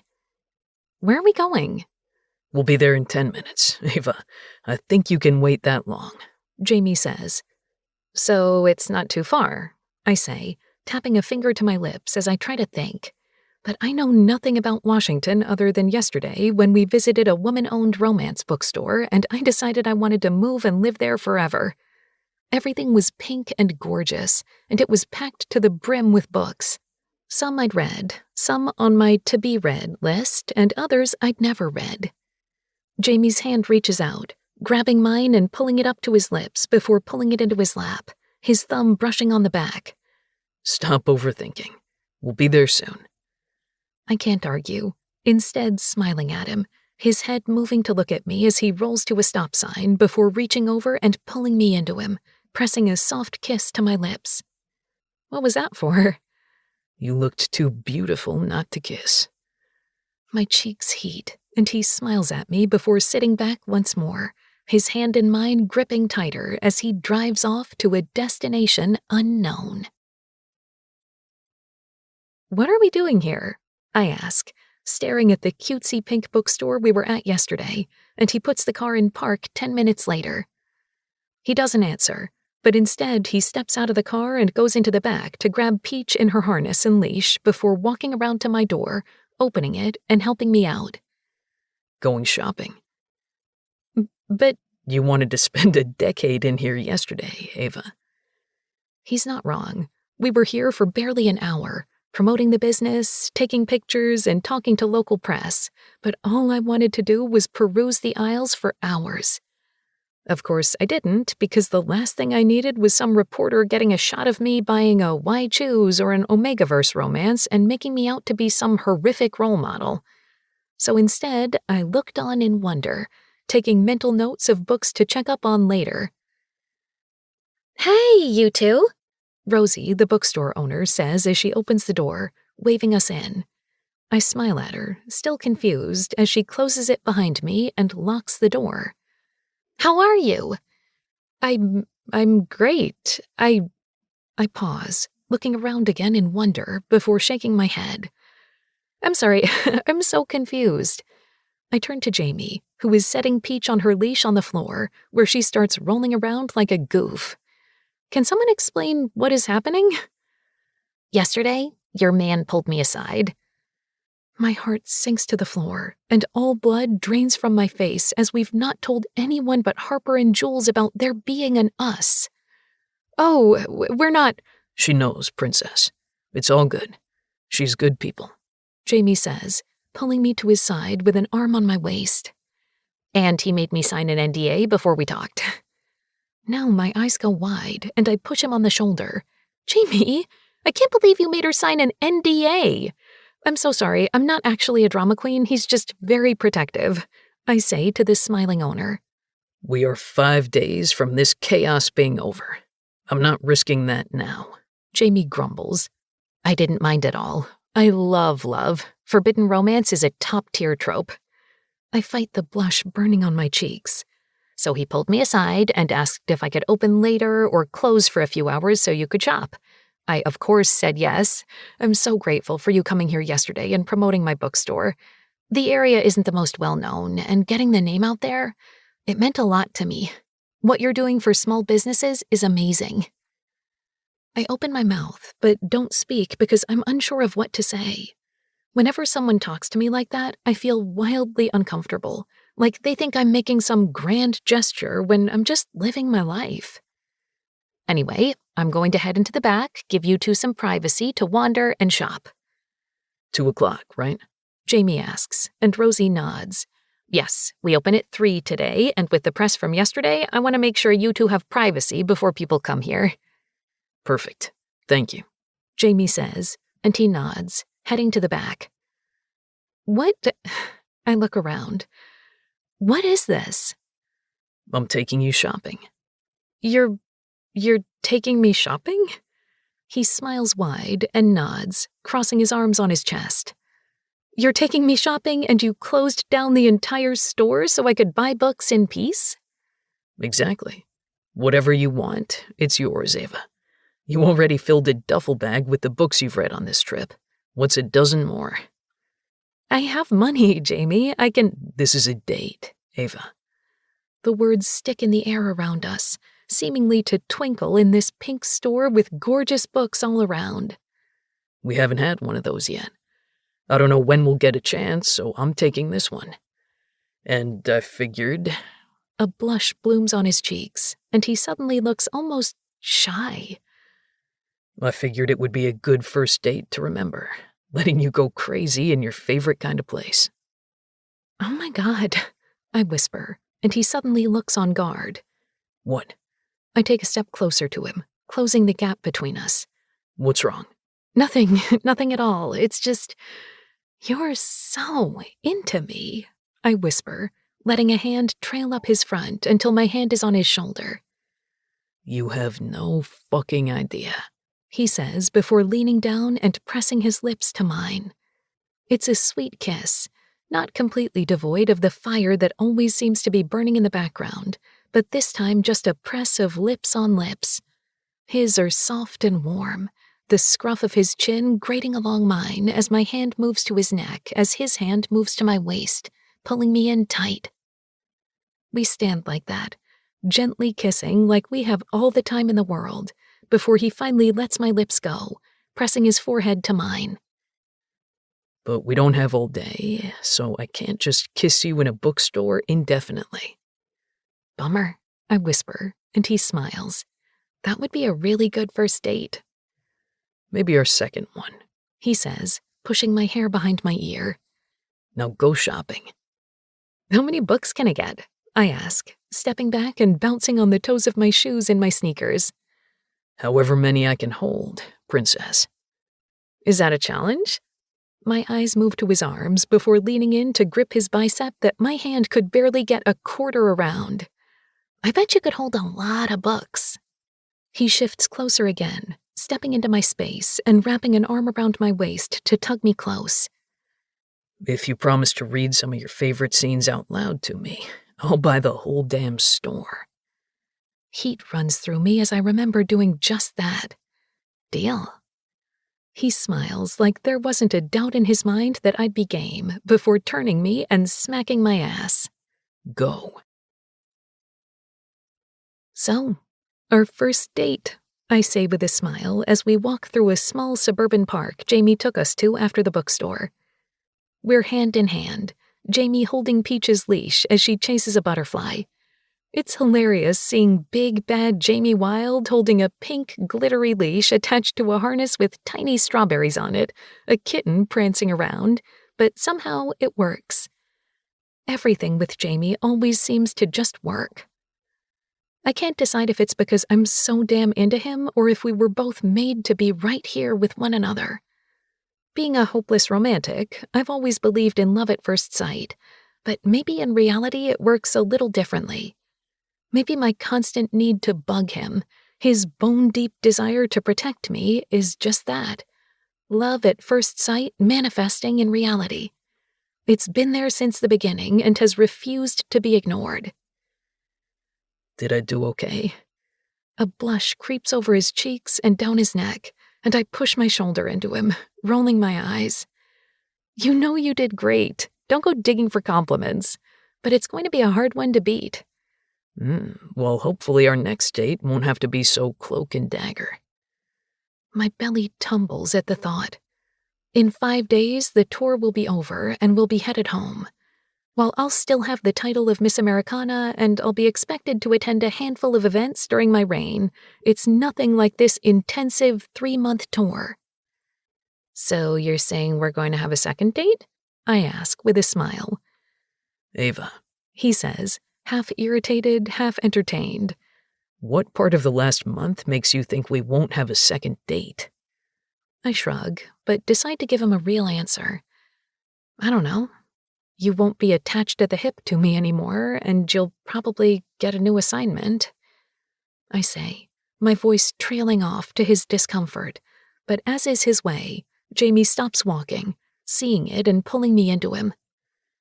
Ava, I would move in with you tomorrow if it wasn't too much or too fast for you. We've spent 3 months at each other's side, every waking moment together. The thought of not having that when we get back makes me sick, though I'm willing to take this at your pace.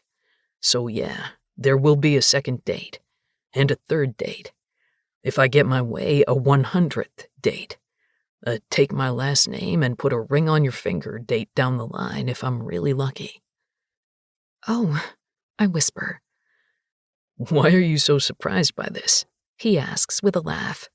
I don't know. I don't know.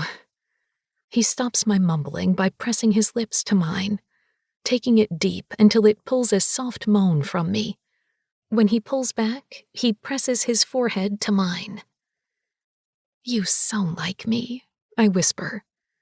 I really fucking do, he says back. Chapter 44. Jamie. Is this okay? Ava asks, nerves in her words. She turns in the mirror, left and right and forward, like she's looking for any imperfection at all she can fix before we leave. But as always, she looks fucking stunning. Her dress is a pale blue with long sleeves and a higher neckline than normal, fitted until it stops mid-thigh. It's probably one of the most conservative outfits I've seen her wear on this entire trip, but that's because my girl is panicking. Tonight is our last off night before tomorrow's final event for the Miss Americana organization, and now that we're officially in California, we're having dinner with Hank and his wife. I put an arm around her waist, tugging her into my body and pressing my lips to hers. She picked out my outfit, one similar to the gala we went to, a black suit and a black dress shirt. Bodyguard chic, she told me, giggling when I rolled my eyes. But I can't deny we look damn good together. "Don't mess up my lipstick, Jamie Wilde," she shouts, putting her hands to my chest and attempting to push, though it gets her nowhere. "Oh, you're so annoyingly strong." You look perfect, Ava, I say to her, low and reassuring, ignoring her arguing. Her body goes slack in my arms, her eyes going hopeful despite the lingering nerves. "Really?" You always look perfect to me, Princess. That makes her big blue eyes roll, and I smile. Her hand lifts, the nail of her finger pressing into where I never really noticed I had a dimple, but Ava loves to point it out. "You're so annoying," she says with a sigh. They're gonna love you. White teeth come out to bite her bottom lip, while her hand plays with the collar of my shirt. "But what if they don't?" They will. "But what if—" Then they aren't the good people I thought they were. But I'm telling you, Ava, they're good people. She lets out a long breath. "I'm nervous," she finally admits. No need to be, I say, leaning down and pressing my lips to her gently. You're perfect, Ava. They're going to love you. "This feels—" She looks around like she's nervous to say whatever she's about to say. "This feels real." Good. It is. Another roll of her eyes, and my lips tip up in a smile once more as she shakes her head. "You know what I mean. It feels like we're a normal couple, even if it's just for a night. Like we're going on a date to meet the people who are essentially your parents." I told Ava how my parents didn't approve of my choice not to go to college, instead choosing to start working for 5-Star out of high school. As soon as I was out of the house, they packed everything up and moved to Florida. If you were to ask me, I would say they never really wanted kids to begin with. The typical boomers who had a child because it was the next step. When I didn't hit all of their big ideals for what a son would be, they stopped putting in the effort. And I'm not one to push a relationship either, so it mostly just fizzled out. Over the years, Hank had not only become a mentor to me, but he and his wife became parental figures in a way. If something interesting happened in my life, it would be them I called first. While I see my family once or twice a year, it's nothing near the closeness or comfort I have with Hank and Janine. I even spend holidays with them if I'm not on an assignment, but my lifestyle means that, until now, having no real roots to hold me down was a good thing. We are, I say. Shifting, I move to sit on the couch, forcing her to straddle me as I do, before putting my hands on either side of her face. Ava, I cannot wait for this tour to be over, so I can take you out and show you off everywhere we go, so I can make every man in a 10-mile radius jealous that you're mine. This, us, this is real. We're real, no matter how tonight goes, and Ava, I know it's going to go well. We are real, and we will stay the same. Do you understand? She stares at me in that way only Ava ever does, reading my face for untruths only she can find, before she nods with a smile. "Okay, Jamie. I trust you." And even though I fucking love it every time she trusts me with something, this time it feels the most important. "Ava!" Janine, Hank's wife, says, holding her arm out to Ava as if they're long-lost friends and pulling her in for a hug. "I've heard so many great things about you." We barely pulled into the driveway when Janine came running our way, completely ignoring me and making a beeline for Ava. When she pulls back, Ava's cheeks are red and her smile is nervous. Oh my goodness. You're more gorgeous in person. Isn't she gorgeous, Hank? Janine asks, turning to her husband, who puts a hand out to me, pulling me into a hug and clapping me on the back. Not going to comment on the beauty of Jamie's girl while he's right here, honey. Oh, stop it, Janine says, looking at her husband and hooking her arm through Ava's and leading us inside. Did you warn her how Janine is?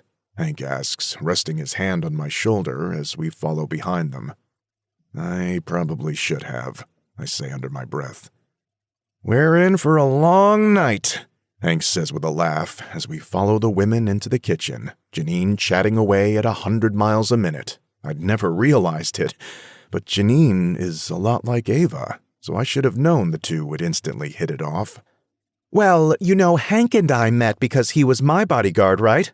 Janine tells Ava after she sets a plate in front of her an hour later. Ava's mouth drops open, and she turns to me, slapping me on the arm. No, I did not know that. In fact, he spent almost the entire time we were on tour together telling me just how unprofessional it would be if we were together. Oh, don't worry, Hank did the same thing, she says with a laugh. But once these men make up their minds, it's set. Ava's lips tip up with humor, her eyes dancing as she turns to me. This I have learned. A glass of wine later, and some girl talk, Janine's words, not mine, were all it took to get Ava out of her shell, which led to Ava explaining how she spent the first 6 weeks of her tour trying to get him to crack. Janine giggles. Oh, I absolutely need details, she says, leaning forward. No, I think we're good on details, I say with a shake of my head, ready to cover Ava's mouth. Agreed. I don't need any kind of details, and I don't need Janine sharing any details. Both women laugh, but not for the first time, and Hank and I look at one another and sigh deeply. So, what are you up to next? Janine asks, voice sweet.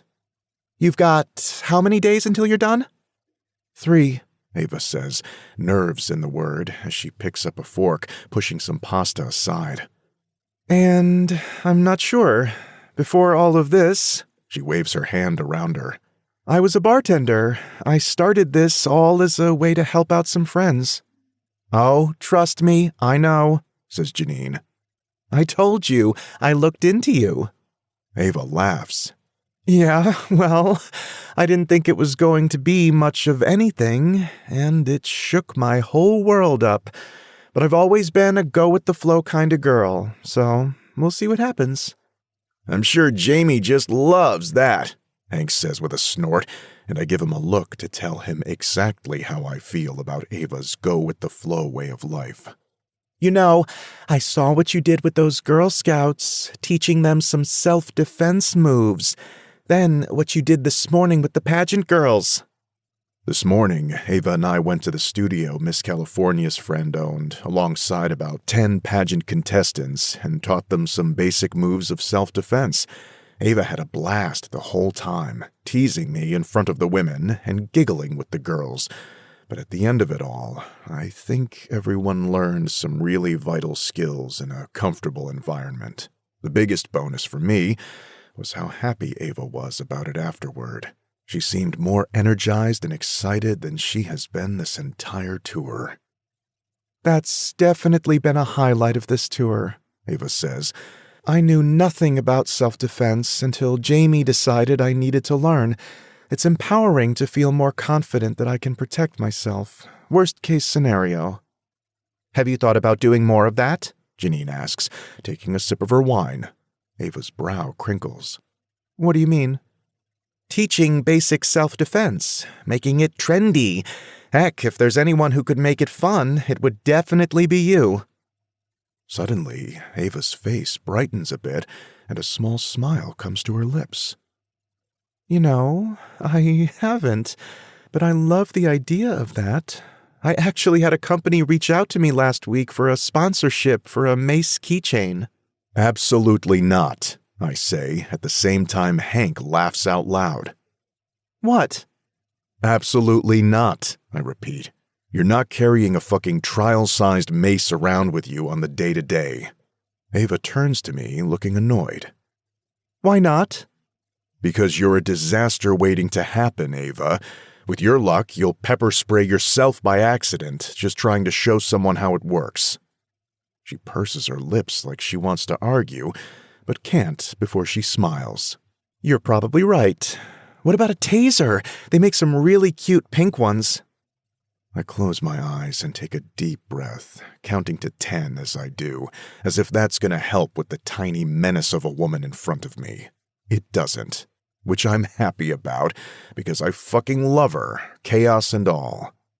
Why don't we start smaller, yeah? Her lips tip up. Yeah, that probably makes sense. Then she turns back to Janine. But I've also had a bunch of people message me every day since Utah, asking if I would think about offering classes near them or in Evergreen Park. I don't think I'd want to have a full-time studio or anything, but today showed me I could do pop-ups or something. She tips her head like she's suddenly building a business plan in there, her lips curving with a smile. I could probably get them sponsored by different businesses, too, or maybe even have online videos. She turns to me then. You'd help me, right? I sigh, and Hank laughs. Why don't we make it past the end of this tour before you start making a new business plan? She glares at me, and I can't resist moving a hand to push her hair back over her shoulder, a small smile on my lips. But yeah, princess, whatever you want. Thanks, Janine. That was a great idea, Ava says. If you do start it, make sure you let me know or have Jamie let us know. I know that we have so many people we know who would be interested, old clients of Hank's who would love to learn more about self-defense. You could even have them co-host pop-ups, some celebrities to add some pizzazz. You could travel all over. Janine, Hank says in warning. What? You're gonna give Jamie a fucking coronary. Just look at him. I force myself to unclench my jaw when Ava laughs. Yeah, I think Jamie is ready to relax for about 10 years after we get back from his tour. I've really been testing his patience. Oh, I'm sure he loves it, Janine says with a wave of her hand. I reach over, putting an arm around Ava's shoulders, then leaning over to press a kiss to her hair. I'm more than happy to have her test my patience for as long as she wants, I say, and I mean it. Ava blushes, Janine awes, but Hank just stares at me thoughtfully before giving me a small, almost imperceptible nod. After dinner, Ava and Janine make their way to Janine's craft room so she can show Ava some project she's working on, when Hank finally sits back on the couch we're sitting on, crossing his arms on his chest. Never thought I'd see the day. Shut it, Hank. Just saying, it's good to see you interested in something other than work. It's been a long time coming. I suppose. So, what are your plans after all of this? Assuming your plan of disappearing into the Poconos for a life of peace and quiet is off the table, he says. Yeah, I don't see Ava being too into living off the grid, I say with a smile, not able to picture her being too far from civilization and shopping and other people for her to socialize with. Though, I bet I could probably convince her to hole up with me for a few weeks at a time. A compromise. We'd have to bring Peach, of course. Peach, who has been trotting around Janine and Hank's house like she owns the place. You gonna stay with 5 Star? I don't know. For one, I'm not sure if they'll want me there after they find out about me and Ava. So, you two are going public. After the tour is done. I'm going crazy as it is, everyone not knowing she's taken, I confess. He nods his approval. Good, good. You know, I put in provisions for if you get let go or leave early. You and any employee there longer than 10 years before the company was sold are covered. There's a different account for your retirement no one can touch. Yeah, Miles told me. Wish you'd have informed me of that. I probably wouldn't have waited so fucking long to make things official with Ava. Bullshit, Hank laughs, and I stare at him before he leans forward. You have always been a cautious kid from the moment I met you, weighing pros and cons past the point of it even making sense. The only way you would have given in earlier is if she pushed your hand. She tried to push me, I groan, remembering the weeks of Ava teasing and taunting me, a unique kind of painful pleasure. Oh, I believe it. Her and Janine, 2 peas in a fucking pod. Could see it a mile away. They're the same woman. So, good luck with that. I groan, knowing the number of headaches his wife has given him over the years, but I also know the joy greatly outweighs the headaches.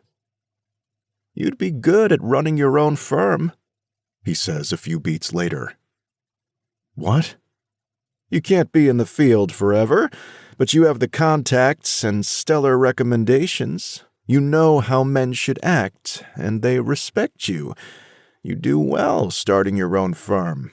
It would mean you could probably stay at your girl's side more, too.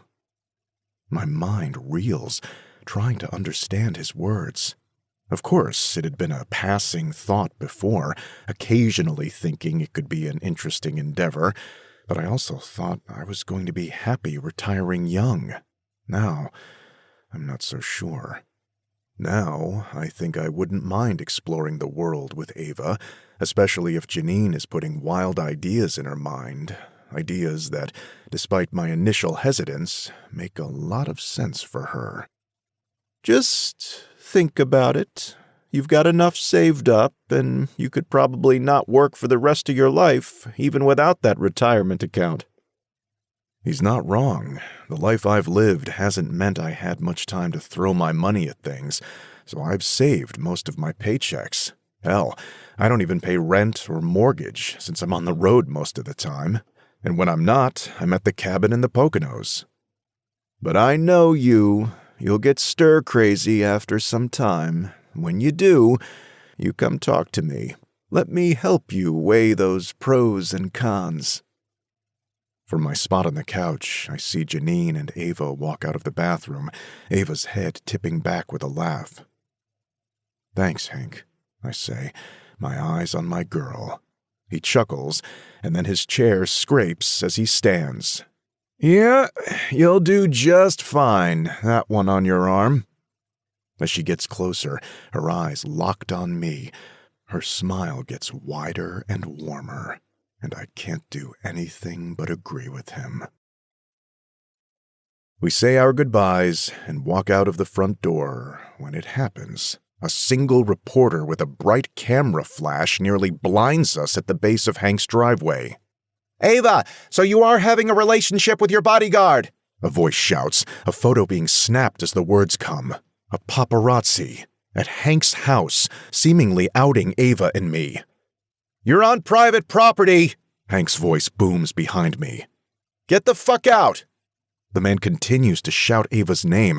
The camera flash never stops, and all I can think about is getting Ava to safety. Get in the house, Ava, I snap, not even looking over my shoulder at her. As soon as the first flash came, I pushed her behind me, barely a foot between us and the door we had just stepped out of. Jamie, In the house, I bark. Come on, sweetie, Janine says gently before the door closes behind me, but my eyes are locked on Preston Smith, the fuckwad reporter from the American Star. You're on private property, Hank says. Give me your camera. Hell no! Do you know how much these photos are worth? The bodyguard and America's sweetheart having some torrid affair all along? Proof that Ava Bordeaux is nothing like what she's been trying to sell? I shake my head at this idiot. What does it matter to you? I ask, stepping down off the step and crossing my arms on my chest. He's smaller than me, both in bulk and height, but I won't touch him. I know better, know that it would only hurt Ava more and benefit this jackass. She's a fraud, and the world should know. I stare at him, taking him in and decoding him. "Who sent you?" I ask, taking a step closer. Suddenly, a flash of something, panic or fear, crosses his face before it's covered again with his smug look. "No one! I work for the American Star." That much might be true, but there's some other connection, I say, stepping forward again. Now there's maybe 5 feet between us, his camera still raised, but doubt is in his eyes. "Is it Regina? Is she paying you?" "No, why would she pay me? I'm just here to make money on an article." "You know, I've done a little research on you, since every fucking article you write about Ava is trashing her for no reason. You were also at the event where she was assaulted, and in Utah, where you made some interesting accusations." "They weren't accusations, though. You're on a date at your old boss's house together." "And how did you know we were here? You sure as fuck didn't follow me, because I would have noticed. Even when it's not a threat, I always keep an eye out for tails, and there were none." His lips tip up. "A little birdie told me." "You do not want to mess with me, Smith. That much I can promise you." "You're nobody. You can't do anything. And once this," he lifts his camera, "is out, you won't even have a job. 5-star, right? I'm sure there's something in their guidelines about fucking your assignment." I fight to keep my face completely blank before I take another step closer. "You think you won some game, and honestly, I think you're not even the one playing it, just some poor puppet on someone else's string. But you don't want to fuck with me. That much I can promise you. Because I can know everything about you if I need to. I can know where you went to school, who signs your checks, and the address of your mommy's house you probably live in. I can know everyone you've received cash from, and if any of it seems a little off. I can know if anyone has ever paid you to write a friendly article or completely trash someone. And I can take all of that and send it to your boss, because I have a feeling that's against some kind of journalistic code." I tip my head at him. "And then I can have that information sent to every news outlet in America." "Are you threatening me?" I shake my head. "I'm just telling you what can happen if you don't leave Ava alone. And if you don't tell me who told you where she was tonight." The asshole smiles, stepping back. "See you later, Jamie," he says, opening the door to his car, sliding in, and starting the engine. I stand, arms crossed on my chest, watching the journalist as he drives away in a car his salary definitely shouldn't afford, before turning and going back into the house and straight to Ava, who is standing with Janine in the foyer. "Did you post where we were tonight?" I ask. "What?" I step into her space, putting one hand on her chin gently and forcing her to look at me. "Social media. Did you post anywhere about where we would be? Or have you posted anything at all since we got here?" I take a moment before I add, "I won't be mad. I just need to know." "No," she whispers. "No, I left my phone in the hotel and totally forgot about it. I remember thinking it was funny because it's usually attached to my hip, but—" She wets her lips, and I step away, moving toward the door to go back outside. "Jamie, what's going on? You're freaking me out." With that and the waver in her words, I turn back around and get in her space again, this time tugging her into me. "Everything is okay." My hand goes to her cheek, cradling it and forcing her to look at me. "Everything is going to be just fine, I promise. You and me, we're good, Ava." I whisper against her lips before kissing them softly in reassurance. When she nods, her eyes looking slightly less concerned. I step back and head to the door once more. As I step out, I hear Janine squeal, God, I love this for him, before Ava giggles as the door slams behind me, a small consolation to hear that noise. Tracker. Hank says through a tight jaw, standing near the SUV, a small black rectangle in his hand. What? A tracker was on the car. Looks custom. Looks expensive. Is the car a rental? I sigh, looking at my feet and cursing low with a shake of my head. Let me guess. It's yours. I look up and nod. It's my SUV, and I know damn well that before we left Jersey there was absolutely not a tracker on it. So when was it added? Call Miles. Give him everything you can off this tracker, then that fuckwad's info. I got the license plate number. You said he's a journalist? I nod, already scrolling to find Miles's number. A tabloid rag, but a journalist all the same. He's been at a few of the events, and every article he writes, he bashes Ava. You think there's something more there? I know it, I say, as I hit Miles's number and bring it to my ear. It's gonna be a long fucking night.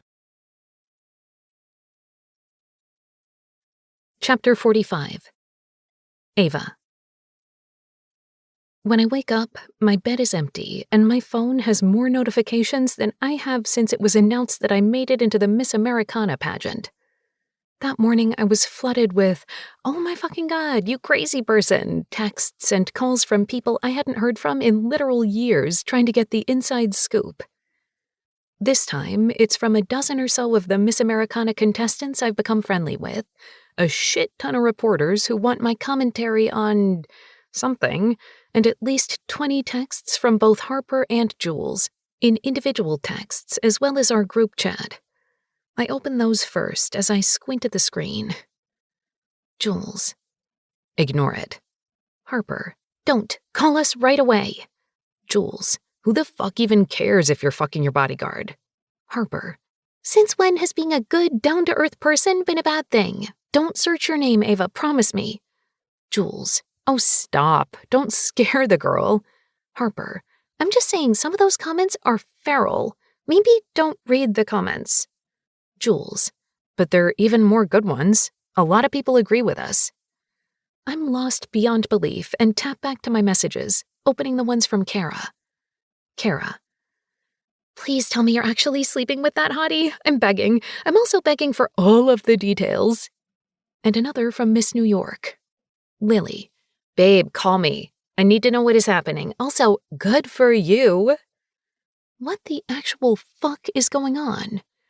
So I do what any normal person would do. I search my name. And almost instantly, a post from American Star magazine pops up, the title as concerning as the texts make it seem. Miss Americana Ava Bordeaux, disgracing her crown and title. Well, that's something. When I scroll, there are a few pictures of me, one at the crowning ceremony, my face covered in genuine shock. But for the first time when I look at it, I see Anne, the crushed look painted on her face, and the absolute hatred in her eyes. The rest of the accompanying photos are perfectly timed shots of me, with an angry face as I argue with a reporter, a shot of what looks like Jamie assaulting me at the Girl Scout self-defense tutorial, me slapping the man who smacked my ass.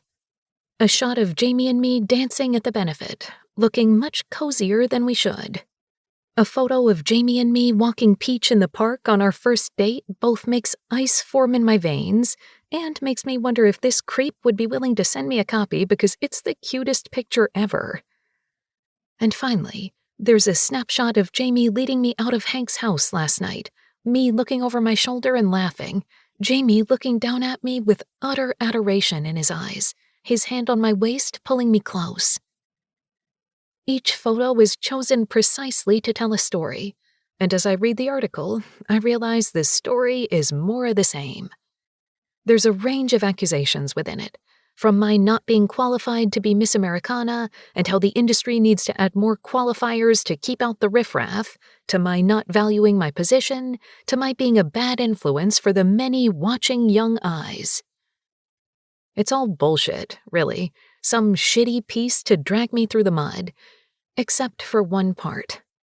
One paragraph that takes the breath from my lungs. And it also seems Miss Boudreau is breaking her contract in more ways than just not upholding the values and tradition of the organization. American Star can officially confirm that she's dating her bodyguard, Jamie Wilde of 5-Star Security, assigned by the organization to chaperone her. Because not only does she not uphold traditional values, but she's so self-absorbed she believes she's in danger visiting with the people who voted for her to win her crown. I don't even let my mind touch on the fact that this article makes it seem like hiring Jamie was my idea, like I'm some diva with a self-inflated ego thinking everyone and anyone is out to get me. I don't even care about the accusations that I'm not a good person or that I'm fake.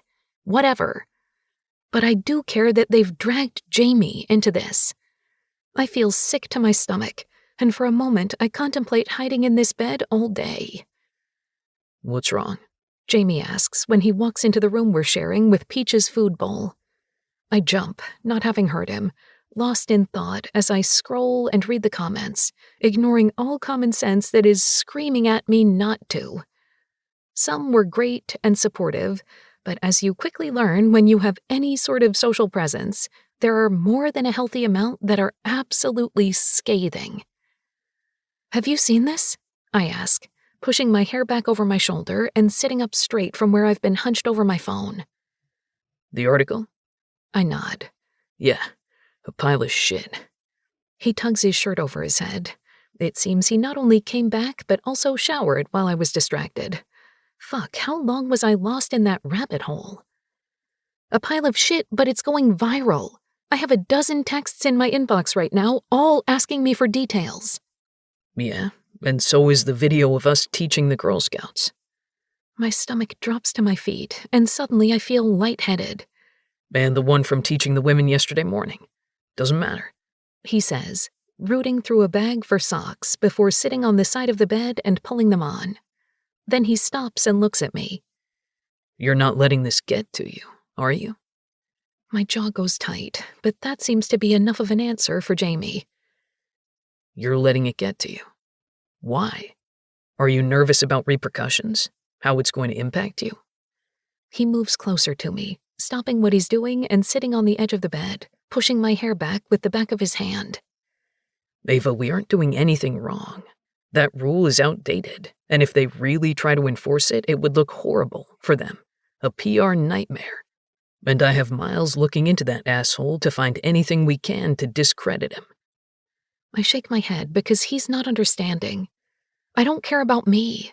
I got to see the country, I got my adventure, and my friends are doing amazing. So what? I lose the crown and Anne gets it? Who cares? She'll always know that she didn't win, and that's punishment enough. He looks at me, eyes assessing but not understanding what he's seeing. Then what is it? He asks, his voice soft and gentle. They dragged you into it, I whisper, embarrassed that my shit is impacting him this way. Yeah, well. That isn't reassuring by any stretch of the imagination. Are you going to get in trouble? I ask. He shrugs like he doesn't even care. Jamie, this is a big deal. It's not, Ava. It's really not. In my world, you are a big deal. Everything else is background noise. I told you when we made this official between us that I don't care anymore. I care about you being mine. We were keeping things quiet because I didn't want to be taken off duty as your guard, but we've got just a few days left. I'm not too worried about it. But your job? Not that important. Jamie, are you insane? You've only got, 3 years before... He shakes his head and cuts me off. I've got a friend who was let go from 5-Star a while ago. A nerd, but a good guy. You'd like him. Turns out when Hank sold the company, he put stipulations in place, so even if we get fired or let go, they have to honor our pension. It's in an account Hank made when we joined up, and Greg and 5-Star can't touch it. So fuck it. They fire me, I still get paid out in a few years. I stare at him for what feels like an eternity, my mouth open with this news. Well, that would have been good to know weeks ago, Jamie. Why? So I didn't spend every moment panicking about what would happen to you if things got out. I've been worried sick there would be an article like this. I lift my phone to indicate what I mean, exposing us, and you'd regret even looking twice at me. It's a confession I didn't mean to give, but I do all the same. Ava, baby, he says, coming closer to me, his face suddenly soft. I don't want you to look back and think you spent your whole life working for something only to throw it away just because of me. He gets into the bed fully now, pulling me into his lap and brushing a hand down my back. That would never happen, Ava, he says, then shifts his hand under my jaw, forcing me to look at him. Never, okay? If anything, you showed me I've been wasting my life away looking forward to some far-off future I wasn't even excited about. I've been unhappy with 5-Star for 3 years, and you're right, Ava, life is too fucking short. If they let me go because of us, it's for the best. It can give me the opportunity to try my own thing, too. Try your own thing? I've got good references. I don't want to be in the field forever, but without Hank running 5-Star, there's a gap in the industry for a reliable agency. Atlas Oaks won't stay with them if I'm not there, so they're a good place to start. I'd volleyed with the idea a bit in my head for a while, before you were even in the picture, Ava, but Hank mentioned it to me last night, and it's making more and more sense to me. I bite my lip, staring at him. Now you gotta pack and make sure Peach uses the litter box. Can you do that while I call my buddy? He's looking into things, and I haven't heard from him since I talked to him last night. I nod, then shift to sit on the edge of the bed, the anxiety still taking over me, my mind spinning from all of the new revelations we've had in such a short amount of time. Jamie pulls his phone from his pocket, starting to dial before he looks back at me, pauses, and comes back. He moves, squatting in front of me until we're face to face. In case I haven't been clear, Ava, I'm wildly, obsessively crazy in love with you. A stupid article or a job I don't even like anymore does not change that. My job right now is to keep you safe, keep you happy, and make sure nothing touches you. You understand me?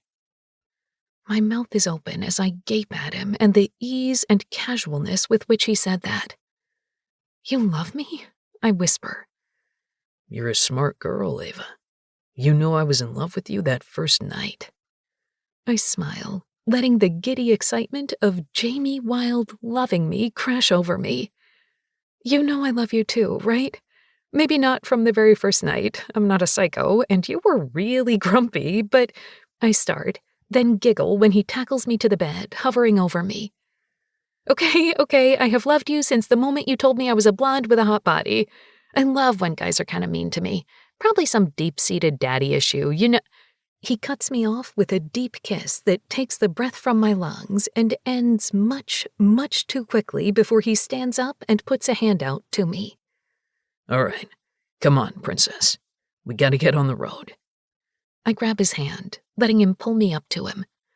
Can we get coffee on the way? I ask with a sweet smile. He sighs. We're cutting it close, Ava.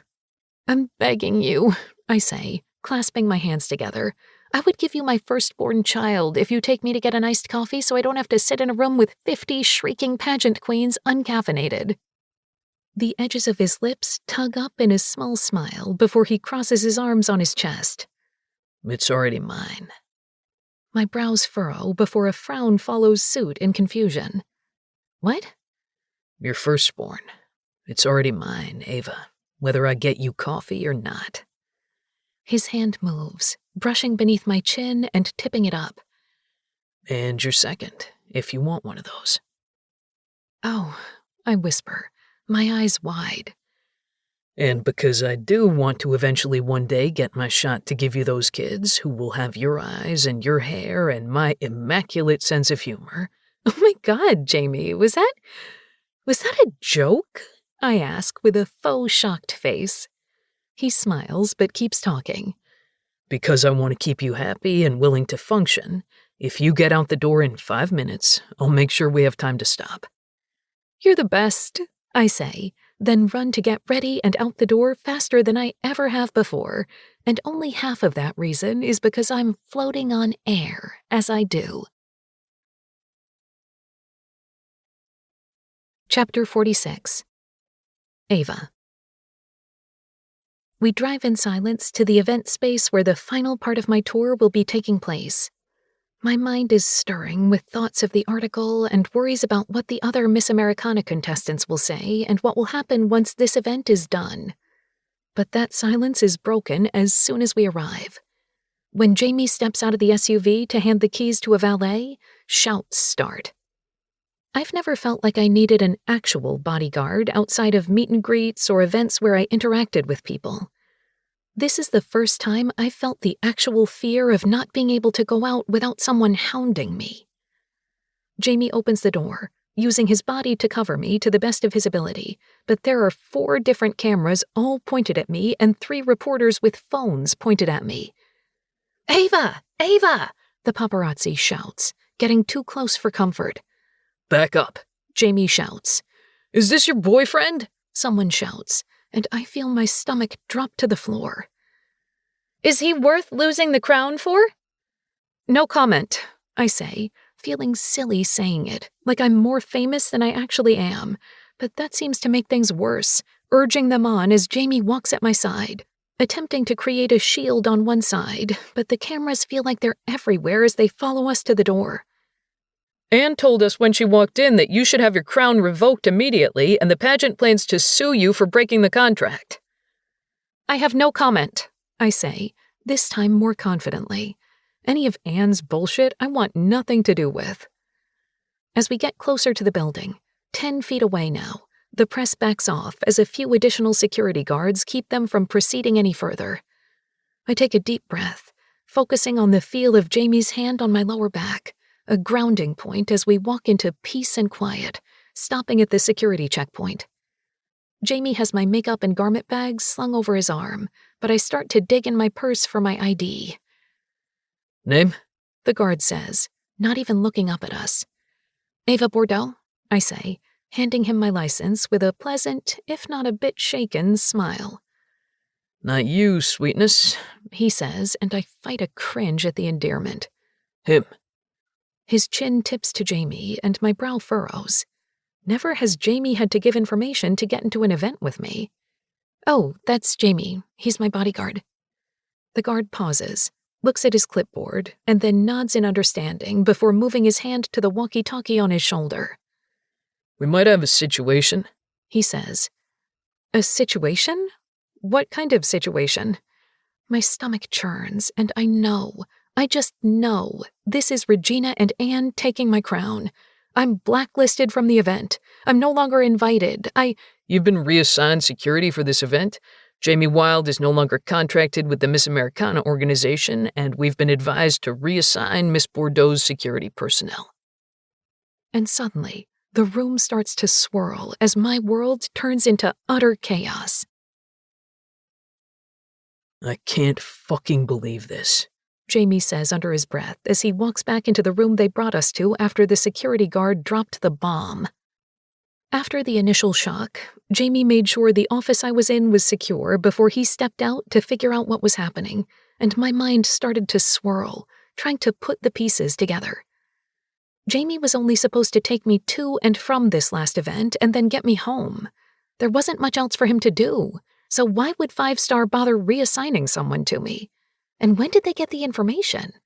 Sending a new guard out and having to pay for what I assume were flights, a hotel stay, and whatever other extras needed for just a day seems counterproductive.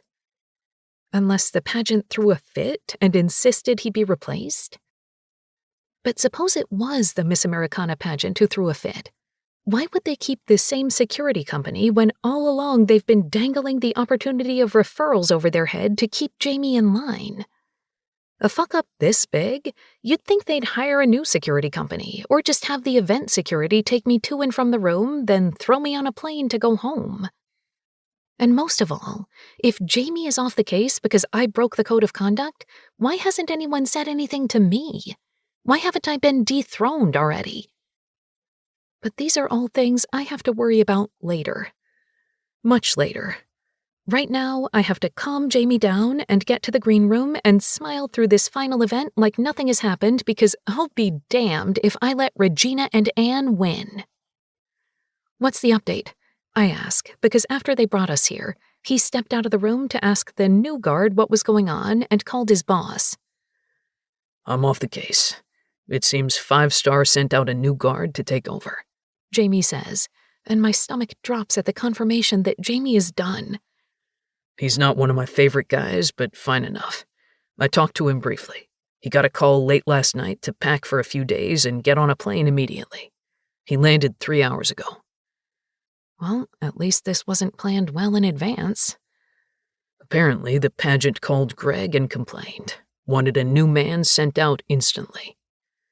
That still makes no sense to me at all, but I don't mention that right now. It won't fix anything or change anything at this moment. I helped onboard him, and he worked for Hank for a few years before he sold the business. He's been solid for a few hours, and he's going to let me walk you up to the room with him so I can see where you are. A small consolation for him, I'm sure. He's been at my side no matter what since Georgia, so I know not being there is going to mess with him.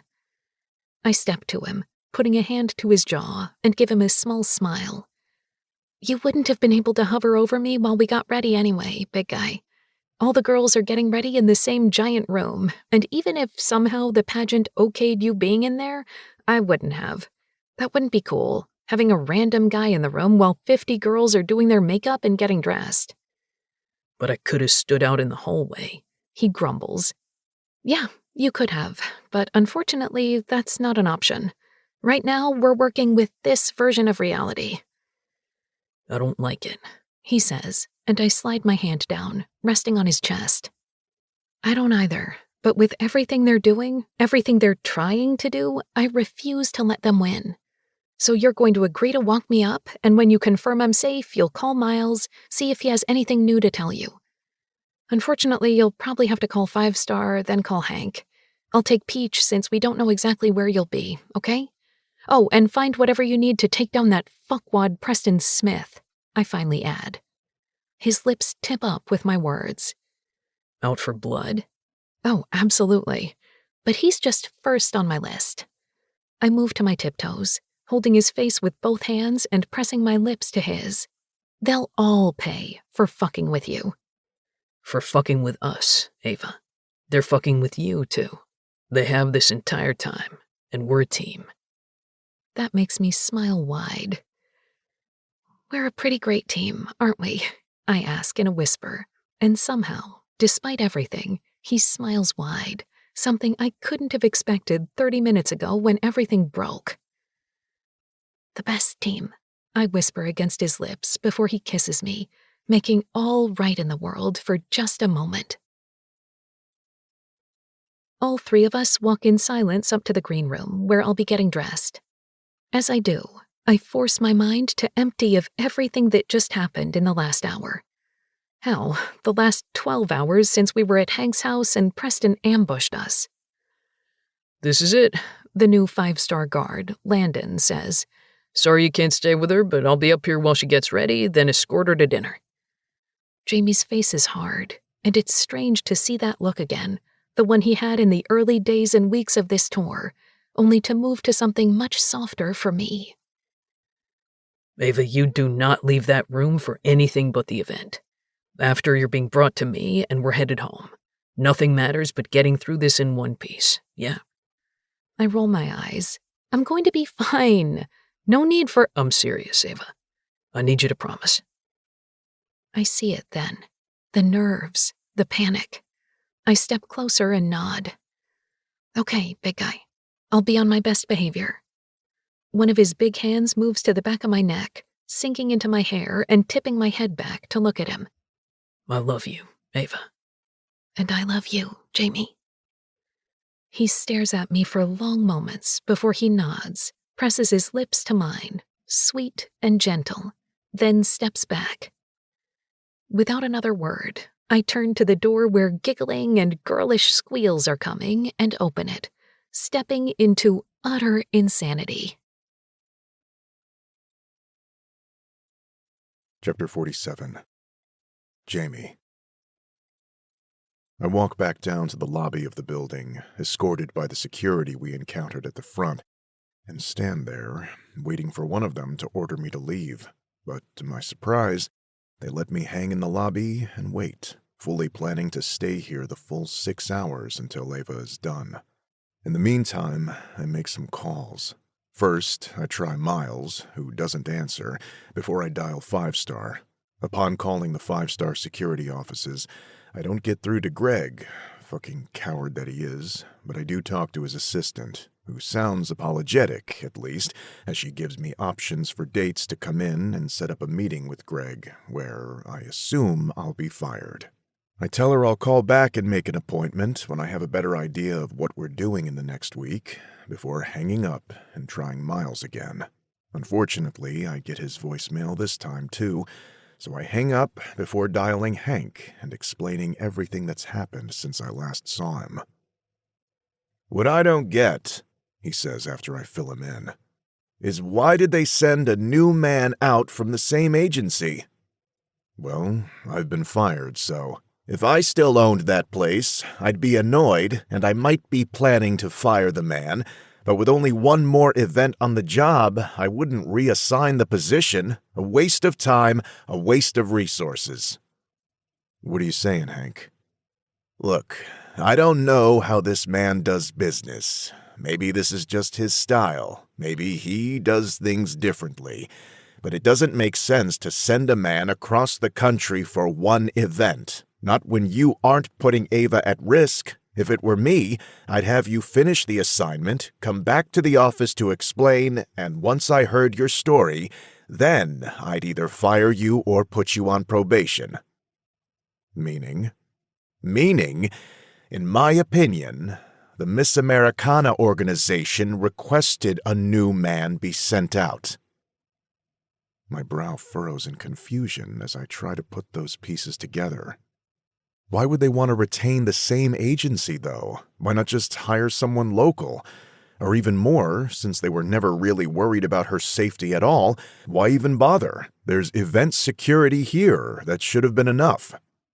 "Those are the questions, aren't they?" Hank asks, and nausea roils in my stomach with these new thoughts.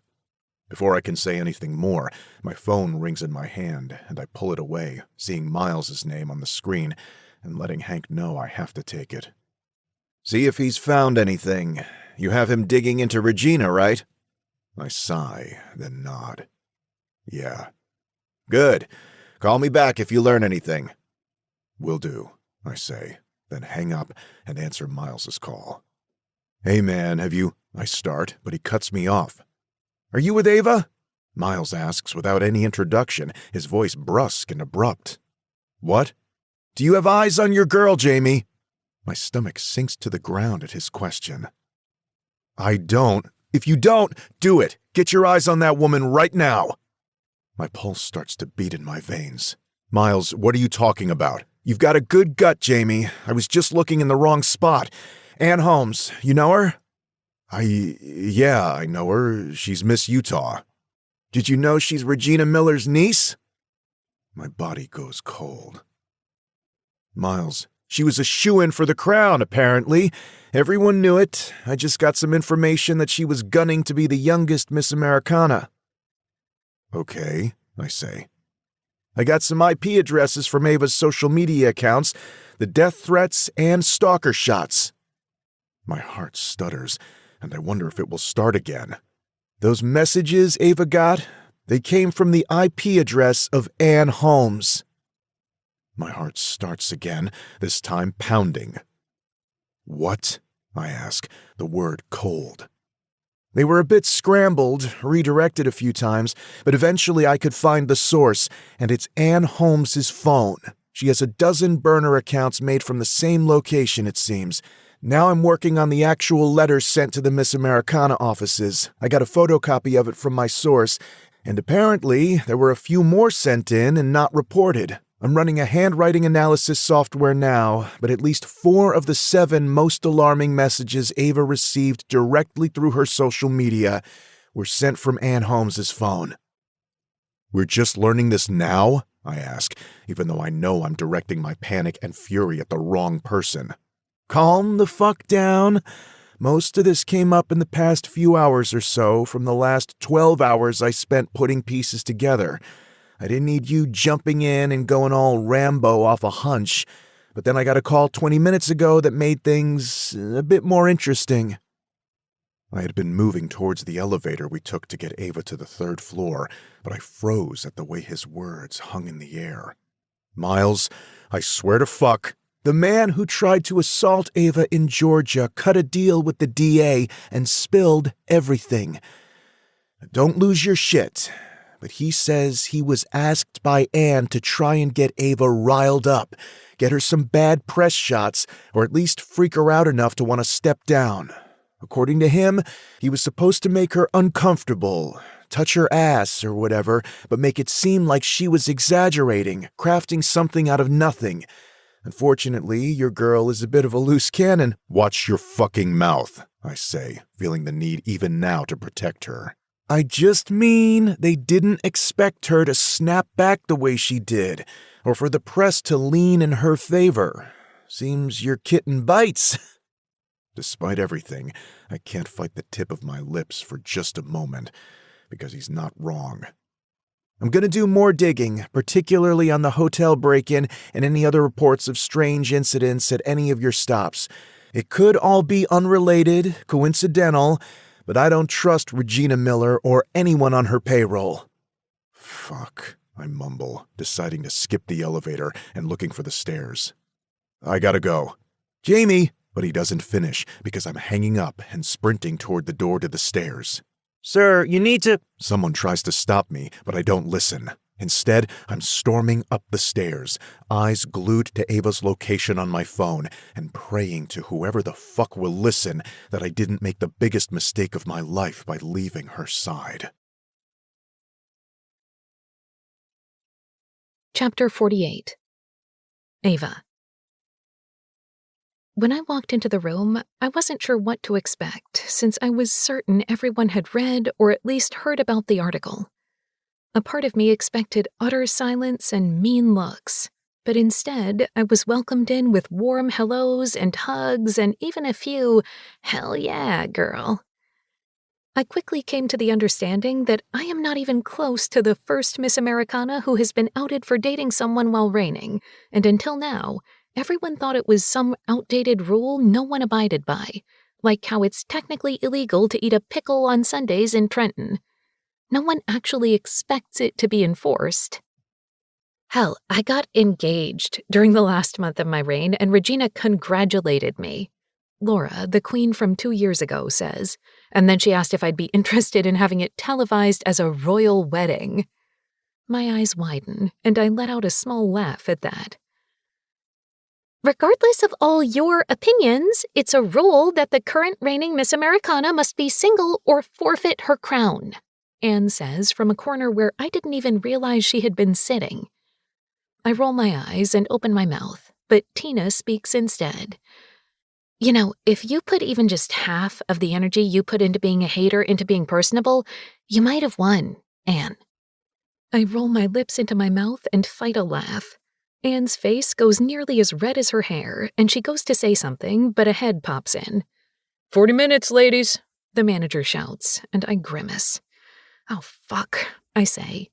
Jamie and I spent nearly an hour downstairs trying to figure out what was going on, and then I spent another 15 minutes once I finally got up here gossiping, and now I have almost no time to get ready. I look around and see all of the girls in various states of readiness, but most are nearly finished. "Okay, ladies, assemble," Kara says. "I've got her hair." "Is this your makeup bag?" Emily asks, and I nod.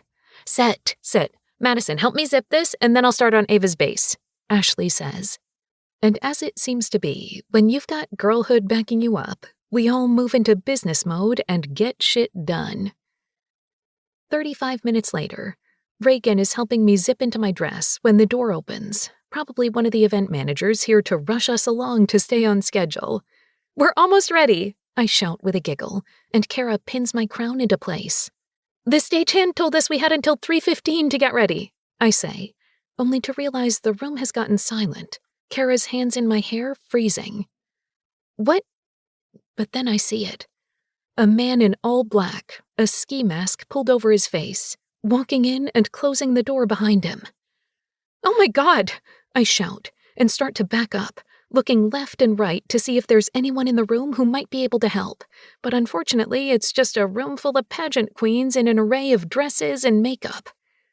Oh God, Jamie is going to kill me when he realizes we were unguarded. That's the most I let myself feel before I narrow my eyes on the intruder wearing all black, a black mask covering his face like some shitty villain.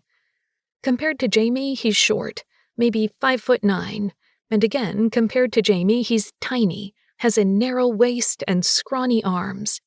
A tattoo peeks out on his arm, and I take note of it before the training Jamie gave me kicks in. Try and diffuse before you attack, but don't waste much time. My hand reaches out, grabbing the first thing I can before I say in a brave tone, "Get out of here! You're not authorized to be in here!" I tip my head to the side where the door is open. "Just leave and we won't make a big deal out of this." "You come with me, and there won't be a big deal," he says, moving closer to me. Over his shoulder, I see Miss New York, a large can of some kind of spray in her hands. She smiles at me, then nods. Smiles. You know, maybe my friends and I are just a bit insane. Unfortunately for him, our intruder doesn't seem to understand just how unhinged we are, and he takes a step closer to me. When he does, my shoulders go back, my feet shifting into the stance Jamie taught me. "Seriously, I wouldn't get any closer. You're going to regret it." The asshole laughs, his eyes green and somewhat familiar, but I don't have the ability or energy to figure out who it is, needing to concentrate on what's in front of me because this asshole laughs. He laughs. "Or what?" I smile. God, this is like a bad movie, isn't it? "Or else we're going to have to kick your ass," I say. "Fuck this," he says, done with the game. Then he moves, hands out like he's going to grab me, and that's when chaos erupts. I move the giant can of hairspray I grabbed, spraying it in his face. Reagan next to me doing the same, and he starts to scream, covering his eyes. "Is that glitter spray?"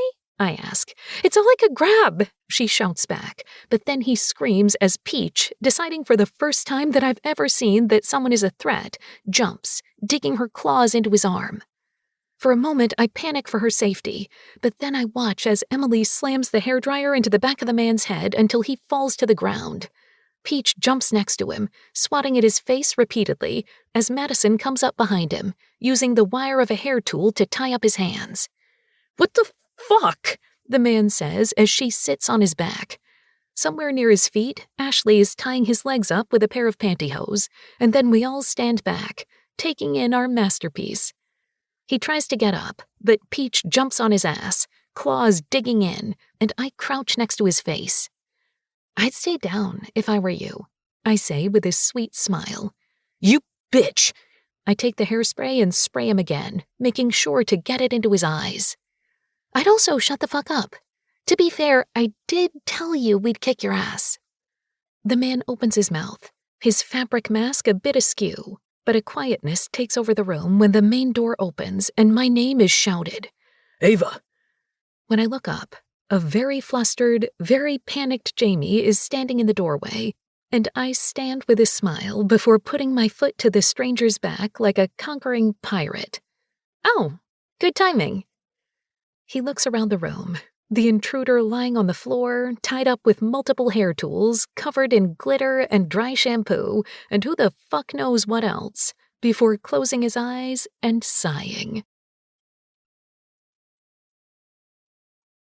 Chapter 49. Jamie. A million thoughts ran through my mind as I jogged up the stairs and then sprinted down the empty hall to where I last saw Ava, the security guard who was supposed to keep an eye on the room, nowhere to be seen.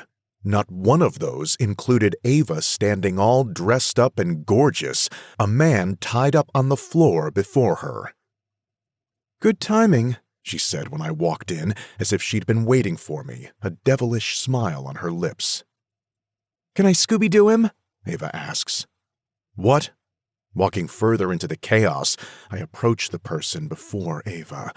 He's tied up with the cords of hair tools and absolutely covered in God knows what. "I want to take off his mask. See who it is." "Jesus, Ava. Please, please, please." "You two are adorable." One of the contestants, Miss Wyoming maybe, says with a dreamy sigh, as if a masked man hadn't entered this room just moments ago. "Ava, you are not touching any part of this. I think you've done enough." My eyes move to her hands, where a large hairspray can is, and she lifts it behind her like that will help things. "Won't you, taint the crime scene or whatever?" Anne says, walking over to where we all stand and worrying her lip. I take her in, reading her and seeing panic all over her face. "I don't think there's much of a crime scene to taint," Kara says. "He's literally covered in glitter and hairspray." I sigh, then move, grabbing the man and lifting him under his arms before putting him in a chair. The eyes through the mask look familiar, but I can't quite place them as I step back, crossing my arms on my chest. "Who are you?" I ask, squatting in front of him. "Fuck off," the man says, and again the voice sounds familiar, a bit whiny, but I can't put my finger on it. "We're gonna find out one way or another when the cops come," I say.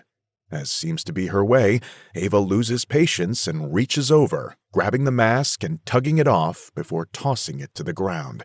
I stand and turn to argue with her, but her eyes are wide.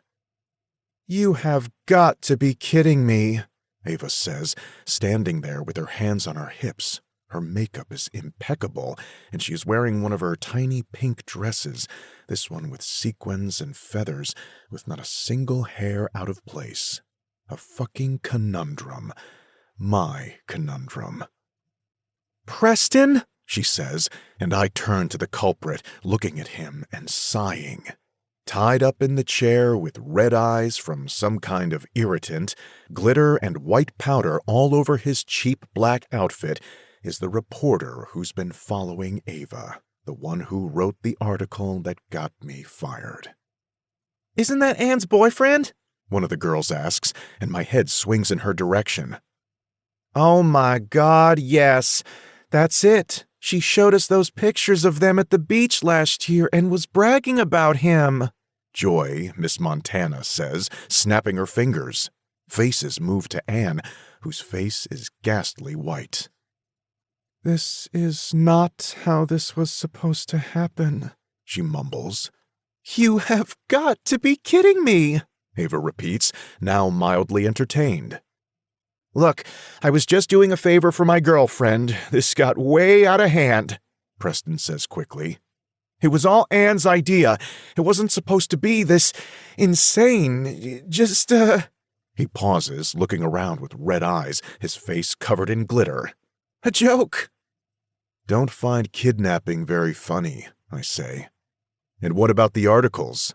"Look, this is a bit—" Over this charade, I walk over to him, grabbing his arm to bring him out the door to the security. He must think I'm approaching him to harm him, though, because he shakes his head. Okay, I'll tell you everything." Ava looks at me with humor, fighting a smile because she knows me well enough to know I wasn't going to attack him. "Look, Anne was really upset that you were in the pageant. She asked me to write some articles, do some research, and find some dirt. My bosses liked the reach the articles were getting, so I kept it up. But I wasn't stalking you or anything." "My man, you put a tracking device in our car," Ava says, even though we have no proof that he put it there. But when his face blanches, I know it wasn't him. though he knew about its existence, obviously. Look, that isn't what it seems. You followed us on a date in the park, took creepy surveillance photos, then followed us to a friend's house where we had dinner. I don't see how it could be anything but— You weren't even supposed to be on a date, Anne shrieks. Miss Americana isn't allowed to date.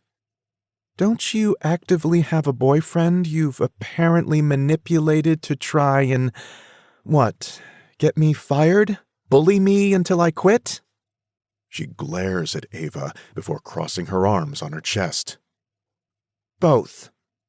Ava nods her head like this makes all the sense in the world. You weren't even supposed to make it to the final pageant. Aunt Regina promised me you would quit before then, that the mean articles and the messages you got telling you to or else would get to you. The timing is impeccable as the door opens again. 3 security guards, one of them the 5-star guard, burst into the door. Their steps falter as they see the mess before them. Behind them, Regina glides in, and instead of panicking like a normal fucking person, she takes in the disaster zone before her and sighs. What is going on here? Your niece just tried to have me kidnapped for some unknown reason. If you weren't here for this event, I would take your place, and everyone could see how I was the better fit. Anne shouts, and I stare at her, shaking my head because that was her plan? To have her boyfriend kidnap Ava so she could wear the crown for one event? Never even thinking that it probably would have been at the very least postponed with Ava's disappearance? And where were you?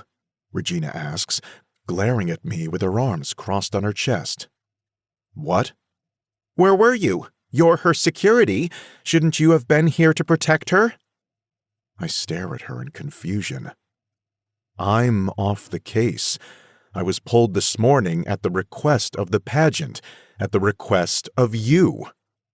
Regina's face morphs into utter confusion. Why would we do that? That makes no sense.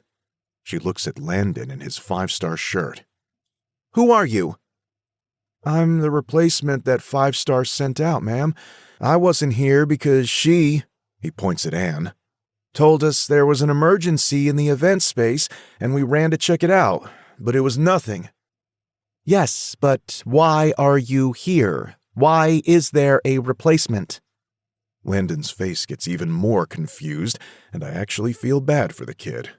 My boss told me you insisted he send someone out to replace Jamie before this event because of the article that came out about him being with Ava. That's insane. Why would... There's a pause as something starts to click in her mind before her head snaps up to Anne. Anne. It's a single chiding word, but when I move to look at the redhead, I see it. She's gone pale. If he was around, I knew my plan would never work, so I called up 5-star and pretended I was you, and told them if they didn't remove him right away, we wouldn't sign a long-term contract. She shrugs. Honestly, it's a shitty security company if they don't even have any kind of verification process. No one can argue that point, not really, but that explains some of the parts that weren't adding up at least. I'm sorry, can we go back to the beginning? I feel like I'm missing a few chapters. Kara says, her arms crossed on her chest.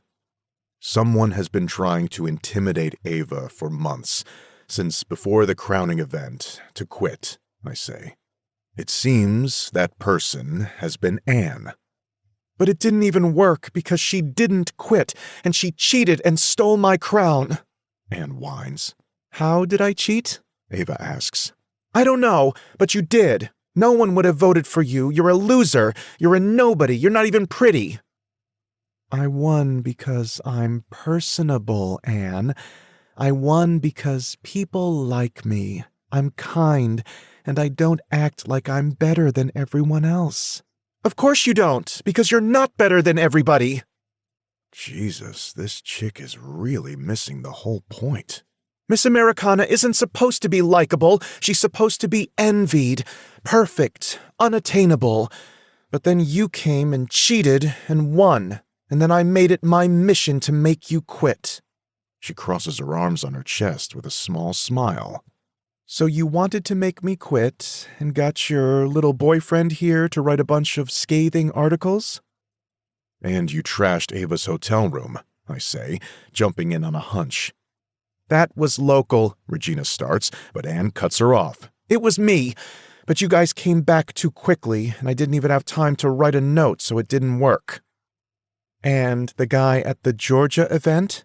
She hit that poor man, and everyone cheered for her. How is that pageant queen behavior?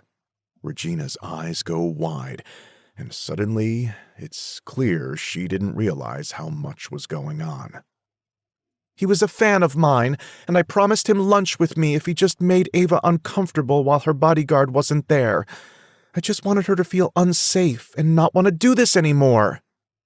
Anne, Regina says.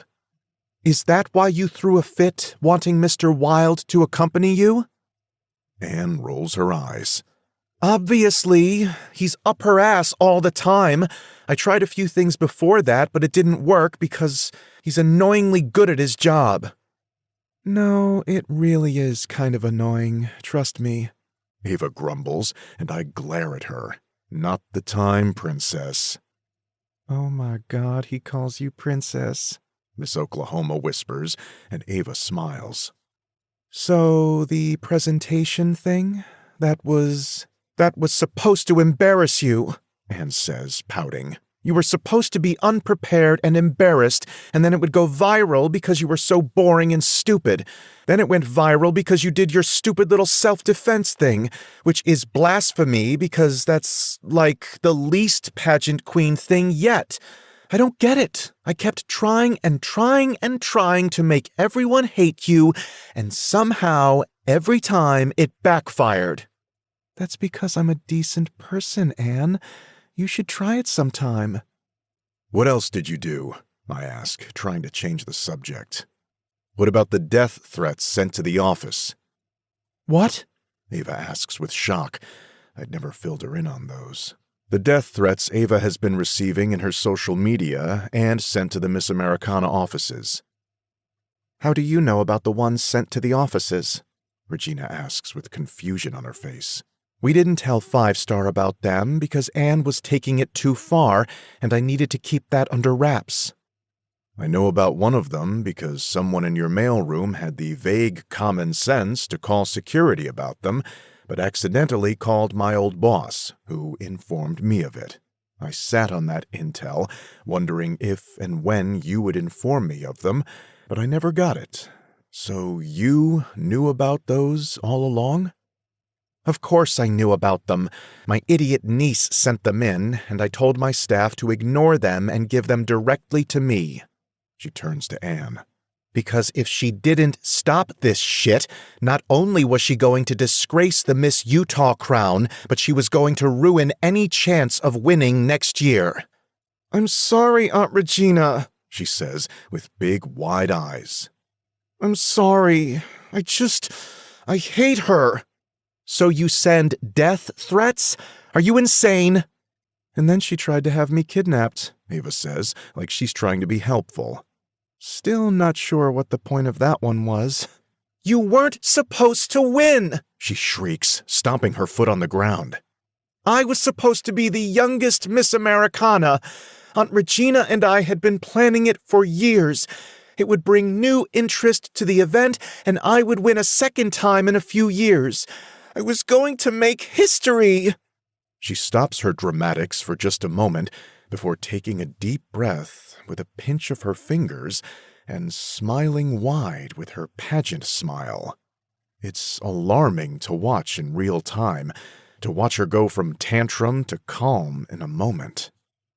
But that's fine. I can still be the first 2-time winner.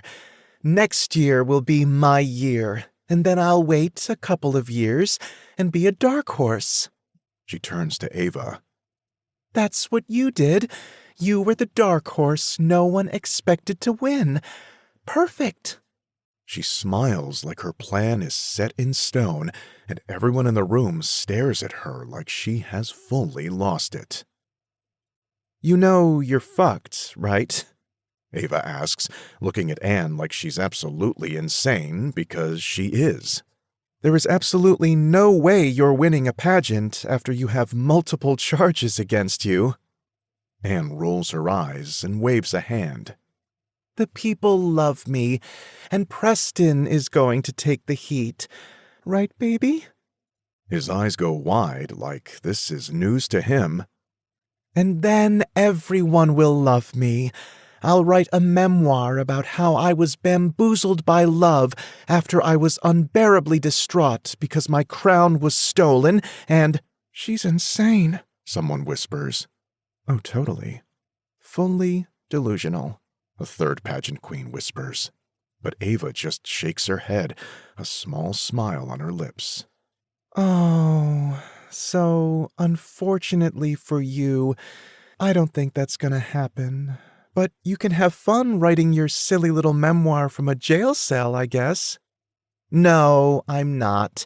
You have no proof I did anything. And everyone in this room signed NDAs with Aunt Regina. They can't talk bad about me. So, funny story. Even if that was how NDAs worked, which I'm so sorry, babe, but it absolutely is not how they work. We were doing a goofy little Get Ready With Us live. You didn't know because you always sit in the corner and avoid us like the plague because you're too good for us. Fortunately for all of us, when this bozo came in, it didn't stop. So, you know, I kinda recorded that whole thing. And Ava looks at her phone and then shrugs. it looks like 283,000 people and counting saw that. So... What? Anne shrieks. Ava looks at the phone screen again. Seems the people are not going to be won over very easily now that they know just how horrible of a person you are. The comments are tearing you apart. When Ava moves the phone to show me, I see my own face and do a quick scroll through the list of comments.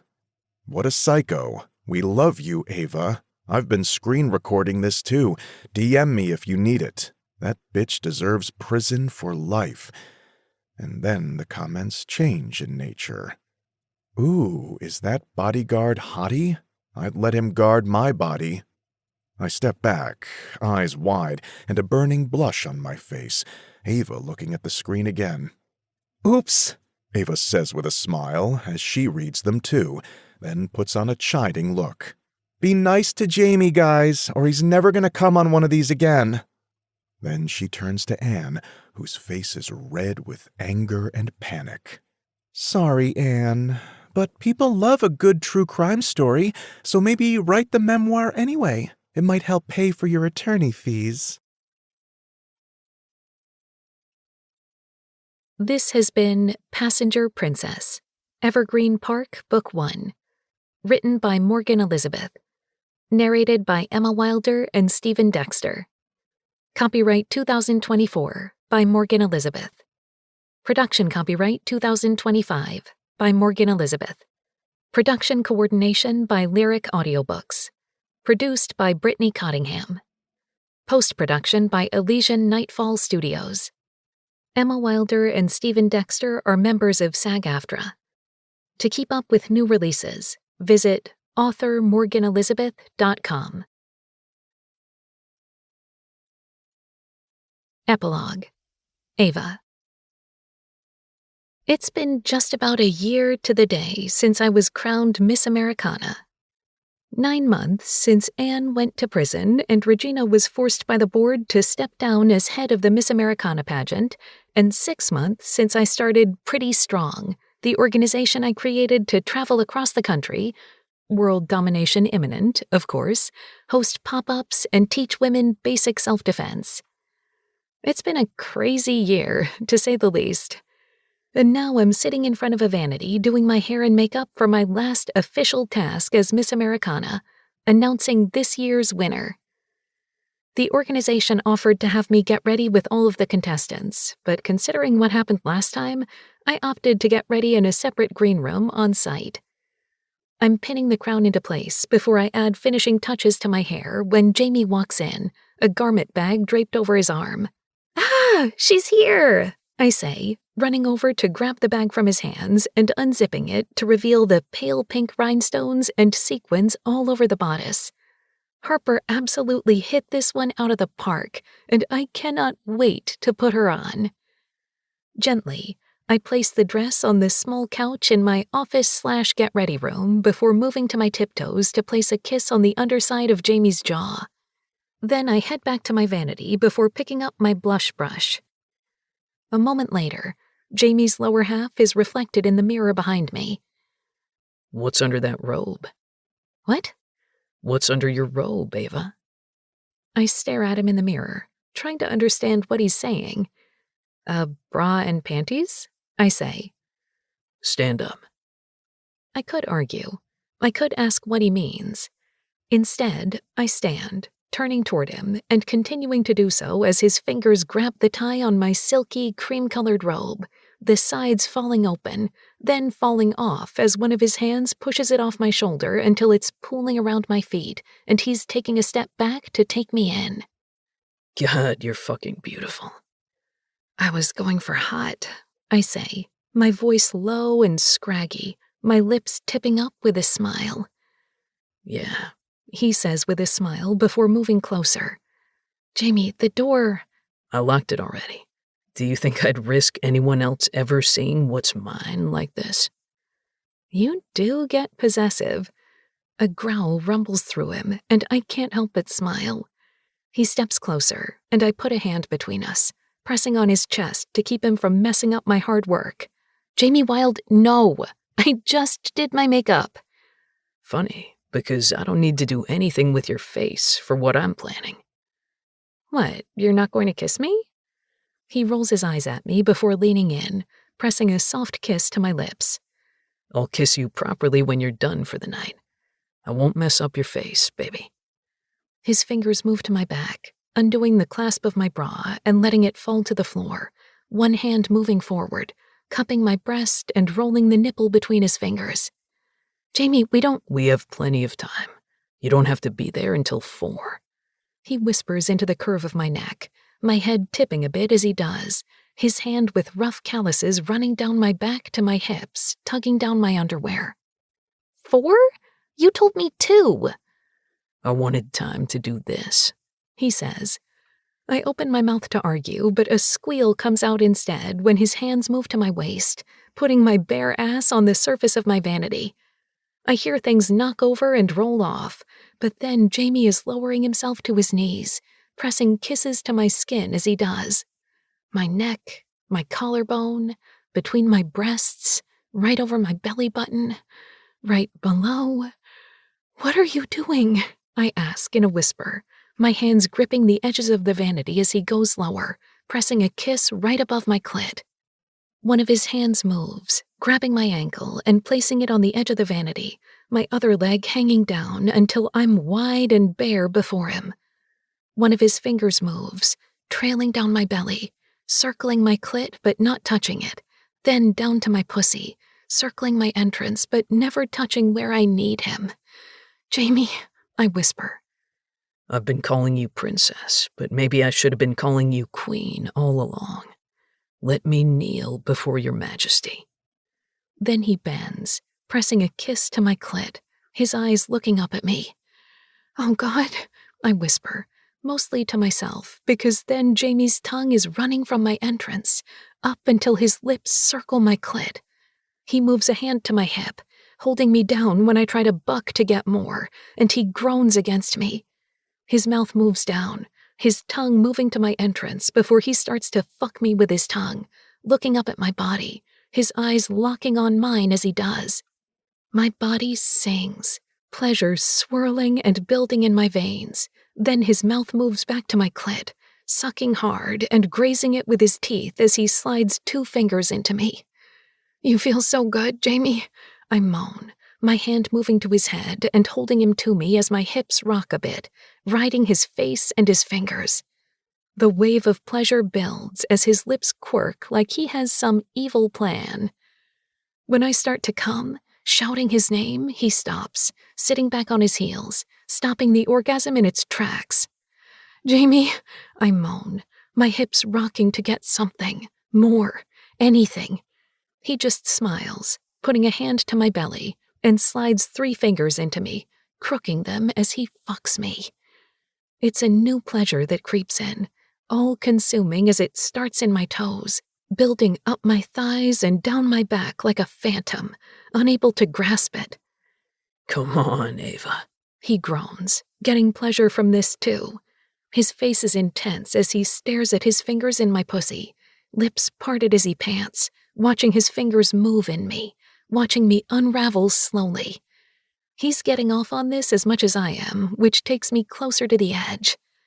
"Jamie," I moan as the hand on my leg moves to my lower belly, pushing and making the pleasure build even more, like a dam ready to collapse. "Fuck!" That's it, baby. I want you to make a mess for me. I want you fucking soaked when I slide in there. I shake my head. Everything is too much, too intense. "I can't. I'm going to..." I stutter through, trying to tell him that I feel like I'm going to wet myself when he smiles, cutting me off. You're going to gush for me, baby. Remember that time in the car when you read your book to me? My mind goes back as his fingers crook in me as I try to focus and understand when it finally clicks. The squirting scene. You said you'd never done it. We're going to change that. "Jamie, it's too much." His fingers leave me, moving to my clit and rubbing there, fast and hard, the pleasure and pressure building and building in my belly as it does. Right as it almost crashes over me, he stops, fingers sliding inside. "Jamie, please." I know. Just trust me. His fingers fuck me fast, crooking and pressing something inside of me that has my hips bucking. You're going to feel so fucking good, Ava. So fucking good. Nonsensical words flow from my lips until almost. He switches back to my clit. "Ah!" I shout, but this time it's even more intense, the pressure building quicker and faster. That's it, princess. Fuck yes. A wet sound comes from between my legs, splayed on either side of the vanity as he kneels before me. His hand presses on my belly, and then as his hand continues to work me, it happens.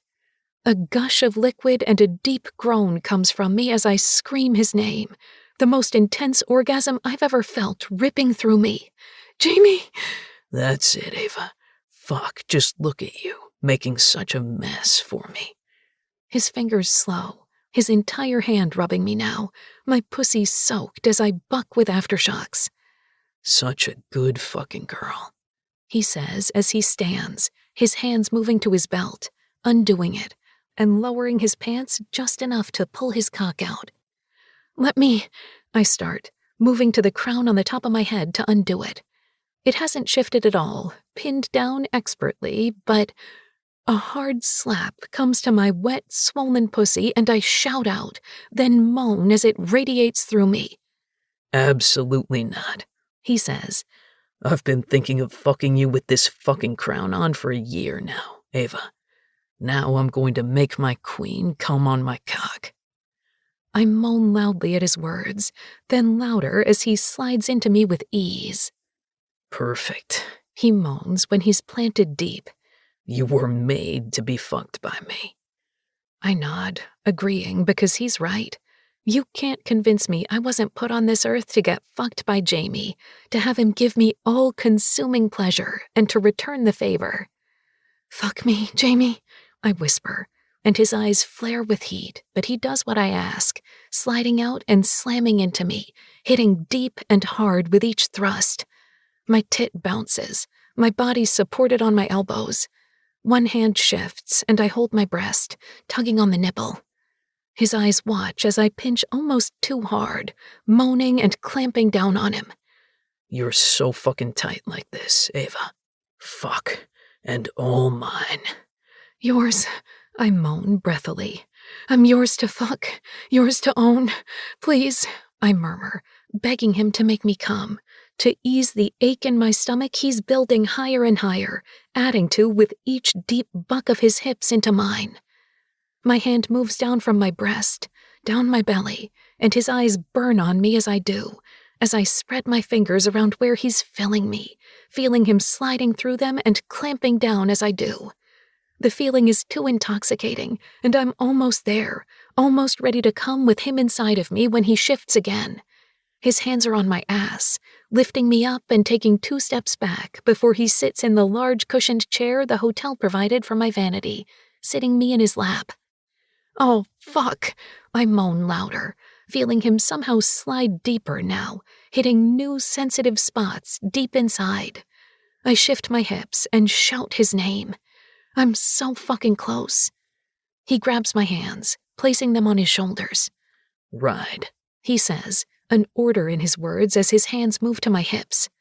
He doesn't have to ask me twice. With my shins planted in the cushion of the chair, I move to lift, a low moan leaving my lips as I do. Fuck, you feel good, he groans, using his hands to slam me down and grind against me, my hips rocking as his pelvis scrapes against my swollen clit. Oh! That's it, Ava. Take what you need from me. Ride my cock. His hand moves up to my face, gently resting there, forcing me to look into his eyes.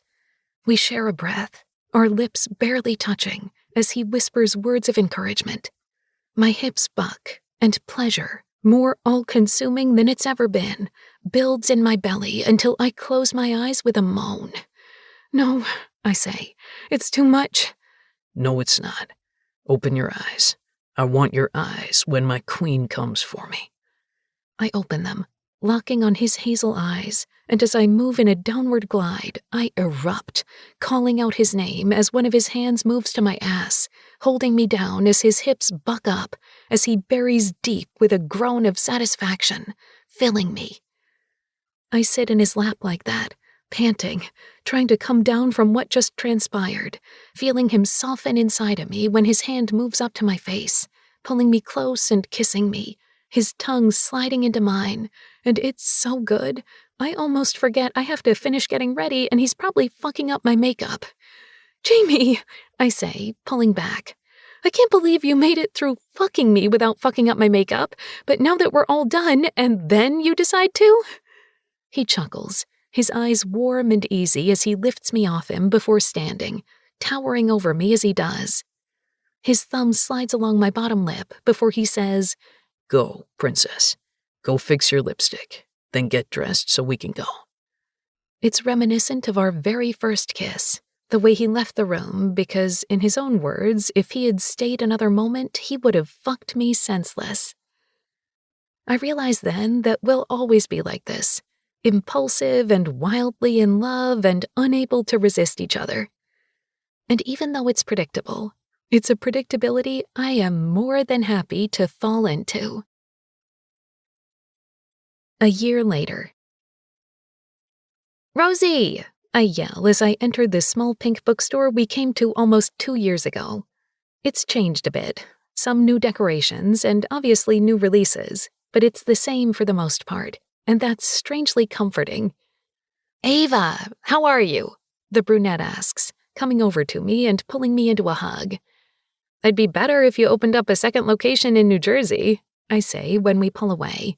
That way I don't have to convince the big guy to drag me all the way to the West Coast just to go shopping. It's not totally true, but I'd be lying if I said I didn't plan a pretty strong pop-up in Washington with the intention of stopping by. Pretty Strong, my business that consists of weekend-long girls' retreats in different cities where we hang out, have girl talk, do silly crafts, eat good food, and, of course, learn self-defense, has become a raging success.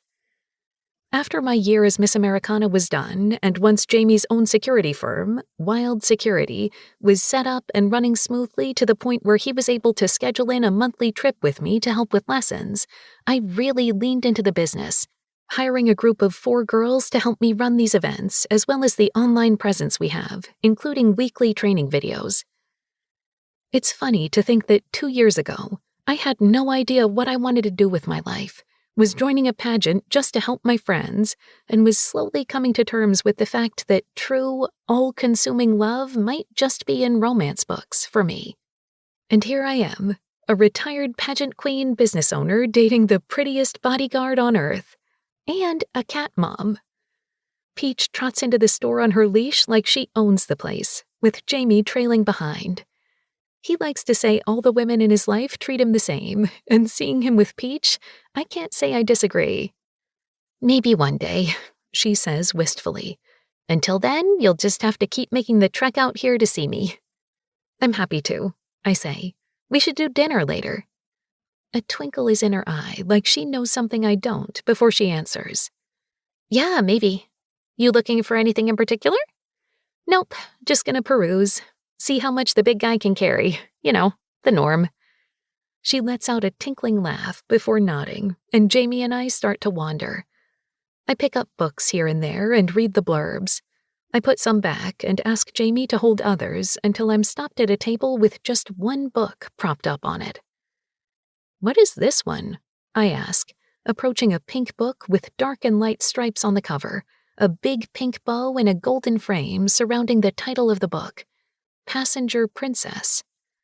Little icons dot the edges of the book, and I glance at it, confused because I've definitely never seen this book recommended anywhere, but it seems familiar all the same. Plus, the title is everything. What's that? Jamie asks, Peach on her little harness, trotting behind him. "I've never seen this book, but this cover is to die for," I say, lifting it, then turning it over to look at the back. My body goes tight when I see the name of the female main character, Ava. And the main male character? Jamie. "What?"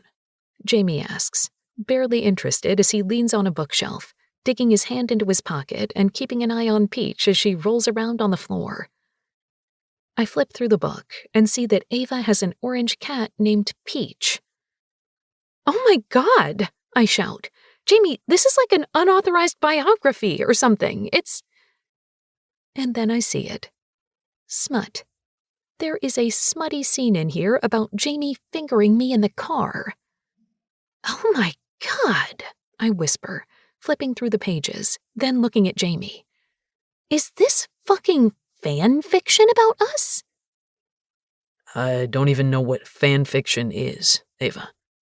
I look up at him, unamused. "Shut up. Yes, you do. I know you've been reading that Omegaverse fanfic I sent you." A blush creeps over his cheeks. "I knew you'd like it." He rolls his eyes, tipping his head toward the book still in my hands. Who's the author? He asks. Moving it in my hands, I look, unable to find the name on the cover. Check the end. There might be an About the Author page. My brow furrows, and I flip to the back before the world starts to spin. A photo of Jamie and me standing together in Maine. A photo that I found out was his phone icon for me months later. About the author. Jamie Wilde is the bodyguard of a pageant queen and father to Princess Peach. His goal in life is to convince the love of his life, Ava Bordeaux, to travel the world with him for the rest of his life as his wife. He went so far as to commission an entire fanfiction. He lied. He totally knows what fanfiction is, and yes, he liked that Omegaverse you sent him, and dragged her to Washington where they had their first date so he could ask her to spend forever with him. "Jamie," I whisper in panic, but then when I look up again, he's not there. He's down on the ground. Down on one knee, a ring in his hand, a nervous smile on his lips.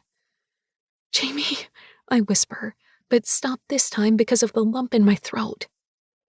I thought about doing this at the club I met you in, the place I probably fell in love with you, if we're being honest. Then I thought about the boardwalk in Atlantic City, where you made me sit with you even though I wanted to be as far from you as I could because I knew even then I was crazy for you. I thought about Maine, where you ran from me, and I realized I'd always chase you, no matter where you went. Then Georgia, where you were so fucking brave, just like you always are. Florida, where you told me to hold your hand and jump in. Missouri, where I kissed you for the first time and then got scared because I didn't want to stop. Texas, where you yelled at me and I finally gave in to what you knew was real all along. Or even Utah, where you got the first kernel of the idea of pretty strong. But none of them felt right. He smiles up at me wide, his dimple coming out, and my eyes start to water, and I fight not to let them fall. Eventually, I decided on here, where we had our first date, surrounded by the stories you love to read, ours in your hands. Jamie, I whisper, a single tear escaping to drip down my cheek. He reaches up to swipe it, leaving his hand there, and the other is still holding the ring I haven't even looked at yet. You said you love the idea of falling in love. I don't, Ava. I love being in love with you, and I love the idea of you getting your happily ever after every damn day. I love the idea of spending forever making sure you're treated like a queen and that you have everything you want in life. That you'll always have someone at your side cheering you on and watching your ass while you do it. Because it's a good ass, I whisper. A great ass. I smile, then kiss him again, this time slightly longer, before he presses his forehead to mine. So what do you say? Will you marry me? Of course I will, Jamie. You have a way cooler last name than me. He smiles even wider and shakes his head at me. Plus, do you think I could say no after you wrote an entire fan fiction about us? I cannot wait to read this. He cringes a bit. I hired someone to write it, which was an experience because explaining us fucking so a relative stranger could write it out for you was weird, but I hope you like it. He whispers. I shake my head at him, his head shifting along mine as I sigh deeply. Oh my God, you so totally love me, I whisper against his lips. Yeah, I really do. He agrees.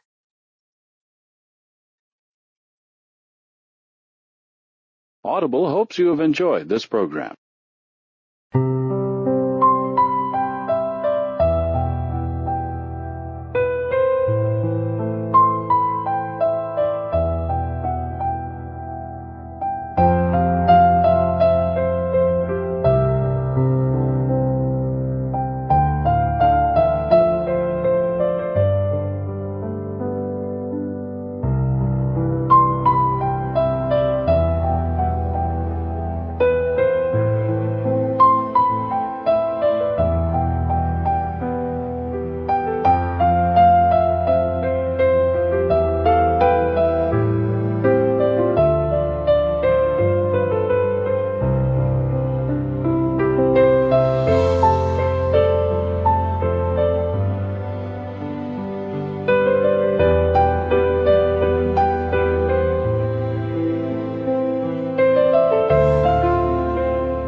rubbing there, fast and hard, the pleasure and pressure building and building in my belly as it does. Right as it almost crashes over me, he stops, fingers sliding inside. Jamie, please. I know. Just trust me.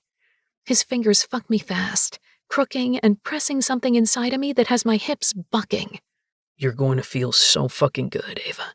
So fucking good. Nonsensical words flow from my lips until almost. He switches back to my clit. Ah! I shout, but this time it's even more intense, the pressure building quicker and faster. That's it, princess. Fuck yes. A wet sound comes from between my legs, splayed on either side of the vanity as he kneels before me. His hand presses on my belly, and then as his hand continues to work me, it happens. A gush of liquid and a deep groan comes from me as I scream his name, the most intense orgasm I've ever felt ripping through me. Jamie! That's it, Ava. Fuck, just look at you, making such a mess for me.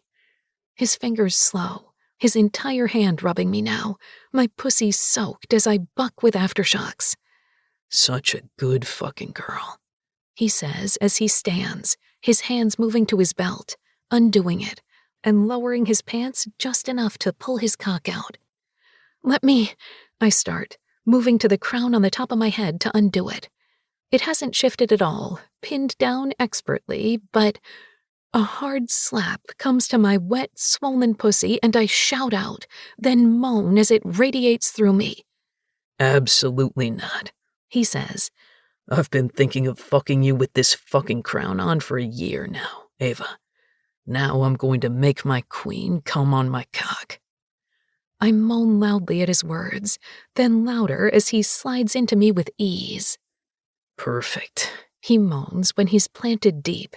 You were made to be fucked by me. I nod, agreeing because he's right.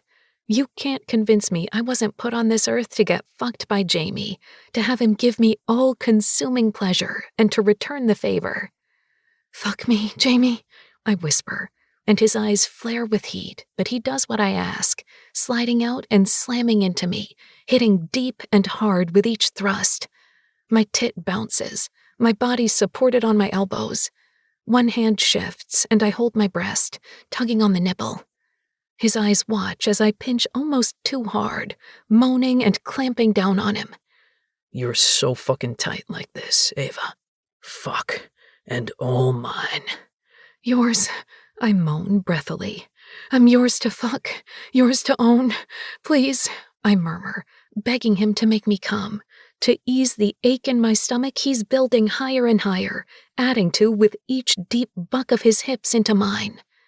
My hand moves down from my breast, down my belly, and his eyes burn on me as I do, as I spread my fingers around where he's filling me, feeling him sliding through them and clamping down as I do. The feeling is too intoxicating, and I'm almost there, almost ready to come with him inside of me when he shifts again. His hands are on my ass, lifting me up and taking 2 steps back before he sits in the large cushioned chair the hotel provided for my vanity, sitting me in his lap. Oh, fuck, I moan louder, feeling him somehow slide deeper now, hitting new sensitive spots deep inside. I shift my hips and shout his name. I'm so fucking close. He grabs my hands, placing them on his shoulders. Ride, he says, an order in his words as his hands move to my hips. He doesn't have to ask me twice. With my shins planted in the cushion of the chair, I move to lift, a low moan leaving my lips as I do. Fuck, you feel good, he groans, using his hands to slam me down and grind against me, my hips rocking as his pelvis scrapes against my swollen clit. Oh! That's it, Ava. Take what you need from me.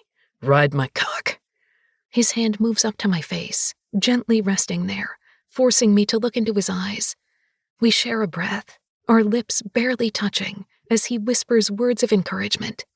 My hips buck, and pleasure, more all-consuming than it's ever been, builds in my belly until I close my eyes with a moan. No, I say, it's too much. No, it's not. Open your eyes. I want your eyes when my queen comes for me. I open them, locking on his hazel eyes, and as I move in a downward glide, I erupt, calling out his name as one of his hands moves to my ass, holding me down as his hips buck up, as he buries deep with a groan of satisfaction, filling me. I sit in his lap like that, panting, trying to come down from what just transpired, feeling him soften inside of me when his hand moves up to my face, pulling me close and kissing me, his tongue sliding into mine, and it's so good, I almost forget I have to finish getting ready and he's probably fucking up my makeup. Jamie, I say, pulling back.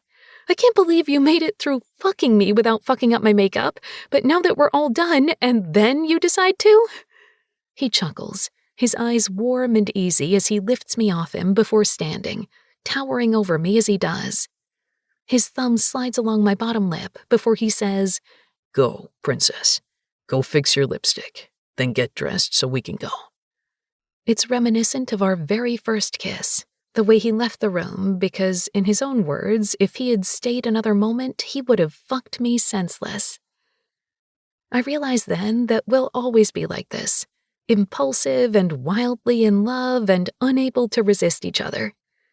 And even though it's predictable, it's a predictability I am more than happy to fall into. A year later. Rosie! I yell as I enter the small pink bookstore we came to almost 2 years ago. It's changed a bit, some new decorations and obviously new releases, but it's the same for the most part, and that's strangely comforting. Ava, how are you? The brunette asks, coming over to me and pulling me into a hug. I'd be better if you opened up a second location in New Jersey, I say when we pull away. That way I don't have to convince the big guy to drag me all the way to the West Coast just to go shopping. It's not totally true, but I'd be lying if I said I didn't plan a pretty strong pop-up in Washington with the intention of stopping by.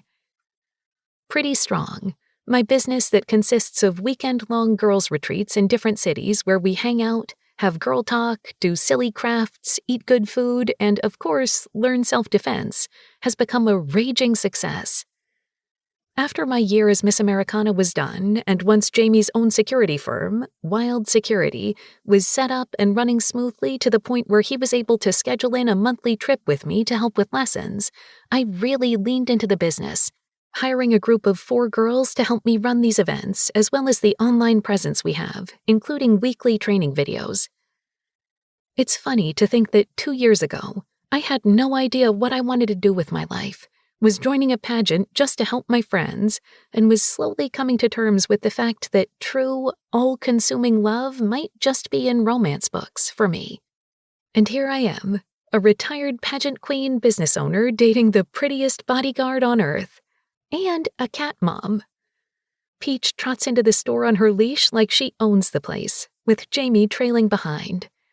He likes to say all the women in his life treat him the same, and seeing him with Peach, I can't say I disagree. Maybe one day, she says wistfully. Until then, you'll just have to keep making the trek out here to see me. I'm happy to, I say. We should do dinner later. A twinkle is in her eye, like she knows something I don't, before she answers. Yeah, maybe. You looking for anything in particular? Nope, just gonna peruse. See how much the big guy can carry. You know, the norm. She lets out a tinkling laugh before nodding, and Jamie and I start to wander. I pick up books here and there and read the blurbs. I put some back and ask Jamie to hold others until I'm stopped at a table with just one book propped up on it. What is this one? I ask, approaching a pink book with dark and light stripes on the cover, a big pink bow and a golden frame surrounding the title of the book. Passenger Princess. Little icons dot the edges of the book, and I glance at it, confused because I've definitely never seen this book recommended anywhere, but it seems familiar all the same. Plus, the title is everything. What's that? Jamie asks, Peach on her little harness, trotting behind him. I've never seen this book, but this cover is to die for, I say, lifting it, then turning it over to look at the back. My body goes tight when I see the name of the female main character, Ava. And the main male character? Jamie. What? Jamie asks, barely interested as he leans on a bookshelf, digging his hand into his pocket and keeping an eye on Peach as she rolls around on the floor. I flip through the book and see that Ava has an orange cat named Peach. "Oh my God!" I shout. "Jamie, this is like an unauthorized biography or something. It's—" And then I see it. Smut. There is a smutty scene in here about Jamie fingering me in the car. "Oh my God," I whisper, flipping through the pages, then looking at Jamie. "Is this fucking fan fiction about us?" I don't even know what fan fiction is, Ava. I look up at him, unamused. "Shut up. Yes, you do. I know you've been reading that Omegaverse fanfic I sent you." A blush creeps over his cheeks.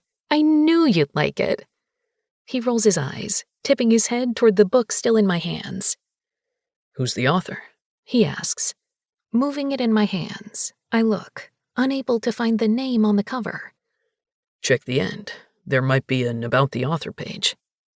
My brow furrows, and I flip to the back before the world starts to spin.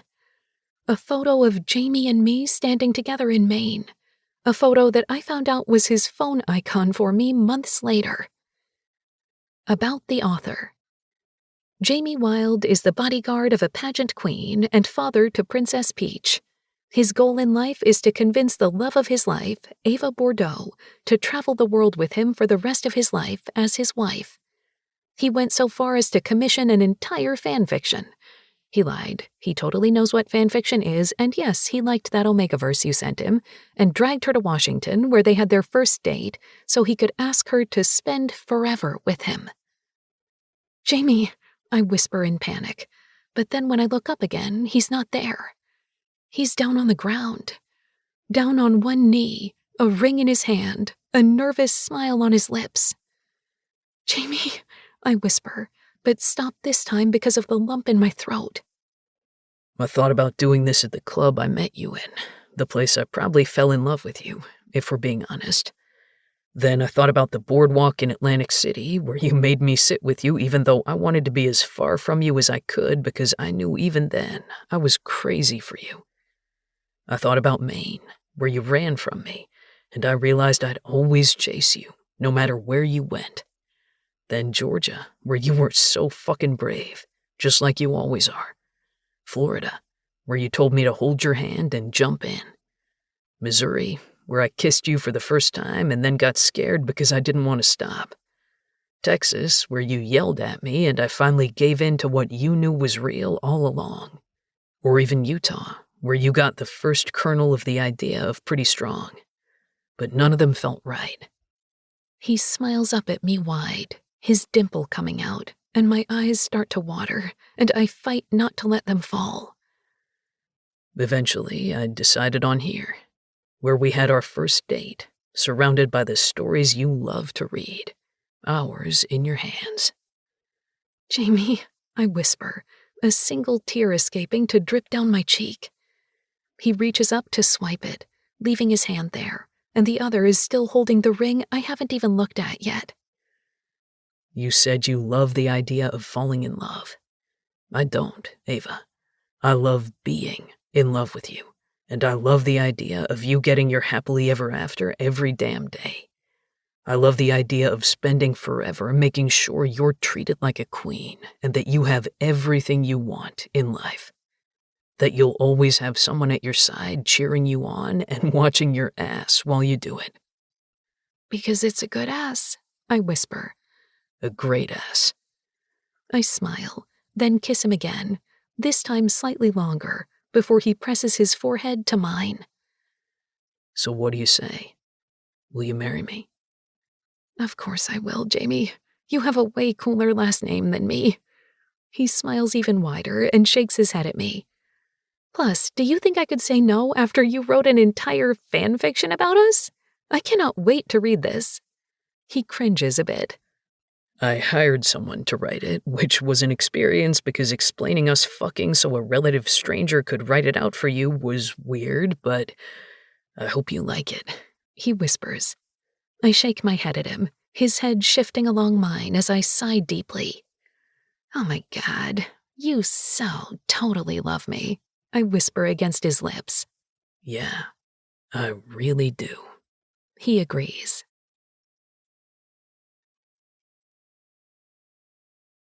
Audible hopes you have enjoyed this program.